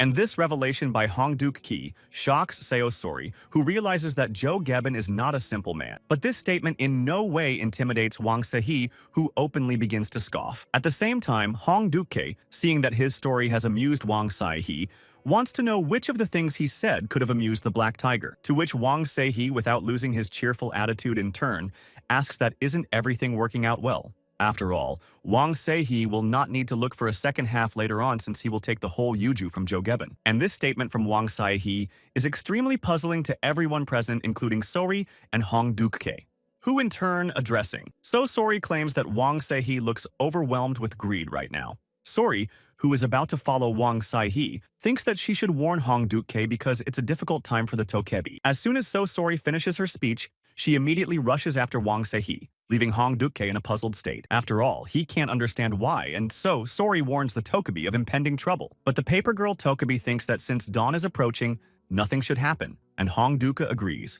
Meanwhile, a lonely Togepi traveler looking at the moon regretfully realizes how much he misses his broom. After all, it is now in the midst of the Mountain Togepi celebrations, and he is far away from them, which means he needs to hurry. At the same time, the Togepi looking at the wooden sword realizes that ever since he entered the battle, there has been no better man wielding that sword. And as soon as the celebration of the Mountain Togepi is over, the Wanderer makes a promise to himself that he will definitely search for him. Meanwhile, Seo Sori and Wang Seihe are stationed near the village, plotting their next course of action. At the same time, Sori clearly notes that because of the full moon, there are no lights burning in any of the houses in the village. But seeing that Wang Seihe not supporting her conversation made a fire getting ready for bed, very surprised by this. Because Wang Seihe is usually very active at night, so there's a good chance he's got something going on. But Wang Seihe, like last time, does not dignify Sori with any response, not wanting to keep the conversation going. And so Sori, taking the lead in the conversation, thinks that because of the long journey ahead, Wang Seihe wants to go down for a horse the next day. However, Wang Seihe again decides to remain silent, and so Sori sits down next to him without getting any answer to his question. But Wang Seihe's reticence and his pensive facial expression puzzles Sori to some extent, who makes a new attempt at interaction and believes that Wang Seihe is avenging something. All the while, Wang Seihe pretended not to hear Sori and wanted to know what the nine-tailed vixen meant by what he said. Who, returning to their long-ago conversation, wants to know the reason for Wang Seihe's hunt for the Sanshin and whether it coincides with the Black Tiger. To which Wang Seihe in turn wants to know from So Sori if she really knows the reason for Black Tiger's hunt for the Sanshin. And Seo Sori, who's giving Wang Seihe the benefit of the doubt, decides to show him something. And for that, So Sori informs Wang Seihe that she met Black Tiger earlier and exposes her shoulder. And by doing so, puts Wang Seihe in an extremely awkward position, forcing him out of balance. While still doing what she wants, So Sori shows Wang Seihe the scars left by the Black Tiger on her body. And Wang Seihe, looking at the black tiger's marks, can't believe that Seo Sori could ever stand up to him. To which So Sori says that although the black tiger was never her equal in strength, it still decided to attack the nine-tailed fox once, with which the black tiger confronted for about 2 days, and as a result of which, So Sori almost lost her life after receiving this wound on her body. And once Wang Se-hee learns that, at that moment Black Tiger possessed Yuju, he wants to know the details, eventually bringing everything down. That being said, So Sori once told Wang Se-hee her secret wants to know how Wang Se-hee knows Black Tiger and why he has his power. To which Wang Se-hee once again chooses to remain silent without giving any answer at all to the question. So Sori asked, who also tells Wang Se-hee that when she was treating him for poisoning, he kept repeating Blue Waters is where the fencing academy is located. And So Sori, seeing that Wang Se-hee once again decides to remain silent, continues to say that the Blue Water Academy was created for Sanshin guards. But Wang Se-hee, listening intently to the speculation and common knowledge from So Sori's mouth, continues to remain silent. In doing so, So Sori, seeing that she is hitting the target, must now learn how the Blue Waters native is destroying the Sanshin instead of protecting them. However, Wang Se-hee, instead of keeping the conversation going, holds out the pastries he saved to Sori, which Sori immediately pounces on, knocking the package containing the pastries out of Wang Se-hee's hands. And while enjoying her meal, So Sori wants to know why Wang Se-hee is treating her to these pastries. Wang Se-hee immediately says that he realized that when Seo eats, she doesn't talk, and that Se-hee has some pies for that. And Seo Sori, hearing that Wang Se-hee has figured her out, can't understand how he could have gotten to know her so well in such a short period of time. At the same time, Wang Se-hee, thinking that he had put an end to the unpleasant conversation, prepared for the night. And So Sori notices that as soon as the makeshift bed was prepared by Wang Se-hee, he immediately rolls off to the side. And Sori finishes the last pie and, licking his fingers, begins to think over his plan of further actions. Wang Se-hee unsuspectingly continues to lie there with his eyes closed, trying to sleep. But then something causes Wang Se-hee to wake up to find out what's wrong and what caused him to open his eyes. And the reason for that is because Sori decided to follow Wang Se-hee's example and lay down next to him. At the same time, Wang Se-hee has finally come to his senses and wants to know what So Sori is doing, who offers Wang Se-hee a conversation, who seems to decide to support the proposal, but in the event that Sori moves away from him. However, Seo Sori is of a different opinion because if they stay in this position, she will be able to better convey her message to Wang Se-hee. After all, even if So Sori can't see what's going on in Wang Se-hee's heart right now, he's trying his best to do the impossible. And besides, Bodil also said last time they met that Wang Se-hee wasn't always like this and was trying to be someone he wasn't. And continuing his monologue, So Sori finally reveals his hunch that something obviously bad happened to Wang Se-hee recently. In doing so, So Sori doesn't even realize that he's getting to the heart of the problem, causing Wang Se-hee to be surprised, who, in an effort to keep the situation as non-threatening as possible, tells Sori that he most likely met her along the way. But hearing that Sori is trying to get the conversation back on track, Wang Se-hee wants to know why Sori thinks this way and no other way. Who lists all of Wang Se-hee's aggravating emotions and asks him not to worry too much and not to lose himself, or he won't get anywhere. Instead of agreeing with So Sori, Wang Se-hee warns that if she doesn't move away, he will take her life. However, Seo Sori, not taking the threat to her seriously, shifting to laughter, wants to know if Se-hee didn't like lying down like that. But this inappropriate joke pisses off Wang Se-hee, who wasn't kidding when he talked about his threat to the nine-tailed fox, who miraculously dodges the blow of Wang Se-hee's battle sword as it slices through the night air. At this, Wang Se-hee is not on the fritz, really grabbing his battle weapon ready to attack Sori, who lands on the opposite side of Wang Se-hee. Can't believe he really wanted to destroy Sori. Wang Se-hee, still in an attacking stance, warns Seo Sori again that if she uses her power, he will follow her. However, Seo Sori, picking himself up, still mocked Wang Se-hee to report that he was extremely careless with her this time, and instantly switching to something else. Sori is already starting to think about his next actions. At this, Soi does not hesitate to jump off the ground and start jumping on the branches. And once So Sori finds a safe place for her to rest, she recognizes that her current lodging is just as good. And Wang Se-hee has no choice but to silently stare at Seo Sori, who reports that the lights of the Tokebi can be seen from her seat. Wang Se-hee, not wanting to hear Seo Sori's voice anymore, throws himself onto the pillow to fall into a deep sleep. But the thoughts in his head don't give Wang Se-hee any rest, depriving him of any sleep he was ready for earlier. It's because the recent memory of Seo Sori snuggling up to him pops into Wang Se-hee's mind, who is trying with all his might to drive them away by twirling his head from side to side with all his might. After all, Wang Se-hee can't give in to temptation, as he is determined to set aside human emotions for himself. And Wang Se-hee, feeling that it's getting harder each time to resist Seo Sori's attention, recognizes his weakness.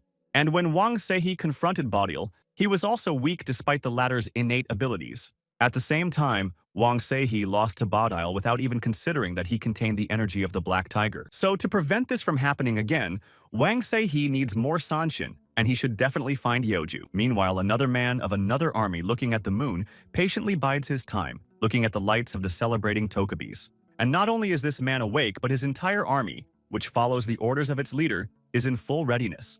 For as soon as their leader is given the signal, they will immediately begin their invasion of the Mountain Tokubi territory. Meanwhile, the Mountain Tokubis unsuspectingly continue the celebration gathered around the fire.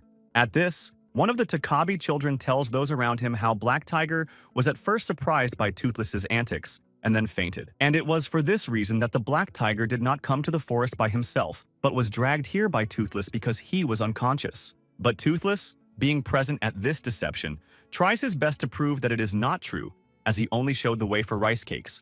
And besides, Hong Duka seems to believe that Toothless was so able to play a joke on the nine-tailed fox that it got scared and ran away to the distant mountains.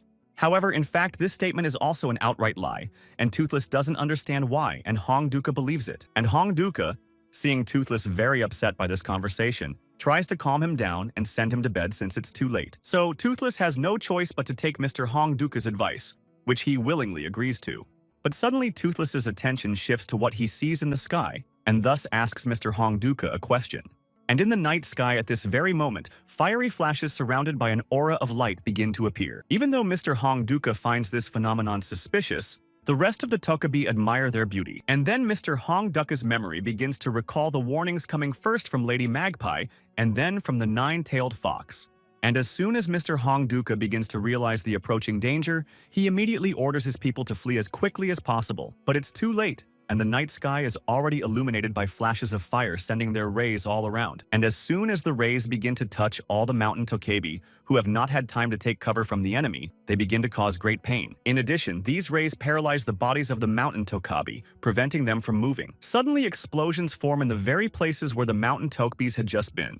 And at the site of the explosions, instead of mountain Tokubis, there are now objects that the mountain Tokubis turned into. And the paper girl Tokubi, who sees this transformation, asks Hong Duka about it and learns that this is what the Sanshins warned them about. At the same time, Toothless, who has been near Mr. Hong Duka all this time, admits that he is very scared of what he has seen. To which Mr. Hong Duka, ignoring Toothless's sobs, only sums it up by saying that their enemies are already here. And indeed, in the clearing where the mountain Tokubis had just been celebrating, armed men under their leader appear, who doesn't hesitate to order his subordinates to spread out all over the neighborhood. In this case, all the armed soldiers should do is follow the orders that will come from their elder. And Toothless, hiding in Mr. Hong Duka's beard, looking at the chief, doesn't understand why he doesn't look like a human or a ghost. And then the one that instills fear into the already terrified Toothless starts grabbing the hilt of his battle weapon. The next thing the leader of the squad does is to point his battle weapon at Hong Duka to find out where Yeoju is. But Mr. Hong Duka does not have time to give an answer, as at that very moment a paper girl Tokubi rushes at the leader of the squad, who, about to strike at the uninvited guest, orders him to stand where he is now. But the paper girl Tokebi misses, and instead of defeating the uninvited guest herself, falls under the tip of his battle weapon. And now, in front of the already scared-to-death Toothless instead of the Tokubi girl who just flew in, there are scraps. With Toothless seeing all of this, he realizes that his sister is no longer around with the rest of the mountain Tokubis. And the squad leader doesn't even look at the aftermath of his Tokubi strike, and continues to bring his battle weapon to bear on Hong Duka. In addition, the leader of the armed group now wants to know if Mr. Hong Duka really understood the seriousness of his intentions. And Hong Duka, ignoring the threat of the uninvited guest, only notices that he is using displacement magic in such a wide space. At the same time, the leader of the armed squad says that he can change it to annihilating at any time and demands Yeoju. To which Mr. Hong Duka asks to make a deal that the enemy will retreat as soon as he gets the information. And the leader of the armed squad continues to keep an eye on Mr. Hong Duka and makes him his promise. And Mr. Hong Duka, satisfied with the promise, says that Yeoju is at Cho Gabong's place, but the uninvited guest doesn't believe it. Mr. Hong Duka tells him that the Tokabi can't lie and asks him to let his men go.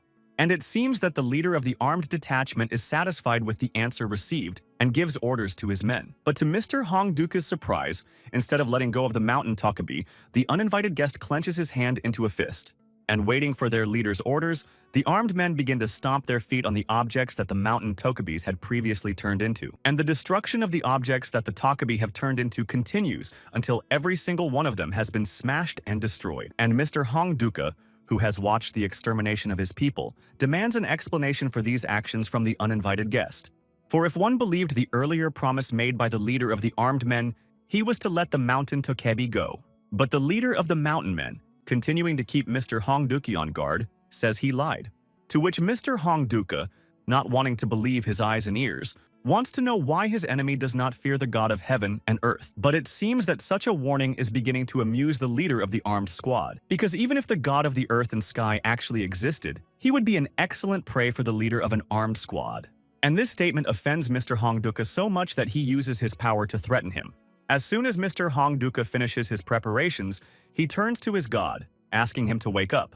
And then stone blocks begin to grow in the way of Mr. Hongduka's, leading Mr. Hongduka to the uninvited guest. And the next thing Mr. Hongduka does is clap his hands with all his might.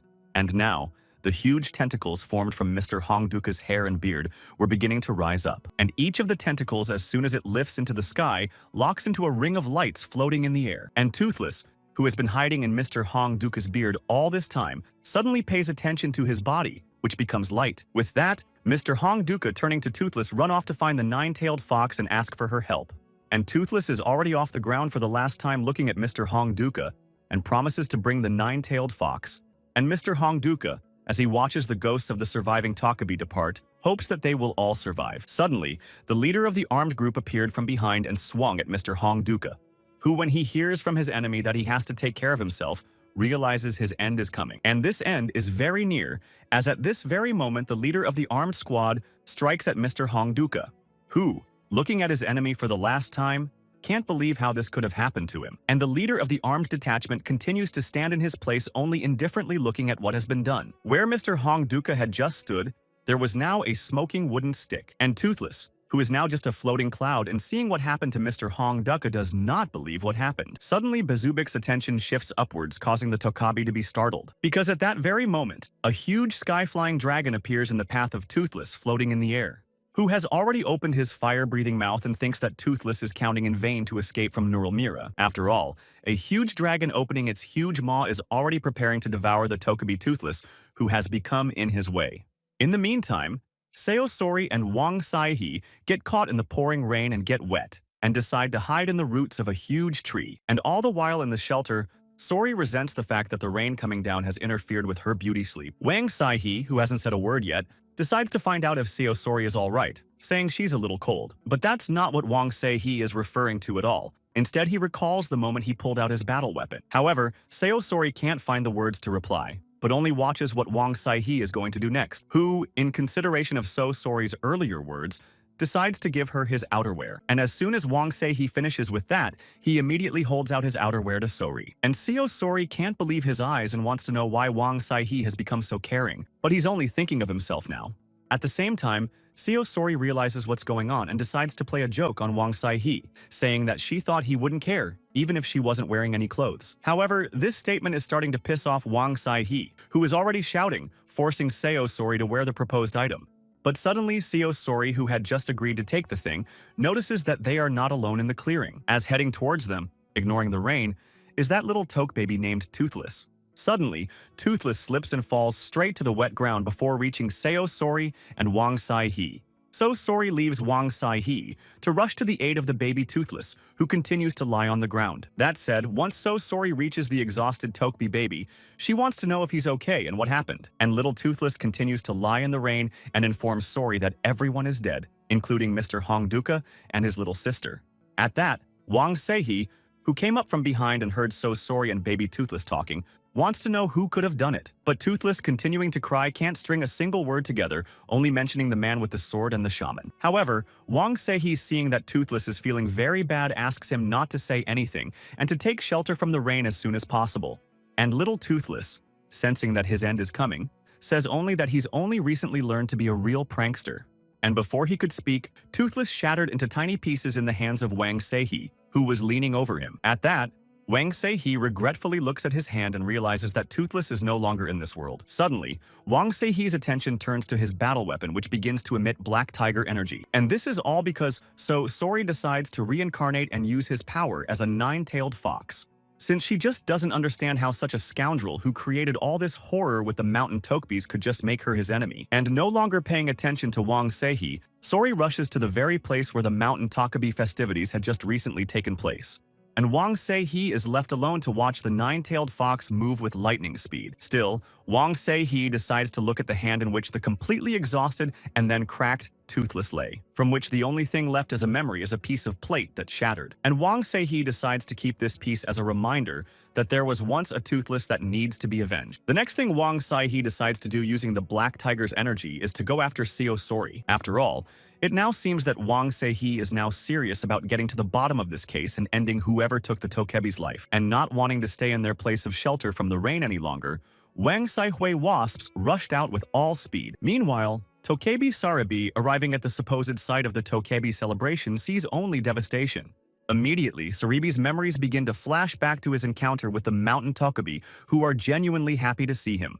But now only the broken and charred remains of the Tokebi are in place of the Sarabi siblings. And then in Sarabi's mind, the voices of the Tokebi reappear, asking him to teach him how to resist. However, now where the Saribi people should stand lie the unrecoverable remnants of them. At the same time, Saribi remembers how Hong Duka laughs at him and wants to know if he's gotten better at pranks, but his sister suggests a competition. But no more Tokebi Saribi will be able to meet his fellow mountain Tokebi, neither Mr. Hong Duka nor his sister Paper Girl. For now, instead of them, Saribi is staring at the lifeless remains of the once great leader and the girl from the painting. And Tokebi Saribi can't even guess who could do such a thing to the harmless mountain Tokebi people. As suddenly Tokebi Saribi's gaze begins to pick up some movement, catching his attention. And the first thing that Tokebi Saribi expects to see is his enemy coming to the scene of the robbery, which means Tokebi Saribi needs to prepare to be ready to fight back and avenge his people. And clutching his wooden sword as tightly as possible, Saribi decides to head to where the noise is coming from. Meanwhile, Wang Seihe flies from tree to tree, surveying the area where the massacre of Mountain Tokebi took place. But something causes Wang Seihe to be distracted from his venture and turn his attention to the extraneous noise. And then Wang Seihe takes one look and notices the armed Tokebi Saribi staring at him point blank. At that, Wang Seihe decides to come down to earth to find out if Saribi was there the last time they met. And Tokebi Saribi, ignoring the question asked to him in turn, can't believe that Wang Seihe is in front of him. However, it seems that it's not the mere appearance of Wang Seihe that makes Tokebi Saribi come to a standstill. And what's in the hands of Wang Saihe, who doesn't quite know what Tokebi Saribi means by that. And deciding to satisfy the curiosity of Tokebi Saribi, Wang Saihe unclenches a fist containing a shard belonging to Toothless. That being said, Wang Saihe, looking at what he has left to remember from Toothless, doesn't understand what Saribi needs. Who's already changing from grace to anger, can't believe it's the rest of the baby he thinks he's got. After all, Tokebi Saribi is now 100% sure that this shard belongs to Little Toothless. At that, Wang Saihe, determined to keep the shard for himself, only nods affirmatively at Saribi's Tokebi's guess, who now wants to know for sure if it was Wang Saihe who massacred all the mountain Tokebi. However, Wang Saihe continued to stare at the fist in which the memory of Toothless now rested, only remaining silent in response. At that, Wang Saihe finds nothing else to do but tell Tokebi Saribi that he could do that to anyone who comes his way. But Tokebi Saribi doesn't understand what Wang Saihe is trying to say and asks him to tell him the truth. At the same time, Wang Saihe thinks that everything is clear, because if Toothless and Hong Ducky were beneficial to him, he would have absorbed them. And it seems that this statement by Wang Saihe was the last straw in the already intense grief of Tokebi Saribi, who can't hold back any longer in front of Wang Saihe breaks his wooden weapon. After all, Tokebi Saribi thinks he gave Wang Saihe a chance to justify his actions, but now things will be different. And now it's Tokebi Saribi's turn to pick up a real battle weapon, which he immediately pulls out of its sheath. And all because this time Tokebi Saribi intends to confront Wang Saihe using real battle weapons. But Wang Saihe doesn't quite know what that means, because can a Tokebi really wield a real battle weapon? And to Wang Saihe's question whether Tokebi Saribi has a teacher, the latter replies that there is none. However, in Tokebi Saribi's life, there was still someone he wanted to call his teacher. And it all starts the moment Saribi realizes he's a Tokebi. A man appears in front of him, and that man's name is Shin Mengi, for whom Saribi was no more than a broomstick. However, even when Shin Mengi saw Saribi's transformation into a Tokebi, he didn't react in any way and only offered his occupation. And it wasn't just a skill, but it was like a special dance that only a person with martial prowess could do. Moreover, Master Shin Menga's movements were so beautiful that Saribi was even speechless when he looked at him. And so it went on day after day until at some point Saribi's Tokebi began to repeat his movements. And Master Shin Menge only silently watched sitting opposite the now Tokebi Saribi's Tokebi dance, who continued practicing every day trying to imitate the still just sitting and watching Shin Ming. And so after some time through a great number of nights, Tokebi Saribi was able to repeat Master Shin Menge's dance. That being said, the very day Saribi was able to replicate Shin Menge's dance, he replicated his moves exactly to the last. And so, unable to believe his joy and expecting praise from his master, Shin Menge Tokebi Saribi turns his gaze to him. But Master Shin Menge, still continuing to sit from his observation seat, no longer looks at his apprentice Saribi. Slowly begins to lean on his side, threatening an impending fall, and no longer showing any reaction to what is happening. And Tokebi Saribi is horrified to realize that his teacher, who had just been watching him, has breathlessly fallen. At the same time, Tokebi Saribi decides to rush to the aid of her teacher, Master Shin Menge. He was already lying there without any signs of life, and Saribi, who was leaning over him, did not understand the cause of his death until the last moment, and Master Shin Menge just lay there with a frozen smile on his face that Tokebi Saribi had been looking at all night, and thus ended the life of Master Shin Menge. And then Tokebi Saribi immediately realized one thing, which was that Tokebi would never have a place in the human world no matter how hard he tried. And it was when Tokebi Saribi had nowhere else to go that he was welcomed into his family by the mountain Tokebi, which means that no one has the right to treat this sacred place like this in the opinion of Tokebi Saribi. And now Tokebi Saribi, standing in front of Wang Seihi, is beginning to regret not using a real sword in their previous confrontation. In this case, Wang Seihi concludes that if Saribi is the master of the most ancient style of swordsmanship, he is a disciple of the master Shin Menge himself. And since that's the case, Wang Seihi agrees to give Tokebi Saribi a chance to not regret the missed opportunity anymore. And as soon as Wang Seihi finishes his conversation, Tokebi Saribi immediately rushes at him, holding his battle weapon at the ready. However, Wang Seihi anticipates a possible strike from Saribi's Tokebi and also draws his battle weapon to attack, who seems to be in this image in no way expected to be caught off guard by the Tokebi Saribi, who manages to dodge an attack on him by Wang Seihi, who is equally adept at wielding his battle weapon. At the same time, Tokebi Saribi, seeing Wang Seihi's capabilities, realizes that with such incredible energy, he can't defeat him with his old sword. And Wang Seihi all continues to cut through the air in a threatening direction, confronting Saribi's Tokebi, who begins to evaluate the methodology of fencing. Wang Seihi believes that even so, it will be easy enough to win. And without giving any respite to the Tokebi, Saribi continues his offensive actions. And each time Wang Seihi's Tokebi Saribi's strikes get closer and closer. This continues until Tokebi Saribi starts to notice that the outgoing energy is decreasing. And so, when the energy of the battle weapons is about to run out, Tokebi Saribi decides to take a chance and attack Wang Seihi. In doing so, Tokebi Saribi uses one of his dances that he was taught by his master, Shin Menge. And Wang Seihi, who was expecting this strike, also prepares to strike back by stepping on the Tokebi Saribi striker, which bounces right back to the exact spot where Wang Seihi was standing on the opposite side. At this, Wang Seihi notices that Saribi's Tokebi was able to wound him in the shoulder area. And Tokebi Saribi, after giving himself a break, notes that although he doesn't know what kind of power it is, Wang Seihi seems to have run out of it. But that's not all Saribi's Tokebi learns, and the moment Wang Seihi saw Toothless's demise, he was saddened. And now Tokebi Saribi becomes quite clear that Wang Seihi is not guilty for destroying the mountain Tokebi, but why behave like this? Saribi decides to disarm his opponent Wang Seihi to prevent the case from going too far. But then Saribi's Tokebi's attention shifts to where his spot shines the abdominal wound Wang Seihi inflicted on him, who at this very moment is already rushing with battle-ready weapons at Saribi's Tokebi. However, Tokebi Saribi manages to deflect a punch from the attacking Wang Seihi by deflecting it to the side. But that doesn't stop Wang Seihi from attacking Saribi's Tokebi again. That being said, something does cause Tokebi Saribi to shift his gaze and become more focused. Namely that at that moment, Saribi's Tokebi is struck by Wang Seihi's battle weapon, which he successfully deflects. Although Wang Sei-he does not achieve his goal, he quickly regroups and prepares a new offensive. And Tokibi Saribi, looking at this action, can't figure out if he stood up to him last time, because now it was a pretty fast and clear attack. Once again, the martial weapons of Wang Sei-he and his Tokibi opponent Saribi cross paths at the point of confrontation. At the same time, Wang Sei-he notices that Saribi's Tokebi manages to counter his attack, and he manages to deflect the blows.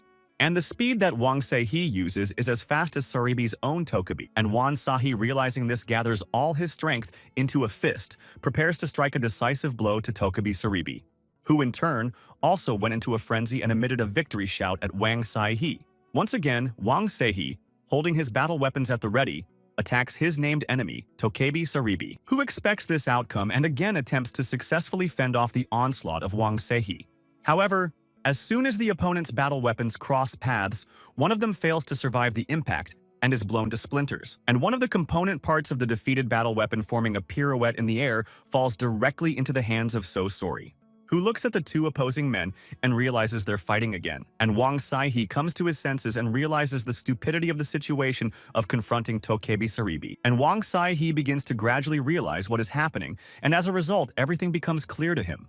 Namely that after Wang Sei-he gained the power of the Black Tiger, he had never once confronted a sword properly, only used the power. And now standing in front of his newly made enemy Tokebi Saribi, Wang Sei-he realizes this. And besides, Saribi's Tokebi is left with only a pathetic stump of a fighting weapon, if you can call it that. And Wang Sei-he, seeing this picture and not thinking for long, immediately put his battle weapon back into the scabbard. The next thing Wang Sei-he does is bow his head in respect to the still on guard Saribi, and Tokebi Saribi, sensing that Wang Sei-he's hostility has passed, also bows his head to his opponent. But Sori, standing next to them and contemplating the picture of exchange of pleasantries, does not understand what men do. And Tokebi Saribi, seeing the nine-tailed fox in front of him, can't believe his eyes that he sees So Sori in such a place, who, ignoring Saribi's Tokebi's reaction, reports that she has been to the mountain pass that Toothless spoke of before his death, and then going back to the source of the confrontation between Wang Sei-he and Saribi. So Sori says that Wang Sei-he had nothing to do with what happened, to which Tokebi Saribi, as if answering So Sori's mute question, says that he understood what she said during the confrontation. And seeing that, So Sori is starting to lose her temper because she doesn't understand why the men are confronting each other, then apologizes. However, when So Sori hears that Tokebi Saribi is addressing her as an elder, she starts to yell at her because she is not old. And to make it as clear as possible, Tokebi Saribi, and no offense to So Sori, she asks to be called her sister. And Tokebi Saribi immediately apologizes again, but now addressing So Sori as a sister, who is already heading towards the mountain pass, invites the men to follow her as she has discovered something curious. But So Sori notices that not everyone present is following her, and turns back to check what's wrong. Wang Sei-he is still standing in his seat without taking a step, and Sori urges him again to follow her to the scene. However, Wang Sei-he's attention was drawn to the item that deeply imprinted a wound on his heart, namely that chipped piece of what used to be Toothless, who said goodbye to his life in the arms of Wang Sei-he, who, not thinking twice, bends down to the ground and picks up a shard of the object that had been Toothless when he was alive. And now that shard, just as it had been at the moment of Toothless's demise, rested in Wang Sei-he's clenched hand. However, this gesture is not noticed by either Tokebi Saribi or So Sori, who thinks that Wang Sei-he is very slow this time. After some time, So Sori, surrounded by two travelers in the person of Tokebi Saribi and Wang Sei-he, arrives at a mountain pass. At the same time, So Sori's attention is drawn to the traces of magnesium, which she emphasizes because, if you look closely, it is the work of human hands. Yes. And besides, the remnants of magic at the scene match those found on the mountain range, which means a lot of people are involved. Wang Sei-he realizes that this is the work of a warlord, and the man who uses such magic is a shaman from Dangulcho. At the same time, So Sori doesn't understand why such a rather famous squad in Dongha would do such a thing. But Wang Sei-he doesn't know the exact reason and only suggests that Yuju Hongduka was a possible target. At the same time, Tokebi Saribi, when he hears what they are talking about, cannot believe his ears that his travelers are talking about Yeju. After all, Tokebi Saribi knows that Elder Hongduki once traded Yuiju for the Emperor's sword, which Tokebi Saribi wanted to possess, and Elder Hongduka should not have done such a deed. Meanwhile, Sori, who saw Saribi's Tokebi battle weapon shattered, wants to know if it's the Emperor's sword. But Tokebi Saribi reassures So Sori that he hasn't used it yet, because he hasn't met an opponent worthy of it. And so, if the destruction of the mountain Tokebi was caused by the Imperial sword belonging to Saribi, then he will take revenge. However, so sorry, as sad as it may sound to Sarabi, believes that the Emperor's sword is not to blame for anything. And looking at the traces of magic and what's left of the mountain Takabi, Sori often blames herself because she should have stayed with them. But then, So Sori notices Wang Seihi starting to gather the remains from the Tokibi items into one pile. However, it doesn't immediately begin to make sense to So Sori what Wang Seihi is doing right now. Who had already gotten the job done, was able to gather what was left of the once celebrating Tokbis into one small pile. That being said, the next final step should be what has been in the hands of Wang Seihi so far.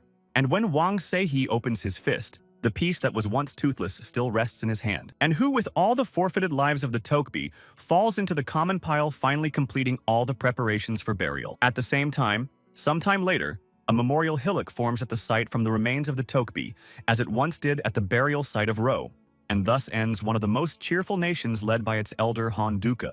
And Tokebi Saribi, who has been speechless for a long time, wants to know where Sori and Wang Seihi are going, who immediately replies that they are on their way to Cho Gebong of Daejeon, who currently has Yuju in his possession. At that, Tokebi Saribi asks to take him with him to give him the right to avenge all the fallen Tokebi. However, So Sori doesn't understand why Saribi is asking him to take him along, since he can just follow them. To which Tokebi Saribi, behind whose back it is already beginning to dawn, tries to say that it will be inconvenient to travel alone. But Tokebi Saribi does not have time to finish what she has already started, as the rays of the rising sun are already illuminating the area. And in the place of the Tokebi Saribi that had just stood in front of Sori and Wan Seihi, there was now only a broomstick. At this, So Sori, holding a broom and unable to contain his laughter, agrees to take Saribi with him like this. However, Seo Sori still wants to know if Wang Seihi is okay with such company and is given a right of action, but Sori needs to keep in mind that Tokebi Saribi in this form won't have a chance to carry out his revenge, to which Soy Soy is pleased to note that her thoughts and Wang Seihi's thoughts are similar in this regard. And yet for the last time, So Sori decides to look at the place where the mountain Tokebi have now found peace. However, instead of the idle people, So Sori now faces a silent hill that has united the mountain Tokebi as before. At the same time, So Sori sadly realizes that in this way, another human connection with nature is interrupted and asks for forgiveness. Meanwhile, events are unfolding somewhere in a flattering thicket at the foot of Daejeon, and a maiden foot indicating that its owner is in an observation position is perched on a tree branch. In this case, the girl to whom the leg belongs is climbing a tree looking in the direction of a nearby settlement. And now, before the eyes of the girl's observing shamaness, the one and only Dachun appears. And the girl shaman, addressing her elder from on high, is pleased to announce that they have arrived at Daejeon. In this case, the elder, who is also the leader of the armed detachment, addressing his warriors, informs them that the goal has been reached, which means it's time to give precise instructions that their opponent is Jo Gebong, and their goal is to take Yeoju. But one must put aside all thoughts that the one who owns Yeoju is an ordinary person. All need to think that one is opposing Sanshin. And that means that no one should spare their lives in accomplishing the task and goal at hand. And a squad of armed men, as soon as they hear their elder's instructions, immediately say in a voice that they understand. And sometime later, the action begins to unfold on the territory of a closed settlement named Taihan. And it is here in the gated community that the Taihan Defense Squad resumes their training. That being said, Taihan's army doesn't just train with wooden swords, but under the careful guidance of their petty officer, who has been around the whole time, concludes that Taihan's skills have improved a lot lately. Suddenly, a girl bearing down on Petty Officer Gino causes him to turn his attention from the trainees to himself, and a girl named Henhee immediately informs Petty Officer Gino that a high-ranking official has arrived in Taihyun. A high-ranking official has arrived in Taihyun. At the same time, Petty Officer Gino realizes that if it's a high-ranking official, it's Cho Gebong who needs something again. And immediately pulling himself together, Petty Officer Gino asks Henhee to welcome the official with a table set and alcohol. Meanwhile, Petty Officer Gino turns to Songguk and asks him to be in charge of training during his meeting with the official. At the same time, Songguk, speaking to Petty Officer Gino, wants to know the reason for Cho Gebong's reappearance in Taihyung. However, Petty Officer Gino cannot give an answer to this question, as he himself does not know, and leaving promises to return soon to the place of training. And so, Petty Officer Gino, as soon as he left the training place of his men, and entered his personal quarters preparing to meet Cho Gebong. And in order to look proper in front of a high-ranking official, Petty Officer Gino changes his usual clothes. But then Petty Officer Gino's gaze turned to something that seems to have always been honored. And before leaving his quarters, Petty Officer Gino decides to linger for a while. And all for the sake of looking again at the crack of the inscription on the plaque hanging on the wall. That said, Petty Officer Gino seems very surprised that this crack occurred in this exact place and at this exact hour. However, time is of the essence and Petty Officer Gino, dressed in his official attire, heads to meet Cho Gabon. But before reaching Cho Giban, Petty Officer Gino is forced to stop as his attention turns to another guest. And that someone is a completely unlikable person forced to hide his face under a headdress. And besides, the limbs of the one who appeared give away his non-human identity. Suddenly, Sanshin, seeing that Kang Gino is scrutinizing him, decides to address the elder, omitting all greetings. And Kang Gino, seeing that he's facing an old acquaintance named Baru, wants to know why he joined the guards. To which Baru, without going into explanations, says that the reason is that he just wanted to go for a walk. At the same time, Kang Gino, noting the strangeness of Baru's conversation, can't believe him because he thinks he doesn't like sunlight. But according to Baru, the reason is that he doesn't come out because he's embarrassed to be seen in public. And when asked by Kang Gino why it's like this, Baru points his finger up and says, "It's because of the sky." However, Kang Gino, listening to Baru's explanation, doesn't understand what the man who arrived with Chogabong is trying to say. Meanwhile, Baru, looking at Kang Gino, is completely unaware of the meaning of the facial expression he sees on Kang Gino's face, who, instead of dignifying the question posed, turns his attention to the two pairs of shoes at the front door. And immediately losing his temper, Kang Gino begins to guess that one of the pairs of shoes belongs to Cho Gebon, who is at risk of getting his old case retaken by the already oncoming Kang Gino. But suddenly, Kang Gino stops Baru, who tells the foreman that Cho Gebong's order is to stay away for the time being. However, that doesn't stop Kang Gino, who immediately throws Baru's limb, holding him off his shoulder. And once the obstacle has been removed, Kang Gino rushes inside the room where Cho Gebong is.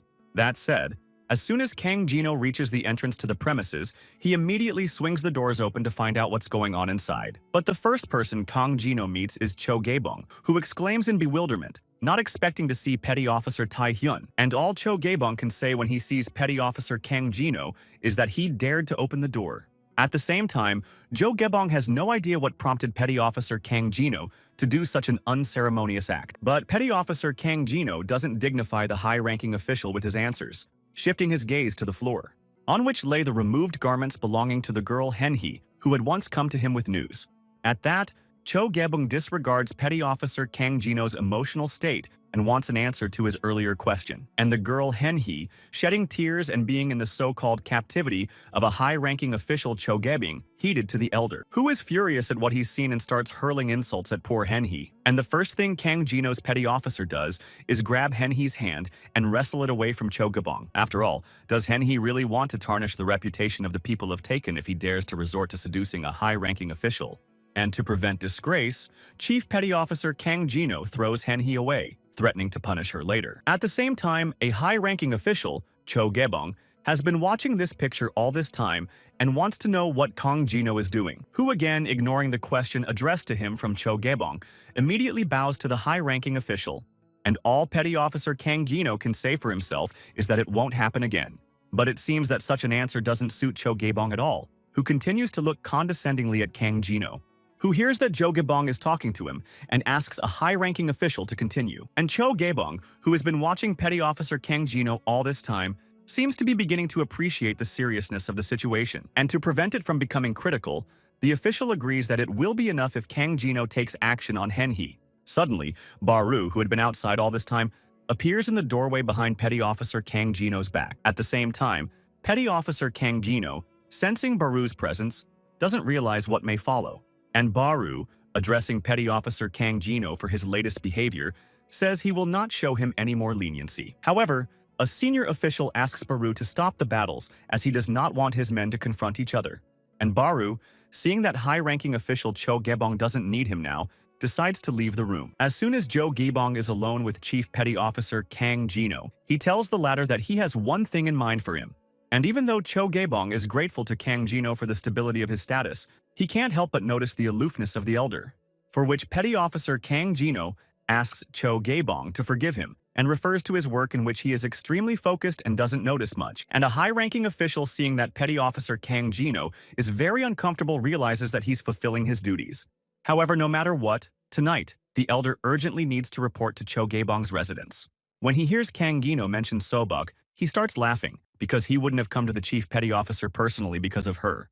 And then Cho Gaebong switches to another conversation and starts describing Sobok's advantages over other women. But then Petty Officer Kang Jino interrupts Cho Gaebong, reminding him of exactly what the high-ranking official wants to talk to him about, who immediately pulls himself together and informs Kang Jino about the arrival of the people from Dangcheon on the day of the Weaver's celebration. And it is most likely that Petty Officer Kang Jino must know the representative of those arriving from Dangcheon as he is known, to which Petty Officer Kang Jino, realizing who we are talking about, says that this man is Petty Officer Oh Hensok. At the same time, Cho Gaebong notes that judging by the look on Kang Jino's face, the latter knows that the man has made a name for himself. And Petty Officer Kang Jino, remembering the rumors of Oh Hensok becoming the head of the Royal Military Battalion, asks Cho Gaebong's intentions, who in turn says he wants Kang Jino to guard him because he's the only one besides Baru that Cho Gaebong trusts.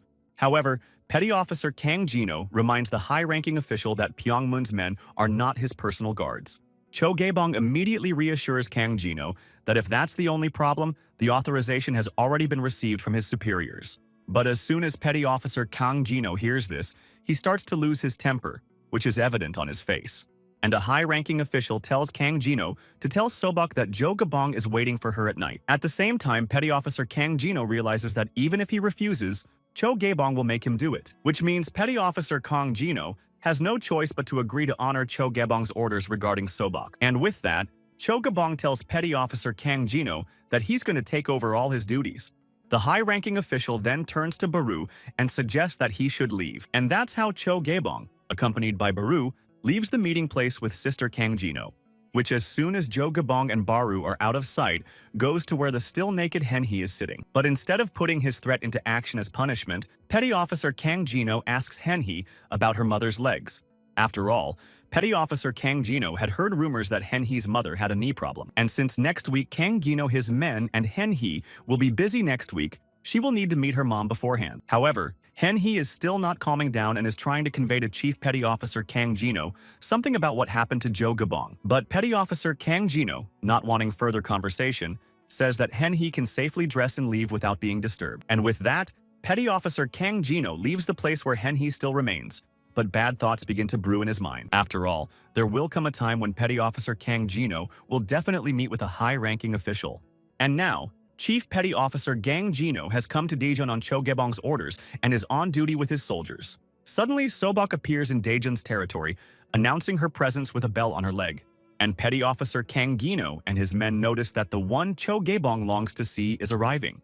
As Sobok continues toward the entrance, she notices that she is being greeted by Chief Petty Officer Kang Jino himself. And wanting to show all her courtesy, Sobok immediately notes that she hasn't seen Petty Officer Kang Jino in a while, who, unlike his confused warriors, does not show the slightest bit of hospitality and only continues to look suspiciously at the guest.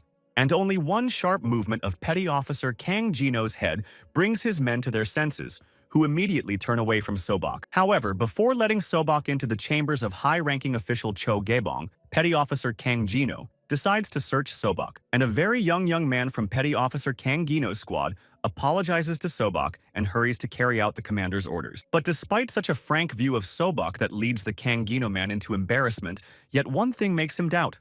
And in order not to overdo it and to make sure of the rightness of his suspicions, the young warrior turns to Yeoman Kang Jino. With this as the object of his suspicion, the young warrior from Petty Officer Kang Jino's squad wielded a pointed stick made from Sobok's hair. And Petty Officer Kang Jino, also seeing this accessory as a threat, orders Sobok to pull out or he won't let her through to Cho Gaebong. However, this arrangement does not suit Sobok, who reminds that everything on her body is a gift from the official. Besides, Sobok is not liked by some people, and that's why she hasn't seen Cho Gaebong for a long time, but even so, Kang Jino can't miss Sobok. At the same time, Sobok again being refused to follow a high-ranking official in such a manner also disagrees with Kang Jino, who starts to lose his temper and turns to a threatening tone, interrupted by a man putting his hand on his shoulder. And that person who appears is none other than the high-ranking official himself, inviting Sobok to come closer. And Kang Jino can't believe that Cho Gaebong actually came to meet Sobok, because even the royal inspectors he met from his seat. Meanwhile, Sobok throws herself into the arms of a high-ranking official and confesses to him that she missed him very much. At this, a high-ranking official, leaving Kang Jino aside and fully immersed in Sobok, invites her along. And left out, Kang Jino is now wondering if Sobok was able to get Cho Gaebong on her hook and why she's not asking for money. But whatever the case, Kang Jino's suspicions about Sobok have only grown stronger as Sobok is no ordinary shaman with a purpose. However, Petty Officer Gang Jino's thoughts are interrupted by a report that guests from Dangcheon have arrived in Daejeon, and now fully focused on the guests from Dangcheon, Petty Officer Kang Jino watches them approach him. The first thing the guest does is shake Kang Jino's hand, introducing himself as Oh Hensok from Dangcheon, and Petty Officer Kang Jino shakes hands with Oh Hensoku and introduces himself with his own name and can't believe he's understood. However, Oh Hensok remembers Kang Jino as being disappointed because he showed his ineptitude with martial weapons when confronted. But Petty Officer Kang Jino is of a different opinion, because even though Oh Hensok was young, Jino's spirits were low for a long time because of that defeat. At the same time, Oh Henson, who sees some weirdness in this situation, only says that Kang Jino is flattering him, and Petty Officer Kang Jino continues to evaluate Oh Hensok, noting that he's calm and cold, which means it's something else. And this awkward fact of silence causes Oh Hensok to ask a mute question, and the yeoman to have an epiphany, which is that Kang Jino, confused by his encounter with Oh Hensok, completely forgot that there was a table with snacks and alcohol inside. And so sometime later, when night has descended on Daejeon, the lights continue to burn in the reception house of Dangcheon. Inside the house, Petty Officer Kang Jino and Oh Hensok are sitting at a table across from each other, and Petty Officer Kang Jino, keeping his eyes on Oh Hensok, is likely asking a bunch of questions of the guest. For all his time at the table, Oh Hensok says nothing at all and just sits in one position. And seeing that the guest from Dangcheon still shows no reaction, Kang Jino wonders the purpose of his arrival. Suddenly, the door to the room opens and a high-ranking official Cho Gaebong himself appears on the doorstep. The guest from Dangcheon, Oh Hyun-suk, immediately rises to his feet and starts making signs of greeting to Cho Gaebong, a high-ranking official, who, apologizing to Oh Hensok for such a long wait, wants to know the purpose of the guest's arrival on the Weaver's Day. However, Oh Hyun-suk tells Cho Gaebong that the coincidence of days is a coincidence because he had no intention of being in Daejeonu by that day. But since that's the case, Jo Gaebong's interest in the appearance of the guest from Dangcheon is growing, and he is even more curious to know the reason for the guest's appearance. And the guest from Dangcheon, Oh Hyun-suk, still standing in front of a high-ranking official, starts talking about the rumor that's going around. At the same time, the guest from Dangcheon is in no hurry to continue the conversation, and as a result, intrigue begins to grow. Suddenly, a guest from Dangcheon informs him that Jo Gaebong is preparing a conspiracy, causing the latter to be very emotional. And the statement also alarms the nearby sitting high official Kang Jino, who doesn't quite know what he's talking about. And the guest from Dangcheon, Oh Hensok, continues to say that it is most likely that the sword that belonged to Emperor Donghae and Uwiju is in Cho Gaebong's possession, which from what he hears begins to come to some bewilderment, slowly blurring into a smile. And it continues until Jo Gaebong can no longer contain himself and laughs at the top of his lungs. After all, the Emperor's sword a high-ranking official tried to recreate by pictures and records about him, and then simply gave a fake. And besides, the high-ranking official was very tired of hearing rumors about Yeoju's existence. However, Oh Hyun-suk, a guest from Dangcheon, tries to get out of the unpleasant situation by saying that he only wanted to verify the rumors. At the same time, Cho Gaebong notes that Oh Hensok's question sounded as if he had caught an official red-handed who was interested in the true purpose. To which Oh Hensok says it was only a courtesy visit because when he becomes the head of Dangcheon, he won't have time. However, Cho Gaebong, hearing such ambitions from Oh Hensok, thinks that they are just empty excuses that take up his valuable time. However, according to Oh Hensok, a guest from Dangcheon, this is not the only reason for his visit to Cho Gaebong, who is eager to continue the conversation. And Oh Hyun-suk immediately states that he wants to establish another branch of Dangcheon residence in Daejeon. At the same time, it seems that what he heard leads to some inexplicable horror of the petty officer Kang Jino, who is present at the conversation. Cho Gaebong says that there is already one Pyongmun residence in Daejeon, so this conversation should be with Chief Petty Officer Kang, but instead of switching to a dialogue with Senior. And Jino Oh Hensok informs him that this conversation is not necessary, and with the words that he will meet with Cho Gaebong, Oh Hyun-suk decides to bow out of the meeting. However, this doesn't please Petty Officer Kang Jino, who wants to know how Oh Hensok is going to open a branch. The guest from Dangcheon, Chief Petty Officer Oh Hensok, bypasses a direct answer and promises that Kang Jino will find out if he is patient. But even this arrangement does not suit Kang Jino, who decides to follow the departing Oh Hensok. And seeing that the guest from Dangcheon, Chief Petty Officer Oh Hensok, was not going to stop to continue the conversation, Kang called out to him. However, Oh Hensok now, just like a few seconds ago, continues to head towards the exit, leaving Kang Jino behind, who notices that Petty Officer Oh Hensok, before reaching his escort, stops on the bridge, looking into the water. And on the face of the visitor from Dangcheon, It is clear that he sees something suspicious in the water that is worthy of his attention, and Kang Jino, still staying in his seat and continuing to stare at Oh Hensok's back, doesn't understand what the latter is staring at. One of his men, who had accompanied him to Cho Gebong, began to call out to the guest from Dangchun, Chief Petty Officer Oh Hensok, and the guest from Dangchun, Petty Officer Oh Hensok, realizing that his hunch may be wrong, orders his men to leave. And Cho Gebong, who has come out to Kang Gino, notes that Oh Hensok has no manners and suggests that the petty officer have a drink surrounded by sobak. That petty officer, Kang Gino, politely declines to report that he is far from both drinking and having fun with women, and the high-ranking official left behind by Kang Gino immediately orders his men to invite Sobak to join him. At the same time, Kang Gino realizes that Oh Hyun-suk is trying to provoke Pyongmoon in this way, which shows that he is not a man of discretion.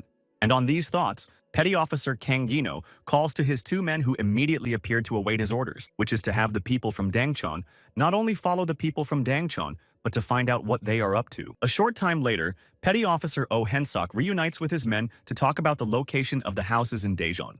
In addition, the material from which the houses are made will be difficult to set fire to, and a high fence will slow down the attack. And most likely there's some kind of spell involved that a normal shaman can't handle. And Manhwa, who had appeared at Chief Elder Oh Hensoku's side, also confirmed that it was not human strength that was being used. After all, Manhwa's poison can't seep into these houses, which tells me that this place is clearly under Sanshin's protection. And hearing this inference, Petty Officer Oh Hensok begins to speculate that this is the work of someone he supposedly saw in the pond. But since the creature was in the water, Petty Officer Oh Hensoku was unable to get a good look at it, which gives him no peace of mind. However, this is not a primary concern for Petty Officer Oh Hensok, who is more concerned about Kang Gino this time around. The shamaness standing next to him can't believe it. Because of all the things that exist in the world, it is a man who will become his rival. But then the shamaness of Oh Hensok's squad catches sight of two spies sent to follow Oh Hensok and his men. And the shaman immediately informs Oh Hensoku that apparently they've been followed by people who are probably sent by Kang Gino. One of Oh Hensok's men, wanting to take the initiative, immediately informs the petty officer that he will deal with the spies. But he doesn't have time to do so as another member of Oh Hensoku's squad orders him to stop. For it is this little fellow who watches everything from on high who wants to deal with their enemy's men himself. On what the shamaness, not hiding surprise, cannot believe that Mr. Nur will do such things in the end, even without eating people. And Mr. Nur immediately comes down to earth to report that he will never be satiated as he is always feeling hungry. But as soon as the shaman hears that Mr. Nur is going to eat the people, she immediately starts reminding him why they are here. However, Mr. Nur seems unaware of their purpose for being near Daejeon, and it is likely that Makanil did not put him on notice. Suddenly, Mr. Nur begins to remember the purpose of their visit while saying that he is still dining with these people. But since Mr. Nur is the only one who can resist the nine-tailed fox, he must not be shown until then. At the same time, Mr. Nur, whose face is beginning to show some fear at the thought of meeting a fox, says that it is worthless. And the shamaness takes Mr. Nur's hand to calm him down and tells him that she believes in him and has the same opinion about the fox. And these words give confidence to Mr. Nur because he is Nurulmir, and the moment will come when he will swallow everyone, including the fox and the black tiger. And having come to this point, and having taken hands, Mr. Nur and the shamaness begin to dance to flattering words to the dragon. And Manhwa catches herself thinking that even though the shaman and Nur-san are the ones who split Donghae in two, they're acting like children. In this case, the one who took the initiative to deal with the pursuers expects further action, which consists in not touching them. It's because it's going to be hard for Oh Hensok's people to hide from the eyes of Pyongman's people anyway, and we need to show them what we're up to. And that's where Oh Hensok's conversation with his subordinate ends, and the petty officer switches to Manhwa. Who petty officer? Oh Hensok asks to tell everything she knows about the man who uses the Black Tiger's power. And Manhwa immediately obeyed Chief Elder Oh Hensok's order to tell everything she knew about the man with the Black Tiger's energy, whose name is Han Sehi, who is a warrior who once came from the deep waters. And in the combat weapons he uses lies the very energy of the Black Tiger that everyone is curious to know about. Immediately a picture appeared in front of Manhwa's eyes, where a crying woman was sitting near the wall holding a child to her breast. At the same time, Wang Sehi, already under the power of the Black Tiger's energy, stares intently at the woman and the child. And at that very moment when a battle weapon takes the life of a baby, the nine-tailed fox, So Sori, witnesses this picture, which for reasons unknown and Mawe is somehow connected to Wang Sahi. Meanwhile, the action unfolds somewhere else in an abandoned, dilapidated shack, and it is on the floor of this hut that the nine-tailed fox, So Sori, catches another dream. However, the sleep of the nine-tailed fox is very uneasy, and it constantly rolls over from back to side. But suddenly, the hand of the still sleeping nine-tailed fox Sori touches something soft resembling the animal's fur.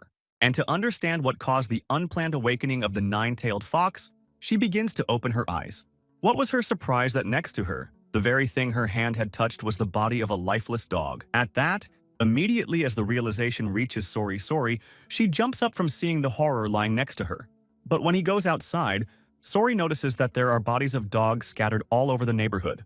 Suddenly, Sori's attention turned to the very spot where the sobs were coming from, and Wang Se-hee, who is here, looking at the sufferer, wants to know the continuation of his story. At the same time, the same woman who cradles the baby to her chest tells that she was thrown out of the house when she was pregnant. But it was not the fault of the unfortunate woman for which her relatives were dishonored. However, after she was kicked out, the woman had no choice but to give birth to a child in this abandoned house. And the nine-tailed fox, Sori, has been watching Se-hee all this time, not understanding why he's talking to some woman in the middle of the night. At the same time, the woman continues the story that sometime later, unknown men came and unleashed fierce dogs on them, and Wang Se-hee, continuing to listen to the woman's confession, concludes that people used dogs so that there would be no evidence left. However, the woman does not understand at all why such a fate touched her little child, why he was deprived of life. And continuing to hold the little girl to herself, the woman does not have the strength to calm down and thinks that it is very unfair. But then Wang Se-hee pulls his battle weapon out of its sheath and decides to free the body of the tortured woman. And even though it will be hard, a woman with a baby in her arms won't have to suffer anymore. And so Sori, watching all of this from the sidelines, begins to come to genuine amazement at what he sees. But the woman with the baby, who all this time could not calm the flow of tears, now looks at Wang Se-hee with surprise, who gazes unflinchingly at the one who has endured so many trials and tribulations. And then comes the moment when Wang Se-hee's battle weapon touches the body of the child and his inconsolable mother. And Sori can't believe that Wang Se-hee is doing this.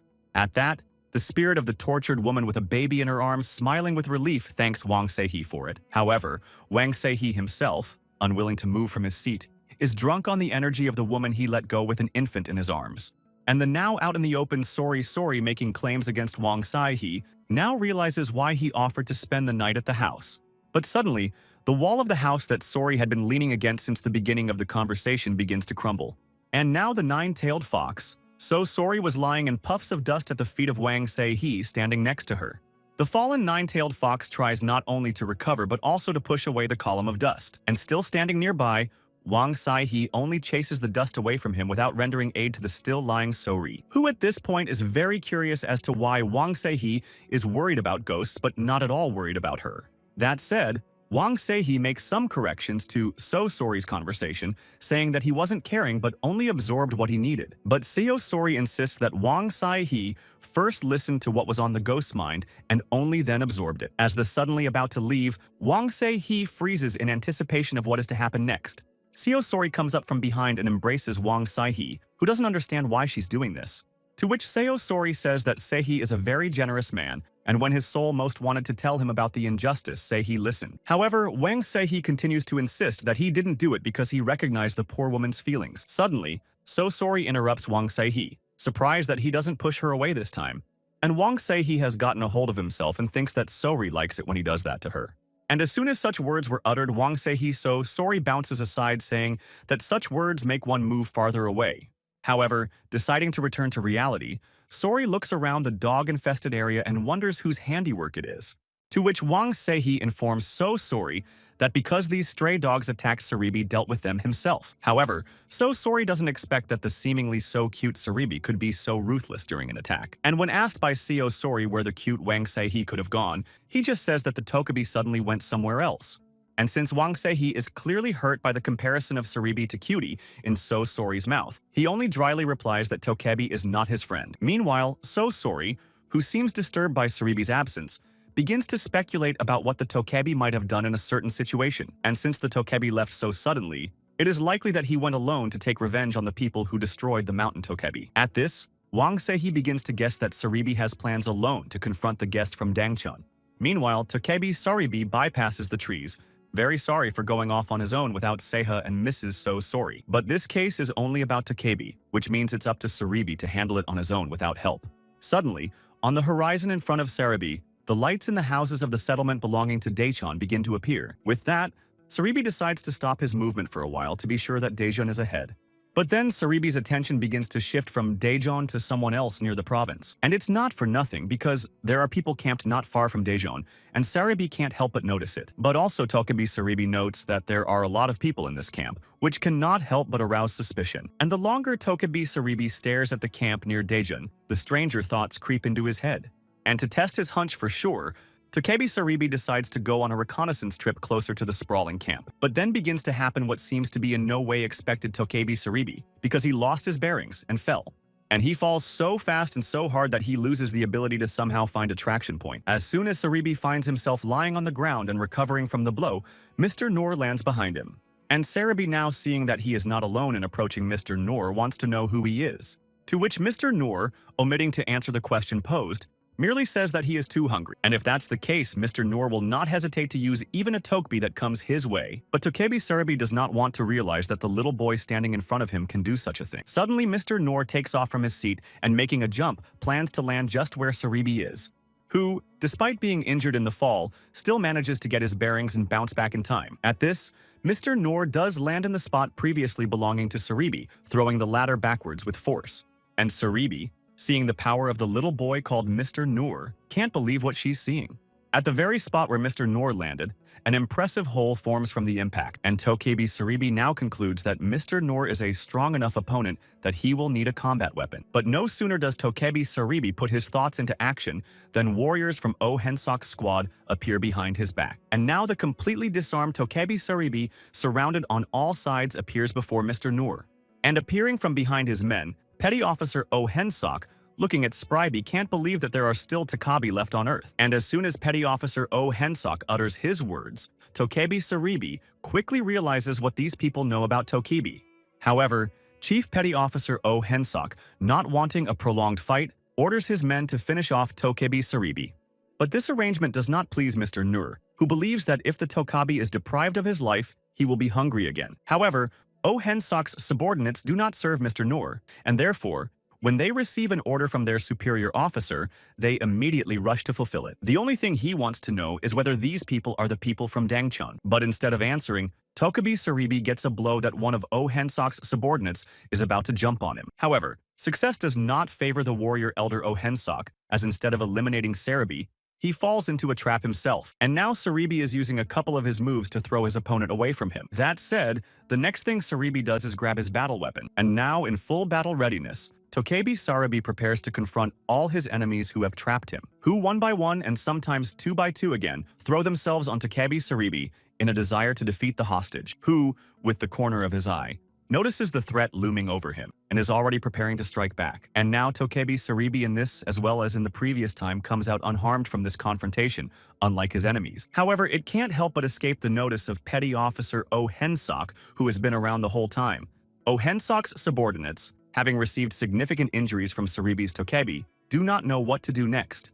And Tokebi Saribi only warns the people of Oh Hensoka that he will not take their lives until he gets an answer to his earlier question. And if his opponents don't want to lose their lives in a way that is not promising for them, they should say they are those people from Dangcheon or not. But the men of Petty Officer Oh Hensok's squad obey their commander, and therefore prepare to attack Saribi again without any explanation. Suddenly, Oh Hensok decides to intervene in the showdown by ordering everyone to disperse and compliment Saribi on his swordsmanship. And to check that Oh Hensok is not wrong about Saribi's unusual Tokebi, he offers to confront him. At the same time, Tokebi Saribi, still being surrounded and not changing his fighting posture, believes that Oh Hensok is their leader, which means that if Tokebi Saribi wins over Petty Officer Oh Hensok, he will be able to hear the answer to his repeatedly asked question. And not wanting to postpone the inevitable Tokebi any longer, Saribi lets out a victorious shout and rushes at Chief Petty Officer Oh Hensok, who is now ready to face Tokebi Saribi, successfully deflects a series of punches aimed at him. At the same time, Tokebi Saribi uses a punching speed so strong that Petty Officer Oh Hensok barely has time to deflect it.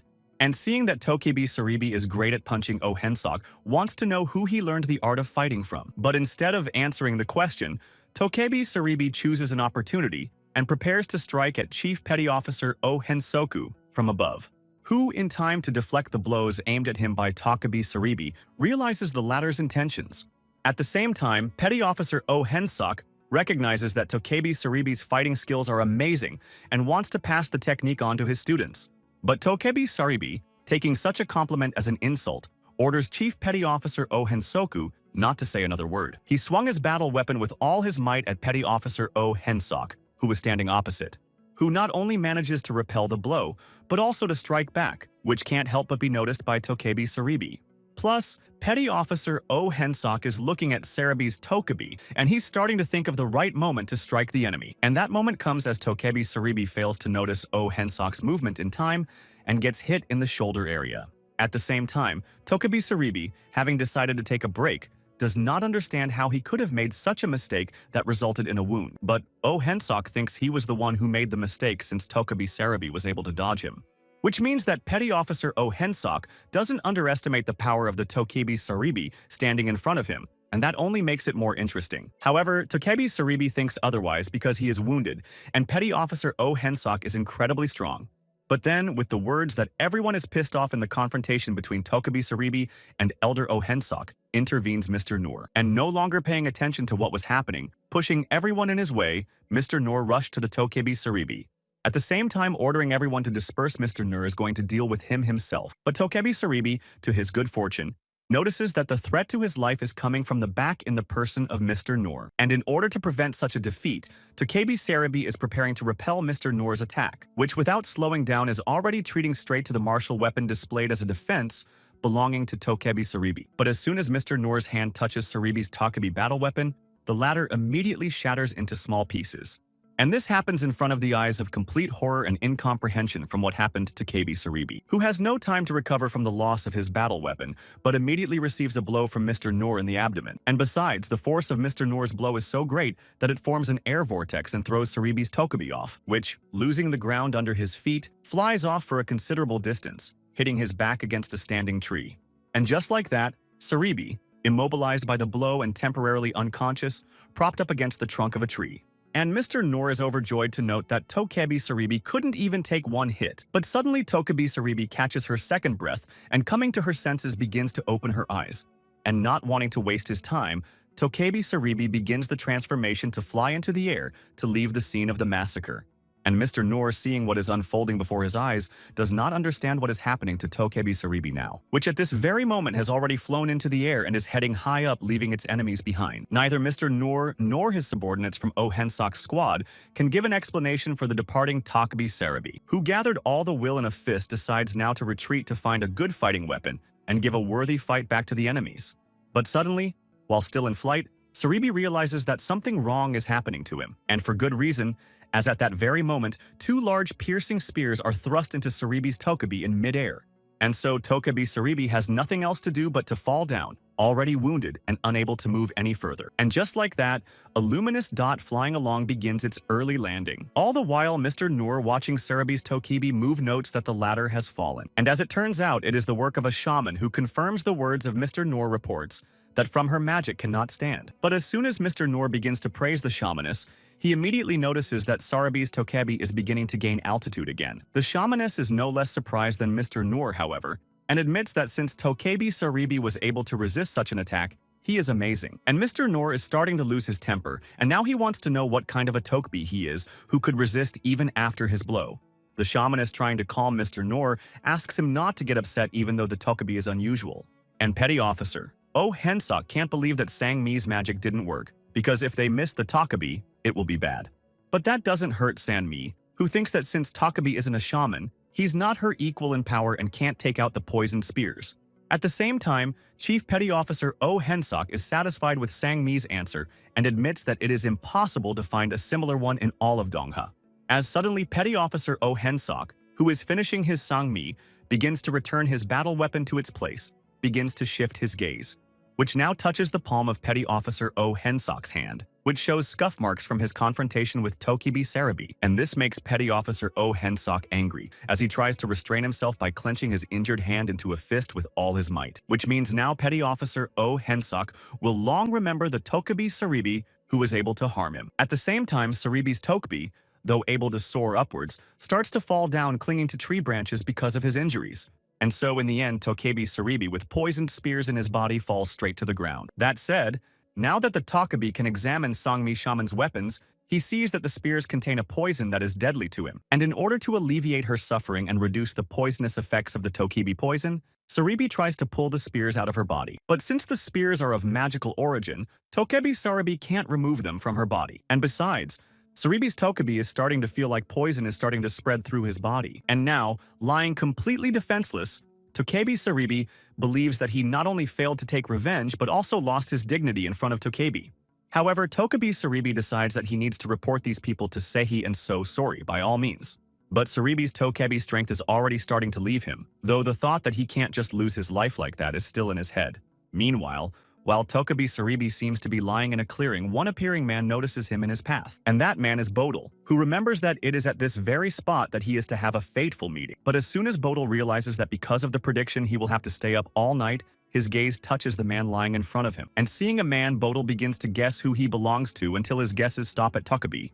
But if so, Bodil must have a fateful meeting with the Tokebi, and in order to find out, he approaches the wounded man. And looking at the spear containing the poison, Bodil thinks the wounded Tokebi was attacked by someone else's magic. Bodil immediately removes the poisoned magic spears from Saribi's Tokebi's body with a flick of his hand, and determined to find out whose handiwork it is, Bodil tries to bring the wounded Tokebi Saribi to his senses, who starts to come to his senses and can only say that these are people from Dangchon and magic is involved. Bodil, summarizing what he said about it being the magic of the people from Dangchon, wants to know if Saribi Tokebi is from the mountain range or not. However, Tokebi Saribi doesn't have time to say anything as intense pain stiffens his entire body. Suddenly, there is an explosion at the place of the just lying Tokebi Saribi, which leaves Bodil in shock. Who's out of his mind? Rubbing the broom in his hands, which is Tokebi Saribi. Bodil asks him to come back to make sure he's alive. And when all Bodil's efforts to turn the broom back into a man fail, he concludes that Saribi is alive after all. And as soon as Bodil pulls himself together and remembers Saribi's words, he realizes that the people of Dangchon are definitely up to something. Bodil also recalls the words of Mrs. Olkachi and mentally returns to the site of the massacre of the mountain Tokebi. And immediately before Bodil's eyes appears a lonely mound, which serves as a resting place for the Tokebi near the mountain ridge. Bodil also notices traces of magic of non-human origin at the scene, which raises a huge number of unresolved questions for Bodil, the shaman leading his investigation, which, seeing that there was only a trace of magic left at the scene, the one who used it over such a wide area is very powerful. However, be that as it may, at the moment, Bodil has absolutely no time for that and needs to move on. And for this purpose, Bodil decides to use one of his talismans that should lead him to Mrs. Magpie. And so Bodil uses the magic of the talisman to guide him in the direction he wants to go, rushing off to find Soroka. Meanwhile, Bodil himself begins to follow the ground, moving in the direction of the talisman's flight, which is gaining speed as it moves through the air, pointing in the direction of Mrs. Soroka's location. And the shaman Bodil, continuing to move after the talisman, concludes that Mrs. Magpie has gone far enough, until eventually the enchanted talisman lands on the very spot where Mrs. Magpie is supposed to be. However, the shaman Bodil does not understand why the talisman lands in this very place, because there is not a soul here. And so, judging by the fact that the talisman had joined the ground, Mrs. Olkachi continued her journey on foot from this very spot. Suddenly, a hollow in the rocks resembling a cave appears in the field of vision of the shaman Bodil as a place of refuge. And as soon as Bodil steps inside, his gaze touches the feathers scattered on the floor and the bloodstains around him. At that, Bodil seems to realize who he's about to see in front of him, and it scares him even more. And the wounded Mrs. Olkachi is leaning against the stone wall, happy that she was right that Bodil could find her.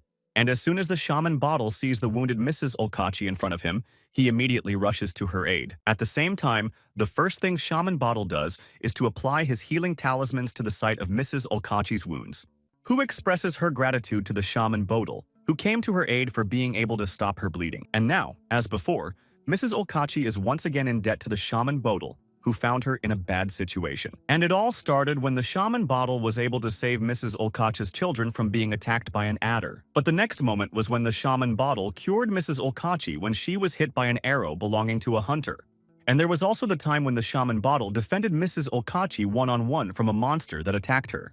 And so once again, the shaman Bodil appeared at the hiding place of Mrs. Olkachi to save her again. The shaman Bodil, feeling guilty, wants to know if it was because of what he asked Mrs. Olkachi to do or not. Better yet, let Mrs. Olkachi, whose handiwork it was that the black tiger could do this to her.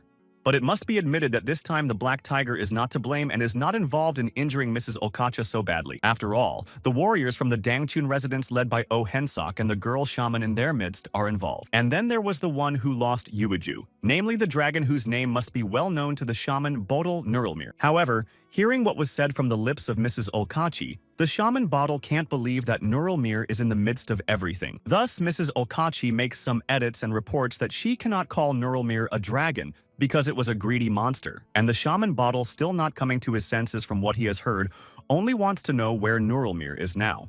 But Mrs. Okachi cannot give an answer to this question because she does not know but only remembers that they moved eastward, and this is starting to piss off the already angry shaman Bodil even more. At the same time, Mrs. Okachi notices that there are some unkind changes with the shaman Bodil, and to give Mrs. Okachi the benefit of the doubt, she tells the shaman Bodil that in his eyes, he reads the light that was in their first meeting. Namely, it was a cold light. And then, Shaman Bodil was a boy who couldn't even ask for something from others. The Shaman Bodil admits that since then life has made him learn a lot from Mrs. Okacha.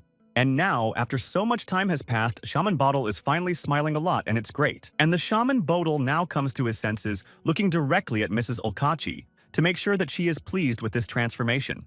At this, Mrs. Okachi asks Bodil not to forget that smile, for since he is chasing the Black Tiger, he is becoming the same. And it's understandable since there are massacres of not only Sansins, but also Tokabi, and Bodil can't see the earth suffering. However, Mrs. Okachi tries to calm the feelings that have arisen from Bodil's injustice by taking his hand. After all, the shaman Bodil does not need to save the whole world, but to use his powers only for his own life. And all because Mrs. Okachi has seen many great men who went crazy for saving the world and did terrible things because of it. So Mrs. Okachi doesn't want Bodil to become like that, but rather for him to meet a good woman and live a normal life. However, such a prospect of the future is not to Bodil's liking, who begs forgiveness from Mrs. Soroka and pulls his hand out of her embrace. After all, someone has to bring justice, and Bodil, knowing that this is happening, can't just ignore it. But it seems that's not what Mrs. Okachi wanted to hear from her faithful friend, the shaman Bodil, who, to the surprise of the seated Mrs. Okacha, begins to kneel before her.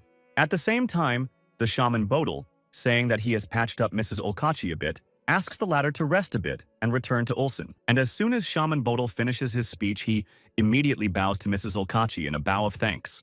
However, Mrs. Okachi, not wishing to say goodbye to the shaman Bodil in this way, calls the latter by name. Bodil, believing that this is the last time they will meet, wishes Mrs. Okachi well. And now Bodil, in the forest, remembers the last words he spoke for what Okachi owed him in return for his well-being. All the while, holding the broom that Suribi's Tokabi has turned into, Dangchun does not come out of Bodil's head, as suddenly feathers of a bird belonging to a magpie begin to fall on the broom.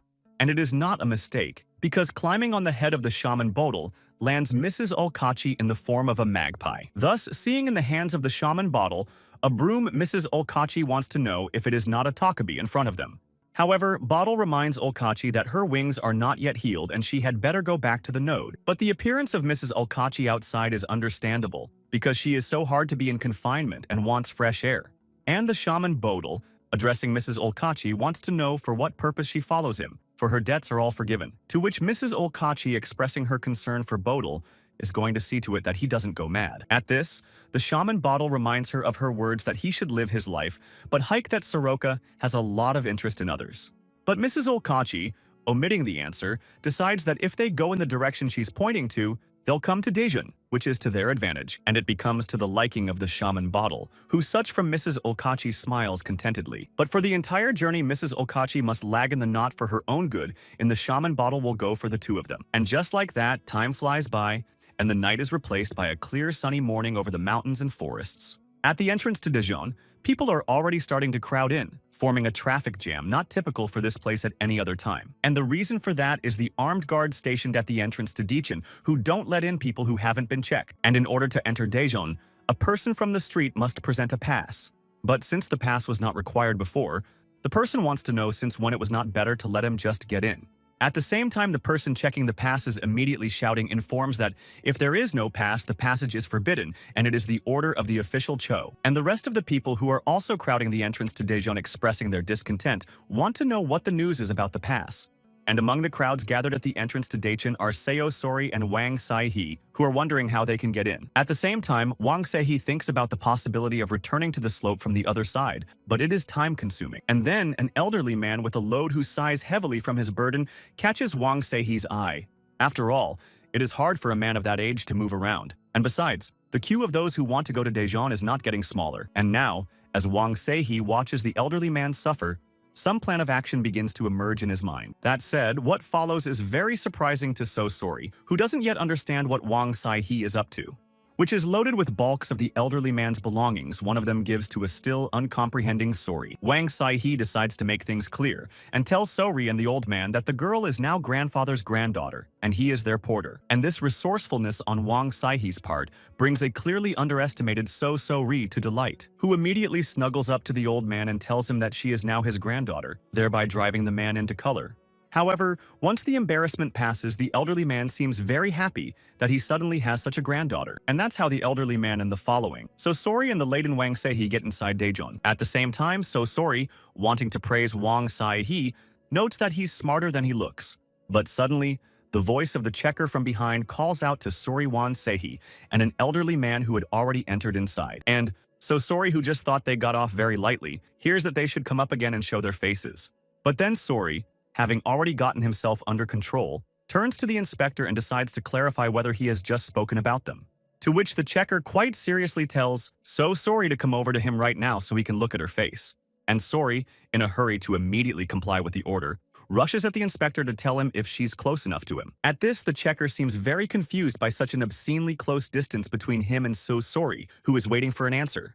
And to make things a little more awkward, the checker wanted to find out if So Sori was the granddaughter of the old healer, to which So Sori replies that they are still looking for a place, and since the named grandfather has a bad lower back, they need to find a better place.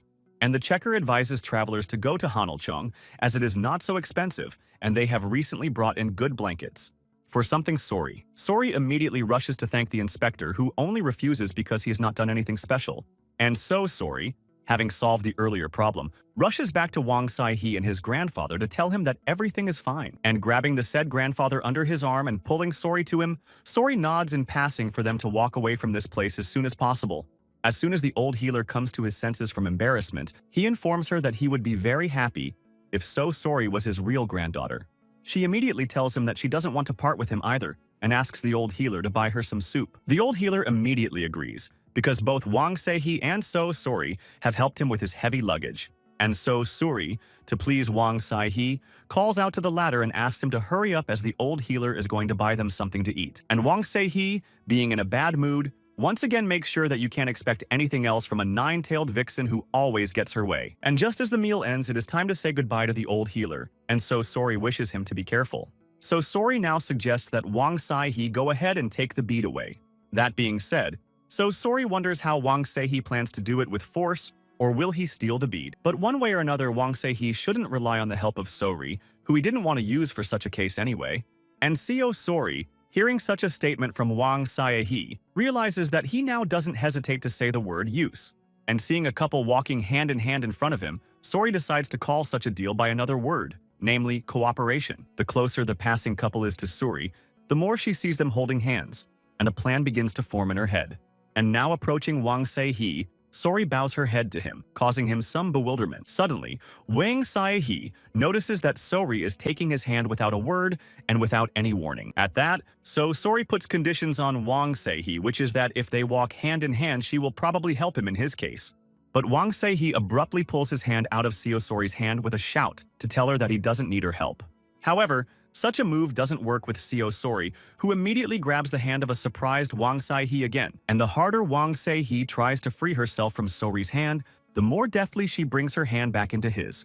But Wang Se-hee, not wanting to give in, immediately raises his hand up, and Sori follows him by putting his hand in Wang Se-hee's hand again. At that, Wang Se-hee wants to know how Sori, who doesn't even hold Wang Se-hee's hand, is not even a step behind him. In an attempt to poke fun at Wang Se-hee, Seo Sori says it's all about the power of love. However, such conversations are not to Wang Se-hee's liking, who gets angry and orders So Sori to stop, and continuing to now act in the style of Sori Wang Se-hee, asks her not to say such nonsense anymore.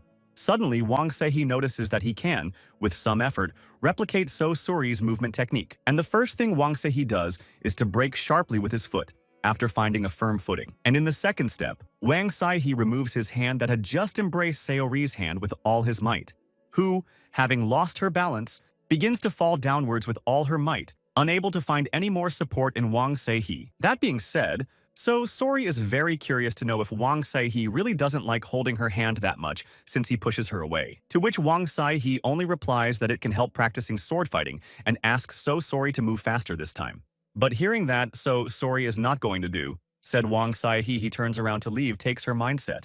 That said, So Sori is pretty sure that without her help, Wang Saihe will have a much harder time taking the beat away. But Wang Saihe is in a hurry to upset So Sori and tells her that he is not alone in this case, because there is a man who will help him. Wang Saihe and So Sori head to a place called Wang Saihe's residence, Pyongmun. But once Wang Saihe and So Sori get into it, the warrior they meet wants to know who in the Pyongmun residence the young men are looking for. Wang Saihe says that he owes a debt to a man whose name is Kang Jino and wants to know if he's still there.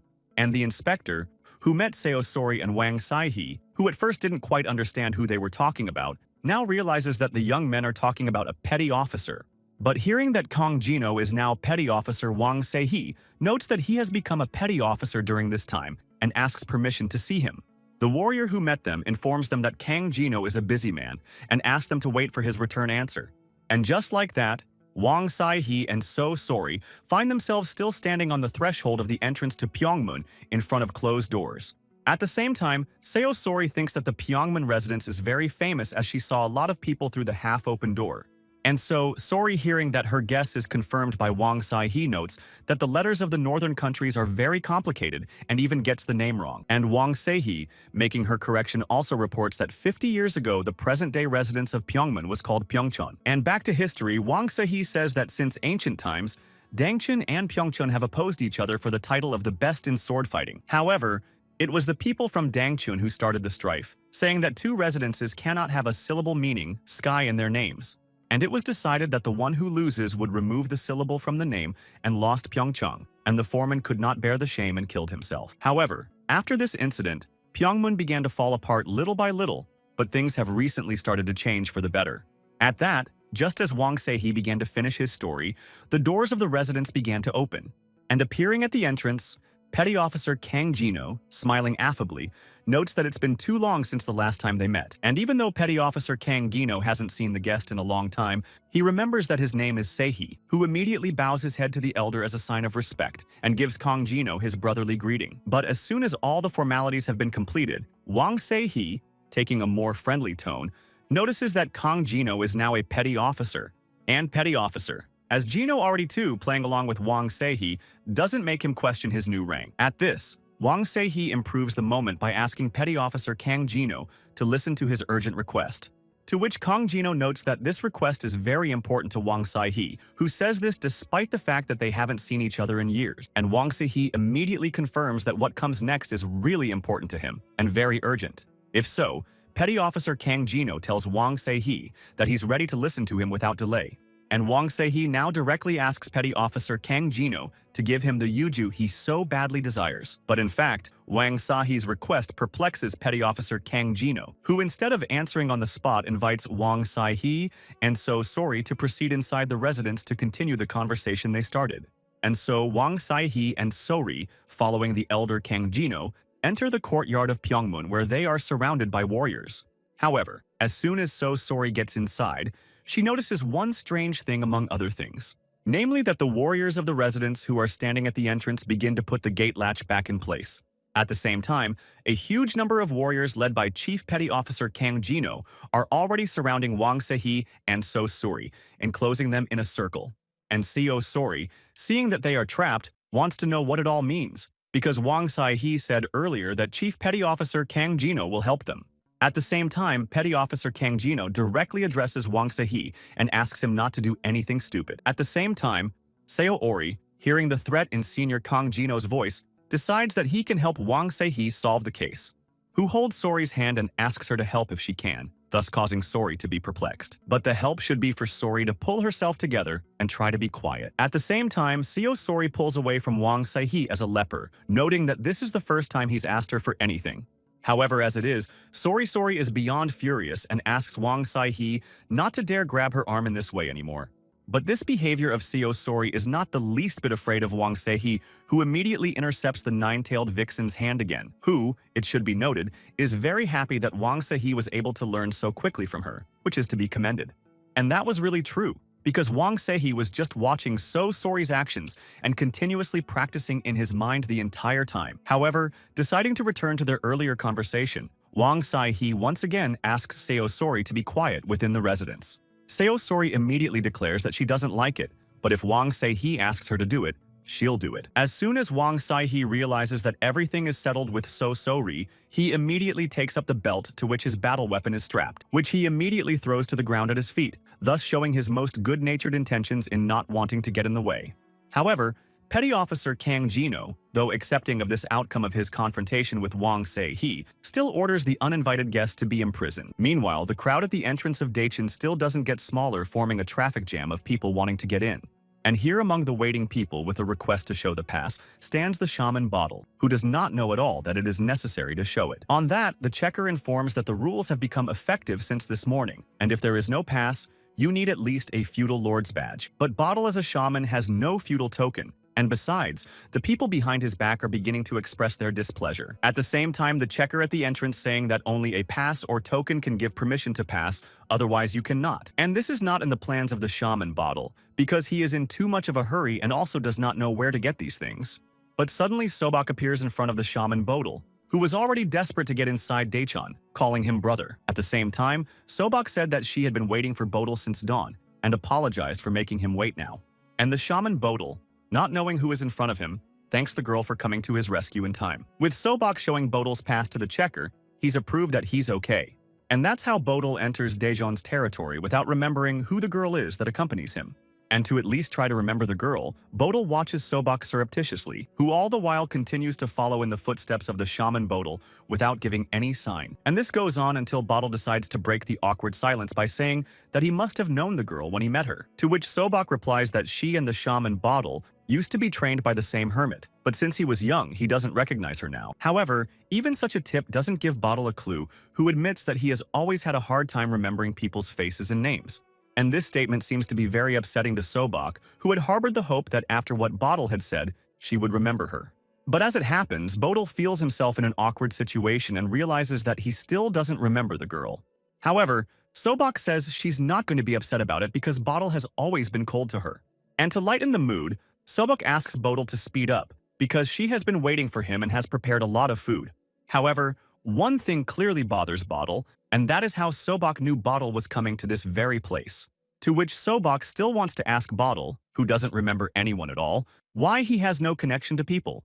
And it is the last thing Sobak said that makes the shaman Bodil reflect on what he said. The image of the shaman Bodil immediately comes to mind when he was a very young boy, and also that the girl sitting opposite him holds one of Bodil's hands in her own too, as if thus reading his fate. And this girl opposite the seated Bodil is the present Sobak, who performs the ritual of reading the present and the future. But as soon as Sobak informs Bodil that he has no connection to humans, it drives the boy mad. And angrily pulling his hand out of Sobak's grasp, Bodil wants to know what the girl is trying to say, and who he has a connection with then. And Sobak, upset by Bodil's reaction, barely holding back tears, only says that she only said what she could see. Bodil, still in an angry state, demands that Sobak tell him who he is having an affair with, to which Sobak, now carefully choosing her words, is still going to tell Bodil who she saw.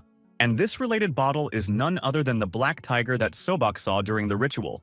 And now that Bodil is in front of Sobak and remembering what he said about his connection to the tiger, his memory is starting to come back. The shaman Bodil decides to immediately inform the girl that he finally remembered thanks to her words who is in front of him, namely that the girl who meets Bodil is the same Sobak from his past, which makes his savior very happy. And deciding to compliment the girl, Bodil tells her that she is a very good fortune teller and has grown a lot since the last time they met.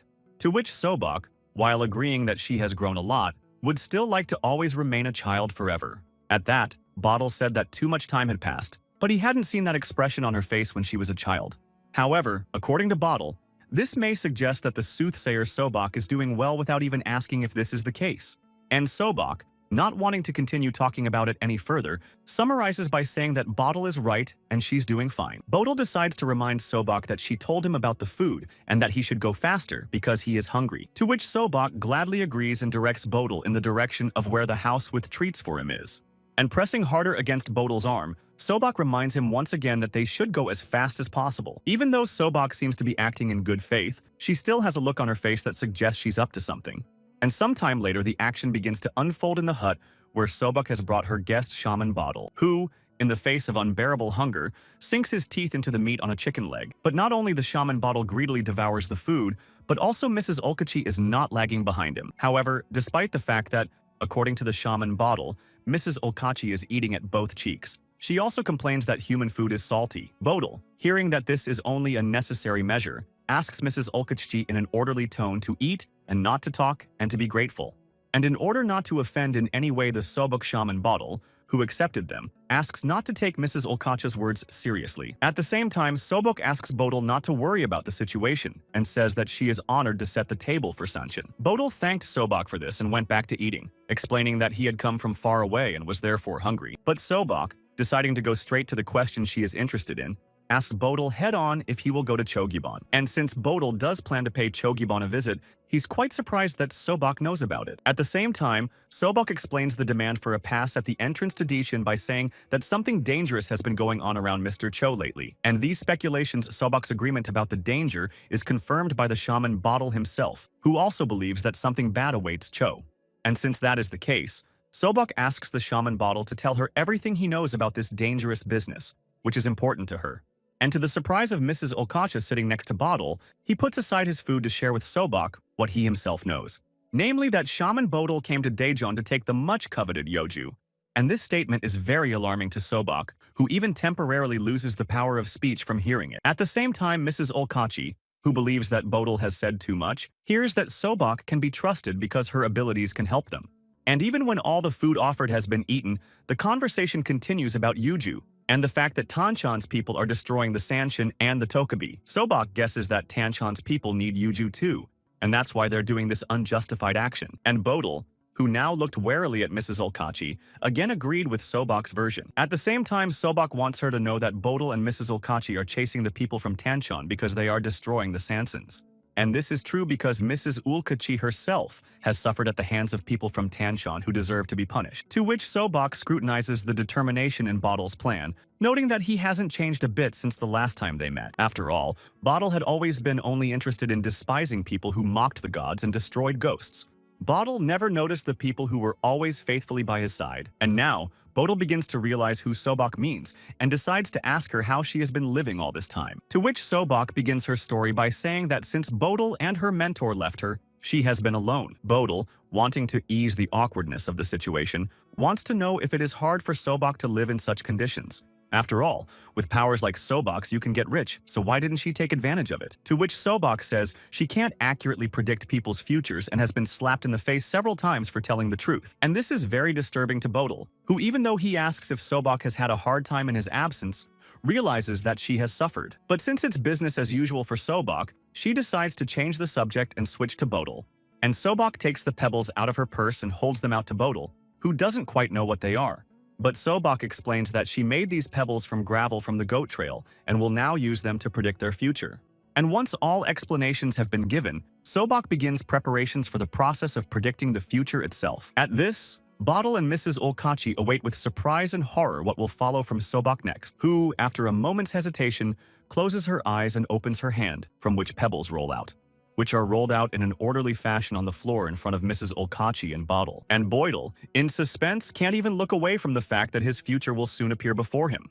As soon as the pebbles stop behind them, a wavy pattern is formed and they synchronously line up in a row.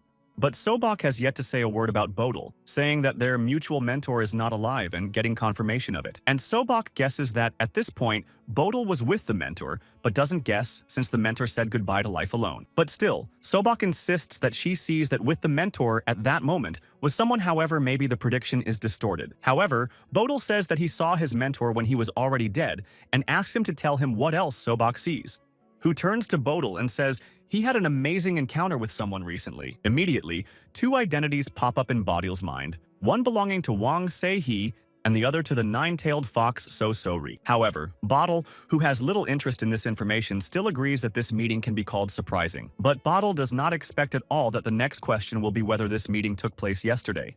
And Mrs. Olkachi, referring to the broom in the back, tells Bottle that this is the guy Bottle met yesterday. And yes, indeed, it was yesterday that Bottle met the wounded Tokebi Sarabi, who turned into a broomstick after retrieving the spears. At the same time, Sobok says he is very jealous of those people who meet new people all the time, because they live interesting lives. Once again, Sobok clutches the pebbles tightly in his hand to throw them again and see the future.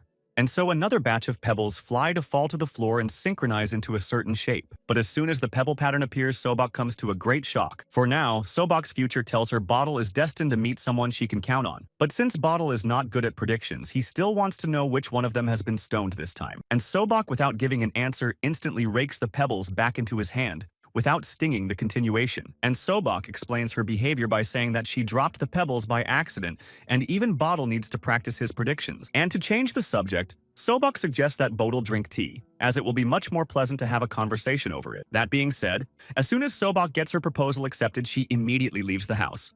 And the one thought that can't leave her alone is that she'll meet someone she can rely on. However, this can never happen to Sobok, who clutches the fortune stones with anger. Meanwhile, the person outside the residence is furiously ramming on the gate from the outside. At the same time, a warrior of the residence on guard rushes to open the gate to find out who is making a ruckus at the gate of Pyongmun. But the warrior of the Pyongmun residence apparently does not expect to see other armed men outside the gate at all, who are gathered in a crowd at the gates of the Pyongmun residence looking angrily at the warrior of the residence. In this case, the first thing the newcomer does is push the Pyongmun man with all his might, knocking him to the ground. And the chief among his attendants, wanting to enter inside the residence, orders his men to search it and find the hiding criminal. And then, subordinates, in fulfillment of orders, begin to break into the grounds of Pyongmun's residence. But as soon as the outsiders break in, they are immediately surrounded by warriors under the command of Petty Officer Kang Jino. At the same time, the chief among the outsiders declares that Kang Jino's men fear nothing, not even the governor of Dechen, Ho Un-sik, who he is. However, even such a statement from the governor is not an argument for Petty Officer Kang Jino's subordinates to back down, who at the same time appears among his men and wonders what purpose the governor of Daejeon has come to Pyongmun for. In turn, Kang Jino immediately introduces himself to those arriving at his residence, giving his name and the position he holds. Ho Un-sik says that he received a message from Tanchon that there is a man in Pneumon who took the lives of the people at Kacheng. But of all the things Governor Ho Un-sik said, Kang Jino is most interested in what exactly Tanchon sounds like. And Ho Un-sik, not wanting to back down, reiterates that Kang Jino is hiding someone, and if he doesn't hand over the culprit, a search will be conducted. With that, a new wave of Pyongmun warriors head towards the place where the conversation between Ho Un-sik and Kang Jino is taking place, which reminds the governor of Dechen that this is not Gangneung, and the governor should know whose territory he is trespassing on. And this seeming threat to the governor of Daejeon completely throws him off his game, and he doesn't understand what right Kang Jino has to do this. Who says he knows exactly what Tanchon has to do with Pyongmun, and reminds the governor that he can't just walk in. And that's where Kang Jino decides to end the conversation, because if the people from Tanchon have business with him, then let them come in person. At the same time, if Governor Daejeon follows Petty Officer Kang Jino's advice, he won't have any problems. But as soon as the Daejeon official hears that he has been given a turn, he starts to lose his temper and starts insulting the elder, which without paying any attention to the official from Daejeon, doesn't even dignify him with a reply and silently walks away. And waiting for Petty Officer Kang Jino, his deputy is pleased to note that he can be very scary in case of anything. And Kang Jino, hearing from his man that he was able to strike fear into the people of Daejeon, happily thinks it's a problem, which means his deputy can share a pair of sweatpants with the Daejeon people, which he jokingly agrees to. At the same time, Wang Se-hee is in solitary confinement, where he was imprisoned by Kang Jino himself. Suddenly, Wang Se-hee, seemingly lost in his own thoughts, hears the voice of Chief Petty Officer Kang Jino calling his name, and seeing Kang Jino standing in front of him behind the bars, Wang Se-hee is convinced that he has not misheard and that the foreman has really come. At the same time, Wang Se-hee apologizes for what happened, but when he hears Senior Officer Kang Jino apologize for the incident, he explains that he had his own reasons. And this is confirmed by Petty Officer Kang Jino, who says he had orders to arrest Wang Se-hee and the governor of Daejeon had just come in. But the petty officer managed to get away from Governor Daejeon. However, Wang Se-hee hears that he does not know when he will return again. At the same time, Kang Jino omits to talk about the trouble he's been in and wants to know how Wang Se-hee has been doing all this time. However, Wang Seihe is not going to go into the details of his long story for the time being, as he needs to find Yeoju quickly. When Petty Officer Kang Jino hears that Yeoju is at Cho Gaebong's place, he wants to know where Wang Seihe is getting this information from. But Petty Officer Kang Jino doesn't understand what Wang Seihe is talking about, who probably dreamed it in his sleep. To which Wang Seihe, seriously looking at Petty Officer Kang Jino, wants to hear if he has ever deceived the Petty Officer, who agrees with Wang Seihe, who as a kid always preferred to keep his mouth shut. But as it is, Kang Jino is in charge of guarding official Cho, and if anything, Wang Seihe will have to confront them. In doing so, Wang Seihe reminds Kang Jino of his words that he used to say he owed him his life and he came to collect his debt. Kang Jino says that he doesn't know why Wang Seihe Yeoju said that not only his life but also Donghai's fate depends on the official Cho. And to make things clearer, Wang Seihe wants to know if Donghai's fate depends on an old official who is intoxicated with power. But as sad as it sounds, it's really true because official Cho has the strongest army in Dongha with great capabilities. And why there are no rebellions now, even though royal power has been weakened, is due to the official Cho Gaebong. However, since things are like this, Wang Seihe thinks that the official Cho Gaebong should become king. And that's perfectly acceptable since Cho Gaebong does have plenty of power at his disposal. But also Petty Officer Kang Jino quite confidently reports that if Cho Gaebong had the will, he could create a new country. However, the official Cho Gaebong has no desire for more power, and that is why he left politics and came to these places. And as soon as Petty Officer Kang Jino finishes his conversation, So Sori sticks her head out and says she's interested. Because now a new question arises, namely what official Cho Gaebong really wants. Not expecting such familiarity, Petty Officer Kang Jino asks about the girl and learns from Wang Seihe that she is a nine-tailed fox named So Sori. And in order to explain the situation of Sori and Wang Seihe, Kang Jino refers to the urgency of the situation. However, that's no problem for So Sori, who despite the delicious food and clean blankets would like to be in the same dungeon as Wang Seihe. But it is against the rules of Nemen where women and men live separately from each other. Sori blushingly tells Kang Jino that although they are not married, they are otherwise exactly as the foreman thinks. To which Wang Seihe asks Petty Officer Kang Jino to ignore the words said by Wang Seihe and continue their conversation they started. And Kang Jino further reports that the official is the kind of man who lost interest in money and power and became involved in sexual relations. At the same time, So Sori also heard that the official was taking his own life for the sake of sexual relations and wants to know the reason for such actions. However, this question is answered by Wang Seihe, who knows about the woman who was defamed by Cho Gaebong and subsequently set dogs on her and her child. And now Petty Officer Kang Jino wants to know how Wang Seihe knows this information. After all, when Kang Jino became in charge of Cho's security detail, there were no more such cases. At the same time, Seo Sori concludes that Cho Gaebong trusts Kang Jino enough to let him control him like that. And that's true. But in order to accomplish this, Kang Jino almost lost his life several times in an argument with Cho Gaebong. That said, Petty Officer Kang Jino isn't saying his methods are right, but at least it's the best way to protect people. And hearing this, Wang Seihe now finally realizes that Chief Petty Officer Kang Jino will not help him to get Yeoju. In this case, Sori wants to break the bars and find out what she's saying in the open. After all, the person who possesses Yeoju is definitely insane, and soon there will be nothing left of Petty Officer Kang Jino's control. And Petty Officer Kang Jino, hearing the confidence in Seo Sori's voice, realizes that she too is sure that Yeoju is at official Cho's place. With that, Wang Seihe tries to use another attempt to ask Petty Officer Kang Jino one more time regarding Yeoju.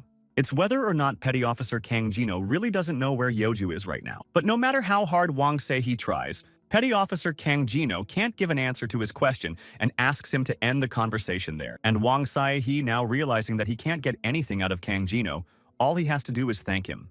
Which means no more conversation will take place, and Kang Jino leaves the prisoners, advising them to rest. And on that note, Petty Officer Kang Jino leaves, slamming the door to the dungeons of Wang Seihe and Sori behind him. Seeing the condition Wang Seihe is in, she's worried that he might be sick, but that's not true, because Kang Jino said what Wang Seihe wanted him to say. The petty officer doesn't know where Yeoju is. At the same time, So Sori realizes that if even Kang Jino, who controls Cho Gaebong, doesn't know this, there aren't many places left to go. And this speculation is confirmed by Wang Seihe, who is going to go out at night to look for Yeoju. But as the sun begins to set, Wang Seihe decides to rest and pretends to be asleep to think over his plan. Wang Seihe is not only worried about where he will look for Yeoju, but also that he will have to confront the elder Kang Jino. And besides the fact that Wang Seihe will probably have to confront the people from Tanshan who are in Daejeon, He wonders where Saribi is. But Wang Se-hee's thoughts are disturbed by a call from So-Ri, who thinks that if Wang Se-hee decides to act at night, he should get a good night's sleep. Wang Se-hee, fully awakened from his thoughts, remembers that he is not alone in the dungeon, and so Sori, who is watching him, thinks that Wang Se-hee's gaze on her means that he wants to ask her something. But back in his original position, Wang Se-hee indifferently informs So-Sori that she was imagining things, to which Seo-Sori makes sure to notice that Wang Se-hee is once again starting to behave in a way he doesn't really want him to. However, somehow, So-Sori is sure that Wang Se-hee wants to ask something of her that she doesn't know yet. Wang Se-hee hears Seo-Sori comparing him to an ordinary person and doesn't quite know what she's trying to say. But Seo-Sori explains to Wang Se-hee that every person has something in their life that they suffer for. Meanwhile, Wang Se-hee really wanted to ask Seo-Sori something, but because his thoughts are confused, he can't get it together and it's annoying. Seo-Sori, seeing that there was no reaction from her words, decided that Wang Se-hee didn't want to keep the conversation going. But just as So-Sori is about to settle down for the night, she hears Wang Se-hee mention a place in the blue waters. And this is where he grew up and learned everything. But one day monsters in human form attacked the blue waters. But only later Wang Se-hee learned that it was Tanchon's servants who had taken the lives of all the people dear to his heart. And such a never-before-heard revelation from Wang Se-hee's mouth deeply touches Seo-Sori's soul, who can't even find the words to respond. But does Wang Se-hee blame himself for the deaths of his loved ones? Is this what torments his heart and soul? At that, Wang Se-hee once again does not give an answer to So-ri's question, sinking into his sad memories. And then some understanding begins to come to the mind of Wang Se-hee, who now realizes he's been saying unnecessary things. After all, why share your past with Sori Sanshin? She's just like Sori Sanshin, who keeps popping up in my memories. Which means we should just absorb So-Sori to get powers from her and call it a day, if only for revenge. But as soon as such thoughts popped into Wang Se-hee's mind, he immediately rushed his battle weapon, which was not in its proper place. That said, the next thing that pops into Wang Se-hee's mind is his encounter with a fortune-telling cat, who back then told Wang Se-hee that he was destined to meet the one who would eventually give him the solution. And Seo-Sori, all the while watching what's going on with Wang Se-hee, is very concerned that he's not okay. But then Wang Se-hee seriously starts addressing So-Sori by her first name, which has never happened before. It's because Wang Se-hee is going to look for Yuju tonight and Seo-ri might leave him. However, Seo-Sori doesn't want to believe what she said because she was joking when she said that she wasn't going to help Wang Se-hee anymore, who, as before, unwilling to maintain the joking tone of Sori's conversation with him, claims that his words are serious. After all, Wang Se-hee has to take Suri's life the moment he gets Yeoju, which means Suri needs to hide. It's because Wang Se-hee is supposed to be hunting the Sanshin, but if Seo-Sori wants to stop him, then let him take his life now. At the same time, So-Sori reminds Wang Se-hee that yesterday's soul wanted only one thing, and that is to have her story heard. Wang Se-hee is no exception. He wants to say something, but the anguish of his suffering makes it hard for him to breathe. But no matter how much So-Sori waits for Wang Se-hee to respond, she sees that he once again has no intention of engaging in dialogue with her.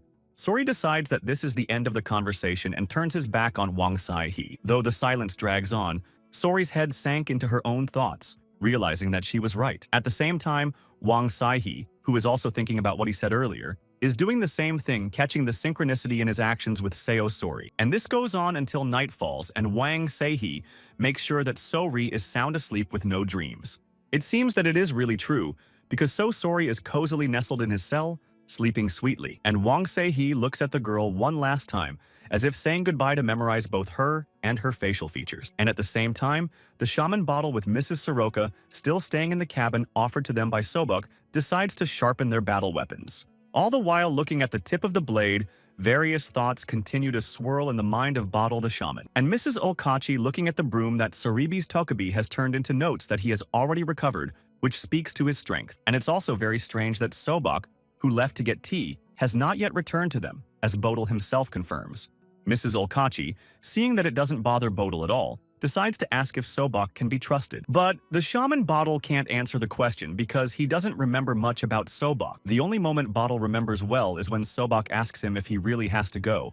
And when Bodil asks Sobuk why he was interested in it, The latter only replied that it was for no reason. And to lend credence to his words, Sobok reiterates that he just wants to know if Bodil needs to leave, who tells Sobok in a commanding tone that he has plenty to do to waste on chatter. But just as the shaman Bodil is about to leave Sobok, she desperately grabs his arm, trying to hold him back. And this attempt was made to ask Bodil to take Sobok with him where he himself was going. However, Bodil forcefully pulls out his arm and angrily tells Sobok that since he is not going to play with toys, he doesn't need such a burden.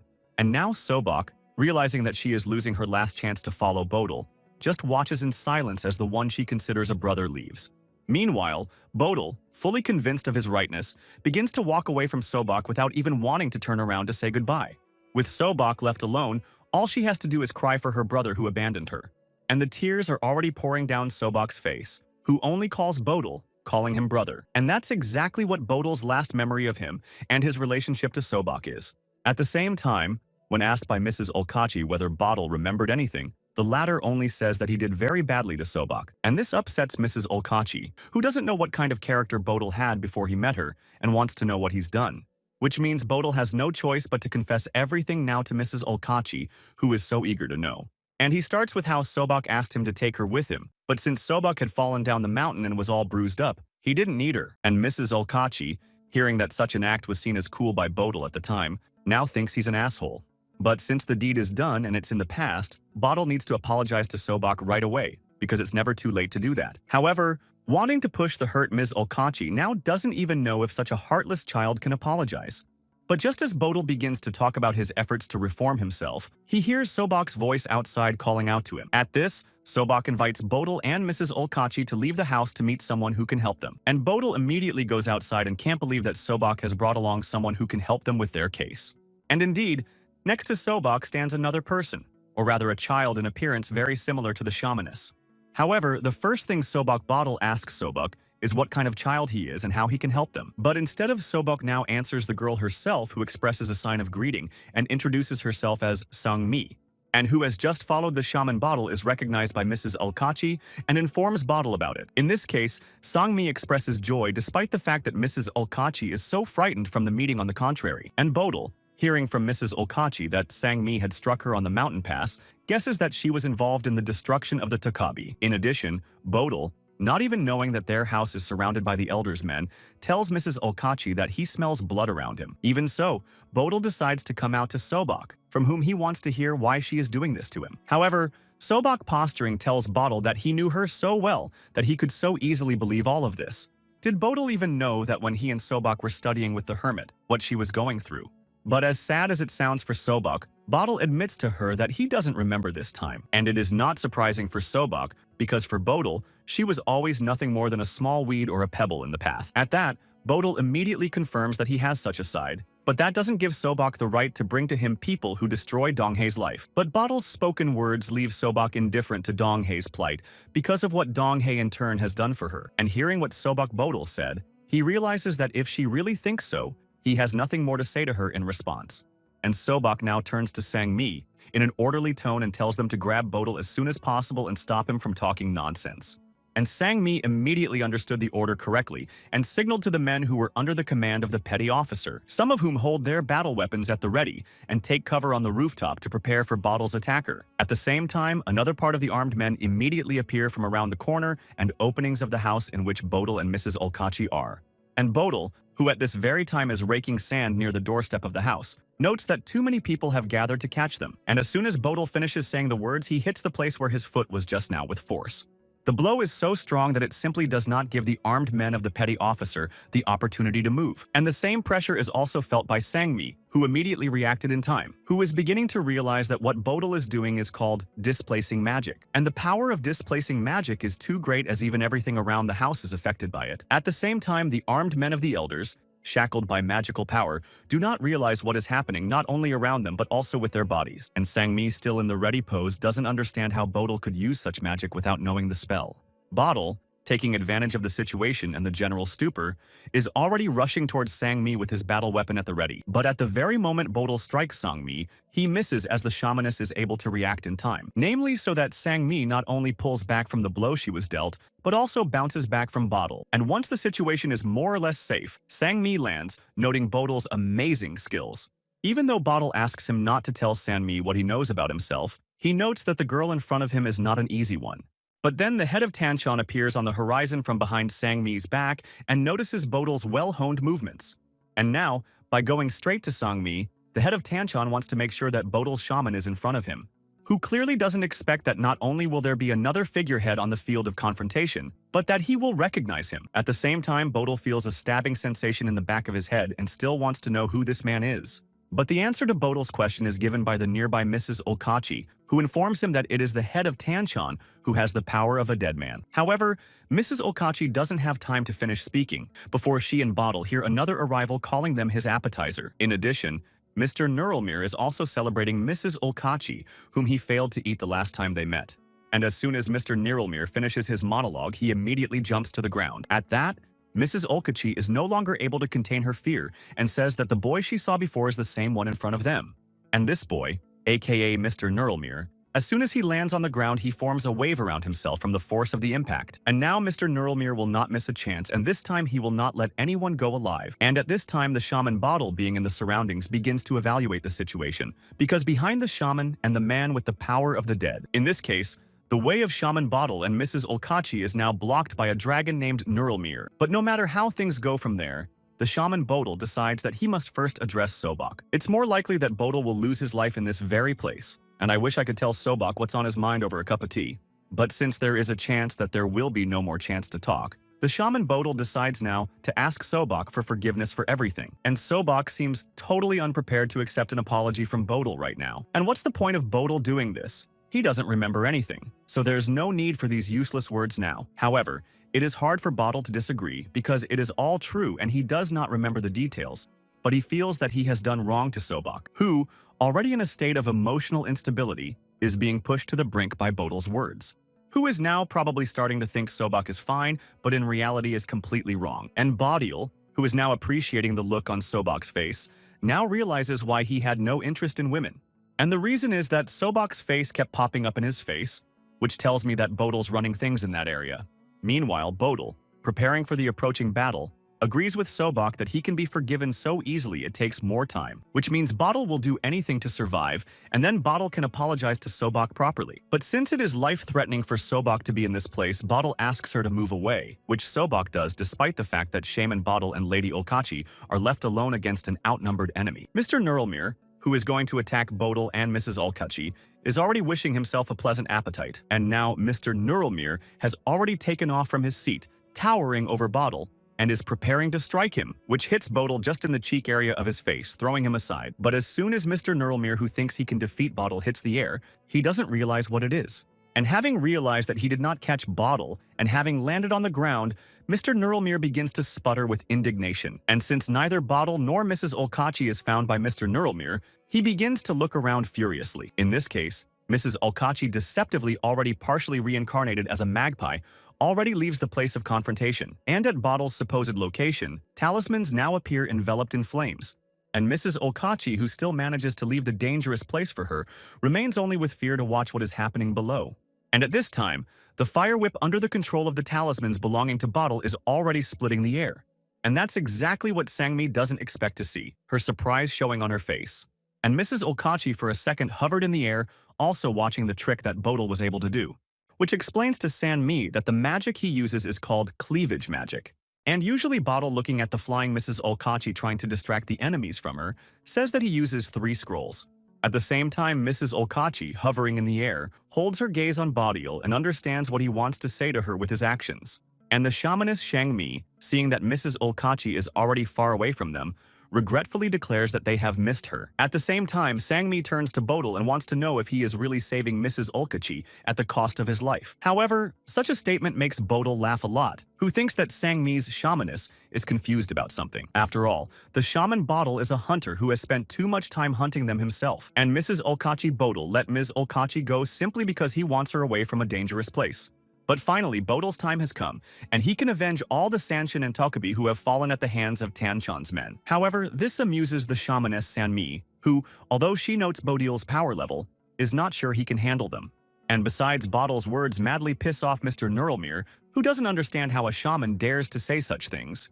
After all, the shaman Bottle is just a man who dares to speak in such a tone with Nurulmir himself. The more angry Mr. Nurulmir is, the more sensitive his dragon energy becomes, which makes Bottle's whole body go numb. And seeing that the warriors of the head of Tanchon have already come to their senses, Bodil realizes that his paralysis magic has ceased to prove its effect. Still, Bodil decides to avoid showing anything that might reveal his weakness. And so, clutching his magic whip tighter, he challenges the dragon who apparently wants to taste the powers of the shaman Bottle. But as soon as Mr. Nurulmir hears what is said, he immediately rushes at Bottle, ordering no one to interfere in this confrontation. And now Mr. Nurulmir, holding his fist ready to strike, flies at Bottle, who is waiting for him, which manages to bounce just in time, just from the place where the blow of Mr. Nurulmir's enormous strength. Mr. Nurulmir, seeing that Bottle lands unharmed in front of him, can't believe that this can happen. And Bottle, at this time having made his check, concludes that though the attack passed and was the same, the dragon's power is huge, but the blows are simple. Once again, Mr. Nurulmir is not jokingly puffed up with dragon energy and flies at Bottle to finally finish him off. But the shaman Boidel, realizing what to expect from Mr. Nurulmir, only tightens his magic whip. And as soon as the moment is right, Bottle takes Mr. Nurulmir's arm in chains and throws him over himself. So instead of capturing Bottle's shaman, Mr. Nurulmir finds himself in a situation where he needs help. And now, Nurulmir, who was thrown off by Bottle's magic whip, is flying as far away from the place of their confrontation as possible. And having reached the ground, Mr. Nurulmir, with all his strength, lands on it, forming a large depression from the impact. At the same time, Bottle, feeling victorious, notes that opposing Nurulmir is like being attacked by an enraged boar. But still, it's a shame that the dragon's power is lost to Bodil, who is already being attacked by another enemy. However, the head of Tanchon himself strikes from behind, using his battle weapon to attack Bodil, who manages to react in time and duck, thus avoiding the loss of life. And yet, even though the shaman Bottle lands on the ground unharmed, he still wants to know who his next opponent is. And that person is the head of Tanchon, who has taken a fighting stance and is holding his battle weapon at the ready, to which Bottle takes up the challenge, saying that he is always up for some swordplay. And the head of Tanchon, unwilling to wait any longer, rushes at Bodil again, swinging his battle weapon at the shaman. And now a confrontation begins between Bodil and the foreman, in which neither Bottle nor the foreman yields to each other. And besides, the shaman Bodil has been very successful in deflecting the blows of the elder's combat weapons.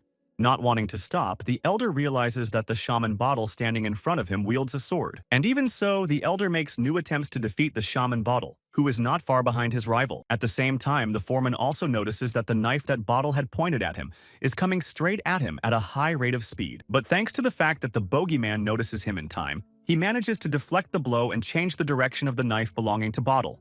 And from now on, Bodil's battle weapon has changed its trajectory and is heading in a different direction from the petty officer. And at the same time, the petty officer, who freezes in the pose he occupied, does not understand what is happening to him now.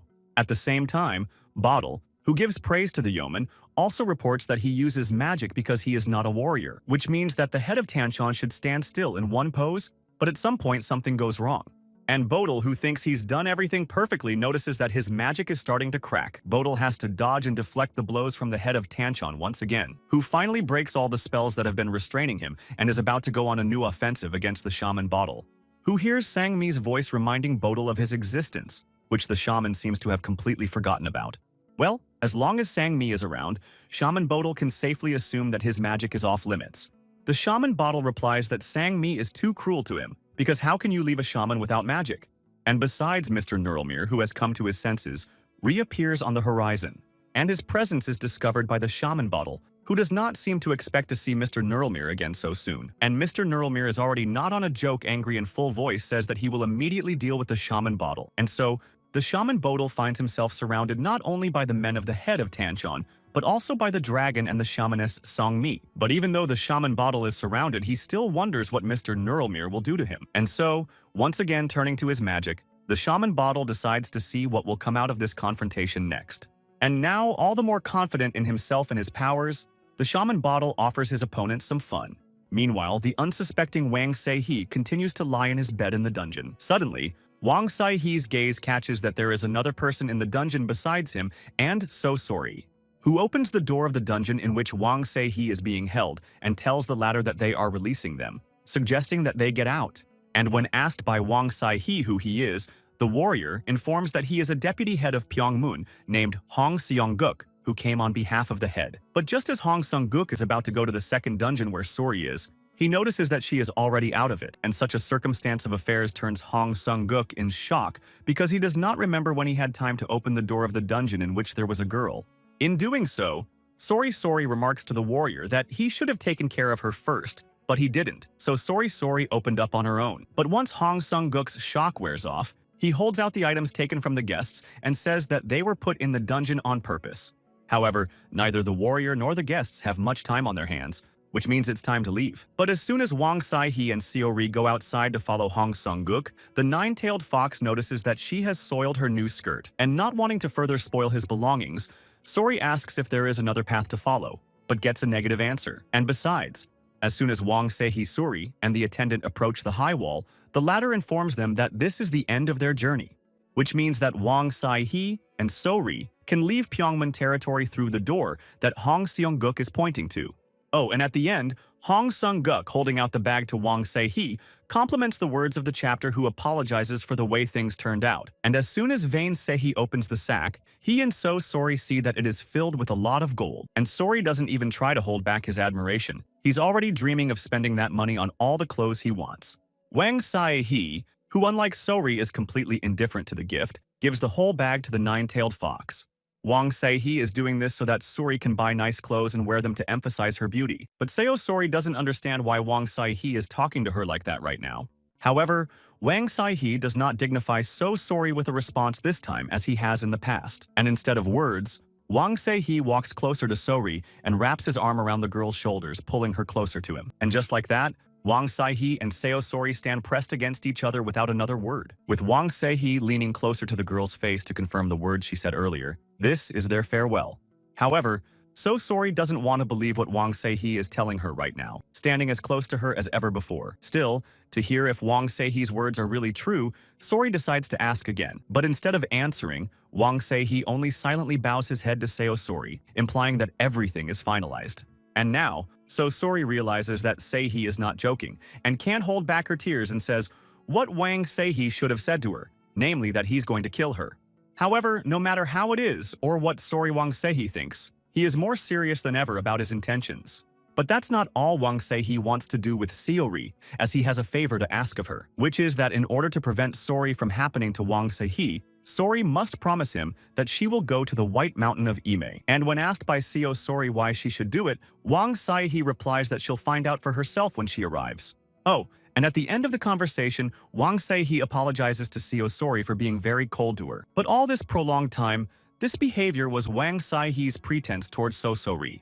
After all, Wang Se-hee's attitude towards So Sori is truly different from how he actually behaved with the girl.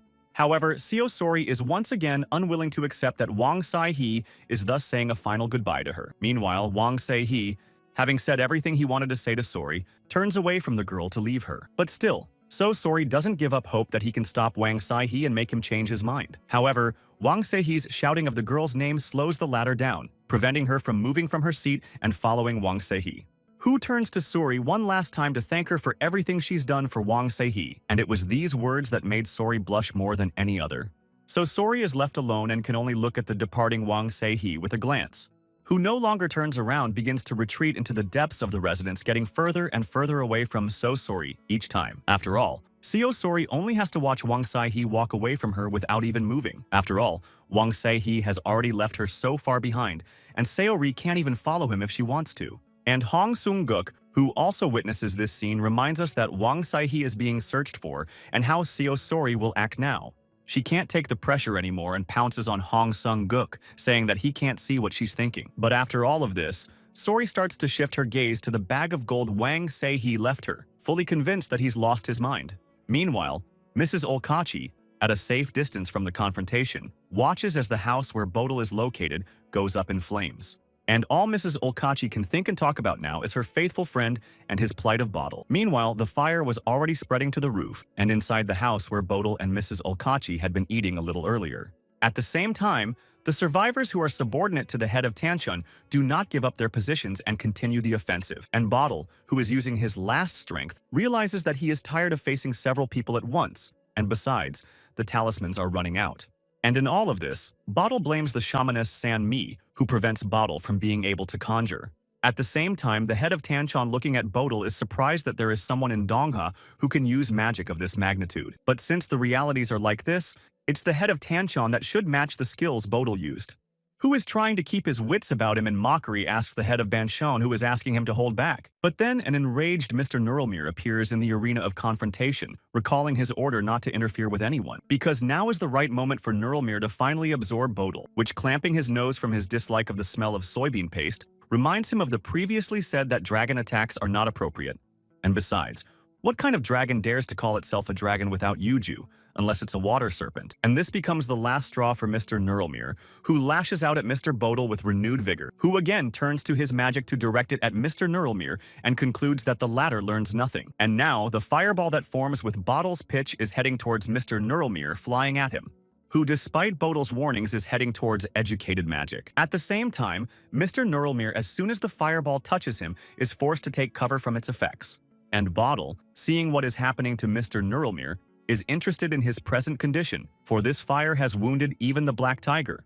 However, as soon as the name of the Black Tiger reaches Mr. Neuralmere's ears, he orders that he not be compared to him. After all, Mr. Neuralmere, unlike his hated Black Tiger, is nothing but a dragon. And now the clawed hand reaching for Bodil is accompanied by a reminder that Neuralmere himself is in front of the latter. And thus Mr. Neuralmere reaches the throat of the still resisting Bodil, which now deprived of the ability to turn to magic only hovering in the air, being in the grip of Neuralmere. At the same time, Mr. Neuralmere, who begins his transformation into a dragon, rejoices that he has finally reached Bodil.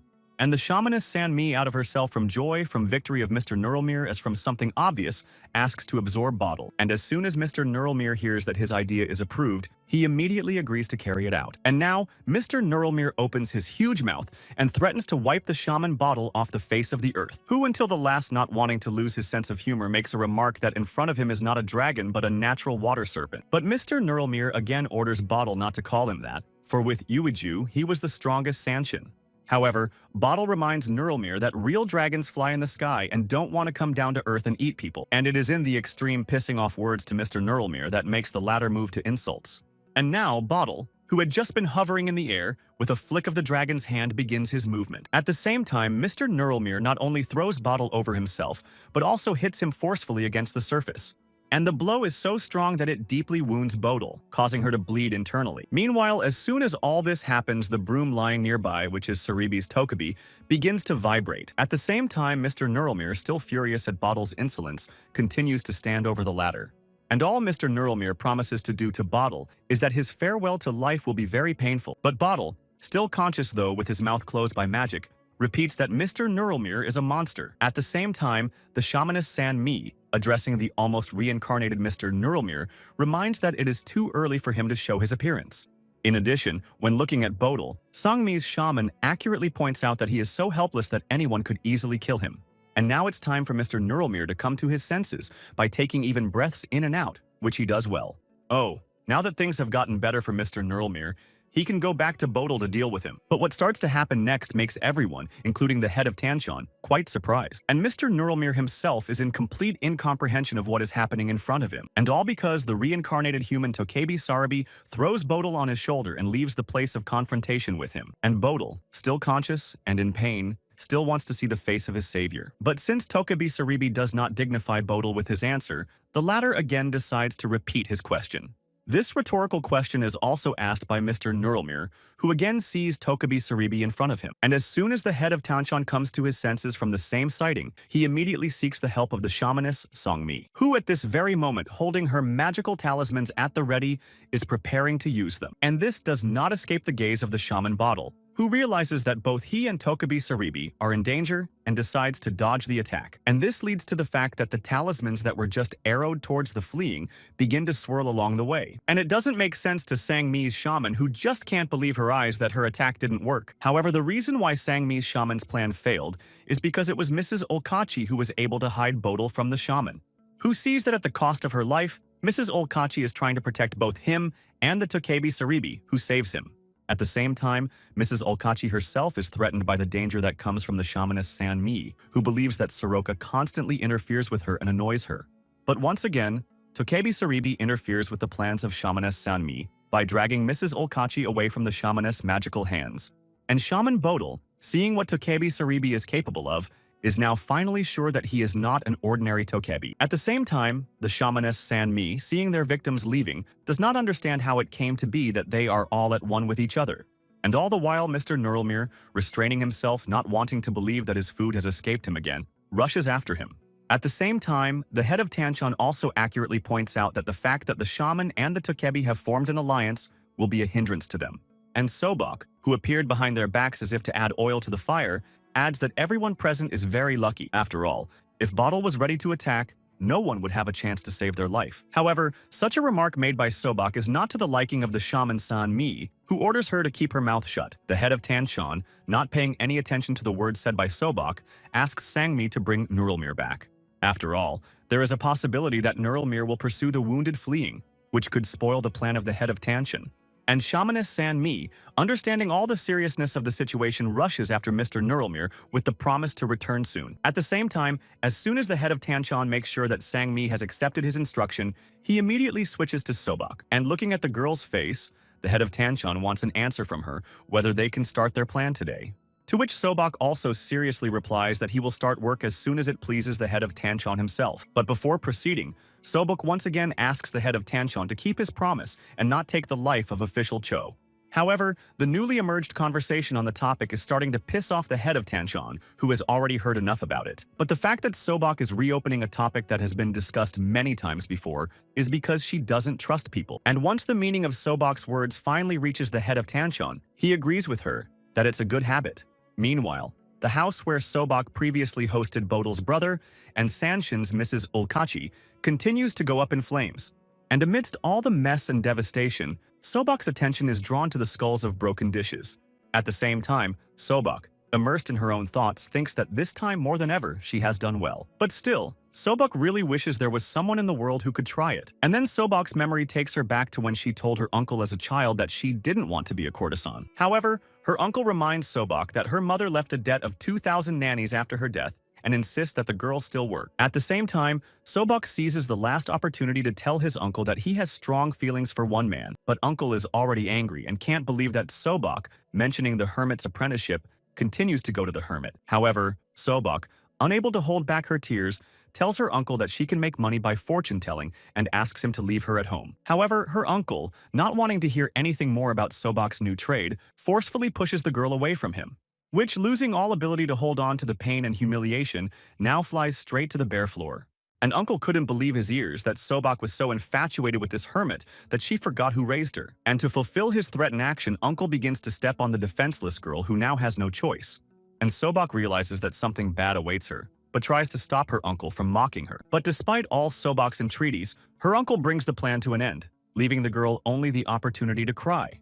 And all Uncle Sobok can say in response to his atrocity is to blame it on Sobok. But then the door to the house where Uncle and his defamed Sobok are staying starts to open, and in front of Uncle Sobok appears his wife, who sees her husband fawning in front of her and wants to know what he's wondering. At the same time, the uncle, full of fear of his wife, cannot take his eyes off her in anticipation of further reaction from his wife. But then Aunt Sobok's gaze shifts to the spot behind her husband's back, just where Sobok is sitting. At the same time, the woman, no longer paying any attention to her husband, now sees only her niece Sobok in front of her. Uncle Sobok takes advantage of the moment to sneak out of the house and says he has to meet Chun-shik. As soon as her uncle leaves the house, the defamed Sobok, alone with her aunt, turns to her for protection. However, instead of calming her niece down, her aunt clutched the rolling pin she had in her hand. Her aunt firmly believes that Sobok, who is much worse than her mother, is to blame for everything that happened. And Sobok, who realizes that she is once again facing reprisals now from her aunt, is trying to convey to her that her uncle started it first. However, Aunt Sobok's ears are no longer reached by the pleas for mercy coming from her niece, on whom the woman throws herself with a rolling pin. And the bitterness of the memories of Sobok's sad past now poured out in bitter tears down the girl's cheeks. Although the girl was completely sure that her past would no longer be able to squeeze a single tear out of her eyes, but she was wrong. And now Sobok stands alone on the doorstep of a house full of memories, almost completely destroyed by fire. But the thing that is so dear to Sobok on her luck remained intact and rests quietly in the secret chest of the girl. After all, the very day Aunt Sobok beat the girl, she made a vow that she would take revenge on all her abusers. And now that Sobok is sitting next to the preserved item, realizes that she actually hesitated in her decision. And it's all the fault of the fear of the man who begins to live only for revenge. However, It was the fact that Sobok's sister was not willingly deprived of her life that made the girl think about many things. And only a warm hope in Sobok's soul that Brother Bottle could stop her and take her away from these hated places. Then Sobok could forget everything and run away. But it didn't happen, and instead of doing so, Sobok met a look of anger. And to stop Bodil and try to get him to take Sobok's girl, the latter throws herself on his arm, also that Sobok could reach out to Bodil again, begging him to take her with him. But asking Bodil not to leave Sobok alone pisses off the guy even more, who says that Sobok is just a burden to him. And on these words said by Bodil ends the dialogue between him and Sobok, who is once again alone, and all Sobok has to do is stare tearfully at Bodil's passing. And even though Bodil does not return to Sobok despite her pleas, the girl still continues to hope. But Bodil is getting farther away from Sobok with each step, not even wanting to look back at the girl he left behind, who still hasn't moved from where her brother Bodil left her, and continues to stare after him. And the thought that no one pays attention to Sobok and the pain of the fact that even no circumstances can affect it torments the girl. And it is the realization of this that provokes new budding thoughts in the girl's mind, which means Sobok will settle accounts with all her abusers who will pay with their lives, and first in line will be her uncle, who doesn't understand what the girl is doing and doesn't recognize her as Sobok, which offends the latter. And as soon as Sobok raises her face, she realizes that for the first time she's looking at her uncle with her head held high. But once Uncle Sobok realizes his niece is in front of him, he's on his last breath to know if it's her gratitude. However, instead of answering, the girl forcefully stabs her stiletto into her uncle's body, wanting to end it as soon as possible. And so it is that Sobok exacts her first revenge on her uncle, which causes her to laugh heartily. But the fear that Sobok could take a man's life completely consumed her. However, when Sobok saw the face of her uncle who had bid farewell to life through agony, her fear instantly vanished, and the initial fear was replaced by a sense of satisfaction with herself and the results Sobok had achieved. However, next in line was Aunt Sobok, whom the girl was able to push off the cliff into the river. Meanwhile, Sobok, standing on top of her, just watched her aunt fly straight down. And the fact that Sobok managed to push Auntie into the river was very exciting to watch Sobok remain up there. And as a result, Sobok took the lives of all those who tormented her for their lustful animal desires. However, sometime after the deed was done, they started looking for the one who was able to take the lives of government officials.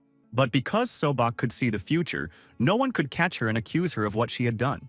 And now, after all these years, Sobok has one last revenge she holds so dear. And now, once all the preparations are complete for Sobok's final mission, she realizes that everything is ready. However, one thing does not leave the girl alone, and that is how Bodil turns to the girl and asks her to forgive her for the past.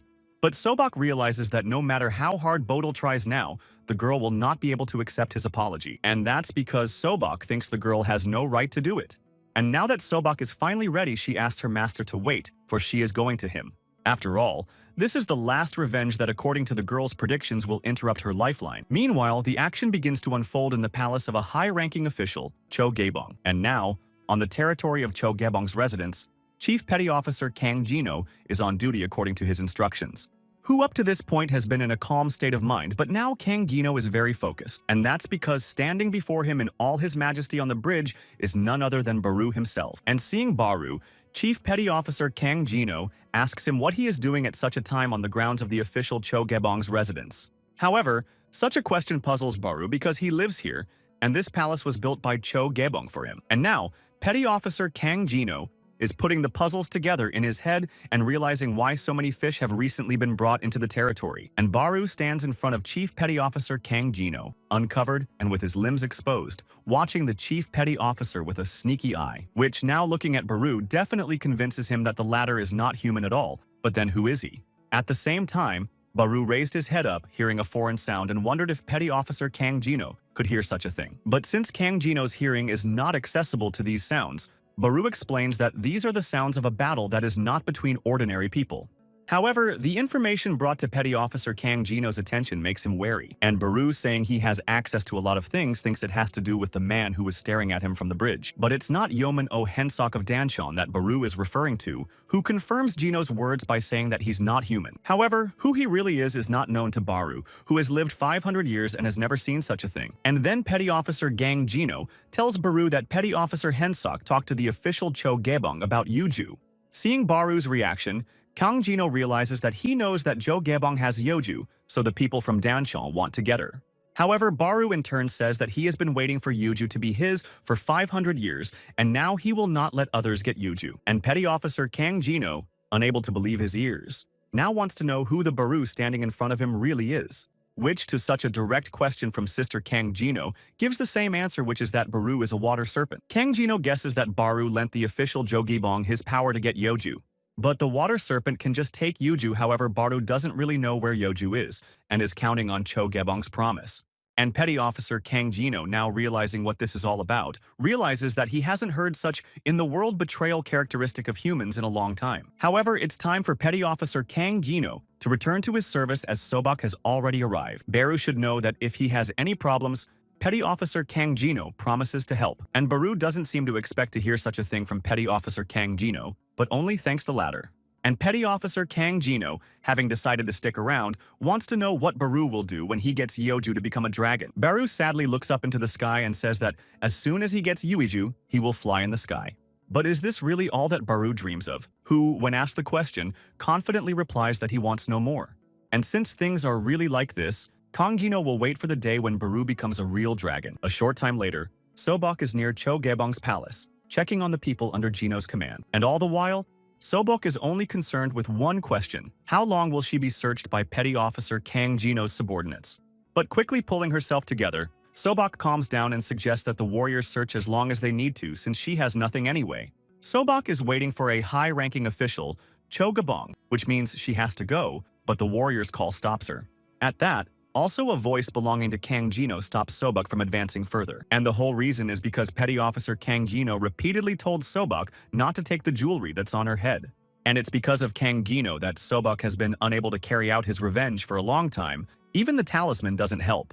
Sobok pretends not to understand what Jino doesn't like about her or the hairpin and offers to take away the latter. And Petty Officer Kang Jino would have done it gladly but next time, but now he would inform Cho Gebong that Sobok had come to see him. Who thinks that let Kang Jino do as he pleases as long as he tells Cho to give the girl another hairpin? And with those words, Sobok bypassed Chief Petty Officer Kang Jino and went straight to the high-ranking official, not daring to look at the Chief Petty Officer again, who, in turn, still keeps his guard up and watches the departing Sobok with a glance. And to make sure that the girl does not turn anywhere on the way, Chief Petty Officer Kang Jino instructs his men to escort her to the official's room. As soon as the warriors, following the orders of their superior officer Kang Jino, bring Sobok to the official's quarters, the latter announces her arrival. But since Sobok was late as ever today to see high-ranking official Cho Gebong, she should rather pass. At the same time, one of the warriors accompanying Sobok cannot understand why it is late because it is only 1 o'clock in the morning, but does not get an answer. And Sobok, on her way to her master's house, has learned one important thing in her years as a courtesan, and that thing is that under any circumstances you have to be a rock so gentle as to be climbable. With the now bowing to his master, Sobok is forced to hide the top of his rock in the mist. After all, people who have reached the top of the cliff like high-ranking official Cho Gebong never return. Meanwhile, a high-ranking official, Cho Gebong, approaches the elderly Sobok to tell her that he has been waiting for her. But since Sobok is here, she should immediately follow into the arms of a high-ranking official, Cho Gebong. However, the efforts of Cho Gebong, a high-ranking official, are intercepted by Sobok's hands, thus stopping Cho, who keeps looking at the girl and doesn't understand what could have happened to delay their intimacy. And Sobok, continuing to play the role of a foggy mountain, only averts a look full of tears from the high-ranking official. Sobok does this to give the official the appearance of having climbed without showing the top. And then one has the desire to climb to the top again, and that is why Sobok mentions her past, which she did not talk about before. However, a high-ranking official doesn't care about the past at all, and the only thing that matters is that they are here together now. But Sobok keeps spouting off that she's a loser and has done a lot of terrible things before meeting the high-ranking official Cho, who totally doesn't understand what Sobok means by what he said, which adds some frustration. After all, there is a well-known truth that a man loves a woman as long as he does not know her past. However, a high-ranking official of a different opinion does not include himself in the list of such simpletons. But Sobok is not at all sure about this, because she knows almost nothing about the high-ranking official Cho Gebong, who in turn informs him that he doesn't know Sobok well either, and she's the first woman who hasn't accepted his gifts. To which Sobok, deciding to ignore what was said to her, mentions a certain man who had once abandoned a girl. And that said, Sobok is shocked by a high-ranking official who doesn't believe such men exist. And Sobok, having gotten what she wanted by snuggling up to a high-ranking official, says that it was in her childhood, but today she met him again. A high-ranking official, hearing such sincerity in words, decides that this is the reason for the girl's tears, who reassures the high-ranking official that this time she has turned her back on him since she has her master. And these words are very pleasing to a high-ranking official, who still wants to know the reason for Sobok's tears. At that, the girl once again avoids a direct answer and asks the high-ranking official if he knows Seo Jung. But that name does not come to the high official's mind even though he hears from Sobok that he had an affair with her. And high-ranking official Cho Gaebong, seeing that Sobok doesn't want to stop there, wants to know if she's interrogating her. However, Sobok doesn't see it that way because she has spoken about her past and now it's Jo Gaebong's turn, who doesn't understand why Sobok is interested now, because she's the only one who exists for him. And Sobok, pulling her battle weapon out of her hair, continues to say in a calm tone that she can't be interested in this. After all, as unexpected as it may sound to Cho Gaebong's high-ranking official, Seo Jung was her sister. At the same time, the high-ranking official, realizing what is about to follow, cannot believe what Sobok said, who is already stabbing the body of the high-ranking official Cho Gaebong with her battle weapon pulled out of her hair. And since the body does not obey the high-ranking official behaving like a paralyzed person, he tries to call for help. At that, Sobok, covering the official's mouth with his hand, wants to still know if he remembers the girl who, along with the child, was eaten by the dogs. But the high-ranking official in his turn can't believe that he will fall at the hands of Sobok because he is the one who got Yuju, which means a high-ranking official can't let that happen, at least not this time. And as soon as such thoughts visit Cho Gaebong, Sobok notices how her victim begins to change, and the hands of a high-ranking official, Cho Gaebong, reach out to the girl and wrap his arms around her from behind her back. And the nails turned into sharp claws of the hands of the high-ranking official, Cho Gaebong, slammed into the girl's back. At the same time, the soldiers standing outside who are guarding the palace of a high-ranking official are embarrassed when they hear the sounds. After all, this is the night when a high-ranking official is much more active, and the reason is most likely his age. Meanwhile, in the chambers of a high-ranking official, the massacre of the latter continues, and Sobok, realizing that without the magic-soaked hairpin, she wouldn't have gotten off so easily, still wants Cho's torture to last, which means we need to take away what Cho Gaebong values more than life, so much so that he hides Yeoju inside his body. However, there is no way in the world that can hide the power of magic like this. And once the high-ranking official Cho Gaebong is finished, Sobok can look at Yeoju lying on her arm. At the same time, she couldn't believe what she saw in front of her, but she never thought that she could be so small. But nevertheless, it is so because Yeoju is not only small in size but also incredibly beautiful. And the high-ranking official is looking at Yeoju with his last strength, trying to reach for his treasure. Meanwhile, Sobok, realizing that Jo Gaebong had swallowed Yeoju along with the talisman, making it difficult to find her, thinks that Jo is too smart. But still, Sobok wishes Cho Gaebong a long life, because in a world without precious Yeoju, he must live with pain and regrets. And once Sobok ends her proceedings with a high-ranking official, she is finally able to assess her wounds, which on his back is much deeper than Sobok would have guessed, and the high official himself has lost a lot of blood. However, despite the pain, Sobok must wait it out because it is too early to go out, but one must remember to hurry. And after a short period of time, the guards at the chambers of a high-ranking official begin to hear sounds, which is because Sobok is already leaving the chambers of Cho Gaebong, a high-ranking official. And since the guards assigned to the high-ranking official do not notice anything suspicious, Sobok follows. And only the thought that this time Sobok and the high-ranking official were quickly finished visits the heads of the warriors. Meanwhile, Asobok continues to move toward the exit with apprehension and hope that she will not be recognized before the time. But each step is given to the girl with great difficulty as the bleeding wound on her back makes itself known. At the same time, Deputy Chief Kang Gino walks past the warriors and asks if there are any more hungry men among them. After all, according to Petty Officer Kang Gino, no one knows when the battle might start, and therefore, you need to eat well enough. But then, Petty Officer Kang Gino's attention begins to shift away from his subordinates. And the reason is Sobok, who is standing at the exit asking to be let in. But since she finished early today, the guard asks her to wait a bit, and Sobok, overcome with pain, has no choice but to agree to the demands of the guard standing at the exit. At the same time, Petty Officer Kang Gino looks at Sobok with an appraising eye and realizes that she looks rather strained. But the case at the exit is moving, and the guard hands Sobok her pass, for which the girl thanks him. And Petty Officer Kang Gino, seeing that Sobok managed to get away, realizes that she was released by the guards without inspection. But then, Petty Officer Kang Gino's gaze begins to shift from the exit from which Sobok left to the ground. It is to the very spot on the ground where drops of blood are visible, and Petty Officer Kang Gino begins to guess what's going on. And now, every effort must be made to stop Sobok from getting away. At that, Petty Officer Kang Gino's shouted orders so abruptly that the calmly standing guards are stunned, and Sobok, realizing she's been exposed despite the unbearable pain, starts running. And there is only one person that Sobok hates at the moment, and that person is Petty Officer Kang Gino. Meanwhile, Baru is perched on the shore enjoying the food he's caught, but then his meal begins to be disturbed by a foreign sound that comes to Baru's ears, forcing him to stop. And now seeing that the source of the sounds is a party familiar to Baru, he concludes that the noise is coming from Cho Gaebong's room, where at the same time, two healers are positioned around Cho Gaebong, trying to provide all the necessary assistance to the high-ranking official. But then a noise from outside causes the healers to temporarily switch to the source of the disturbance. And once the healers realize who was the source of the violent noise, they watch Baru with bated breath, which at this very moment, having reached the room of the high-ranking official, Cho Gaebong, is now standing in the doorway. At the same time, seeing the condition of the high-ranking official Cho Gaebong, Baru wants to know what happened. And to get an answer to his question, Baru lifts up Cho Gaebong, trying to find out if the latter is still alive.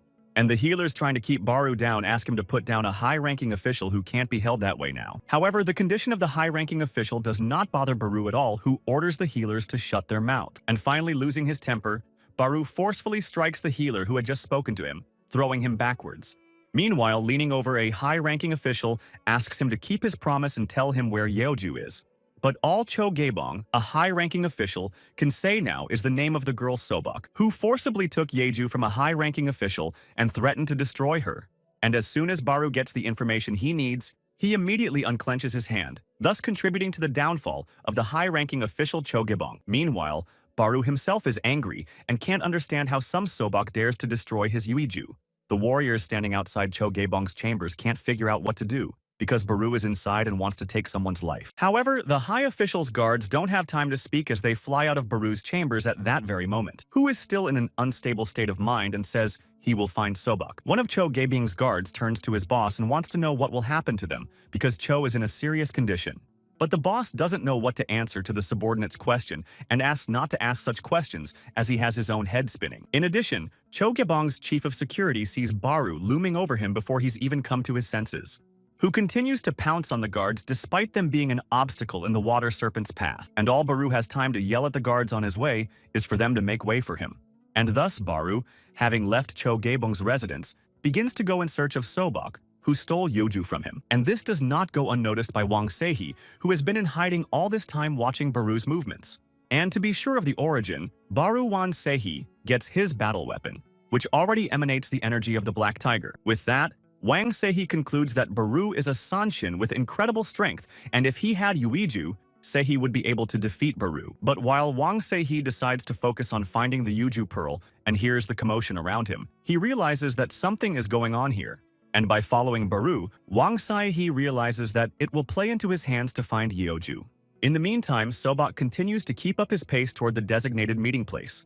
And as soon as Sobok appears on the horizon, Oh Hensok's subordinate informs the latter that the girl has arrived. At the same time, Oh Hensok, agreeing with what was stated by a subordinate, instructs the other to act according to the plan. And Sobok, as soon as he reaches the rendezvous point, starts thanking God that Petty Officer Oh Hensok didn't let him down, who in turn informs the girl that he has arrived early with his escort in case, but he is more interested in Yuju, which Sobok did not hesitate to retrieve from the hiding place she thought was the most secure. And now the pearl that is Yuiju is on Sobok's arm, leaving everyone around him in mute amazement. At that, the first person to touch the pearl on Sobok's hand is Manhwa. She looks at Sobok's gift with some apprehension and can't believe that Yeoju is really Yeoju. Meanwhile, the unsuspecting Sobok is already being surrounded by the armed men of Petty Officer Oh Hensok. However, Sobok guesses that now Oh Hyunsuk's men will take her life, but even if they do, she wants to see Yeoju destroyed. Manhwa, who is sure that the fortune teller must have foreseen the time of her death, does not understand what will be gained by destroying the pearl.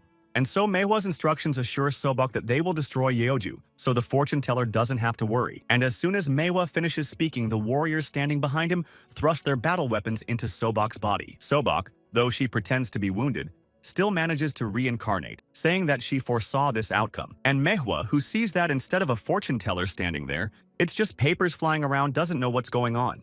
And besides, Mr. Neural Mirror, looking at Manhwa's hand where Yuju should be lying, wants to know what it all means. After all, on the very spot where Yuju had just been, there now rests a fake in the form of a painted stone. And the shamaness, looking at what's left of Sobok, tells Elder Ohensoku that the magic the girl used is used at a short distance. But he doesn't get a chance to say anything, as Petty Officer Oh Hensok's attention turns to the men running towards them. And at the head of the approaching detachment is Petty Officer Kang Jino, who holds his battle weapons at the ready and hurries to deal with the situation. At the same time, Petty Officer Kang Jino's gaze is fixed on where Petty Officer Oh Hensok is standing in his surroundings. He, in turn, also notices in the people approaching them the Petty Officer Kang Jino, who apparently follows Sobok, and Petty Officer Kang Jino giving instructions to Mei Hui and Sang Mi to find Sobok himself is going to deal with Petty Officer Kang Jino. However, Mr. Neuralmere, who has been left behind, also volunteers to go in search of the Yeju Pearl. But Mr. Neuralmere is immediately stopped by a shout from Petty Officer Oh Hensok, who approves of Mr. Neuralmere's pores to go in search of Yuju, but it should be kept in mind that she belongs to Mr. Tanshin. But such a remark made to Mr. Neuralmere begins to piss him off, and Petty Officer Oh Hensok, having received what he wanted to hear, informs Mr. Neuralmere that in this case, he hopes for him. Meanwhile, Petty Officer Oh Hensok himself prepares to meet his potential enemy, Petty Officer Kang Jino, who, seeing Petty Officer Oh Hensok's men and himself in front of him, demands to know who did it. But in any case, and at any rate, Petty Officer Kang Jino demands that Petty Officer Oh Hensok draw his battle weapon. However, Chief Petty Officer Oh Hyun-sok is puzzled as to how Kang Jino dares to order the Tanshan warrior not to follow the instructions. At the same time, Petty Officer Kang Jino insists that it is better for Petty Officer Oh Hensok if he does as he is told. But such a threat only makes Petty Officer Oh Hensok laugh, who immediately grabs the hilt of his battle weapon.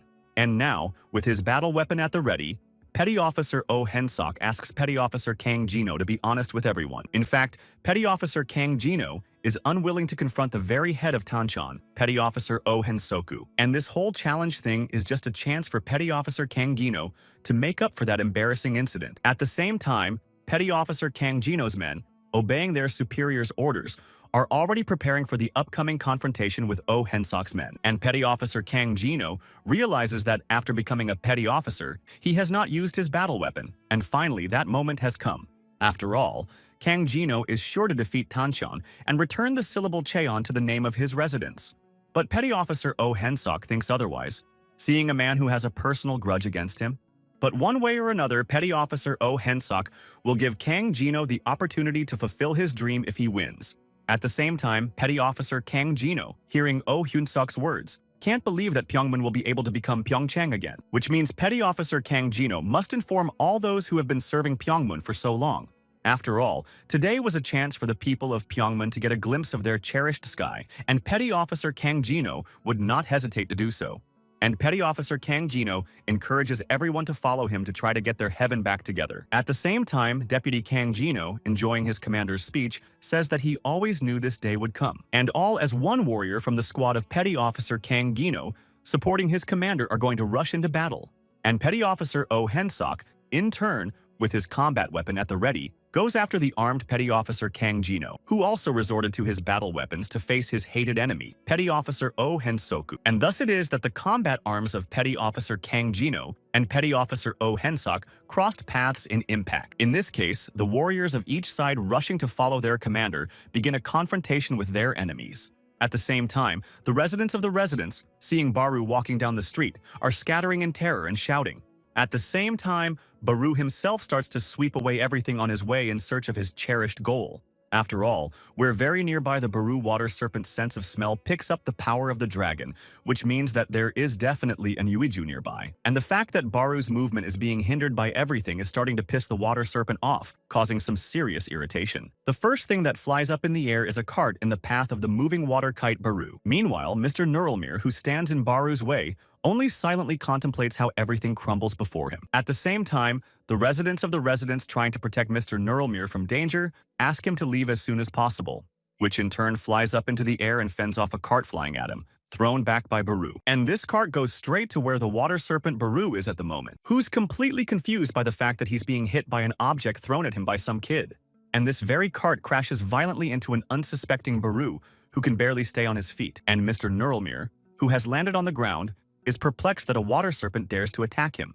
Baru himself seems to guess who he is dealing with and decides to introduce himself in order to find out who is standing in front of him. And Mr. Neuralmere, introducing himself to Baru, informs the latter that his existence means nothing to him at all. And the water serpent Baru, pronouncing the name of Mr. Neuralmere, cannot believe that before him stands a dragon. At the same time, Mr. Neuralmere, hearing the mockery in Baru's voice, does not understand what right the water serpent has to mock his master. After all, is it because of fear Baru completely lost his mind and does not bow his head before the Lord, but on the contrary laughs? Baru repeats Mr. Nurulmir's name again, concluding that it is appropriate, decides that today he will destroy him and take the name for himself. And Mr. Nurulmir, not believing that this is happening to him, starting with Mrs. Soroka and ending with the water snake, thinks that he is being mocked. And in order not to waste forces, Mr. Nurulmir decides to leave the place of the supposed confrontation with the water snake Baru, who at this moment remains alone, noticing that Mr. Nurulmir is already running away. And Mr. Nurulmir's speed is fast enough and the jump is too sharp to be able to avoid conflict with Baru, who can't believe his eyes and wants to know where Mr. Nurulmir is running away to, who then dares to call himself a dragon. But Mr. Nurulmir himself believes that he is not running away, but only an urgent matter prevents him from staying and devouring the water serpent Baru, who somehow manages to grasp with his limb the hem of Mr. Nurulmir's clothes floating in the air. And Baru, already firmly clinging to Mr. Nurulmir, wants to know if the latter is really looking for a woman named Sobok. However, Mr. Nurulmir, seeing that his upward movement is slowing down, cannot believe how a water serpent dares to do such a thing. In addition, Mr. Nurulmir also begins to forcefully direct downward the Baru, pulled there by the water serpent, who is sure that he is right about Mr. Nurulmir and his intentions, and believes that he will definitely not let him go alive. At the same time, the warriors serving the high-ranking official Cho Gebong are frightened by what they see in front of them, and that someone is Wang Se-hee, who holds his Black Tiger-energized battle weapon at the ready and summons those willing to fight. However, if no one here is willing to confront Wang Se-hee, then they simply have to get out of his way and stay out of the way. And high-ranking official Cho Gebong is on his last breath, all the while resting on the floor of his palace. And this is where Wang Se-hee, who meets no resistance in his way, invades without asking in search of Yeju. At the same time, Cho Gebong, a high-ranking official, barely moves his lips when he sees Wang Se-hee in front of him and wants to know the identity of the nailer. And Wang Se-hee, seeing the picture and the condition of the high-ranking official Cho Gebong, realizes that Yuiju is no longer here. A high-ranking official hearing such a statement concludes that Wang Se-hee is the one who also came to take Yeju away from him, which means that this brigand must be dealt with as soon as possible, and a high-ranking official throws himself at Wang Se-hee. But Wang Se-hee manages to intercept the high-ranking official Cho Gebong's punch by grabbing him by the neck and lifting him in the air. At the same time, Wang Se-hee realizes that even though Yuju has impregnated Cho Gebong's body, he is unable to resist Sanshin's power. But Cho Gebong can be useful to Kang Jino, and so Wang Se-hee gets the idea to heal the wound caused by Sobok, but afterwards thinks it's useless. However, Wang Se-hee does not have time to speak as a foreign sound from outside catches his attention. And all because there is a battle in two places, one of them is between the Sansons and the other place is full of people. And that's where the crowds are. And that means there's a confrontation with Tanchon. In doing so, Wang Se-hee is throwing high-ranking official Cho Gebong far backward, and Wang Se-hee himself makes the decision to head to a place where the ghost power of one of Tanchon's men is felt. And now, flying over Cho Gebong's guards, leaving them astonished, Wang Se-hee thinks that Kang Jino is unaware of Oh Hensok's power. That said, all Wang Se-hee can think about right now is making sure Petty Officer Kang Jino holds out until he arrives. Meanwhile, the confrontation between Petty Officer Oh Hensok's men and Petty Officer Kang Jino's men continues, with the former suffering casualties. And those of Petty Officer Oh Hensok's men, who are standing strong, are preparing for a new wave of offensive action. At the same time, Deputy Chief Petty Officer Kang Jino, feeling his superiority, orders his men to continue the offensive, and Petty Officer Oh Hensok himself pounces on his opponent, Petty Officer Kang Jino, with renewed vigor, who has no time for his opponent, Petty Officer Oh Hensoku, to deflect the blows one by one. And at this point, Petty Officer Oh Hensok is far superior to Petty Officer Kang Jino, who realizes that Oh Hensok is much stronger than any warrior he's ever met, but he can still keep track of his battle weapons. Even so, Petty Officer Kang Jino sees that Petty Officer Oh Hensok is not seriously opposing him. After all, in such a short time of confronting Petty Officer Oh Hensoku, Kang Jino notes that his opponent's battle weapons don't really strike. At the same time, Petty Officer Oh Hensok himself continues to fend off Kang Jino's blows, noting that the latter has made significant progress in the meantime. But it doesn't become a compliment for Kang Jino, who in an orderly tone tells Oh Hensoku to confront properly and not to bully. However, Chief Petty Officer Oh Hensok doesn't understand what Kang Jino means, who is probably the strongest among the people living in Dongha. At the same time, Petty Officer Kang Jino wants to know exactly what Petty Officer Oh Hyun-sok means by just people. And since Oh Hyun-sok recognizes that Kang Jino is one of the strongest warriors in Dongha, he will now show him his true strength. It will also prove that all of Petty Officer Kang Jino's efforts were useless.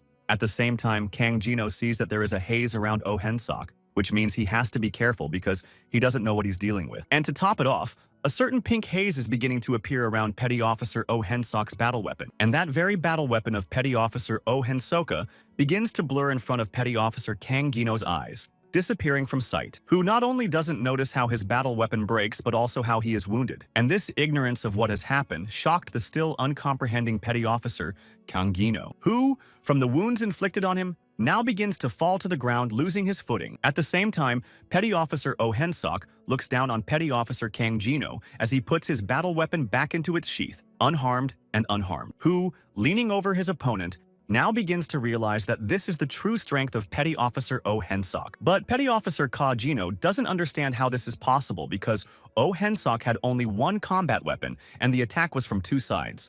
And Petty Officer Oh Hyun-sok is going after Petty Officer Kang Jino to find out how the latter got hit. After all, Petty Officer Kang Jino didn't even see him, and with this power, Petty Officer Oh Hyun-sok can attack even the sanctions that Kang Jino hasn't even heard of. But can Kang Jino believe that there is someone who can stop Oh Hyun-sok's attack, that even such a force has a counterforce? However, Petty Officer Kang Jino can't find the right words to answer the question posed to him by Petty Officer Oh Hyun-sok. At the same time, Petty Officer Oh Hyun-sok still wants to know whether Petty Officer Kang Jino thinks he's a monster or a genius. But no matter what Petty Officer Kang Jino's opinion is, the real genius is no longer alive. And if Petty Officer Kang Jino can survive today's defeat, he needs to forget about what happened. For otherwise, Petty Officer Kang Jino would meet the fate of also being consumed by a ghost.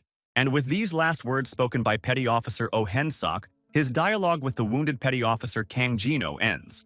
At the same time, Deputy Chief Kang Jino, seeing that their opponents are beginning to retreat, does not understand what the matter is, because they are not finished yet. But Deputy Chief Petty Officer Kang Jino does not have time to finish his speech as he is hit by the enemy's battle weapon. At the same time, Deputy Chief Petty Officer Kang Jino does not realize that he was struck by this particular warrior, which as Deputy Chief Petty Officer Kang Jino's memory comes to mind, he actually delivered a stab to the heart. And then Deputy Chief Petty Officer Kang Jino begins to realize that he's up against a real ghost. At the same time, the men who are under the command of Chief Petty Officer Kang Jino, seeing that their deputy has fallen, are going to avenge him, and Petty Officer Kang Jino, realizing what the outcome will be for his men, orders them all to flee immediately. But it's too late, and no matter how hard Petty Officer Kang Jino tries, the confrontation begins again. At the same time, Chief Petty Officer Kang Jino urges his men to leave the battlefield now.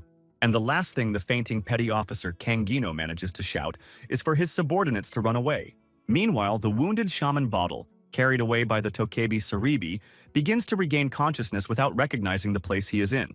And the first thing the shaman Bottle sees in front of him is the frightened face of Mrs. Olkachi, who does not believe that the wounded man has come to his senses. At the same time, Mrs. Olkachi, when asked by the shaman Bottle where they are, informs that they have gone beyond Dishon. And pointing to the Tokebi Saribi, Mrs. Olkachi refers to him as the one who brought them to this place. And Bottle, trying to lift himself up as much as he can, realizes that now he himself owes a debt to a Tokebi whose name he does not know.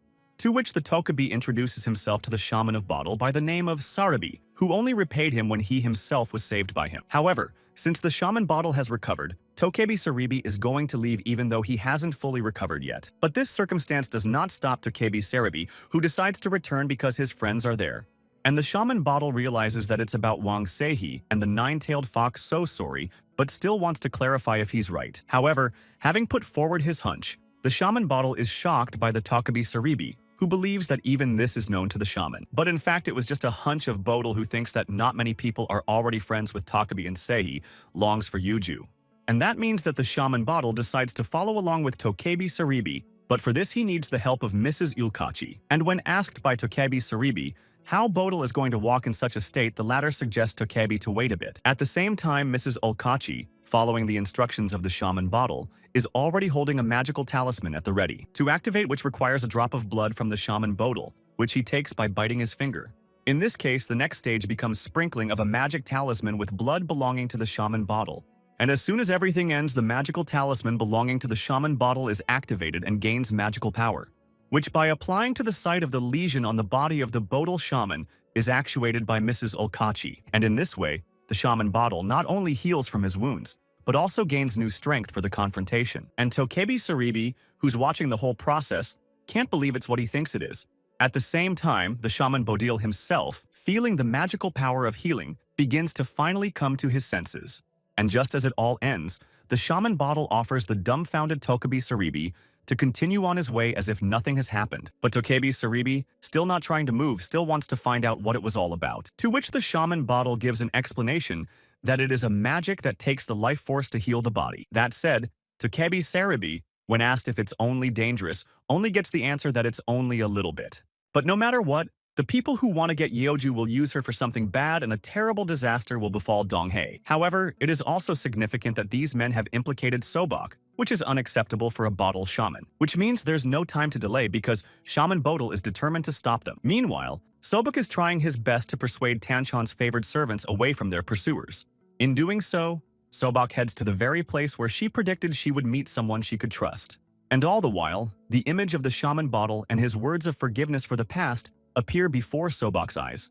But Sobok realizes that, at this point, it's all just useless thoughts for her. Still, it would have been better not to let Bodal escape, but to poison him and say goodbye to life with him. At this, Sobok realizes that her strength is already failing her, and she can hardly move even a step at a time. And to make it easier for herself to get to where she needs to go, Sobok decides to find help in a nearby wall. And with each step that Sobok struggles to take, the wound on her back begins to bleed more and more. But according to the prophecy, Sobok must meet a man who needs her, but that can't happen to her. After all, wasn't the only wrong prediction tied to Sobok taking his life, and that's really funny. But it is at this point that the strength finally leaves Sobok, and the girl begins to slide down the wall. That said, the thought of saying goodbye to her life on the road is somewhat amusing to Sobok, who thinks that's exactly what she deserves. But suddenly, Sobok's gloomy thoughts are disturbed by the voice of So Sorry, a nine-tailed fox heading toward her. At that, the first thing that popped into Sobok's head was the thought that Tanchan's men had found her after all. And since Sobok has lost a lot of blood along the way, she can't clearly see who's headed her way. At that, the nine-tailed fox Sorry Sobok, who has reached Sobok, is worried about the girl and wants to know how badly she's injured. And so Sorry, seeing that the girl can't utter a word, asks her to concentrate and pull herself together. And Sobok, again turning to the prediction, realizes that whoever she meets will gently accept her burden that lies upon her. While realizing that it wasn't Bodal's brother Sobok, still hoped a little to the contrary. And relying on the will of fate, Sobok, reaching out to the nine-tailed fox Yuju, asks to destroy the pearl. But nine-tailed fox, So Sorry, accepting the pearl, informs him that he has no right to destroy it. However, in order to appease Sobok, Sorry informs her that she knows someone who can do this. And to somehow ease Sobok's suffering, the nine-tailed fox cradles the girl to herself. At that, when asked by Sobok who she is, Sanchin informs her that she is a nine-tailed fox named So Sorry. As soon as Sobok realizes that she is the one she thought she was looking for, she wants to know if Sorry knows a man named Bodal. To which So Sorry replies in the affirmative, because Bodal is a nice and good-looking guy, but tends to focus on his business. And this is really true because in such moments, Bodal is harsh and inattentive to others, without even knowing how to think about other people's feelings. But for all his faults, Sobok asks Sorry to tell Ueju to tell him that she's sorry for everything that happened. That said, even though Sobok has only met Bodil once in her life, she is sure he asks Sobok for whatever she does. And Sobok, realizing that Sorry is the one who will take her innermost cargo, thanks the nine-tailed fox for taking her burden, which Sobok thought was the gem of Yeoju, but in reality it turned out to be the weight of the girl's heart. And as soon as Sobok realized and accepted this, the strength finally left the girl, taking her into oblivion. And just like that, a nine-tailed fox is in the middle of a deserted street next to Sobok, who is no longer reacting to So Sorry's words, trying to still reach out to the girl. But since Sobok's body is already breathless, Sorry promises the girl that she will keep her burden deep in her heart, and those are the last words the nine-tailed vixen speaks to Sobok's already breathless body. But no sooner does the nine-tailed fox properly say goodbye to Sobok than fiery talismans appear in the sky. In doing so, the nine-tailed fox, So Sorry, is completely unaware of what is starting to happen around her. And it goes on and on until So Sorry notices Sang-mi coming down, not believing she'll stand up to the nine-tailed fox.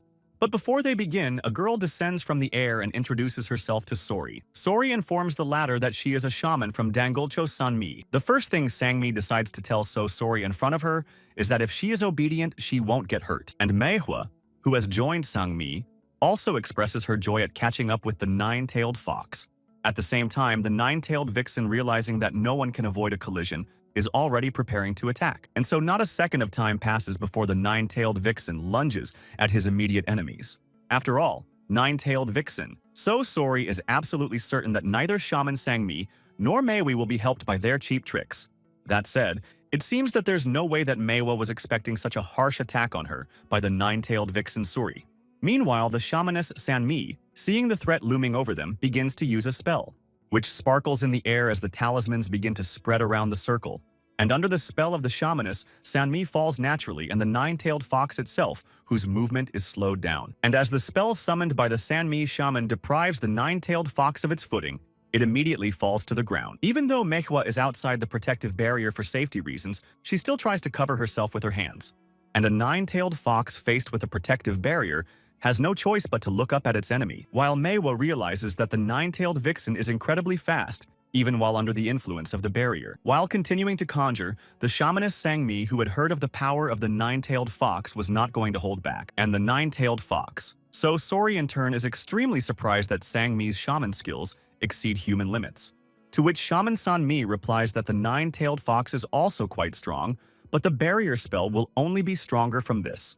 At the same time, nine-tailed fox Suri hears that Sangmi has been using a protective barrier against the Tokebi and realizes that she is involved in their destruction.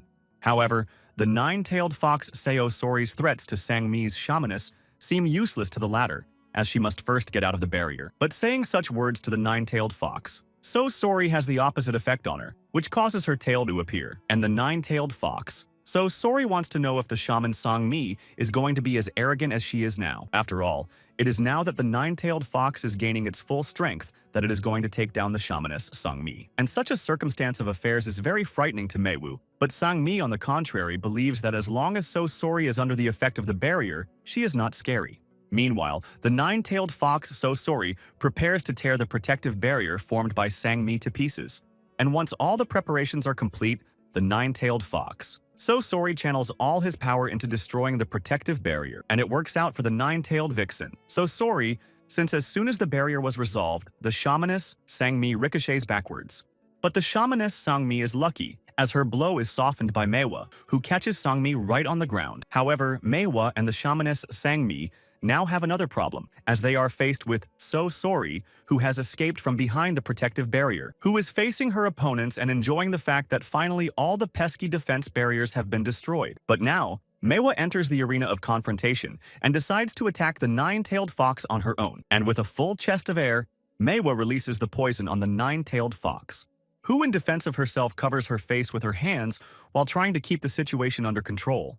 But since Meiwa has no effect on the nine-tailed vixen, the latter only notes his dislike for Sanshin in disgust. And now that Meiwa realizes that her poison mist has no effect on the nine-tailed fox, the shamaness Sangmi intervenes, who uses a spell to direct her magical talismans toward the nine-tailed fox. And some of the magical talismans begin to climb up the nine-tailed fox on the ground in an attempt to immobilize it. At the same time, the shamaness Sanmi expresses her condolences to the nine-tailed fox, who did not take the opportunity to surrender. And already the magical talismans following the first batch are heading towards the nine-tailed fox. But as long as the nine-tailed vixen is able to fend off the magical talismans, she continues to bribe the shamaness Sangmi. However, the nine-tailed fox does not consider at all what kind of damage magical talismans can do to it, which, when smashed into the body of a nine-tailed fox, causes the latter to suffer severe pain that is difficult to endure. But the shamaness Sanmi asks the nine-tailed fox to take the talismans more seriously, because even one is so strong that it will incinerate a spirit.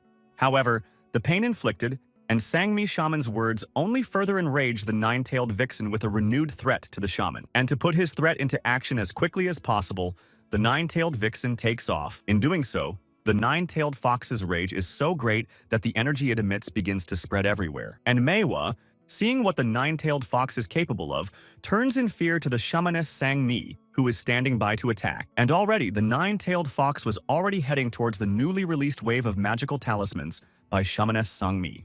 That said, despite every magical talisman crashing into the nine-tailed vixen's body, she's not about to stop. And Manhwa, who is in intense fear the whole time, notes that the magic talismans have no effect on the nine-tailed fox. which is already in anticipation of reaching its enemies and preparing to strike. And the first to be struck by the nine-tailed fox is the shamaness Sanmi, who stands in its way and takes cover in time. In doing so, the Sanmi shaman not only fails to protect herself, but also activates another spell more powerful than the previous one. And now, the shamaness Sangmi, as before Sobok, uses the same method of covering her body completely with protective talismans. With the nine-tailed fox now facing the nine-tailed fox is not the shamaness Sanmi, but a towering body composed of magical talismans. And the number of protective talismans is too huge to not realize how dangerous Sangmi shaman is. At the same time, the nine-tailed fox, seeing that it was now Sangmi shaman's turn to attack, realized that a huge number of talismans were already flying at her, which strikes various parts of the nine-tailed fox, so Sori's body knocking Sanshin to the ground. However, Manhwa, who had been on the sidelines of the confrontation all this time, still looks at the nine-tailed vixen with doubt. The pearl of Yuju that Sobok had once given her also falls to the ground dead, and Manhwa, still also unwilling to advance towards the lying nine-tailed fox, doesn't realize what was now.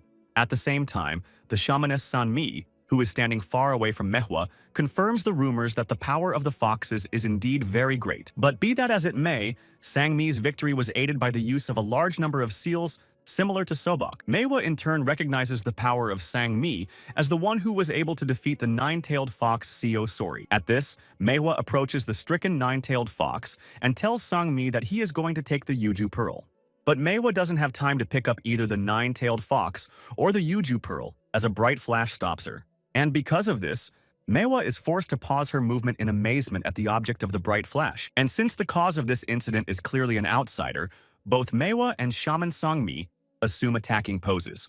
At the same time, the shamaness Sanmi herself, seeing Bodil appear before her, cannot believe that it is him again. After all, not long ago, the shaman Bodil had looked virtually devoid of life any more than the living dead. In turn, the shaman Bodil, looking at what has been done to people close to him, turns to insults.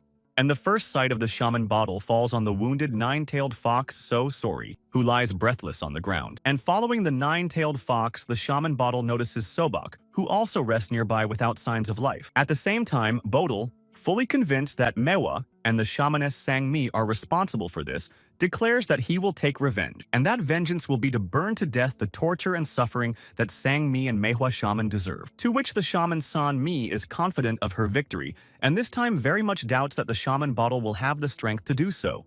After all, does Bodil's shaman really think he will defeat the one that recently defeated the nine-tailed fox? At the same time, the shaman Bodil notes that since the shamaness Sangmi has taken up battle weapons, she has run out of talismans. And how could he answer Sangmi's question about whether or not he would succeed until he tried it?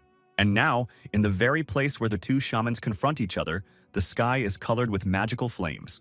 And at the same time, Mr. Nurlmere forcefully pulled Baru to the ground, receives from the latter the strongest blow on his face. And the force of Baru's blow is so great that Mr. Nurlmere flies into the wall and forms a huge crumbling dent in it. However, this circumstance of affairs does not stop Mr. Nurlmere, who prepared his fist for a blow flies straight at Bara. But Mr. Nurlmere's plans are destined to fail, as his hand goes straight into Baru's open palm, who grabbed Mr. Nurlmere's hand and told the latter of his disappointment because he expected more from the dragon. And what follows is Mr. Nurlmere receiving a kick from the so far superior water serpent Baru. At that, Mr. Nurlmere has no other choice but to clench his teeth and fly back in the direction from which he attacked Bara. And it looks like the fall of Mr. Nurlmere like a ball, which skipped a certain distance and landed in the final point. But as soon as Mr. Nurlmere comes to his senses, he sees the shoes belonging to Petty Officer Oh Hensoku in front of him, in whose gaze one can read a certain disdain for the defeated Mr. Nurlmere, who thinks that Petty Officer Oh Hensok's appearance could be a way for him to shift into his true form and take on the Undu Dragon. And then Petty Officer Oh Hensok's gaze shifts to the Baru Water Serpent standing not far from them, who now takes a swing at Petty Officer Oh Hensok and orders the latter not to interfere in their affairs. But as before, Chief Petty Officer Oh Hensoku manages to avoid being struck by the water snake Baru, which falls on the very spot where the Chief Petty Officer was standing. And the water snake Baru, seeing that he missed, being in confusion, does not understand how the man was able to dodge his blow. At that, the water serpent Baru's gaze shifts to the toe of his right paw where a deep cut is visible, to which Petty Officer Oh Hensok, already fully prepared to attack, correctly points out that Baru's water serpent is a creature from a pond he has seen. And the water serpent Baru notes that the power that Petty Officer Oh Hensok wields is the power of ghosts. But Mr. Nurulmir hears that Baru thinks he's weaker than Oh Hensok, and he doesn't agree because he's a dragon. At the same time, Petty Officer Oh Hensok believes that Mr. Nurulmir should not show his uniform yet, and he will be able to figure it out on his own. After all, Chief Petty Officer Oh Hensok correctly thinks that since Baru is a snake, he must want to get Yeoju, who is inside the Chief Petty Officer's body. However, the water serpent Baru, gaining his great power in a commanding tone, asks Yeoman Oh Hensok not to lie to him. And if Petty Officer Oh Hensok dares to do so, he will be destroyed by the water serpent Baru himself. At the same time, neither the rumbling nor the threats coming from the water serpent Baru do not frighten the elder Oh Hensok, who is ready to face the angry water snake Baru standing across the street. But then the water serpent Baru notices that elder Oh Hensok is lowering his sword in front of him, which can only mean one thing: he underestimates Baru. That said, after some time, the water serpent Baru realizes that he was wrong in his initial thoughts and that something is wrong. After all, the whole appearance of Chief Petty Officer Oh Hensoka says that if Baru approaches him, he will be immediately destroyed by the Petty Officer. And besides, Petty Officer Oh Hensok has the power of a ghost, which means the water serpent Baru shouldn't see him as a human. And Petty Officer Oh Hensok is very cautious, even considering that Baru's water serpent has opened up to attack, which characterizes Oh as a difficult opponent. Which means that only one wrong move by Petty Officer Oh Hensok and the water serpent Baru will determine the winner.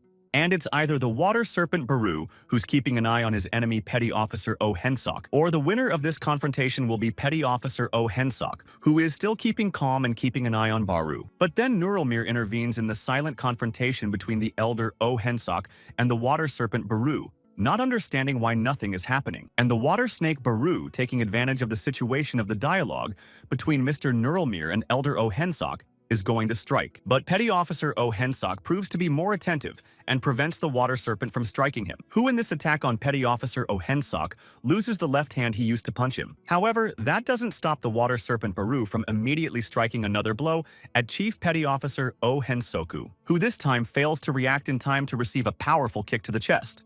And that blow throws Petty Officer Oh Hensok far backward, depriving him of any point of support and balance.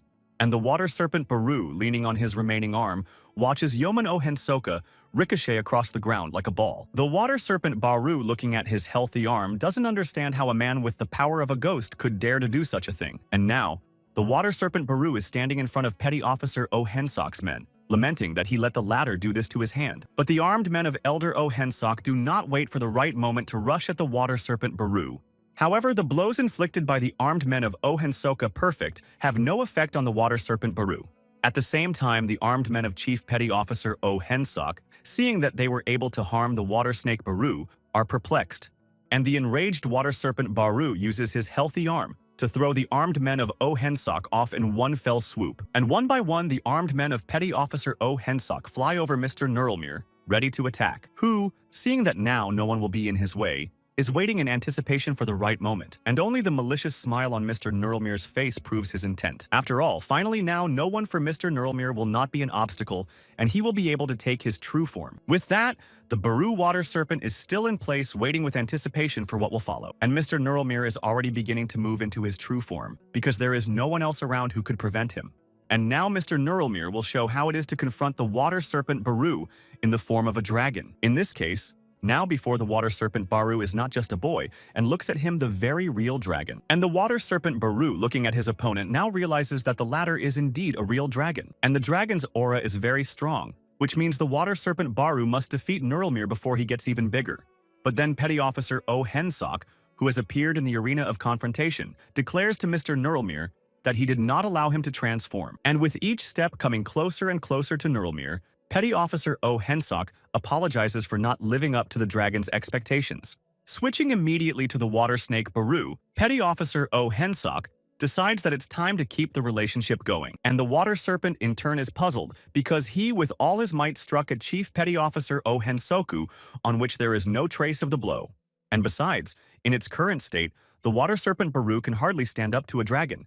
And then there's Elder Oh Hensok. But just as the water snake Baru decides that nothing good will come of the confrontation, he hears a voice belonging to Wang Seihi, who directly addressing the water serpent Baru reminds that the latter has always wanted to become a dragon, won't back down now. And the water serpent Baru, now turning to Wang Seihi, wants to know who he is and how he knows who Baru is. But Wang Se-hee thinks that's not so important. But more importantly, that Baru doesn't want to find out if he can help the water snake. And Wang Se-hee in turn assures the water serpent Baru that he can help him become a real dragon. The water serpent Baru, hearing such a boon from Wang Se-hee, in turn wants to know what the latter's benefit is. To which Wang Se-hee replies that his goal is to take the lives of his opponents and take Yuju for himself. After all, the water snake Baru can't become a dragon just by stealing someone else's Yuiju, and all it takes to become a dragon is to get his name. And such credible arguments coming from Wang Se-hee make the water serpent Baru think and rethink his actions. And Mr. Nurlmere, in turn, wants to know who else has stolen Yuiju because the pearl is his and no one dares to touch it. Wang Se-hee looks at Mr. Nurlmere and realizes that the latter does not recognize him simply because the black tiger is in such a uniform. And Nurlmere, to confirm his guesses, seeks help from Oh Hensok, who confirms that Se-hee is another spirit hunter, who appears before Mr. Nurlmere and Yomano Hensok, in human form possesses the power of a shadow tiger. Meanwhile, the water serpent Baru, siding with Wang Se-hee, decides that this is the night he will become a dragon, taking his name. And when it finally happens, the water serpent Baru will fulfill his cherished dream and soar into the sky. At the same time, Nurlmere, turning to Elder Oh Hensok, believes that the latter has no reason to stop the dragon from transforming into its true form. And the first one who stands in the way of Mr. Nurlmere is a water serpent Undu dragon named Baru, who stole his name. And now that Mr. Nurlmere has found his true form, he orders Baru to fall low before the god of heaven. The water serpent Baru looks at the reincarnated dragon and realizes that he is very strong, because even his roar is too intimidating. But then Wang Se-hee gets involved and doesn't understand why the water serpent Baru is slow to rise. After all, the place of the water serpent next to Mr. Nurlmere is in heaven, and the Beru water snake takes that message as a challenge to be immediately turned into action. And as soon as the water snake Baru comes to a realization, he immediately rushes straight at the dragon with each step gaining speed. And already the water serpent Baru flies straight to the place where Mr. Nurlmere reigns in the heavenly space, in which the water serpent Baru with all his might crashes with his teeth aiming at that part of his body near the throat of the dragon Nurlmere. And as the water serpent Baru prepares for his second strike from orders the dragon Nurlmere to give him his name. In fact, the next throw of the Beru water serpent is accompanied by a grab in the area where it seeks to strike the dragon. And the dragon Nurlmere, as soon as he receives another wound again, gives a deafening roar. And the water serpent Baru, having clung with a dead grip to the dragon Nurlmere, now hangs tenaciously on his writhing body. Meanwhile, the action down on the ground is also not ignored by the two protesting each other, and Petty Officer Oh Hensok, speaking directly to Black Tiger, is very happy that they are now alone. And Wang Se-hee, no longer hearing the sounds of the recent battle, realizes that Oh Hensok has already defeated Kang Jino. Wherever Chief Petty Officer Oh Hensok goes, he massacres everyone, just like that unfortunate day when Wang Se-hee was a child, who for the first time in his life, at the sound of the call to flee as soon as possible, sees his master lose his life. And the culprit is none other than Chief Petty Officer Oh Hensok, who came to Suman Young to see who is stronger. And since Petty Officer Oh Hensok could not get an answer to his question, he starts screaming out of impotence. The young Wang Se-hee witnesses this atrocity by Chief Petty Officer Oh Hensok, who, as if nothing had happened, now appears before a Wang Se-hee trembling with his vengeance. But Petty Officer Oh Hensok doesn't yet understand how Wang Se-hee knows his name, who has commandeered the power of the Black Tiger to deal with Hensok. And finally, in this much-anticipated moment for Wang Se-hee, he will not lose to Chief Petty Officer Oh Hensoku, who never remembered Wang Se-hee prepares to attack with his battle weapons at the ready. Wang Se-hee, in turn, has already gained considerable speed and holding his battle weapon, flies straight at Chief Petty Officer Oh Hensok, who meets his first strike with the martial arts weapon under Wang Se-hee's control. At the same time, Wang Se-hee himself leaps to add strength to his punch and strikes Oh Hensoku, pushing him to the ground, who in turn, although he deflects Wang Se-hee's punch, still wants to know what Black Tiger means by this time. But since Wang Se-hee doesn't dignify Petty Officer Oh Hensok with an answer, the latter demands immediate clarification. Wang Se-hee himself, while making blow after blow, notices that his opponent possesses a battle weapon that can withstand the power of the Black Tiger. But suddenly, as soon as Wang Se-hee begins to scrutinize Petty Officer Oh Hensok's battle weapon, he starts to get a hunch. In the meantime, Petty Officer Oh Hensok, unable to react in time to take a punch, is hit by Wang Se-hee, who, having thrown his opponent backwards, is now certain that Petty Officer Oh Hensok's battle weapon is named Wrath of the Moon. Oh Hyunsuk is still on alert, but he's still wondering how Wang Se-hee knows that name. It was then that Senior Oh Hensok realized that he was a disciple of Suman Jung who had cowardly escaped, and Wang Se-hee ignores what Chief Petty Officer Oh Hensok said, and wants to know why, of all people, he's the one using the sword. To which Petty Officer Oh Hensok replies that he doesn't see the point of wasting such a battle weapon by leaving it at Sumin Young's burial site. And this statement finally pisses off Wang Se-hee, who begins to let out a scream. In doing so, Wang Se-hee comes down on the defensive-minded senior Oh Hensok with renewed vigor, who, seeing the black shadow veil thrust upon him, realizes that this is what the power of the Black Tiger looks like. And now, Petty Officer Oh Hensok is fighting not Wang Se-hee himself, but the black energy that belongs to the Black Tiger. And Petty Officer Oh Hensok skillfully wields his battle weapon to cut this black force into small pieces. Meanwhile, Wang Se-hee continues to pour out the Black Tiger's power on Chief Petty Officer Oh Hensok out of rage. In doing so, Petty Officer Oh Hensok can now conclude that the Black Tiger is weaker than he thought, which means the next thing Petty Officer Oh Hensok does is jump on Wang Se-hee on offense, who strikes one Oh Hensoku without noticing the other part of him already striking him in the stomach area. That said, Petty Officer Wang Se-hee admits that Black Tiger's return has him worried. But now looking at Wang Se-hee, Chief Petty Officer Oh Hensok believes that the current strength of the Black Tiger is in the hands of some weakling. Wang Se-hee, hearing such an insult against him, gathers his strength in his fist and rushes at Chief Petty Officer Oh Hensok again, who, once again holding his battle weapon at the ready, finally realizes that the Black Tiger is going to confront him for real. And at the same time, the water serpent Baru, who until some point held the dragon Neuralmere in his grasp, is brought down by a blow to the ground. At that, the dragon Neuralmere, towering over the temporarily stricken water serpent Baru, wants to know if he realizes who he's messing with. After all, the difference in strength between the water serpent Baru and the dragon Neuralmere is too great. And Baru, looking up at Neuralmere's dragon from below, even though he realizes that his arm is missing, he didn't think the dragon was that strong. In this case, the dragon, preparing to pour out its flame, opens its mouth and tells the water serpent Baru that now his end will come. And the water serpent Baru, who is frozen in one place just watching the scorching flames heading straight for him. As soon as the flame of the dragon Neuralmere reaches the ground, it consumes not only the water serpent Baru, but also all around.